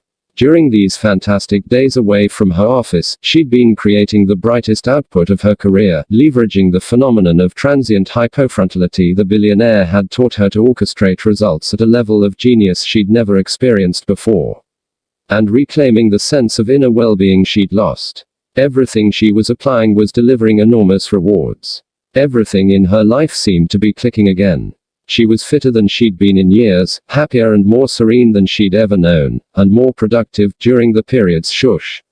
He was away from the artist, conducting business than she'd imagined she could be. All thanks to the 5 a.m. club, which she understood, more and more, allowed her to protect her natural talents in a commercial world of such noise, stress and invitation to relentless interruption. The victory hour was providing her with an insulated period, at the front end of her day, to build her 4 interior empires. So she could construct outer ones. With her newfound hopefulness, confidence and forgiveness, she'd even made excellent progress in negotiating a solution with her investors. She was excited that, shortly, the whole horrible ordeal would be behind her. And soon, she'd be married. She'd always wanted someone special to share in her delights and successes. And she'd always wished to balance her hunger for fortune-making with her dream of having a family. The kind of family she'd missed being part of as a girl. Just as the entrepreneur was about to respond to the artist's musings on the extent of his love, a gunshot rang out. The glass of the vehicle's windshield shattered, instantly looking like a spider's web. 2 broad-shouldered men in ski masks with machine guns over their shoulders violently motioned for the driver to unlock the doors. When he attempted to accelerate out of harm's way, another bullet pierced the glass, grazing the chauffeur's ear and prompting an outburst of blood. "Open the door," instructed Mr. Riley, stunningly calmly. "I've got this," he said as he secretly pressed a red button strategically located under the glove compartment. The doors unlocked. You could hear a click. Speaking in staccato bursts, one of the gunmen screamed, "Everyone out of the car. Now, or you die." As the occupants of the car followed the orders, the other gunman grabbed the entrepreneur by the neck. "We told you to leave the firm. We told you we'd kill you. We told you this was gonna happen," he said. Suddenly, a long SUV, the sort you see combat leaders in war zones traveling in, raced up to the scene. 4 more people, 2 men and 2 women, in flak jackets with pistols raced up on sleek motorcycles. The billionaire's protection team had arrived. Fighting broke out in the street, knives were pulled and more shots were fired. The billionaire was whisked away with an efficiency that was striking. He still appeared unruffled and, as if he were a general leading a military mission, said simply, "Save my passengers. They are my family members." Quote. A helicopter was now floating overhead. Yes, a helicopter. It had 5AC in large orange letters on the side of it over white paint. The magnate's security squad quickly disarmed the larger of the 2 gunmen, the one who had threatened the entrepreneur, and removed her to the safety of the Whitey NG SUV. But the artist, well, sadly he was gone. "I need to find him." The entrepreneur screamed at the personnel in the armored vehicle. "I need to find my husband," she added, clearly in a state of acute shock over the entire scenario. "Stay here," ordered one of the security agents, firmly, holding her by the arm. But the entrepreneur, in her newly created state of mental toughness, physical fitness, emotional resilience and spiritual fearlessness, thanks to her new morning routine, broke free from the burly guard, kicked open the door that had been left slightly ajar and started to run. Like an elite athlete, she sprinted deftly across a highway with traffic speeding down 4 lanes. Horns blared, and some passionate Brazilians shouted words in Portuguese, concerned for her welfare. But she kept running, as fast as a gazelle.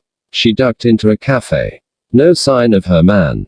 Then into a restaurant. Next she raced along a street renowned for its steak houses. The artist was nowhere in sight. Then the entrepreneur spotted his notebook, the one in which he had made all his notes from the lessons of the spellbinder and the billionaire. The same notebook she saw him clutching tightly when they first met, seemingly randomly, in the conference hall, when she was at the darkest place of her life. Faye, and he, as an angel of sorts, made her feel safer, calmer and happier by his loving presence. What happened next was tragic. As the entrepreneur slowed down to a walk and turned onto a thin slice of an avenue, she saw blood. Not a pool of blood but drops and specks of fresh blood. Oh God, please, no, she cried out. Frantically, she continued following the trail, pushing past a series of parked cars, a mother with a baby in a stroller and a line of elegant houses. Please don't let him die, the businesswoman prayed. Please, God, I'm here. Over here, a squeaky voice rang out. The entrepreneur darted in the direction of the artist's calls. Growing closer, she spied the gunman holding a revolver directly to the head of her fiancé. The thug had removed his ski mask. One could see that he was young and looked extremely scared. Look, declared the entrepreneur, behaving courageously and slowly walking over to the two men. Look, she repeated. I know you don't want to hurt him. I know you don't want to spend the rest of your life in a prison cell. Just give me the gun and you can go. I won't say a word to anyone about you. Just give me the gun. Quote. The gunman was frozen, speechless, and shaking. Slowly he turned the gun away from the head of the artist and aimed it squarely at the chest of the entrepreneur. Just relax, she implored in a fierce yet empathetic voice. She continued walking toward her fiancé and the kidnapper. I'll kill you, shouted the bandit. Stay there. The entrepreneur took step by careful step while staring directly into the eyes of the gunman. She now had a soft smile on her face. Such was the grade of her newly earned bravery. So was the degree of her considerably enhanced confidence. After a long pause, the criminal stood up. He stared at the entrepreneur with what looked like a combination of mountainous respect and visceral disbelief. Then, he hurried away. Baby, are you okay? The entrepreneur embraced the artist tenderly. Gathering his composure, though perspiring unstoppably, he replied, Born okay, baby. Born okay. You just saved my life, you know. Quote. I know, she said. I didn't do it because we're about to be married, you know. I didn't save you because I love you. What? Questioned the artist. Then why did you do what you just did? I mean, that was incredible what you just pulled off. Totally gangster. I did it because of the club. What are you talking about? Asked the artist, bewildered. I did what I did because of the powers I've developed as a member of the 5 a.m. club. That's how I was able to do what I just did. It all really works. All of it. Everything we've been taught in Mauritius. In India. In Rome. And the main reason I saved your life isn't because you'll soon be my husband and we'll have great kids and then grandkids and a bunch of dogs and cats and hopefully even canaries at our home, she gushed. No. I saved you only because you're also in the club. And Mr. Riley said we have to stick together. And to have each other's backs. Are you serious? Asked the artist loudly. He wasn't pleased with what he'd heard. Of course not. I'm just playing, babe, laughed the entrepreneur. I adore you. I'd give my life for you any day of the week. Now let's go find Mr. Riley. Let's make sure he's okay. The next day, after they had recovered from the dramatic experience, they met in the billionaire's penthouse at T. P. Chic Hotel. Mr. Riley looked lean, focused and very happy. Quite the spree yesterday, cats, he stated in a way that suggested that what they'd endured was nothing more than a brisk walk through a flower-filled park.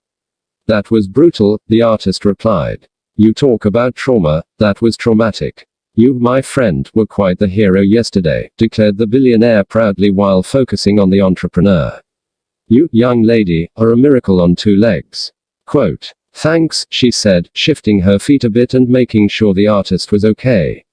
I watched you roll. I saw you're cool. I noticed your concentration under extreme pressure. And your superhuman levels of performance. Quote. This goddess of a woman here saved my life, the artist acknowledged enthusiastically. You two love cats are just beginning to get a taste of the benefits of joining the 5 a.m. club. Just imagine you two after applying the 66-day minimum. Then after 6 months of running the world-class morning routine you've now discovered. Consider the way you'll capitalize on your potential, optimize your performance, and be useful to our world in a year. Always remember that the greatest of leaders were all servant leaders.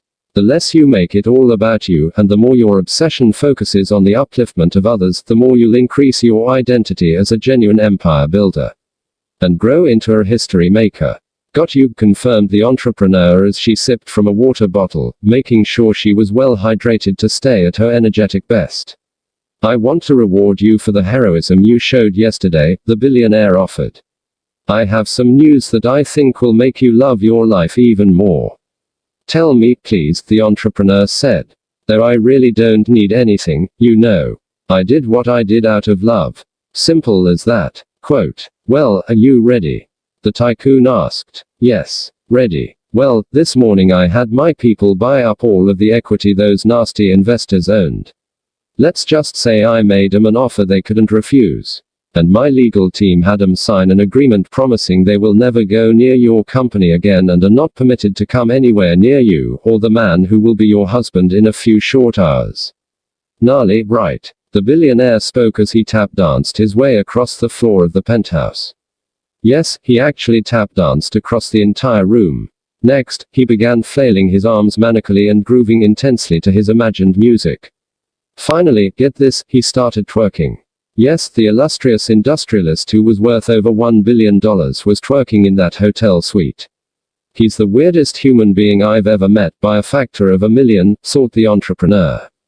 But truly wonderful. And pretty close to magical. The entrepreneur and the artist looked at each other and began to giggle. They then joined in, as best as they could, because Mr. Riley could sometimes be a bit of a showman, as humble as he was. After the dancing session they hugged this man who had become their magnificent mentor, exuberant encourager and sincere friend. The entrepreneur thanked the eccentric baron profusely for his generosity in making her difficult situation go away. This spectacular escapade was taking on a near mystical quality. Everything was improving. All was unfolding even better than she could have dreamed. And now she was free of the very trial that had brought her to the sharpest edge of her life. In that moment, she realized that on the other side of every tragedy lives a triumph. And beyond adversity exists a bridge into enduring victory, if one has the eyes to see it. Anywho, said the billionaire, today's session will be a quick one. My chief of staff is attending to every detail of your wedding as we speak. You'll have the Casablanca lilies you requested, the music you both suggested, and every detail will be calibrated to world class. It's just the way my team and I roll. Oh, all your guests have been flown in on a series of my jets. Everybody's here, and everyone's full of delight. Especially me. The Titan let out another intense cough. And then two more. His arms started to tremble again as he sat on a modern-looking wooden chair covered by a swatch of white leather, the kind furniture craftspeople in Sweden and Denmark make. For the first time, a look in his eyes revealed hues of fear. I'll beat this monster, he whispered to himself. You're messing with the wrong dude. He pulled out his wallet, extracted the worn picture of his wife, gone so long ago, clasped it to his heart and centered himself on the essential points of the morning's discourse. Now that you know most of what you need to know about the 5 a.m. method, I want to offer 10 tactics that will quicken your momentum in both your professional and your private lives. These are 10 gestures for daily heroism. The 20-20-20 formula will help you use your mornings brilliantly. These 10 other routines will complement the regime, so the rest of your day unfolds gloriously. Lock these in and you'll become undefeatable. And experience a meaningful upward spiral of success where every important element of your life rises as your hours pass. As usual, a hand then went up into the air. Out of the library of the penthouse suite sprang an assistant, struggling to carry what appeared to be a large framed art piece. The billionaire jumped up and rushed over to help his aide. On the front of the white t-shirt the young, fit and unfairly handsome assistant wore with these printed words, "Everyone dreams of being a legend until it comes time to do the work that legends do." Quote. This is one of my wedding gifts to you too. The billionaire pointed to a breathtaking painting of Thomas Edison, the great inventor. Over Edison's face, in an edgy modern art script, were the inventor's words, "The best thinking has been done in solitude. The worst has been done in turmoil." I commissioned one of my favorite artists, who lives in Berlin, to do this for you. He did a lot of the artwork in my Zurich flat. He hardly paints anymore. Did this as a special favor. You cats could retire if you sold it, trust me on that one. Please flip it over, requested the billionaire politely, sitting down on the sleek chair again and surveying the expansive penthouse that overlooked the skyscrapers of Sao Paulo. Many of the high-rises had helipads on top of them so the icons of industry who operated within them could skirt around without having to waste precious hours of productivity and life sitting in Sao Paulo traffic. Because as you now know, the hours most people waste epic performers exploit. On the back of the immaculately framed artwork was a chart with this title on it: The 10 Tactics of Lifelong Genius.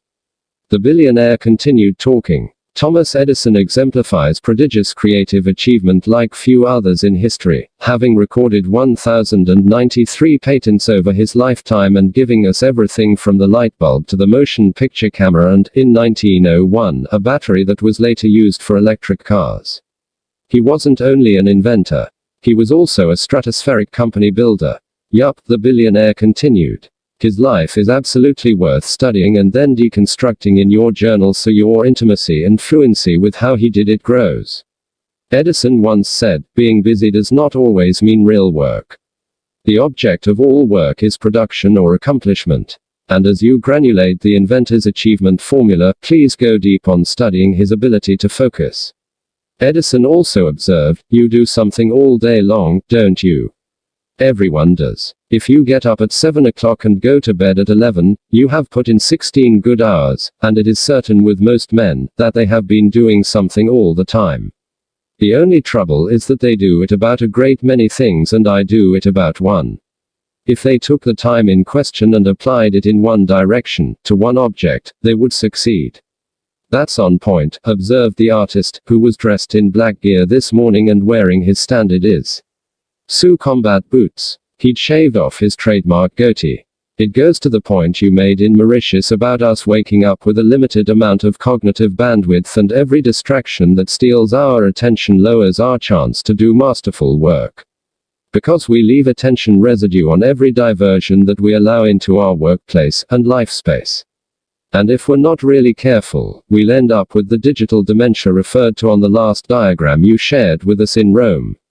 I'm getting this piece in a pretty big way today. When I get back home to my studio, I'm definitely going to set up my environment up so it's totally quiet. 0 devices. I also plan to do a big time technology detox. No social media and no cyber surfing for at least a few weeks, so I get my concentration back. What I'm understanding is that once I'm in the clear space of silence, I should focus only on one project at a time, not spread out my creative power and physical energy on many. That's what I take from Edison's words. Don't diffuse my genius on being pretty good at many things when I have it in me to be legendary by working intensely only on one thing. And I'm realizing that even one interruption when I'm thinking about a hot new product or my next blue ocean venture coup, LD cost me many millions of dollars, or more, said the entrepreneur excitedly. What you two just said is massively important if you are serious about leveraging your talents and expressing the fullness of your inherent greatness, the billionaire affirmed as he beamed cheerfully. Edison would climb up the hill to his Menlo Park laboratory and work for hours and hours, and sometimes days upon days with his team on the one invention that was the center of their inspiration. That groovy cat was a pretty gnarly dude. Quote. The billionaire then pointed to the chart on the back of the painting. I know you both need to get going, so you can get ready for the ceremony. Kindly take this gift with you. But first, read what it says here on the back, so you start the process of wiring in these 10 tactics that will excel. Rate your progress in the 5 a.m. club and set your gifts, talents and powers ablaze. Rising at dawn and running the 20-20-20 formula is your main move to lead your field and upgrade your personal life. These 10 calibrated habits are your amplifiers. They'll ensure that you go from seeing results that are linear to rewards that are exponential. Under the 10 Tactics of Lifelong Genius model, the entrepreneur and the artist read the following list of strategies along with precise explanations about what they mean. And how one was to apply them. Tactic number 1, the tight bubble of total focus, TBTF. The insight, an addiction to distraction is the death of your creative production. Your attraction to digital interruption is costing you your fortune, financially, cognitively, energetically, physically, and spiritual. Why? To have the income and impact only a few people currently have, you need to run your days like very few performers currently do. The tight bubble of total focus is a metaphorical moat that you build around your assets of genius, so they not only stay strong, they increase. The 5 primary assets that all superproducers defend are mental focus, physical energy, personal willpower, original talent, and daily time. Your bubble has a porous membrane that encircles it so that you decide what information, which people, and the nature of the activities that enter your orbit. Anything negative, toxic, and impure gets blocked at the gate. Essentially, this way of being in the world is your bulletproof defense system to reject any stimuli that would decry your greatness. The implementation, the tight bubble of total focus strategy preserves your focus as well as your prima brilliance by giving you long stretches of time free from trivial fascinations and any influences that dissolve your inspiration and deteriorate your game. Each morning, you enter this invisible bubble of your own making that is completely empty of other people's superficial messages, spam, fake news, advertisements, silly videos, irrelevant chatting, and other forms of cyber hooking that will destroy your life of monumental potential. Part of this philosophical construct is your personal Menlo Park, the place where, like Thomas Edison, you get lost from the world and go to generate the master works that will raise you to industry dominance and global eminence. The real key here is solitude for a scheduled period each day, in a positive environment that floods you with creativity, energy, happiness, and the feeling the work you're doing is for the upliftment of humanity. The spaces you inhabit shape the output you produce. This concept can and should also be applied beyond your professional routine. So your private time is free of negativity, energy vampires, and soul-hurting pursuits. Of course, tinker with this metaphorical wall of armor around your 5 assets of genius so you have a wonderful social life. And so you don't become a hermit. Using the TBTF in your personal life means you live your days in an alternate universe of your own joyous creation. Remember, the bubble has a porous membrane, so you can carefully choose who you allow into your private reality as well as the elements of beauty, wonder, and peace. Specific application ideas include selling your television, avoiding the news for the remainder of your days, staying out of noisy shopping malls where you buy things you don't need, unfriending energy-draining people you follow on social platforms, turning off all notifications while you're in the TBTF, and deleting apps with constant announcements. Tactic number 2, the 90/90/1 rule. The insight, doing real work versus artificial work daily and with absolute consistency, will give you a gargantuan competitive advantage born of mastery. Productivity of virtuoso level quality is rare, and the marketplace pays most for something that is scarce. Legendary achievers concentrate all their attention and effort on one core project at a time, so they harness the fullness of the cognitive capacity and the precious energy on releasing glorious products that turn their industry on their head. To work like this, you need to install the daily habit of exploiting your best professional hours to offer your finest productive results. When you show up for work, it's not the time to shop online, to gossip, or to check messages. It's showtime. For the superproducer, the implementation, for the next 90 days, schedule yourself to invest the first 90 minutes of your workday on the one activity that, when completed at world class, will cause you to own your field. This 90-minute period must be completely free of any noise and interruptions. Place your devices in a bag marked, for my 90/90/1 period. And then leave that bag in another room. Installing clear boundary fences that block access to temptations is a potent tactic to decrease them. Tactic number 3, the 60/10 method. The insight, research supports that the greatest performers don't work in a linear way, working harder and longer with the hope of arriving at stronger and better results. Instead, the way elite creatives do what they do is by understanding the power of oscillation. They structure their work cycles so that they alternate bursts of deep focus and ferocious intensity of performance with periods of real rest and full recovery. In other words, they work in a balance, and cycle awesome output with times to refuel their assets of genius so they don't deplete them. armed with data concluding that human beings do their most astonishing work when they are fresh and relaxed versus exhausted and stressed. Genuine pros dedicated to the glorification of the genius operate in a mode of pulsation, operating more like sprinters than marathoners. The implementation: after you've run the 90/90/1 segment of your workday, use a timer and work at your best for 60 minutes straight while sitting or standing quietly, in your tight bubble of total focus. Train yourself not to move. Just concentrate, and create the highest results you can possibly make. After your 60-minute productivity sprint is done, refuel for 10 minutes. Ideas for this recovery cycle include going for a quick walk in fresh air, reading a book that will advance your leadership or personal mastery, meditating, visualizing, or listening to energizing music with headphones on like many championship athletes do before they step onto the court, so that the brain's attention shifts from the ruminating and worrying behaviors of the left hemisphere into the creativity and flow. The right section. After 10 wonderful minutes of regeneration, go back and perform your next 60-minute work segment, full of inspiration, excellence, and ingenuity. And then your next 10-minute cycle of renewal. Tactic number 4, the Daily 5 concept. The insight: studies show that the most effective business leaders are at the productive peak on the days when, even if they've faced some serious setbacks, they've actively engaged their mindset on the progress they've made. In so doing, they've inoculated themselves from the self-sabotaging influence of the brain's negativity bias. One of the great keys to terrific performance, then, is to train your attention on making consistent 1% wins and micro-achievements throughout each hour of your workday. Small daily achievements, when done consistently over time, definitely do lead to stunning results. And by deliberately reflecting on the areas where you are moving ahead, you'll insulate your ambition, guard your confidence, and defeat the dangerous trickster of fear, so you get amazing feats done.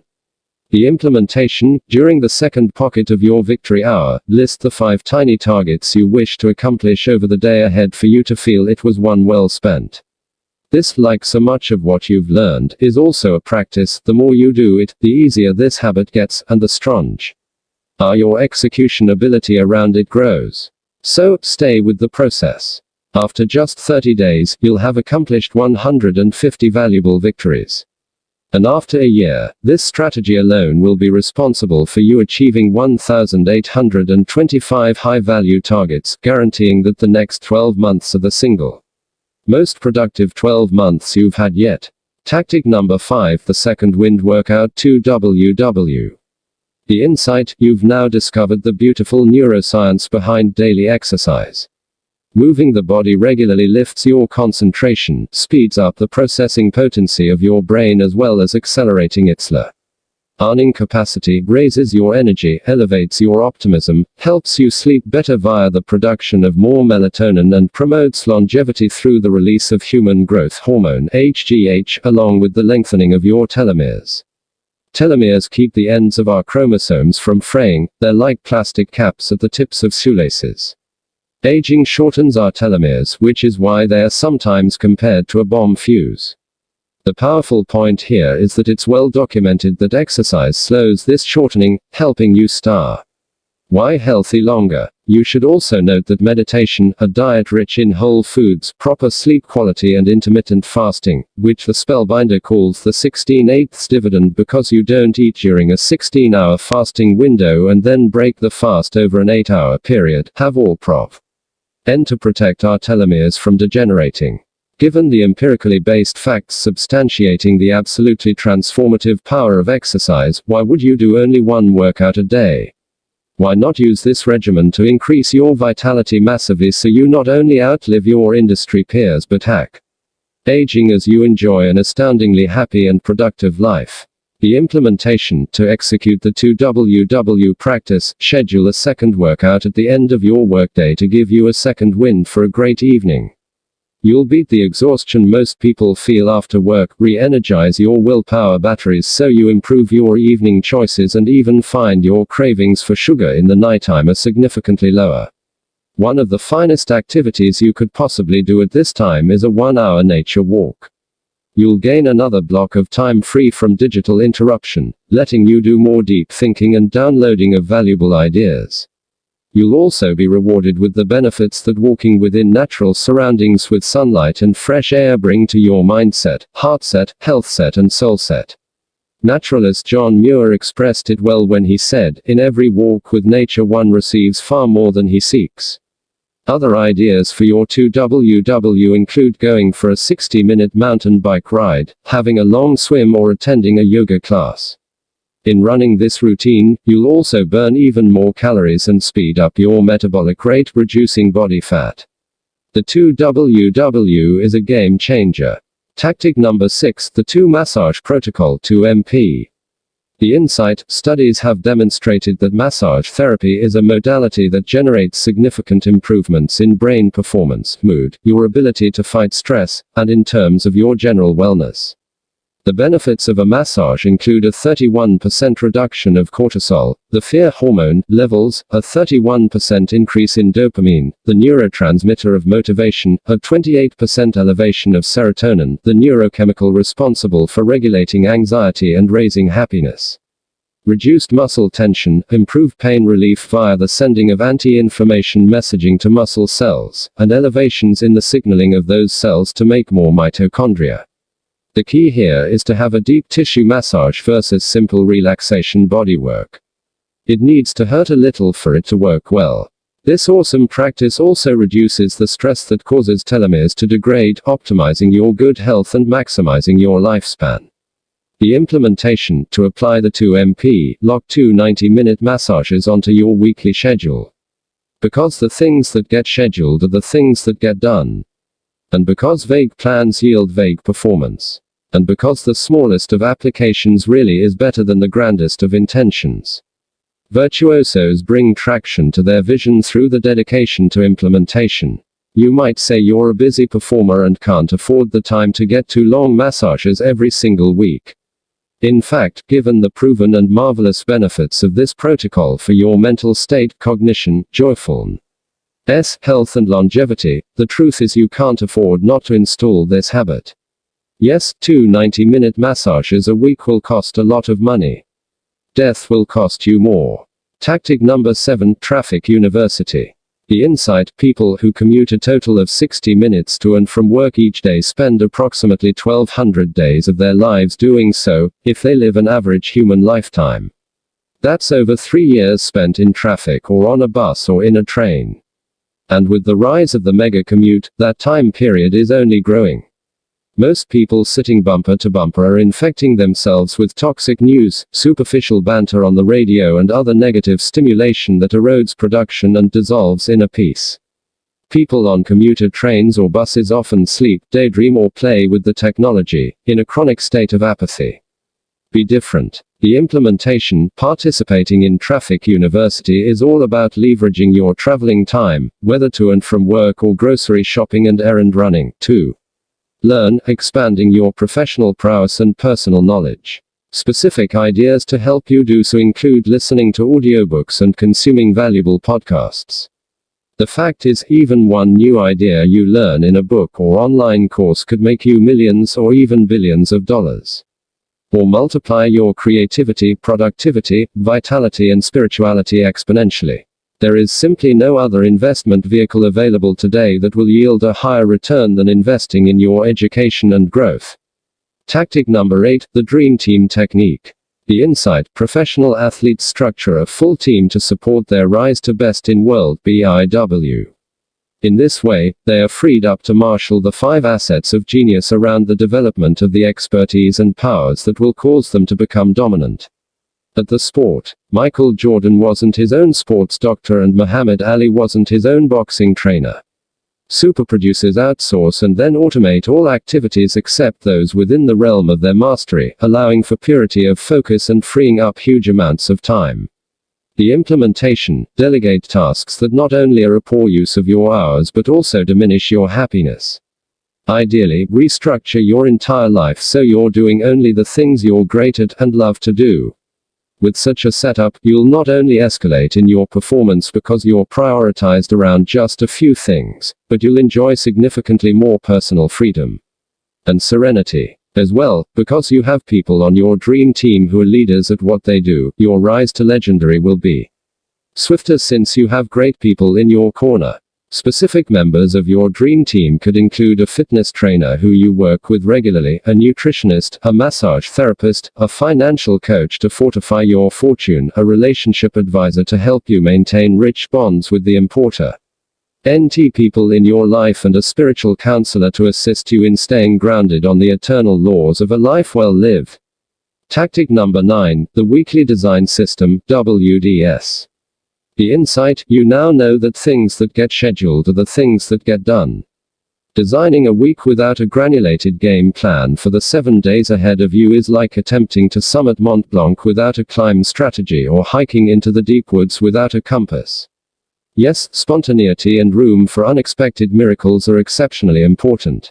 Yet this doesn't mean you shouldn't show personal responsibility and human maturity by habituating a practice to architect a thoughtful and clear weekly script that amplifies your energy, organizes your choices, and ensures balance. The implementation: carve out and then ritualize 30 minutes early each Sunday morning to create your blueprint for a beautiful week. Start the process by writing a story in your journal about the highlights from the 7 days you just lived. Then record your lessons learned and optimizations for making the coming week even better. Next, on a large piece of paper that has each day running from 5 a.m. to 11 p.m. on it, note down all your commitments.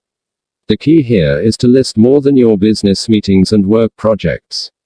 Set clear periods for your victory hour, your 90/90/1 sessions, your 60/10 cycles, and your second wind workouts, as well as time for your loved ones, blocks for your portfolio of passions, and segments for your errands. Doing this weekly will build extraordinary focus into your days, yield marvelous momentum, enhance your productivity significantly, and improve your life's balance noticeably. Tactic number 10, the 60-minute student.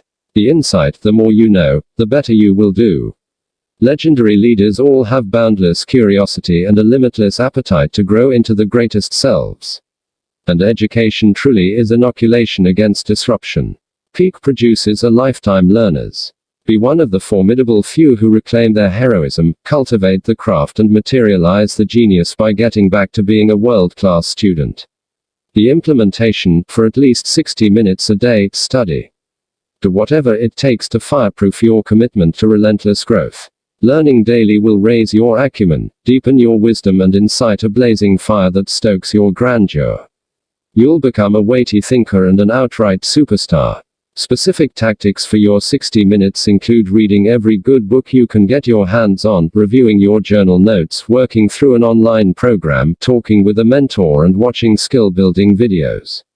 As you capitalize on your brightest gifts and highest powers, you'll become not only a bigger person but an even more indispensable one.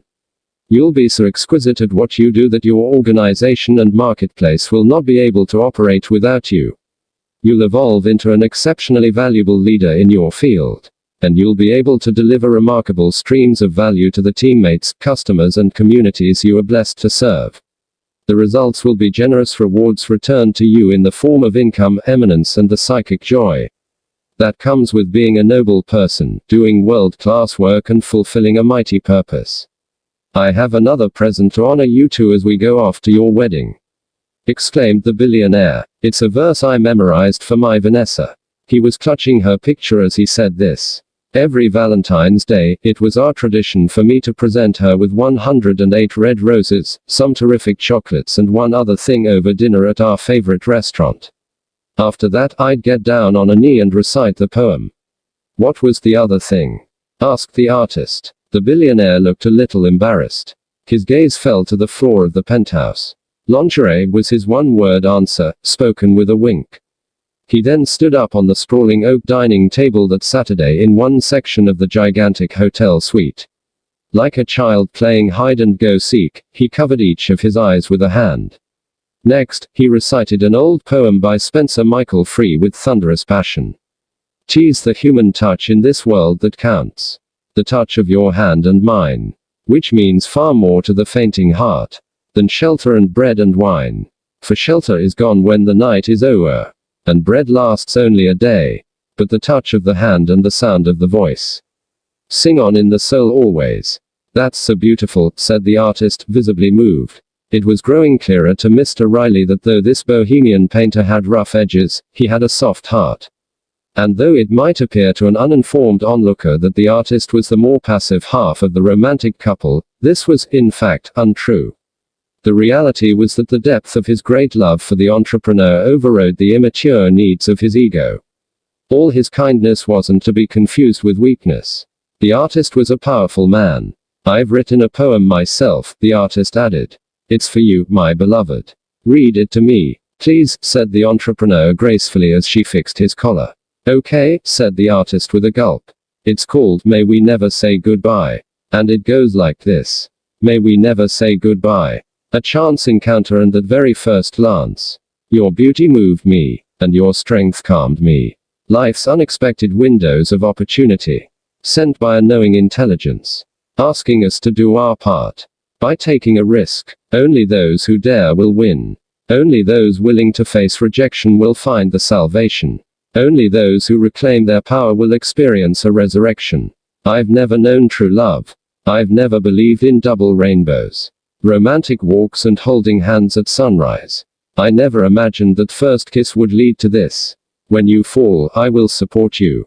Should you be scared, I will hold you. When you are in doubt, I will stand by you. When you enjoy success, I will raise my glass to you. And when you feel like leaving, I won't let you go. I think of you constantly. I feel you deep within me. I'm not sure what I've done to deserve you. But my dream now is to grow old with you. May we never say goodbye." The artist went down on one knee and kissed a hand of his soon-to-be bride. She blushed vividly and was profoundly touched. One could then hear loud crying.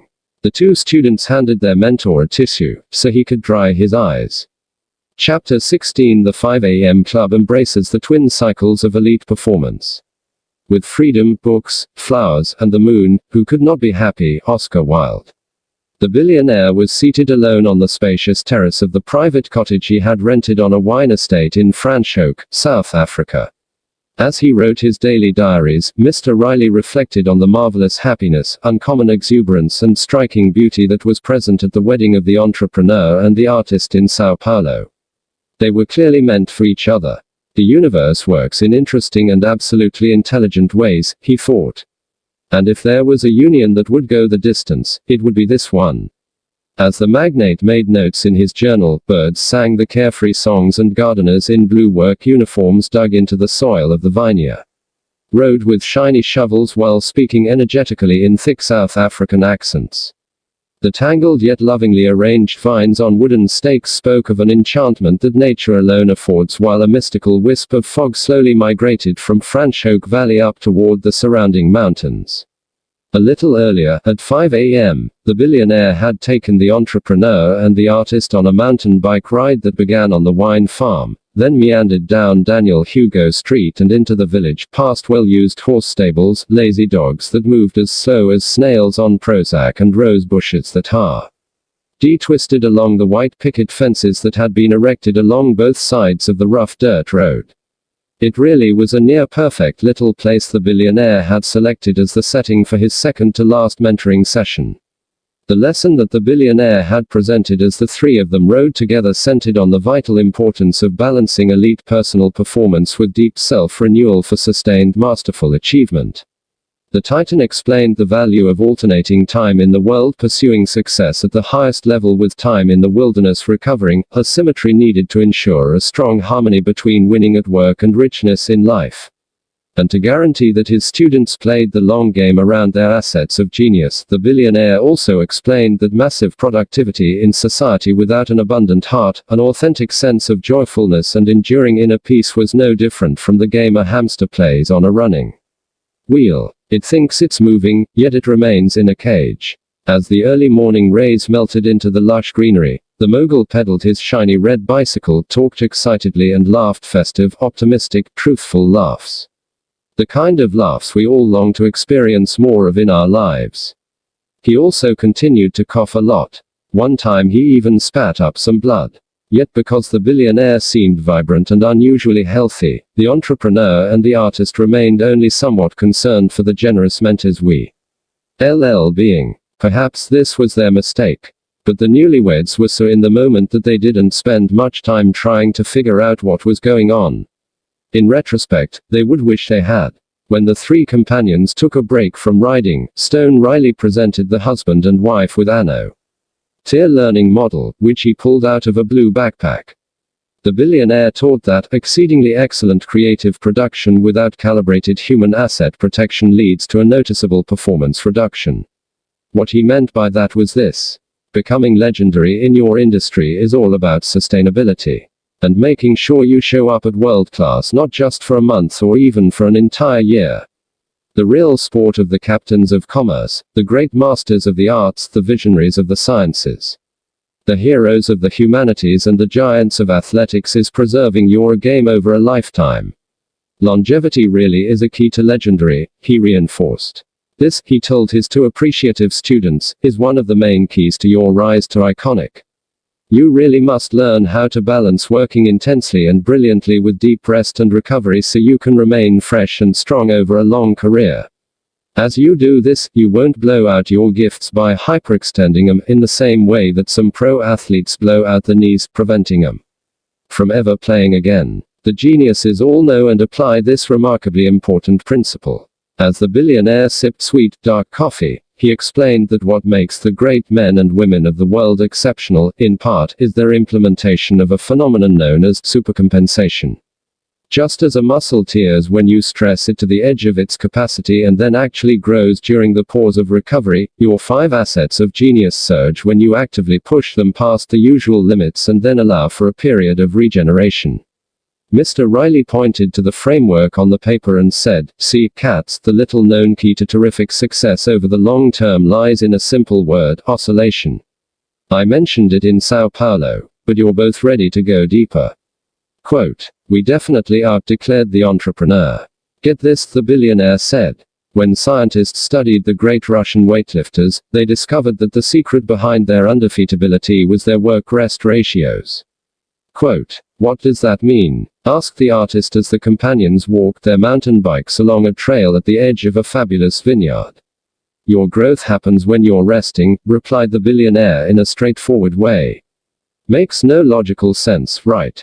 The billionaire went on. "In fact, this productivity rule is one of the most central yet paradoxical truths the Spellbinder revealed to me as I was building my global empires. The mainstream thinking tells us that to get more done, we must put in more hours. To achieve more, we need to do more. But solid research now confirms that that kind of linear approach, work harder to produce better, is seriously flawed.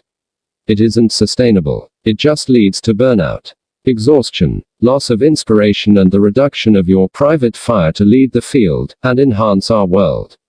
That old school way of operating also causes a visceral depletion of the very human resources which, if applied intelligently, will make you the master of your marketplace. What you're sharing reminds me of the 60/10ths method," remarked the artist happily. He was dressed in the riding gear the billionaire had provided. And, given his now daily practice of the 20-20-20 formula as a member in good standing of the 5 a.m. club, he looked significantly fitter, more focused, more energetic and more self-confident than when he showed up at the Spellbinders conference. His transformation was quite marvelous. "Superb point," applauded the billionaire. "And you're right. Yet the learning model I'm about to walk you through is so much more than that. Today you'll receive advanced insight on how to alternate work-rest periods to generate exponential productivity. You'll also learn how to have a blast while you're doing it. This morning you'll discover how to work less yet materialize more through what pro athletes call periodization. After we're done, you both will be well beyond any superficial understanding of what it takes to triumph in your sphere will be living beautifully for the rest of your life." The billionaire pointed to the part of the learning framework entitled The 5 Assets of Genius. As you've now learned, every morning you wake up with a full battery of creative power. Each dawn you awaken to a full well of 5 private treasures that, if properly managed, will cause you to overcome the violence of your excuses and avoid the knife blade of your past limits so that the great hero encoded within your soul meets the light of day. And enable you to become all you're meant to be. As a maker of spectacular work, as a leader without a title, and as a human being dedicated to living in awe of life's most gorgeous graces. I'm all in, exclaimed the artist. And as you now know, the 5 assets of genius, continued Mr. Riley as he looked at the diagram, are your mental focus, your physical energy, your personal willpower, your original talent, and your daily time. I repeat this so you'll remember this. These primary assets are at their highest early in the morning.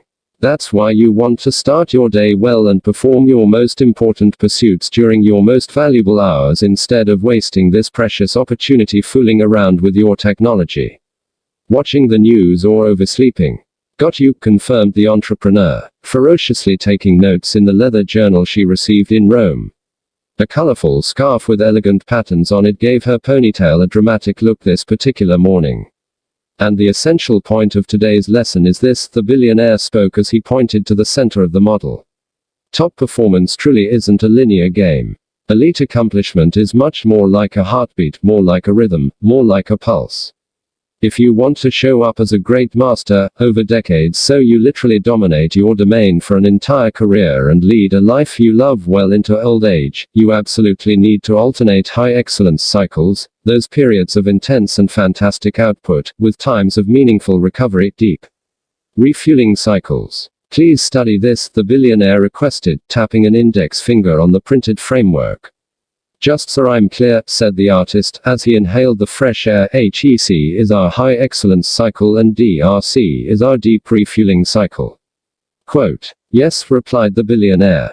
Today his black t-shirt had white lettering on it that read, yes, I'm in a relationship with myself. His weirdness was magnificent. And so, your main move if you want enduring victory, professionally as well as personally, is to oscillate, the tycoon carried on. To cycle periods of passionate, monomaniacally focused and potent work at the highest grade with blocks of time set for refueling, relaxing, recovering and pure fun.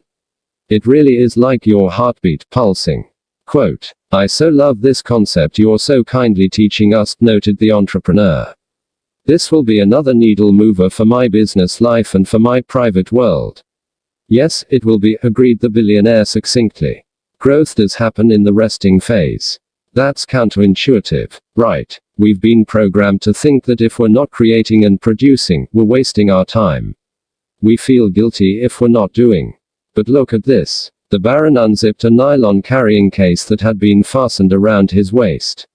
He pulled out 2 medals that appeared to be made of gold and placed them around the necks of the entrepreneur and the artist, as one would do in celebration of a champion. On each medal, these words were engraved. The legendary performance equation. Pressure times refueling equals growth plus endurance. Tennis great Billie Jean King said that pressure is a privilege, the billionaire reminded his 2 students. See, pressure and stress aren't bad. They're not, questioned the entrepreneur. Nope. They're actually absolutely necessary for the expansion of your capacity, voiced the billionaire. You must push your talents hard, the billionaire continued. Even when you don't want to. Past your comfort zone. Only then will they grow. Always remember this, the time you least feel like doing something is the best time to do it. And part of the reason for this, as you also now know, is because when you enlarge your willpower muscle in one important area, your self-discipline in every other area rises with you. The larger point I'm trying to make here is that pressure and stress are wonderful blessings that a players exploit. Our gifts don't increase when we stay in our safety circles. Nope. Challenge and stretch your capacities past the normal. Muscles expand only when we take them past our usual limits. And then allow for some time to refuel and recover. The billionaire surveyed the vineyard. Then he added, I recall having a fascinating conversation with a pro athlete who showed up at one of my charity dinners. You know what he told me? What? Wondered the artist. I rest to allow all my training to take effect, pronounced the billionaire. Profound way of seeing things. All work and no break depletes your greatness over time.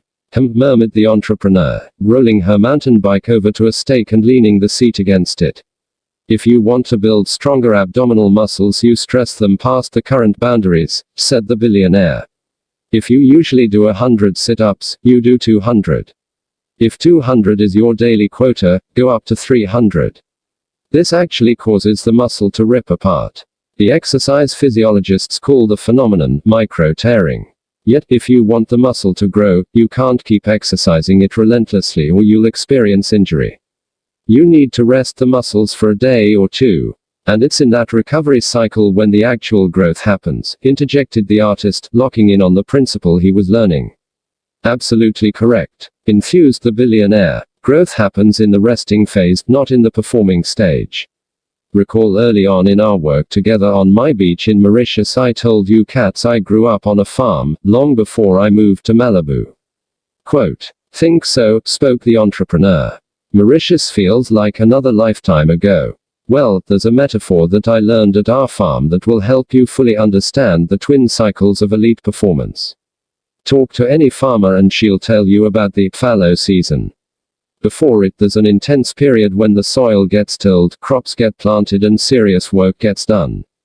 Then there's that season of resting. Seems like nothing's happening. Looks like time is a wasting. Yet here's the neat part, it's in the fallow season that the harvest is really blossoming. All the produce that shows during autumn is just the visible end result. Quote, the billionaire slurped some more coffee. He spilled a little on his t-shirt. The container that held the Java had dream big. Start small. Begin now, written on it. A yellow butterfly with tender flapping wings that had blood-red veins along them glided by. 3 eagles announced their authority overhead. God, I love butterflies, the billionaire said wistfully. And rainbows, shooting stars, full moons and glorious sunsets. Why be alive if you're not going to be totally alive? I was like a robot when I was in my 20s, he admitted. I took myself too seriously. Didn't have a minute to waste. Every hour was scheduled. Every car ride had to have an audiobook running. All flight time was about productivity. Here's the thing, his voice trailed off as his eyes appeared lonely, melancholic and lost. I was exhausted a lot of the time. The spellbinder saved my life. He really did. And the model I'm walking you through this morning helped immensely. Quote, the billionaire took a deep breath, then went on. My assets of genius became eroded over time. My creativity was floundering, as was my effectiveness. I've since realized that I'm paid by my group of companies to think. To come up with visions and ideas for new products and innovations that will shatter the compass and deliver humongous value to all our clients around the world. But I didn't understand that back then. The spellbinder assisted me enormously. Taught me the twin cycles of elite performance during our very first coaching session. And insisted relentlessly that I implement them instantly and consistently. But boy, did I fight him on this one. It was just so against my nature to relax and breathe and to pause. Now I totally get that rest is the very thing that enables our primal greatness to unfold. The entrepreneur nodded her head in understanding. If I'm not working, I feel super guilty. Like I'm doing something wrong. Quote, self-care is essential to self-love, remarked the billionaire. All I'm saying is I now understand that balance is vastly important to world-class performance. Working day and night didn't make me more efficient at all. It just made me more tired. And cranky. So, now I make the time to rest, to nourish myself, to mountain bike, to read the books I've always wanted to read, to enjoy a glass of excellent wine like the glass of amazing pinotage I savored last night in front of the blazing fire in my cottage here in The Valley. Ironically, as I've practiced this kind of recovery, my creativity has multiplied, my productivity has soared, and my results have skyrocketed. It's just so profound. I work less, have more fun, and yet I get way more done. Quote, Mr. Riley then reached into his blue backpack and pulled out a piece of white material, which looked like it came from the sail of a schooner. Remarkably, you could see a drawing of Albert Einstein in a sailboat on it. The industrialist continued his discourse, out in that delightful vineyard. Oh yes, cool cats, having fun is so very essential to leading your field, upgrading your life and inspiring the world. All of the amazing creatives and productive icons of history had one thing in common, you know. Quote, tell us, please, requested the entrepreneur as her bangles made a clink-clink sound. Her new wedding ring shimmered in the morning sunlight. The billionaire flipped into a quick handstand. He then beat his chest fast with a single fist as he whispered these words to himself. This day is priceless. All the money in the world will not bring it back again. And so, I seize it and I savor it and I honor it.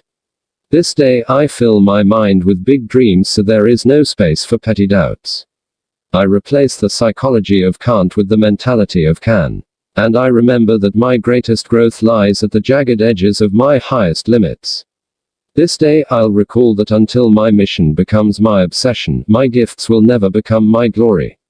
And until my hunger to serve transcends the insecurities of myself, I'll miss the grand chance of these precious hours to be a vehicle for helpfulness.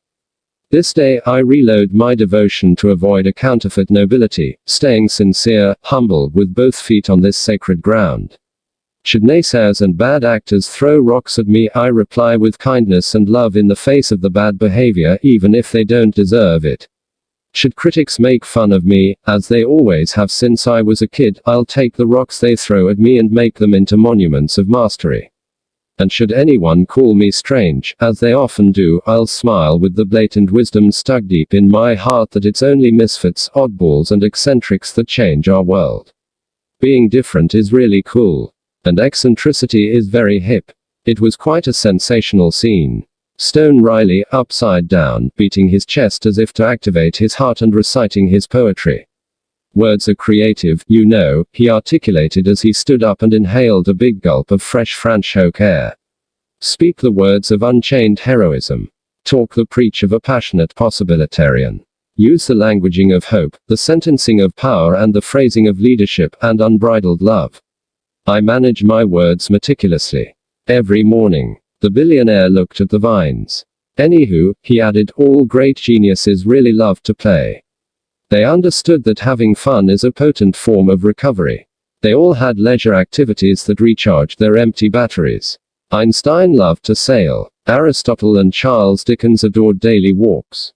Hollywood superstar Meryl Streep used to knit, Steve Wozniak played polo, Bill Gates mastered bridge, and Sergey Brin would often be up on a high-flying trapeze. Time away from work isn't a waste, the tycoon reinforced. It's a must. Offers a space for incubation of the very ideas that will make you a fortune. So work less to get more done. That's pretty much what the twin cycles of elite performance model is all about. Quote, I'm understanding the 60/10ths method, value even more, the artist contributed. I guess this also means it's okay to have a few days off every week. Not only okay but necessary to guard your 5 assets of genius, the very ones that a players leverage to realize industry prominence, so their work stands the test of time. To be specific and tactical, take at least 2 full days off each week. No technology. 0 device days is what the spellbinder calls them. Full recovery. And every quarter, take off even more time. For decades I've taken June, July and August to vacation. I sail, bike, sleep, read, swim, chill with my friends, have the happiest times with my daughter and experience life at its best. You cats may not be able to take this much time off. But I need to tell you that during these renewal cycles I do my best thinking and planning and get my best insights. I always return to the office 1,000 times more inspired, on fire and alive. Another butterfly floated by. The vineyard seemed to whisper of wonderful miracles to come. Though the sun now stood in its full radiant glory, a thin slip of a moon competed for attention in the big African sky. It was breathtaking. The entrepreneur grasped her husband's hand. This is magical, she said. You know, guys, Mr. Riley said as he picked up his bike and started walking along the secret back road that he had somehow discovered. Heaven on earth isn't some mystical, spiritual place to aspire to. It's not some realm reserved only for saints, seers and sages. Not at all. I've discovered, and boy, have I led a colorful, intense life all these years, that heaven on earth is a state that anyone can create. Quote. The billionaire was now deepening the conversation significantly and growing even more philosophical around this particular lesson on work-life boundaries for sustained legendary performance, and a happier existence. Because business victory without a joyful heart misses the opportunity. I feel really blessed in my life, Stone Riley stated. I live mostly in the magic. The magic, wondered the artist, now pulling on 2 dreadlocks and unlacing his biking shoes. The magic, confirmed the billionaire, looking serene yet confident, relaxed yet thoughtful, playful yet spiritual. I've learned that being successful without feeling soulful is the highest of defeats. Quote. The entrepreneur and the artist sat down next to each other on the soil of the vineyard. The billionaire kept on. While I've always been passionate about advancing my companies and expanding my commercial interests, mostly to see how far I can go and to help me fuel my philanthropic work, I am equally dedicated to savoring the magic of a life astoundingly well lived. Winning without enjoying is nothing. Not so sure I get you, admitted the entrepreneur as a truck carrying a gaggle of workers with charismatic smiles sailed by.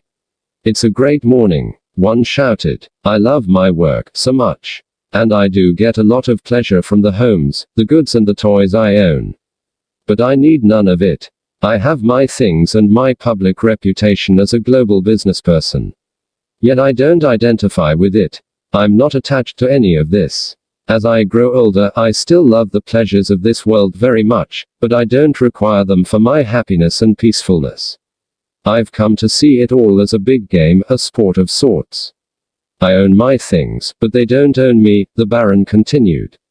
And though I play in the world, I also adore the wilderness, not only metaphorically but literally, like here experiencing the natural wonders of this ethereal valley in Franschhoek.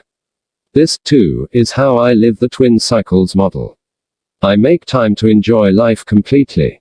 The magic, repeated the billionaire as singing birds seemed to croon louder and a flutter of even more butterflies showed up to listen in on the conversation. God, life is beautiful. Don't miss out on all of its awesomeness and incredibleness. It's there for you, no matter what you might be going through. See, we all live on borrowed time. And life does whiz by so quickly. You two cats will be old before you know it, probably hanging out with 100 grandchildren, he said with a chuckle. Anywho, Mr. Riley spoke in a whisper. Utopia, Shangri-La, Nirvana and heaven on earth are just names for a state of being, not a place of visiting. You enter the magic of life and begin to experience outright bliss daily once you reclaim the inherent power that lurks in your core. And when you don't postpone being grateful for even the tiniest of everyday graces. You'll become a magnet for miracles when you begin being a magician of sorts. The billionaire's getting into some pretty mystical and far-out territory now, thought the entrepreneur. Heaven on earth, recited the industrialist. My life is generally a steady stream of beauty, you know. And I've discovered this has little to do with having a lot of money. It has more to do with finding fulfillment in the smallest of things. The way the fire warmed me and inspired me last evening, for example. It has to do with spending a lot of time in nature, whether that's in vineyards like these, he said, pointing an index finger across the wine farms that filled the valley, or on walks in a forest, or hiking in the mountains, or being near the sea, or drifting through the sands of a barren desert. It has to do with reconnecting to the awe, wonder and majesty that every human life has available to it by visiting art galleries frequently and letting the energy and genius of the creators infuse your mindset, heartset, healthset and soulset. It has to do with eating fresh food, simply prepared with interesting, real, thoughtful, creative and compassionate people who make you feel good. Stepping into the magic also has a lot to do with saying goodbye to your past, embracing the present and making a return to the imaginativeness, innocence, exuberance and lovingness you were intimate with when you were a child. Adults are deteriorated children. Heaven on earth shows up naturally in your heart when you have the brilliance and bravery to start opening it up again. Like you did when you were little. Picasso once said, "It took me 4 years to paint like Raphael. But a lifetime to paint like a child," contributed the artist energetically. I'd agree that getting back to being more innocent brings the magic back to our lives. Quote. The billionaire stopped. He rested his bike and waved for his 2 students to follow him over to an area of the vineyard that had a black metal sign marked Chenin Blanc in bright yellow letters. Stone Riley then fell to his knees. The entrepreneur and the artist watched him draw a learning model in the mineral-rich soil of the terroir. The magic, the billionaire mused, still whispering, as he stood up straight as a soldier. His eyes were closed now. His thick hair fluttered slightly in the mild wind. As he placed one hand to his heart, more doves materialized. I'm really into breezes these days. You'd only appreciate 'em if you didn't have them anymore. Like I'm saying, there's such an enchantment to life. It's right in front of you. Available to anyone. We all can become magicians of sorts. But to experience this higher reality I'm speaking of, to really find it, you'll need to leave the world a lot. Play in common society and succeed in the game it sells you, but disconnect from it often, so you're never really owned by it. Because the sport the majority is playing is only an illusion, sort of a waking dream, that too many good people are donating the best mornings of their finest days to as they put money over meaning, profits over people, popularity over integrity, being busy over family, and achievement over loving the basic miracles of the now. The billionaire's eyes remained closed. Next, he lifted both hands toward the heavens, as he liked to do. You enter the magic by using your joy as a GPS, disclosed the billionaire, speaking directly to the diagram he'd drawn in the dirt. To know ever-increasing amounts of happiness, trust what makes you feel happy. Your heart knows where you need to be. It's so much wiser than your head. Instinct knows so much more than intellect, and intuition is smarter than reason, that's for sure. Our intelligence is made up of what those around us have taught us. It's limited. It's confined by logic, and what's been done before. Your sovereign self knows better. It operates in possibility, not practicality. It's visionary. It's unlimited. Not sure I understand you, said the entrepreneur. Follow your joy, instructed Mr. Riley. Only be around those people who fuel your joy. Only perform those pursuits that feed your bliss. Only be in those places that make you feel most alive. Look, I know it's hard to live this model perfectly. So please see this framework as an ideal to move toward. And like everything else I've taught you, it's a process, not an event. It'll take time, but it begins with being aware of this model. And then allowing your joy to be your GPS. Quote. The billionaire started walking with his mountain bike and gently motioned for his two students to follow. Art the magic that lives at the essence of life. Love it so much. Fills me with more serenity and tranquility than any material object ever has. And this is the importance of balancing being successful with being soulful. The billionaire clenched his arms tightly and looked as if he was dealing with severe pain, yet again. Your heart is always wiser than your head, he repeated softly. It knows where you must be. Follow it. Trust it. You'll find the magic. The billionaire gave a signal, and instantly, from behind a scarecrow, an assistant dashed across the vineyard to his employer. A silver spade was handed to the billionaire, and a quick hug was exchanged. The magnate began to dig with gusto. Soon a clack could be heard as metal struck metal. Mr. Riley knelt to the ground and began wiping soil from a steel box that had been embedded into the earth. As he did this, he started yodeling, much as folk singers in Switzerland and Austria do. It was something else to watch the industrialist as he dug, and to hear him sing. The entrepreneur and the artist were mesmerized. The box was then opened with colossal care. Inside were 11 magic charms, each attached to a letter. In that moment, sunshine radiating over the billionaire created the effect of another shimmering halo. I am part of all that is, mumbled the billionaire to himself. The great power of the universe is within me. All I desire, with active faith, positivity, expectancy and purposeful conviction, is on its way to me. And if that which I wish for does not come, it's simply because something even better is on its way. I know this belief to be true.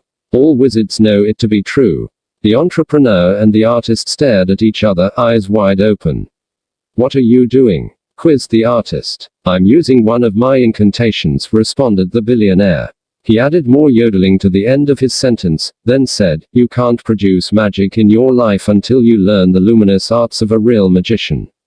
Abruptly, the box began to rise and hover over the soil for just a moment. The mouths of the entrepreneur and the artist were now as open as a rose in springtime. The artist was a little unnerved. Optical illusion, someone taught you, right?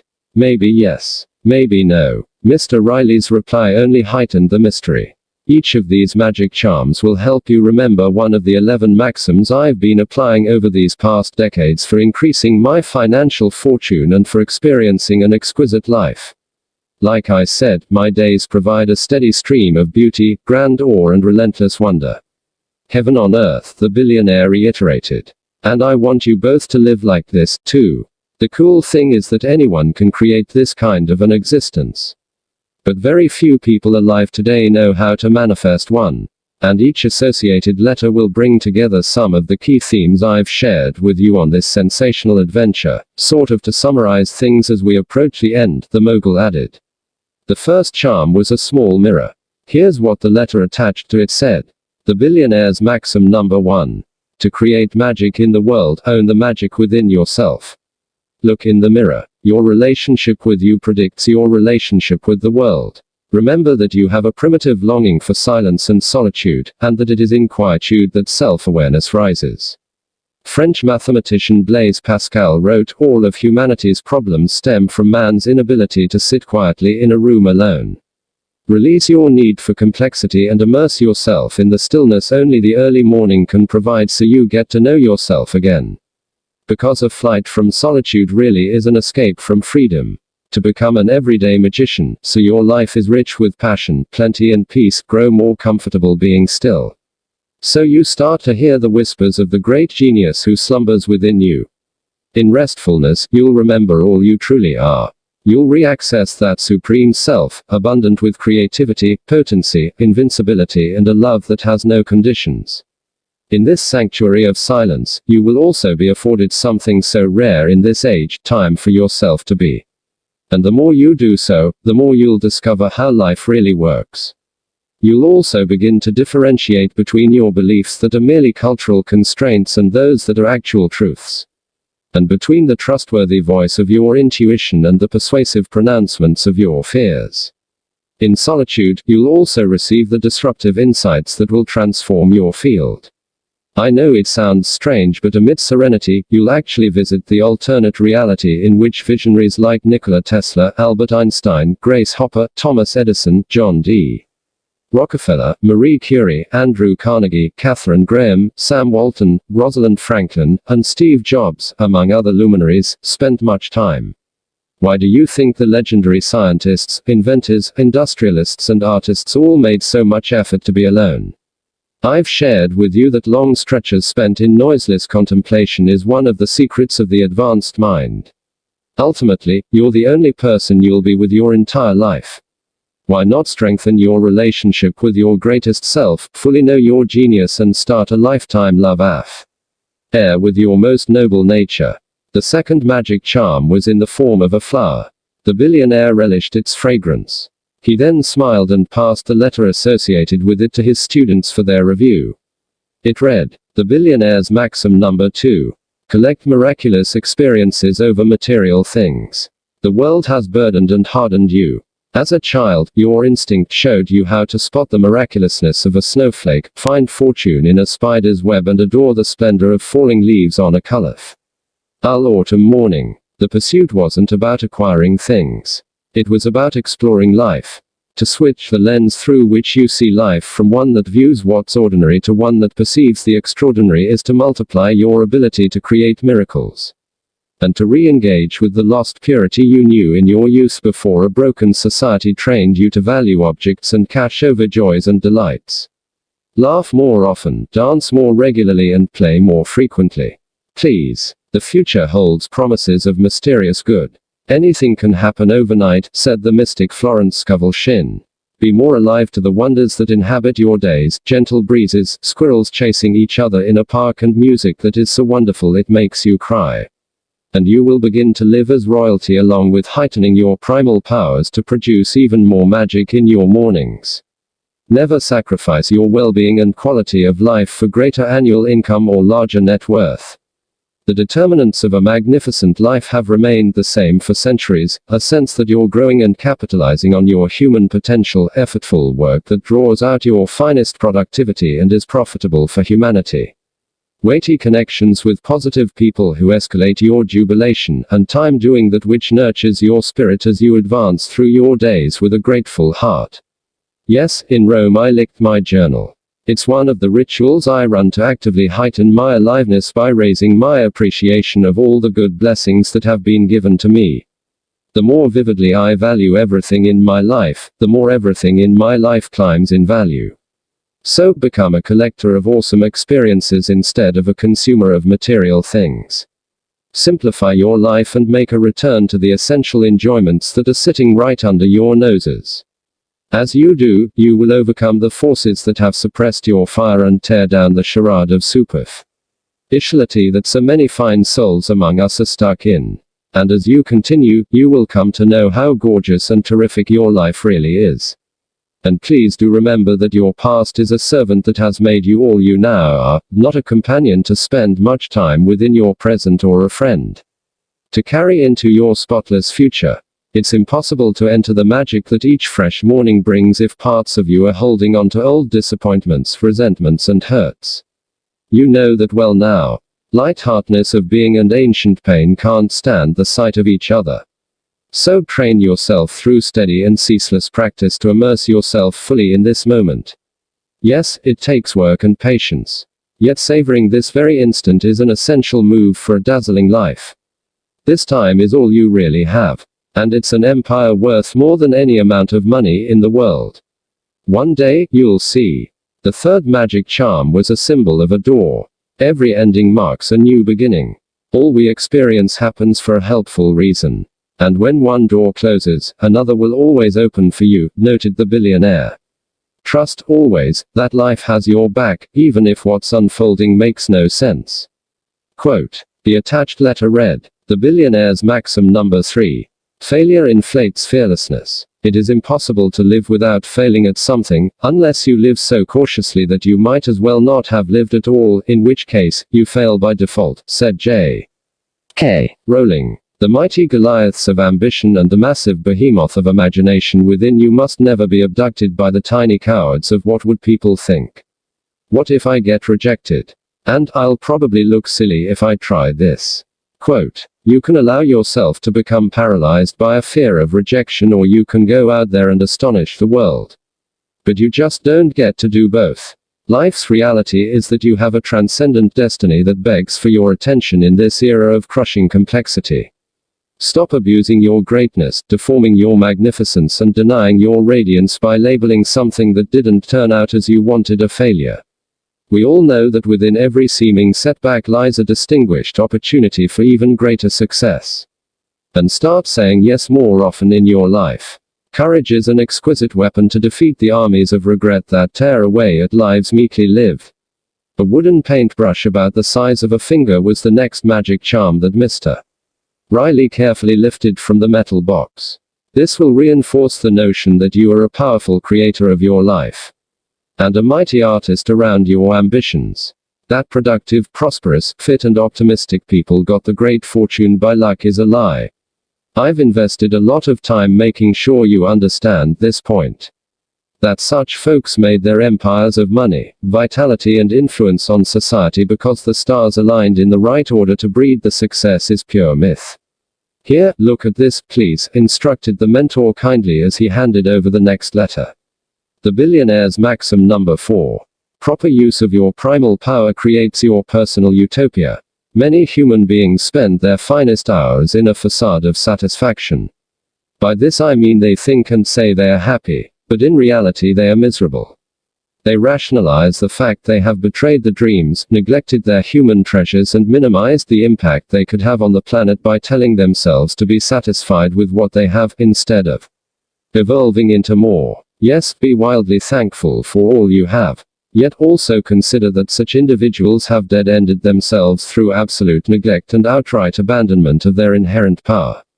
And as a result, all sense of personal freedom and any hope of sovereignty over their lavish talents have been savaged. To enter the magic of your life, you must become aware of the 4 creative tools that turn each of your desires into your visible results. These 4 resources that will allow you to materialize miracles in the world are your thoughts, your feelings, your words, and your deeds. Exercise your mind to think only thoughts that serve your ascent to mastery and happiness. Sit regularly in feelings of gratitude, positive expectancy, and love for all that you have in your life.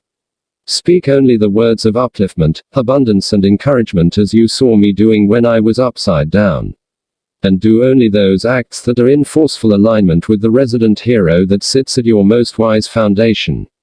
Study someone playing small with their potential and you will understand clearly why the conditions are as difficult as they are. They focus the thinking on their lack instead of plenty. They disrespect the potency of the word by speaking continually of problems, by labeling their circumstances as terrible, and by classifying rewards such as vast success, financial wealth, contentment and energetic service to others as impossible, failing to understand that it is their own speech that disconnects them from the capacity to craft magic. Words truly are creative multipliers. And in terms of the daily deeds of such stuck performers, they don't work hard at all, doing as little as possible while hoping for a beautiful life, believing no one sees this crime against their humanity. Yet the most high magician within them, the conscience and the subconscious mind, watches it all and witnesses this theft from the best. The next object was a nazar, an eye-like amulet that some cultures use to ward off evil people. You may have seen one on one of your travels. Look, cats, I don't believe anyone is truly evil, the billionaire said to his students. Well, maybe a few. But mostly, the more I live, the more I know that every one of us has experienced various degrees of trauma in their lives. And as I shared earlier, only people in pain do painful things to others. Those who are suffering create suffering. And individuals whose behavior is confusing are generally very confused themselves. They're just really hurting. And something has happened to them that has caused them to feel threatened. And so the goodness at the core has contracted and closed. To call them horrible people is a superficial judgment. It's a lot deeper than that quick perception. Anywho, having said that, for now, let's just say that for your own maximum productivity, top performance, boundless joyfulness and peak of mind, it's really important to avoid bad people, those who are filled with wounds from the past that they don't have the self-awareness not to project onto you. I was once on a business trip in Barbados, where a taxi driver gave me this piece of wisdom, which has served me very well. Avoid bad people. I had this letter stuck to it. The billionaire's maxim number 5. Avoid bad people. Never underestimate the power of your associations.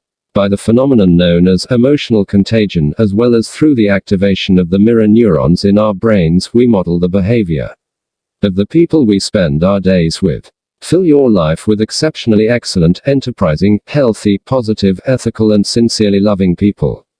And over time, you'll exemplify these lofty traits.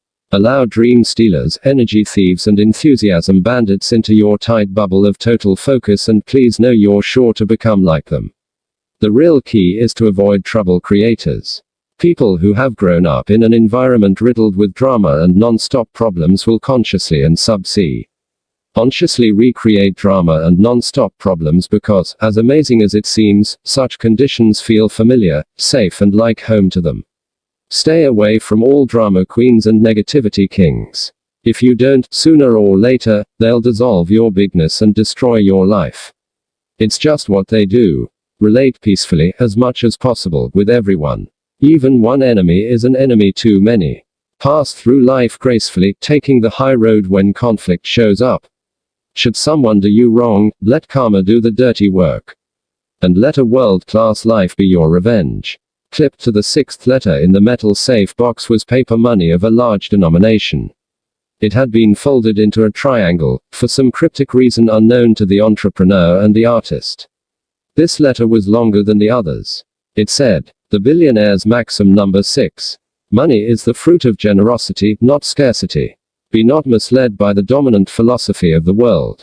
Poverty is the consequence of an inner condition, not an outer situation. To believe otherwise is to hand over your capacity to produce the magic of the prosperity that you want to the very things you are complaining of. Money is a currency that must flow like electricity. Yes, cash is a current. It needs to circulate. Hoarding it stops the flow of it into your business and private life. All genuine magicians know this. So give more to receive more. Leave lavish tips for servers in restaurants, housekeepers in hotels and drivers in taxicabs. Donate to charities. Do wonderful things for your family and friends without a single thought of any return. A tsunami of abundance will be sent to you. You may wonder why so many of us live in such scarcity. This state of being is due to our money scars. These are the programs hidden deep within our subconscious that were placed there unknowingly by the messaging from our parents and the teaching of other powerful childhood influences. The common statements based on the falsehoods that were taught to them sound like "be happy with what you have," or "rich people are dishonest," or "money doesn't grow on trees." These words planted the dark seeds of lack within us at a tender, impressionable age. 4 practices have helped me make my financial fortune, and so I gift them to you: positive expectancy, active faith, ever-increasing gratitude, and extreme value delivery. By positive expectancy, I simply mean to tell you that I always maintain a mindset where I expect money will come to me regularly. Why? And from highly unexpected sources. Active faith is when you behave in a way that shows life you trusted in its abundance and benevolence. The universe adores gestures of affluence, like paying for a dinner you had with your friends at an expensive restaurant when you cannot totally afford to do so, or buying the tools you need to raise your craft when there's little cash in your wallet. I'm in no way suggesting that you throw yourself into a prison of debt. Not at all. Overleverage is such a destructive force in our civilization today. Just show nature you know prosperity is coming and perform acts that make you feel like you have plenty. Ever-increasing gratitude. Well, we've discussed that one a lot over our journey together. Continue opening your heart to everything and everyone in your life. Bless your money when you pay a bill. Bless the cashier at the grocery store and the farmers who harvested your food. Bless the motorist who lets you into a line in traffic and the musicians who write the songs that become the soundtrack of your life. Bless your legs for carrying you all these years, your eyes for allowing you to witness beauty, and your heart for allowing you to feel alive. And extreme value delivery just means giving others, teammates, customers, family members, and strangers exponentially more benefit than they ever could expect from you, because we reap what we sow. Developing and then armor plating your prosperity consciousness will realize quantum gains in your income and personal net worth. So please get this piece right. Much of the sadness in our culture is because too many of us don't have enough money. This need not be so. What's next? Wondered the artist as he pulled a robust grape off a vine and swallowed it whole. The billionaire pulled a miniature running shoe from the case, saying, "Exercise is definitely a magic charm. Read the letter I wrote for you both that goes with it." The letter said, "The billionaire's maxim number 7. Optimal health maximizes your power to produce magic. Exercising first thing in the morning gets the primary win of taking care of your health out of the way. This all-important activity is now done, leaving your cognition, energy, physiology, and spirit primed to create wonders within your day. When you begin to work out each morning consistently, you'll be surprised by how poorly you feel when you miss a day. You'll realize that this is how you felt most of the time before you embraced this habit. You just weren't aware of it because feeling low was your usual state of being. Peak health really is true wealth. Those who lose the good health spend the rest of their lives trying to recover it. Uncommon vitality is also a marvelous method to grow your prosperity. When you get into the finest fitness of your life, calibrate your nutrition to mastery level, dial in your sleep routine, and minimize aging, you'll notice vast increases in your ability to build intimacy with your sovereign self.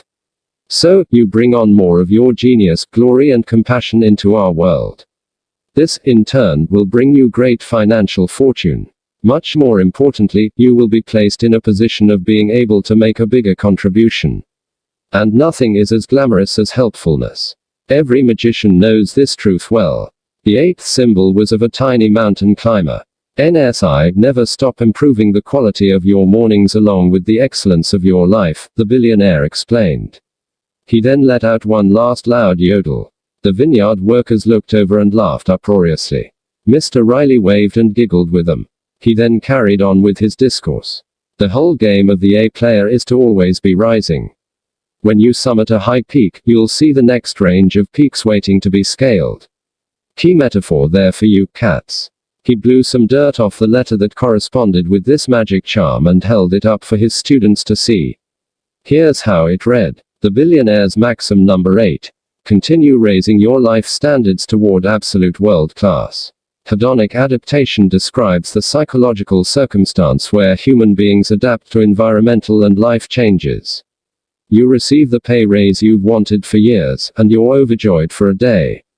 Then, this new income level becomes your new normal. The joy you felt fades. Or, you move into a noisy apartment close to train tracks, yet over time you stop hearing the trains. Or maybe the dream car you just purchased staggers you with excitement until, after a few weeks, it becomes just another part of the scenery. These are examples of hedonic adaptation in operation. And the phenomenon unfolds for each of us, inside all our lives. One antidote to this human way of existing is to constantly increase your personal standards and raise the quality of your life. Make each quarter better than the last, and each year better than the previous one. This is how titans and legends roll. Related to this is a very important philosophy that has served me well: go through life at world class. Life's just too short not to treat yourself as amazingly as possible. And as you take better care of you, your relationship with others, with your work, with money, and with the world will be lifted correspondingly, because your relationship with everything outside of yourself cannot help but be a demonstration of your relationship with all that is within you. This is just the way it is. Invest in the finest books you can buy, and you'll be rewarded in multiples. Eat fantastic food of the highest caliber, even if all you can currently afford is an excellent starter salad at a luxurious local restaurant. Go have a coffee at the greatest hotel in your city. If where you live has a professional sports team that you love, sit courtside for one game rather than hanging out in the cheap seats for a few seasons. Drive the best car you possibly can. Listen to joyful music daily. Visit art galleries, like I have taught you, so the creativity and consciousness of the painters will rub off on your soul. And remember, be around flowers often. They raise your frequency as well as your ability to see the alternate universe all visionaries tap into. Why do you think so many of the great saints, seers, healers, and sages kept flowers beside them? You'll be pleasantly stunned at what this does for your powers to generate all that you desire. Magic charm number 9 was a heart. And here's what the associated letter said. The billionaire's maxim number 9. Deep love yields unconquerable joy. Any chance you get, show people love. A quote often attributed to William Penn has guided most of my life and served me wonderfully. It goes, I expect to pass through life but once. If therefore, there can be any kindness I can show, or any good thing that I can do to any fellow being, let me do it now, and not defer or neglect it, as I shall not pass this way again. Quote. Tell people how proud you are of them and how much you love them while you, and they, are still alive. I once met a man who told me he felt abounding happiness at the very sight of a live person. Why? I asked him. Because I've seen so many dead people in my life that meeting someone alive is a special gift, he said. Not one of us knows when we'll face our end. So, why hold back that which is most valuable, your human capacity to love deeply? Part of your job as a fully alive human is to make people feel better about themselves. And to make others smile. It may shock you how little it takes to make someone happy. Write old school love letters to everyone you care about, thank you notes to those who have helped you, and messages of concide. Ration for anyone you think needs some appreciation. Express how you really feel without being limited by the devilish fear of rejection. And always be more interested in other people than being concerned with coming off as an interesting person.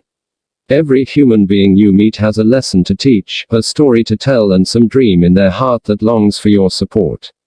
Our best selves will be shackled by the caring words we leave unspoken, the warm feelings we fail to display, and the good deeds we leave undone. Here, take this, please, the tycoon gently requested as he gave his guests a figure of an angel. What's on this page is especially important. I suggest you read it with a very open spirit. The letter expressed the following. The billionaire's maxim number 10. Heaven on earth is a state, not a place. Take daily voyages into awe and regular adventures into wonder. Wonder is such a potent source of happiness and a key skill in the promotion of your ever-increasing genius. All the great women and men of the world learned how to relax into the magic of a day enchantingly spent. Through my experiments with life, I now understand that what the immortal philosophers, mystics, and saviors called heaven on earth isn't a place to visit but a state you can inhabit. Trust me, as you cultivate your mindset, purify your heart set, optimize your health set, and elevate your soul set, the way you perceive and experience life will revolutionize your experience. But if you don't do this profoundly important work, you'll never know. And my words will seem like the ramblings of an old eccentric. A sane person in a world gone crazy has always been considered insane, you know. So, as you dedicate more time to personal mastery, the amount of self-love you feel will expand. And all lavish successes and private joys do depend on loving oneself. What keeps you in bondage to your doubts, insecurities and fears is low inner worth.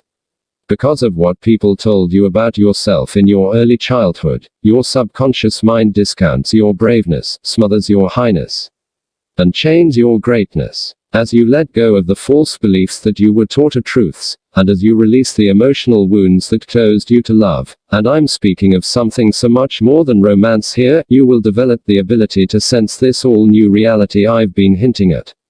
It has always been there. But because of the tainted filter through which you were seeing the world, you were blocked from knowing it. Yet nothing is wrong. There has been no waste. All is unfolding as it should. At your end, you will realize that very little of what happened to you was an accident. Everything was for your growth. And all was for your good. The entrepreneur and the artist were mildly taken aback when they were shown the 11th and final magic charm. If you really want to play in the magic of life, reflect often on this one, instructed the billionaire as he handed him a miniature coffin. This letter, unlike the previous ones, was written in red ink. It read, the billionaire's maxim number 11. Tomorrow is a bonus, not a right. Postpone not your heroism and never delay your peacefulness. Your life can fall apart within an hour. I am an optimist and a genuine merchant of hope. And yet I am also a realist. Accidents, illness, loss and death happen every day. It's human nature to think these things will never occur. Yet all wise philosophers teach us of the transience of our existence. Armed with this insight, connect with your mortality. Understand that your days are numbered. And with the passage of each glorious morning, you grow closer to your end. Don't put off expressing your gifts and talents. And make certain you enjoy this ride. Have a good time as you rise toward your magnificence. It's so sad how most people postpone having a beautiful, fun and magical life until they are too old to fully savor it. Life absolutely is a sublime journey. Yes, we all experience trials and heartbreak. But it's all mostly good. Every hero story needs to have a villain as well as some juicy tragedy along with the triumphs and ultimate victory for it to be a tale worth watching. And so, keep the shortness of life at the forefront of your focus. Don't put off your happiness until you have more time, or you get the promotion, or you have more money in the bank. These are excuses born of feelings that you are undeserving. Sense them and then extract them from your orbit so that you can keep ascending into your loftiest realms. Tomorrow is a promise, not a fact. Enjoy every morning and appreciate each day you have on earth. Take bold risks yet hedge them with common sense. Balance living like there is no tomorrow with behaving like you'll live forever. So that when the end does come, you'll know you lived your life as a majestic testimony to the capacity for legendary that every human being carries inside of them. The billionaire then proceeded to kiss his students. I love you too, you know. I'll really miss you. Then he disappeared into the vineyard, leaving only his mountain bike. Chapter 17. The 5 a.m. Club members become heroes of their lives. Live like a hero. That's what the classics teach us. Be a main character. Otherwise, what is life for? J.M. Coetzee. The helipad in Cape Town, South Africa, is on the V&A waterfront, a place where tourists ride the Cape Wheel, yacht races replenish the supplies for courage-filled, adrenaline-fueled ocean contests, fishing charters may be booked and strong morning coffee can be found. The bubbly brunette with librarian glasses made sure the liability waivers were signed by the billionaire, the entrepreneur and the artist. She then stood on a leather sofa, made notes on her checklist and provided her 3 VIP clients with the safety briefing that was mandatory before their helicopter whisked them to Robben Island. As you know, Robben Island, a barren, not so huge, shark-surrounded, ominous-looking parcel of land sit Not so far from the coast of Cape Town, is where Nelson Mandela was confined to an enormously tiny prison cell for 18 of the 27 years he was imprisoned. Over time, this great hero of the world was attacked, abused and otherwise mistreated. And yet, he replied to this bad behavior with olive branches, seeing the good in his captors and guarding his hope for a democratic nation where all people would be equals. Speaking about Mahatma Gandhi, Einstein once said, "Generations to come will scarce believe that such a one as this ever in flesh and blood walked upon this earth." The same could be expressed of Mr. Mandela. "It's an absolute pleasure to have you here for your short trip over to the island," the woman indicated politely. South Africans are remarkably well-mannered and thoughtful people. The billionaire wore a black baseball cap with the phrase, "To lead is to be of use," stitched on the front of it. "You'll have to take that off once you step onto the helipad, young man," the woman told him with a golden glimmer in her eye. The billionaire beamed. "I think she likes me," he whispered to his companions. "Today's our last day together," he added matter-of-factly. After the safety instruction had been delivered, the billionaire, the entrepreneur and the artist were escorted out of the building and into a paved holding area where two weather-beaten picnic tables Saturday. Though it was sunny, the winds were gusty. The billionaire removed his hat. "I feel a little anxious," thought the billionaire. "I've never been to Robben Island. I've read a lot about what went on there under the inhumane and evil system of apartheid, which ranked the treatment of people according to the color of skin with no consideration for the caliber of the character or the quality of their hearts." Quote, a serious-looking young man wearing a slim raincoat, khaki trousers and boating shoes emerged from one of the empty maintenance bays and requested that the billionaire and his students follow him out to the helipad. An army green helicopter Saturday at the center of the area with its rotors spinning impressively. The pilot was at the controls, adjusting dials, knobs and the like. The young man meticulously made sure that all three clients were properly situated in the aircraft for a safe and even weight distribution. Then placed a headphone with a microphone onto the billionaire's head. "Good morning," boomed the billionaire enthusiastically to the helicopter pilot, as the rotors accelerated. The pilot's face could not be seen beneath his helmet, aviator sunglasses and face protector. And he refused to say a word. "Not so friendly," muttered the billionaire, remaining both somewhat nervous yet positively excited for this once-in-a-lifetime experience that was about to unfold. The helicopter started rising, slowly initially then ascending quickly. "The trip will take about 5 minutes. Winds and sea swells are extra strong today," was all the pilot spoke. And even this he voiced curtly. The billionaire, the artist and the entrepreneur remained quiet. Each of them simply stared at Robben Island, a land mass that seemed more vast, and even more brutal, as they neared it. The aircraft landed on a pad surrounded by low trees and, as it did, 7 springboks gracefully vaulted by. Yes, 7 springboks. At the same time, it began to rain. And another double rainbow, like the one that had appeared at the dolphin swim in Mauritius, extended across the full length of the horizon that intersected with the Atlantic Ocean. "All very special," observed the artist, arm in arm with his wife. "We've definitely entered the magic," replied the billionaire in a respectful tone that conveyed an enormous appreciation for the opportunity to experience Robben Island and at the same delivered a sense of sadness for the valuable lives that had been ruined there. The pilot lingered in the cockpit, pressing buttons and turning off the helicopter while his 3 passengers exited onto the asphalt landing space and silently took in the scene. From out of nowhere, an old pickup truck with KSA marked on the side raced toward them, leaving voluminous clouds of dust in its wake. "You're not supposed to be here," shouted the driver, clearly a security guard, in a thick South African accent once he had reached the helicopter. He remained in his vehicle. "Because of the weather, Robben Island has been closed to the public," he called forcefully. "The ferries have all stopped running. No vessel can come to the port area here and no helicopters are allowed to land. You should have known about this. You should not be here." The officer emphasized, adding, "Who are you people?" The guard did remain professional at all times. But he was visibly surprised. And obviously mildly shaken, perhaps imagining that the occupants of the aircraft had planned some kind of round assault, and thinking the unexpected visitors had illicit intentions. "All is good here," the pilot said with a firmness and confidence not often seen. He was now standing outside the helicopter and began to walk slowly toward the man in the truck, first adjusting his shirt then arranging his helmet, which he kept on. The pilot was not young. You could detect this from the way he walked. "This is a special day for them," remarked the pilot, his voice getting louder. "These people have come a long way to see the prison cell where Nelson Mandela was jailed. They have come to view the limestone quarry where he was forced to hack away at stones for over a decade, in the torturous sun that reflected off the rock to the point where it damaged his eyesight permanently. They want to view the courtyard where the statesman would exercise and throw tennis balls with confidential messages inside to his fellow political prisoners in the next cell block. They need to go to the spot where Nelson Mandela's manuscript for Long Walk to Freedom, his autobiography, would be secretly buried in the dirt after he'd spent many hours working on it. They need to experience, at least a little, the suffering Mr. Mandela endured over his 18 grueling years here. And they must learn about how, even though he was so viciously treated, a theft of many of the best years of his life.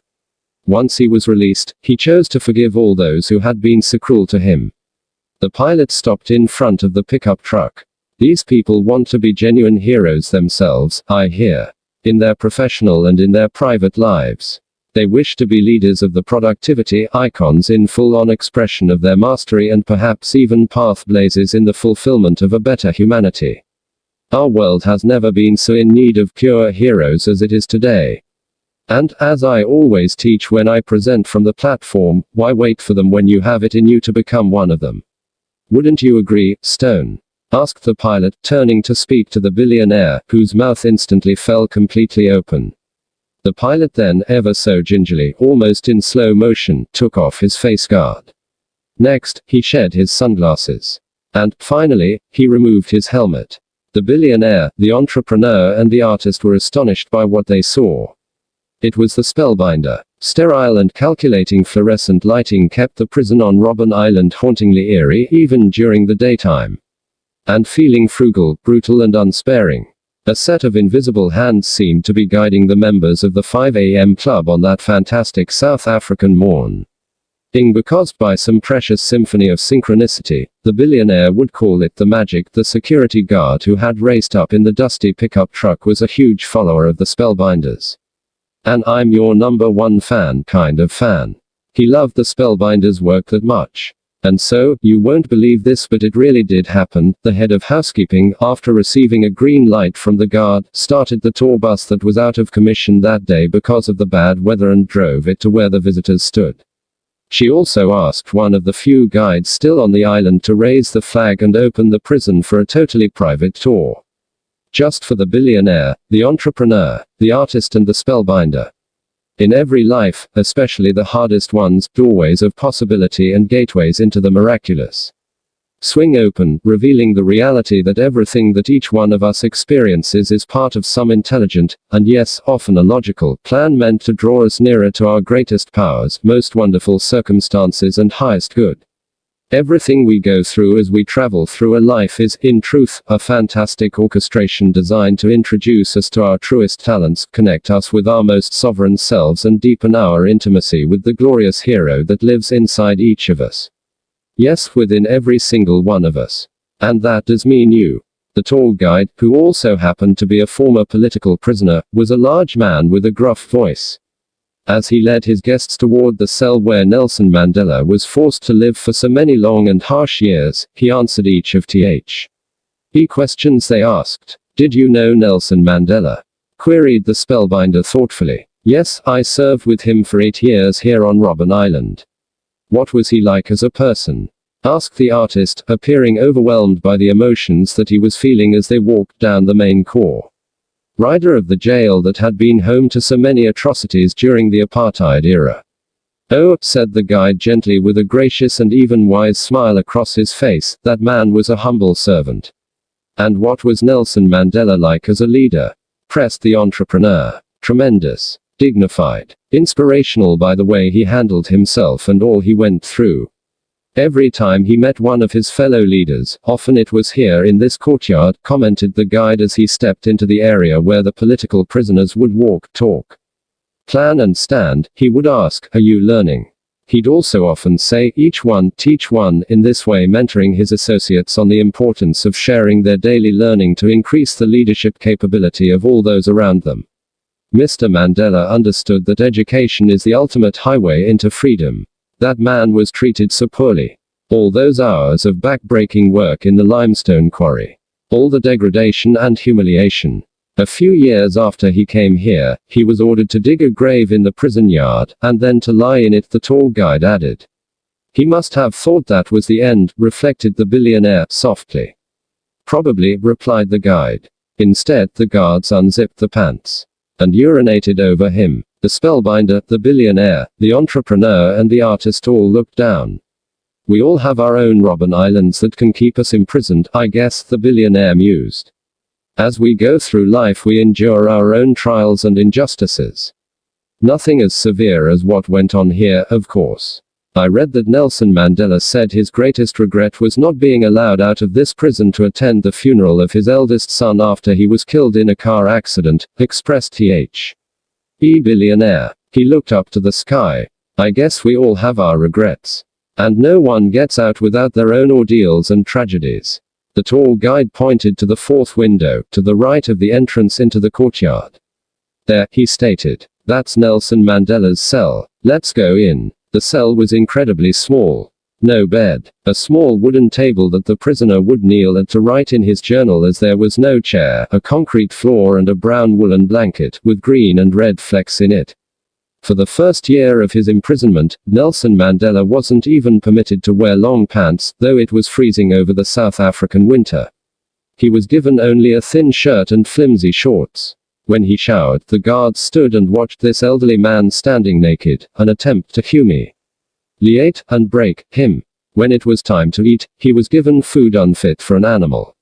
When letters would arrive from his wife and children, often they wouldn't be delivered. Or if they would be significantly censored. All this was carefully done to crush Mr. Mandela's spirit, the guide explained. It seems to me all that he endured in this shoebox of a jail cell, on this desolate island encircled by a raging ocean, developed him, strengthened him and opened him. The prison became his crucible. The mistreatment became his salvation, leading him into his natural power, highest humanity and fullest state of unstained heroism. In a world of such selfishness, apathy and people disconnected from what it means to be human, he used what he was presented with to grow into an advanced soul on the planet, a man who would show the rest of us what leadership, fortitude and love look like. And in so doing, he became one of our great emblems of forgiveness. And finest symbols of peace, the spellbinder offered. Yes, indeed, replied the tour guide. When Mr. Mandela was ultimately released from Robben Island, he was transferred to what is now called Drakenstein Correctional Center, between Paarl and Franschhoek. His ascension to the presidency of South Africa was inevitable, so he was being prepared to assume the position and to lead a free yet enormously divided nation. During that final period of his incarceration, he was given the warden's home. And on the day of his release, he walked out of this residence, over to a long paved road with a guard post and a white gate at the end of it. Nelson Mandela was asked by prison personnel if he'd prefer to be driven down this road to freedom. He refused and indicated simply that he would rather walk. And so, this transformational leader and history maker who has left a legacy that will inspire many generations took halting steps toward his long-awaited liberation. Quote. The tour guide took a long, weary breath. Then he carried on. Mr. Mandela was given a country on the cusp of a civil war. Yet, somehow, he managed to become a unifier instead of a destroyer. I still remember the words from the famous speech he gave during one of his trials. During my lifetime I have dedicated myself to this struggle of the African people. I have fought against white domination, and I have fought against black domination. I have cherished the ideal of a democratic and free society in which all persons will live together in harmony and with equal opportunities. It is an ideal for which I hope to live for and to see realized. But, if it needs be, it is an ideal for which I am prepared to die. Mr. Riley cleared his throat. He kept looking at the cement floor of the tiny cell. Mr. Mandela was a true hero, confirmed the guide. After his release he invited the prosecutor who demanded the death penalty for him to dinner. Can you believe that? And he asked one of the jailers who watched over him here on Robben Island to attend his inauguration as the president of South AFR. Ika. Really? The entrepreneur asked quietly. Yes, that's a fact, responded the tour guide.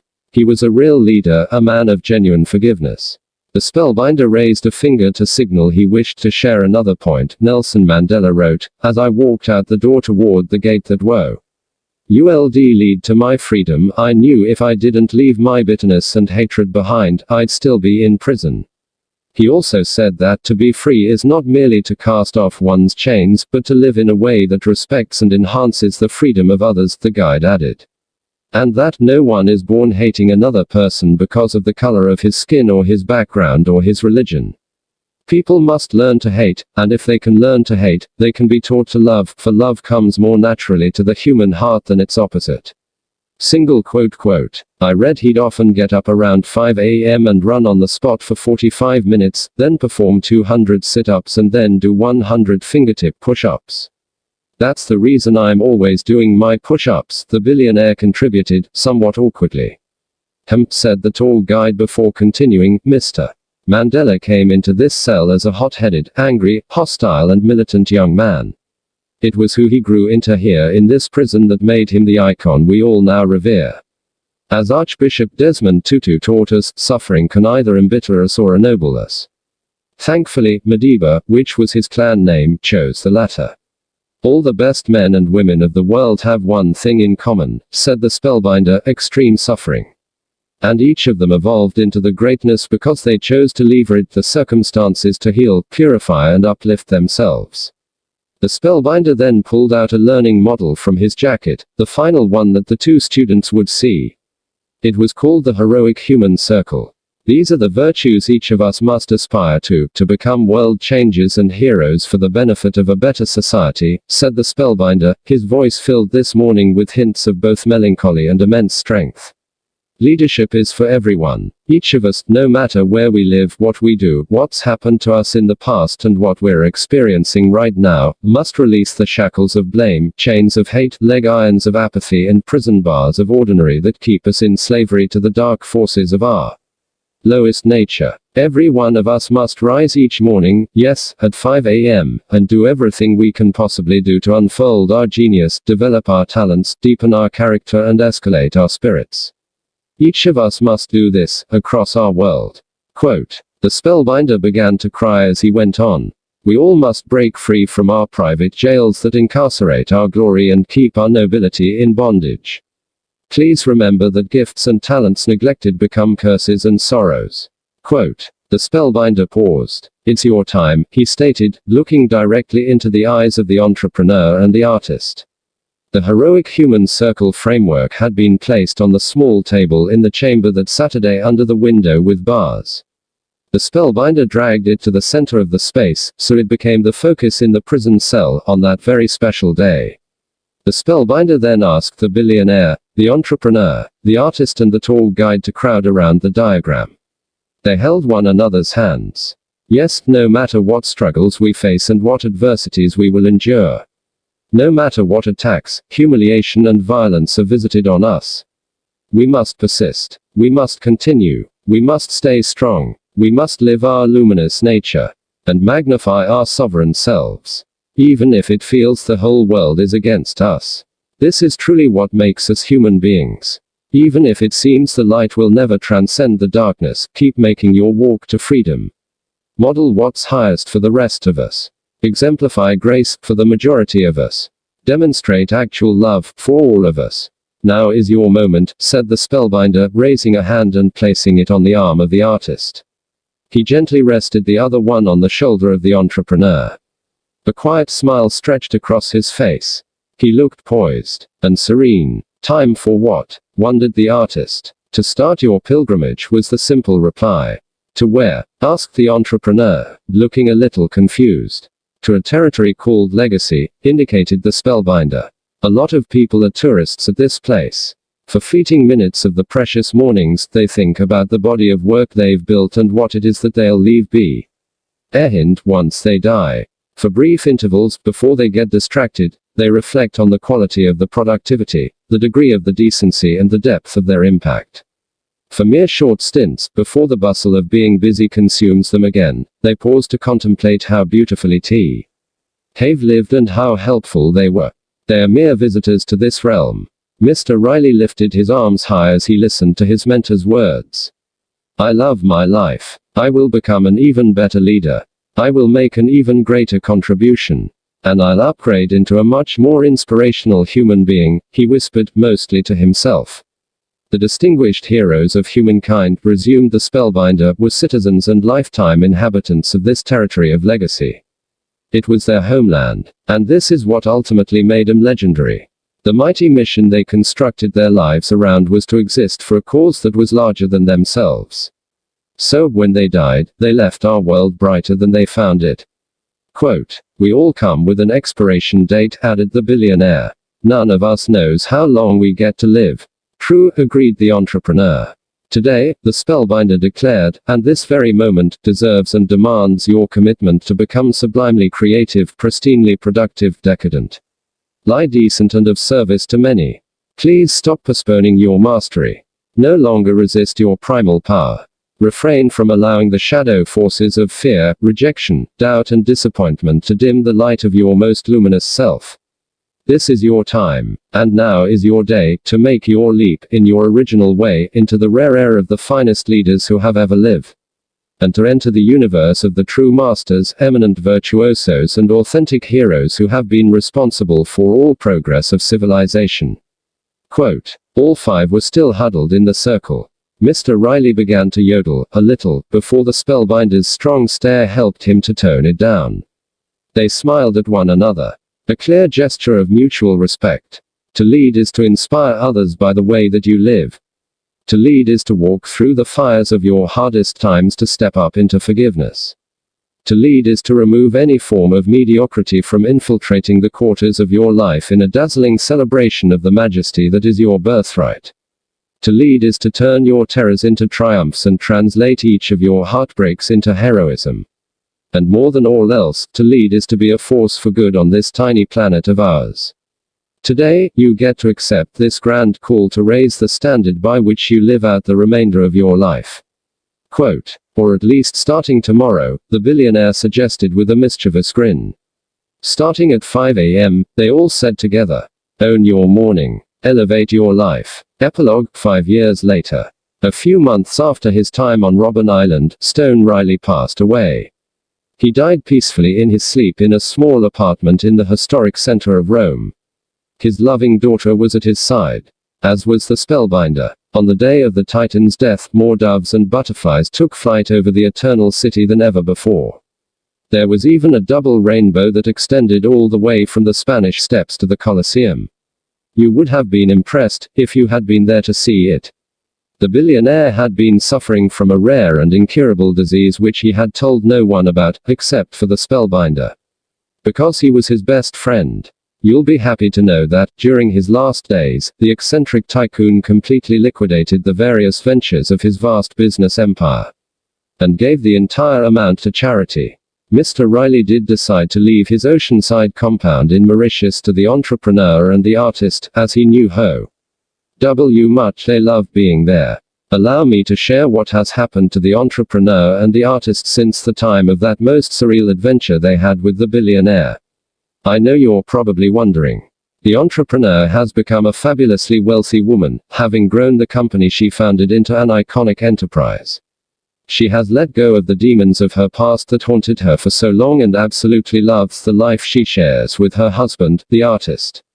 She still works hard, but she also enjoys her time off a lot.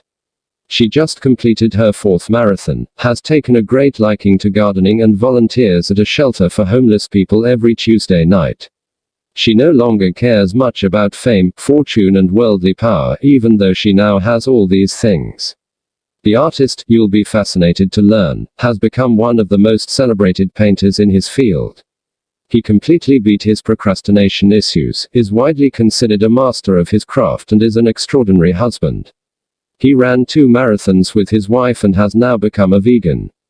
He goes to yodeling classes on Wednesday nights. And get this, the couple has a wonderfully handsome and ever so intelligent little boy. They named him Stone. The entrepreneur and the artist are still members of the 5 a.m. club, running the 20-20-20 formula every morning well before daybreak. They still practice most of the disciplines Mr. Riley taught them. And they've kept the promise they made to their mentor to tell as many people as possible about the transformational value of rising early. As for the spellbinder, he's still alive. In many ways, he's going stronger than ever. He's based out of Tokyo but still spends much of his life on stages in stadiums across the planet, on airplanes and in hotel rooms. He still loves fishing. What's next on your heroic adventure? The end of this book is the beginning of your own journey into the 5 a.m. club. To help you lock in the early rising habit as a lifetime practice as well as install the 20-20-20 formula as your morning routine so you experience NCE world-class results, Robin Sharma has created the following tools for you, all being made available absolutely free. The 5 a.m. Habit Installer. A remarkable app that will help you track your daily progress over the next 66 days so waking up before daybreak becomes automatic. You'll also receive full access to worksheets for integrating the frameworks you've now learned, music playlists to fuel your confidence, and an amazing support platform so you connect with other members of the 5 a.m. club. The 5 a.m. Club Challenge. You'll receive 2 months of content-rich and enormously practical coaching videos, mentoring encouragement and fast shots of inspiration from Robin Sharma so you stay with your commitment and maximize your victories as someone who rises early.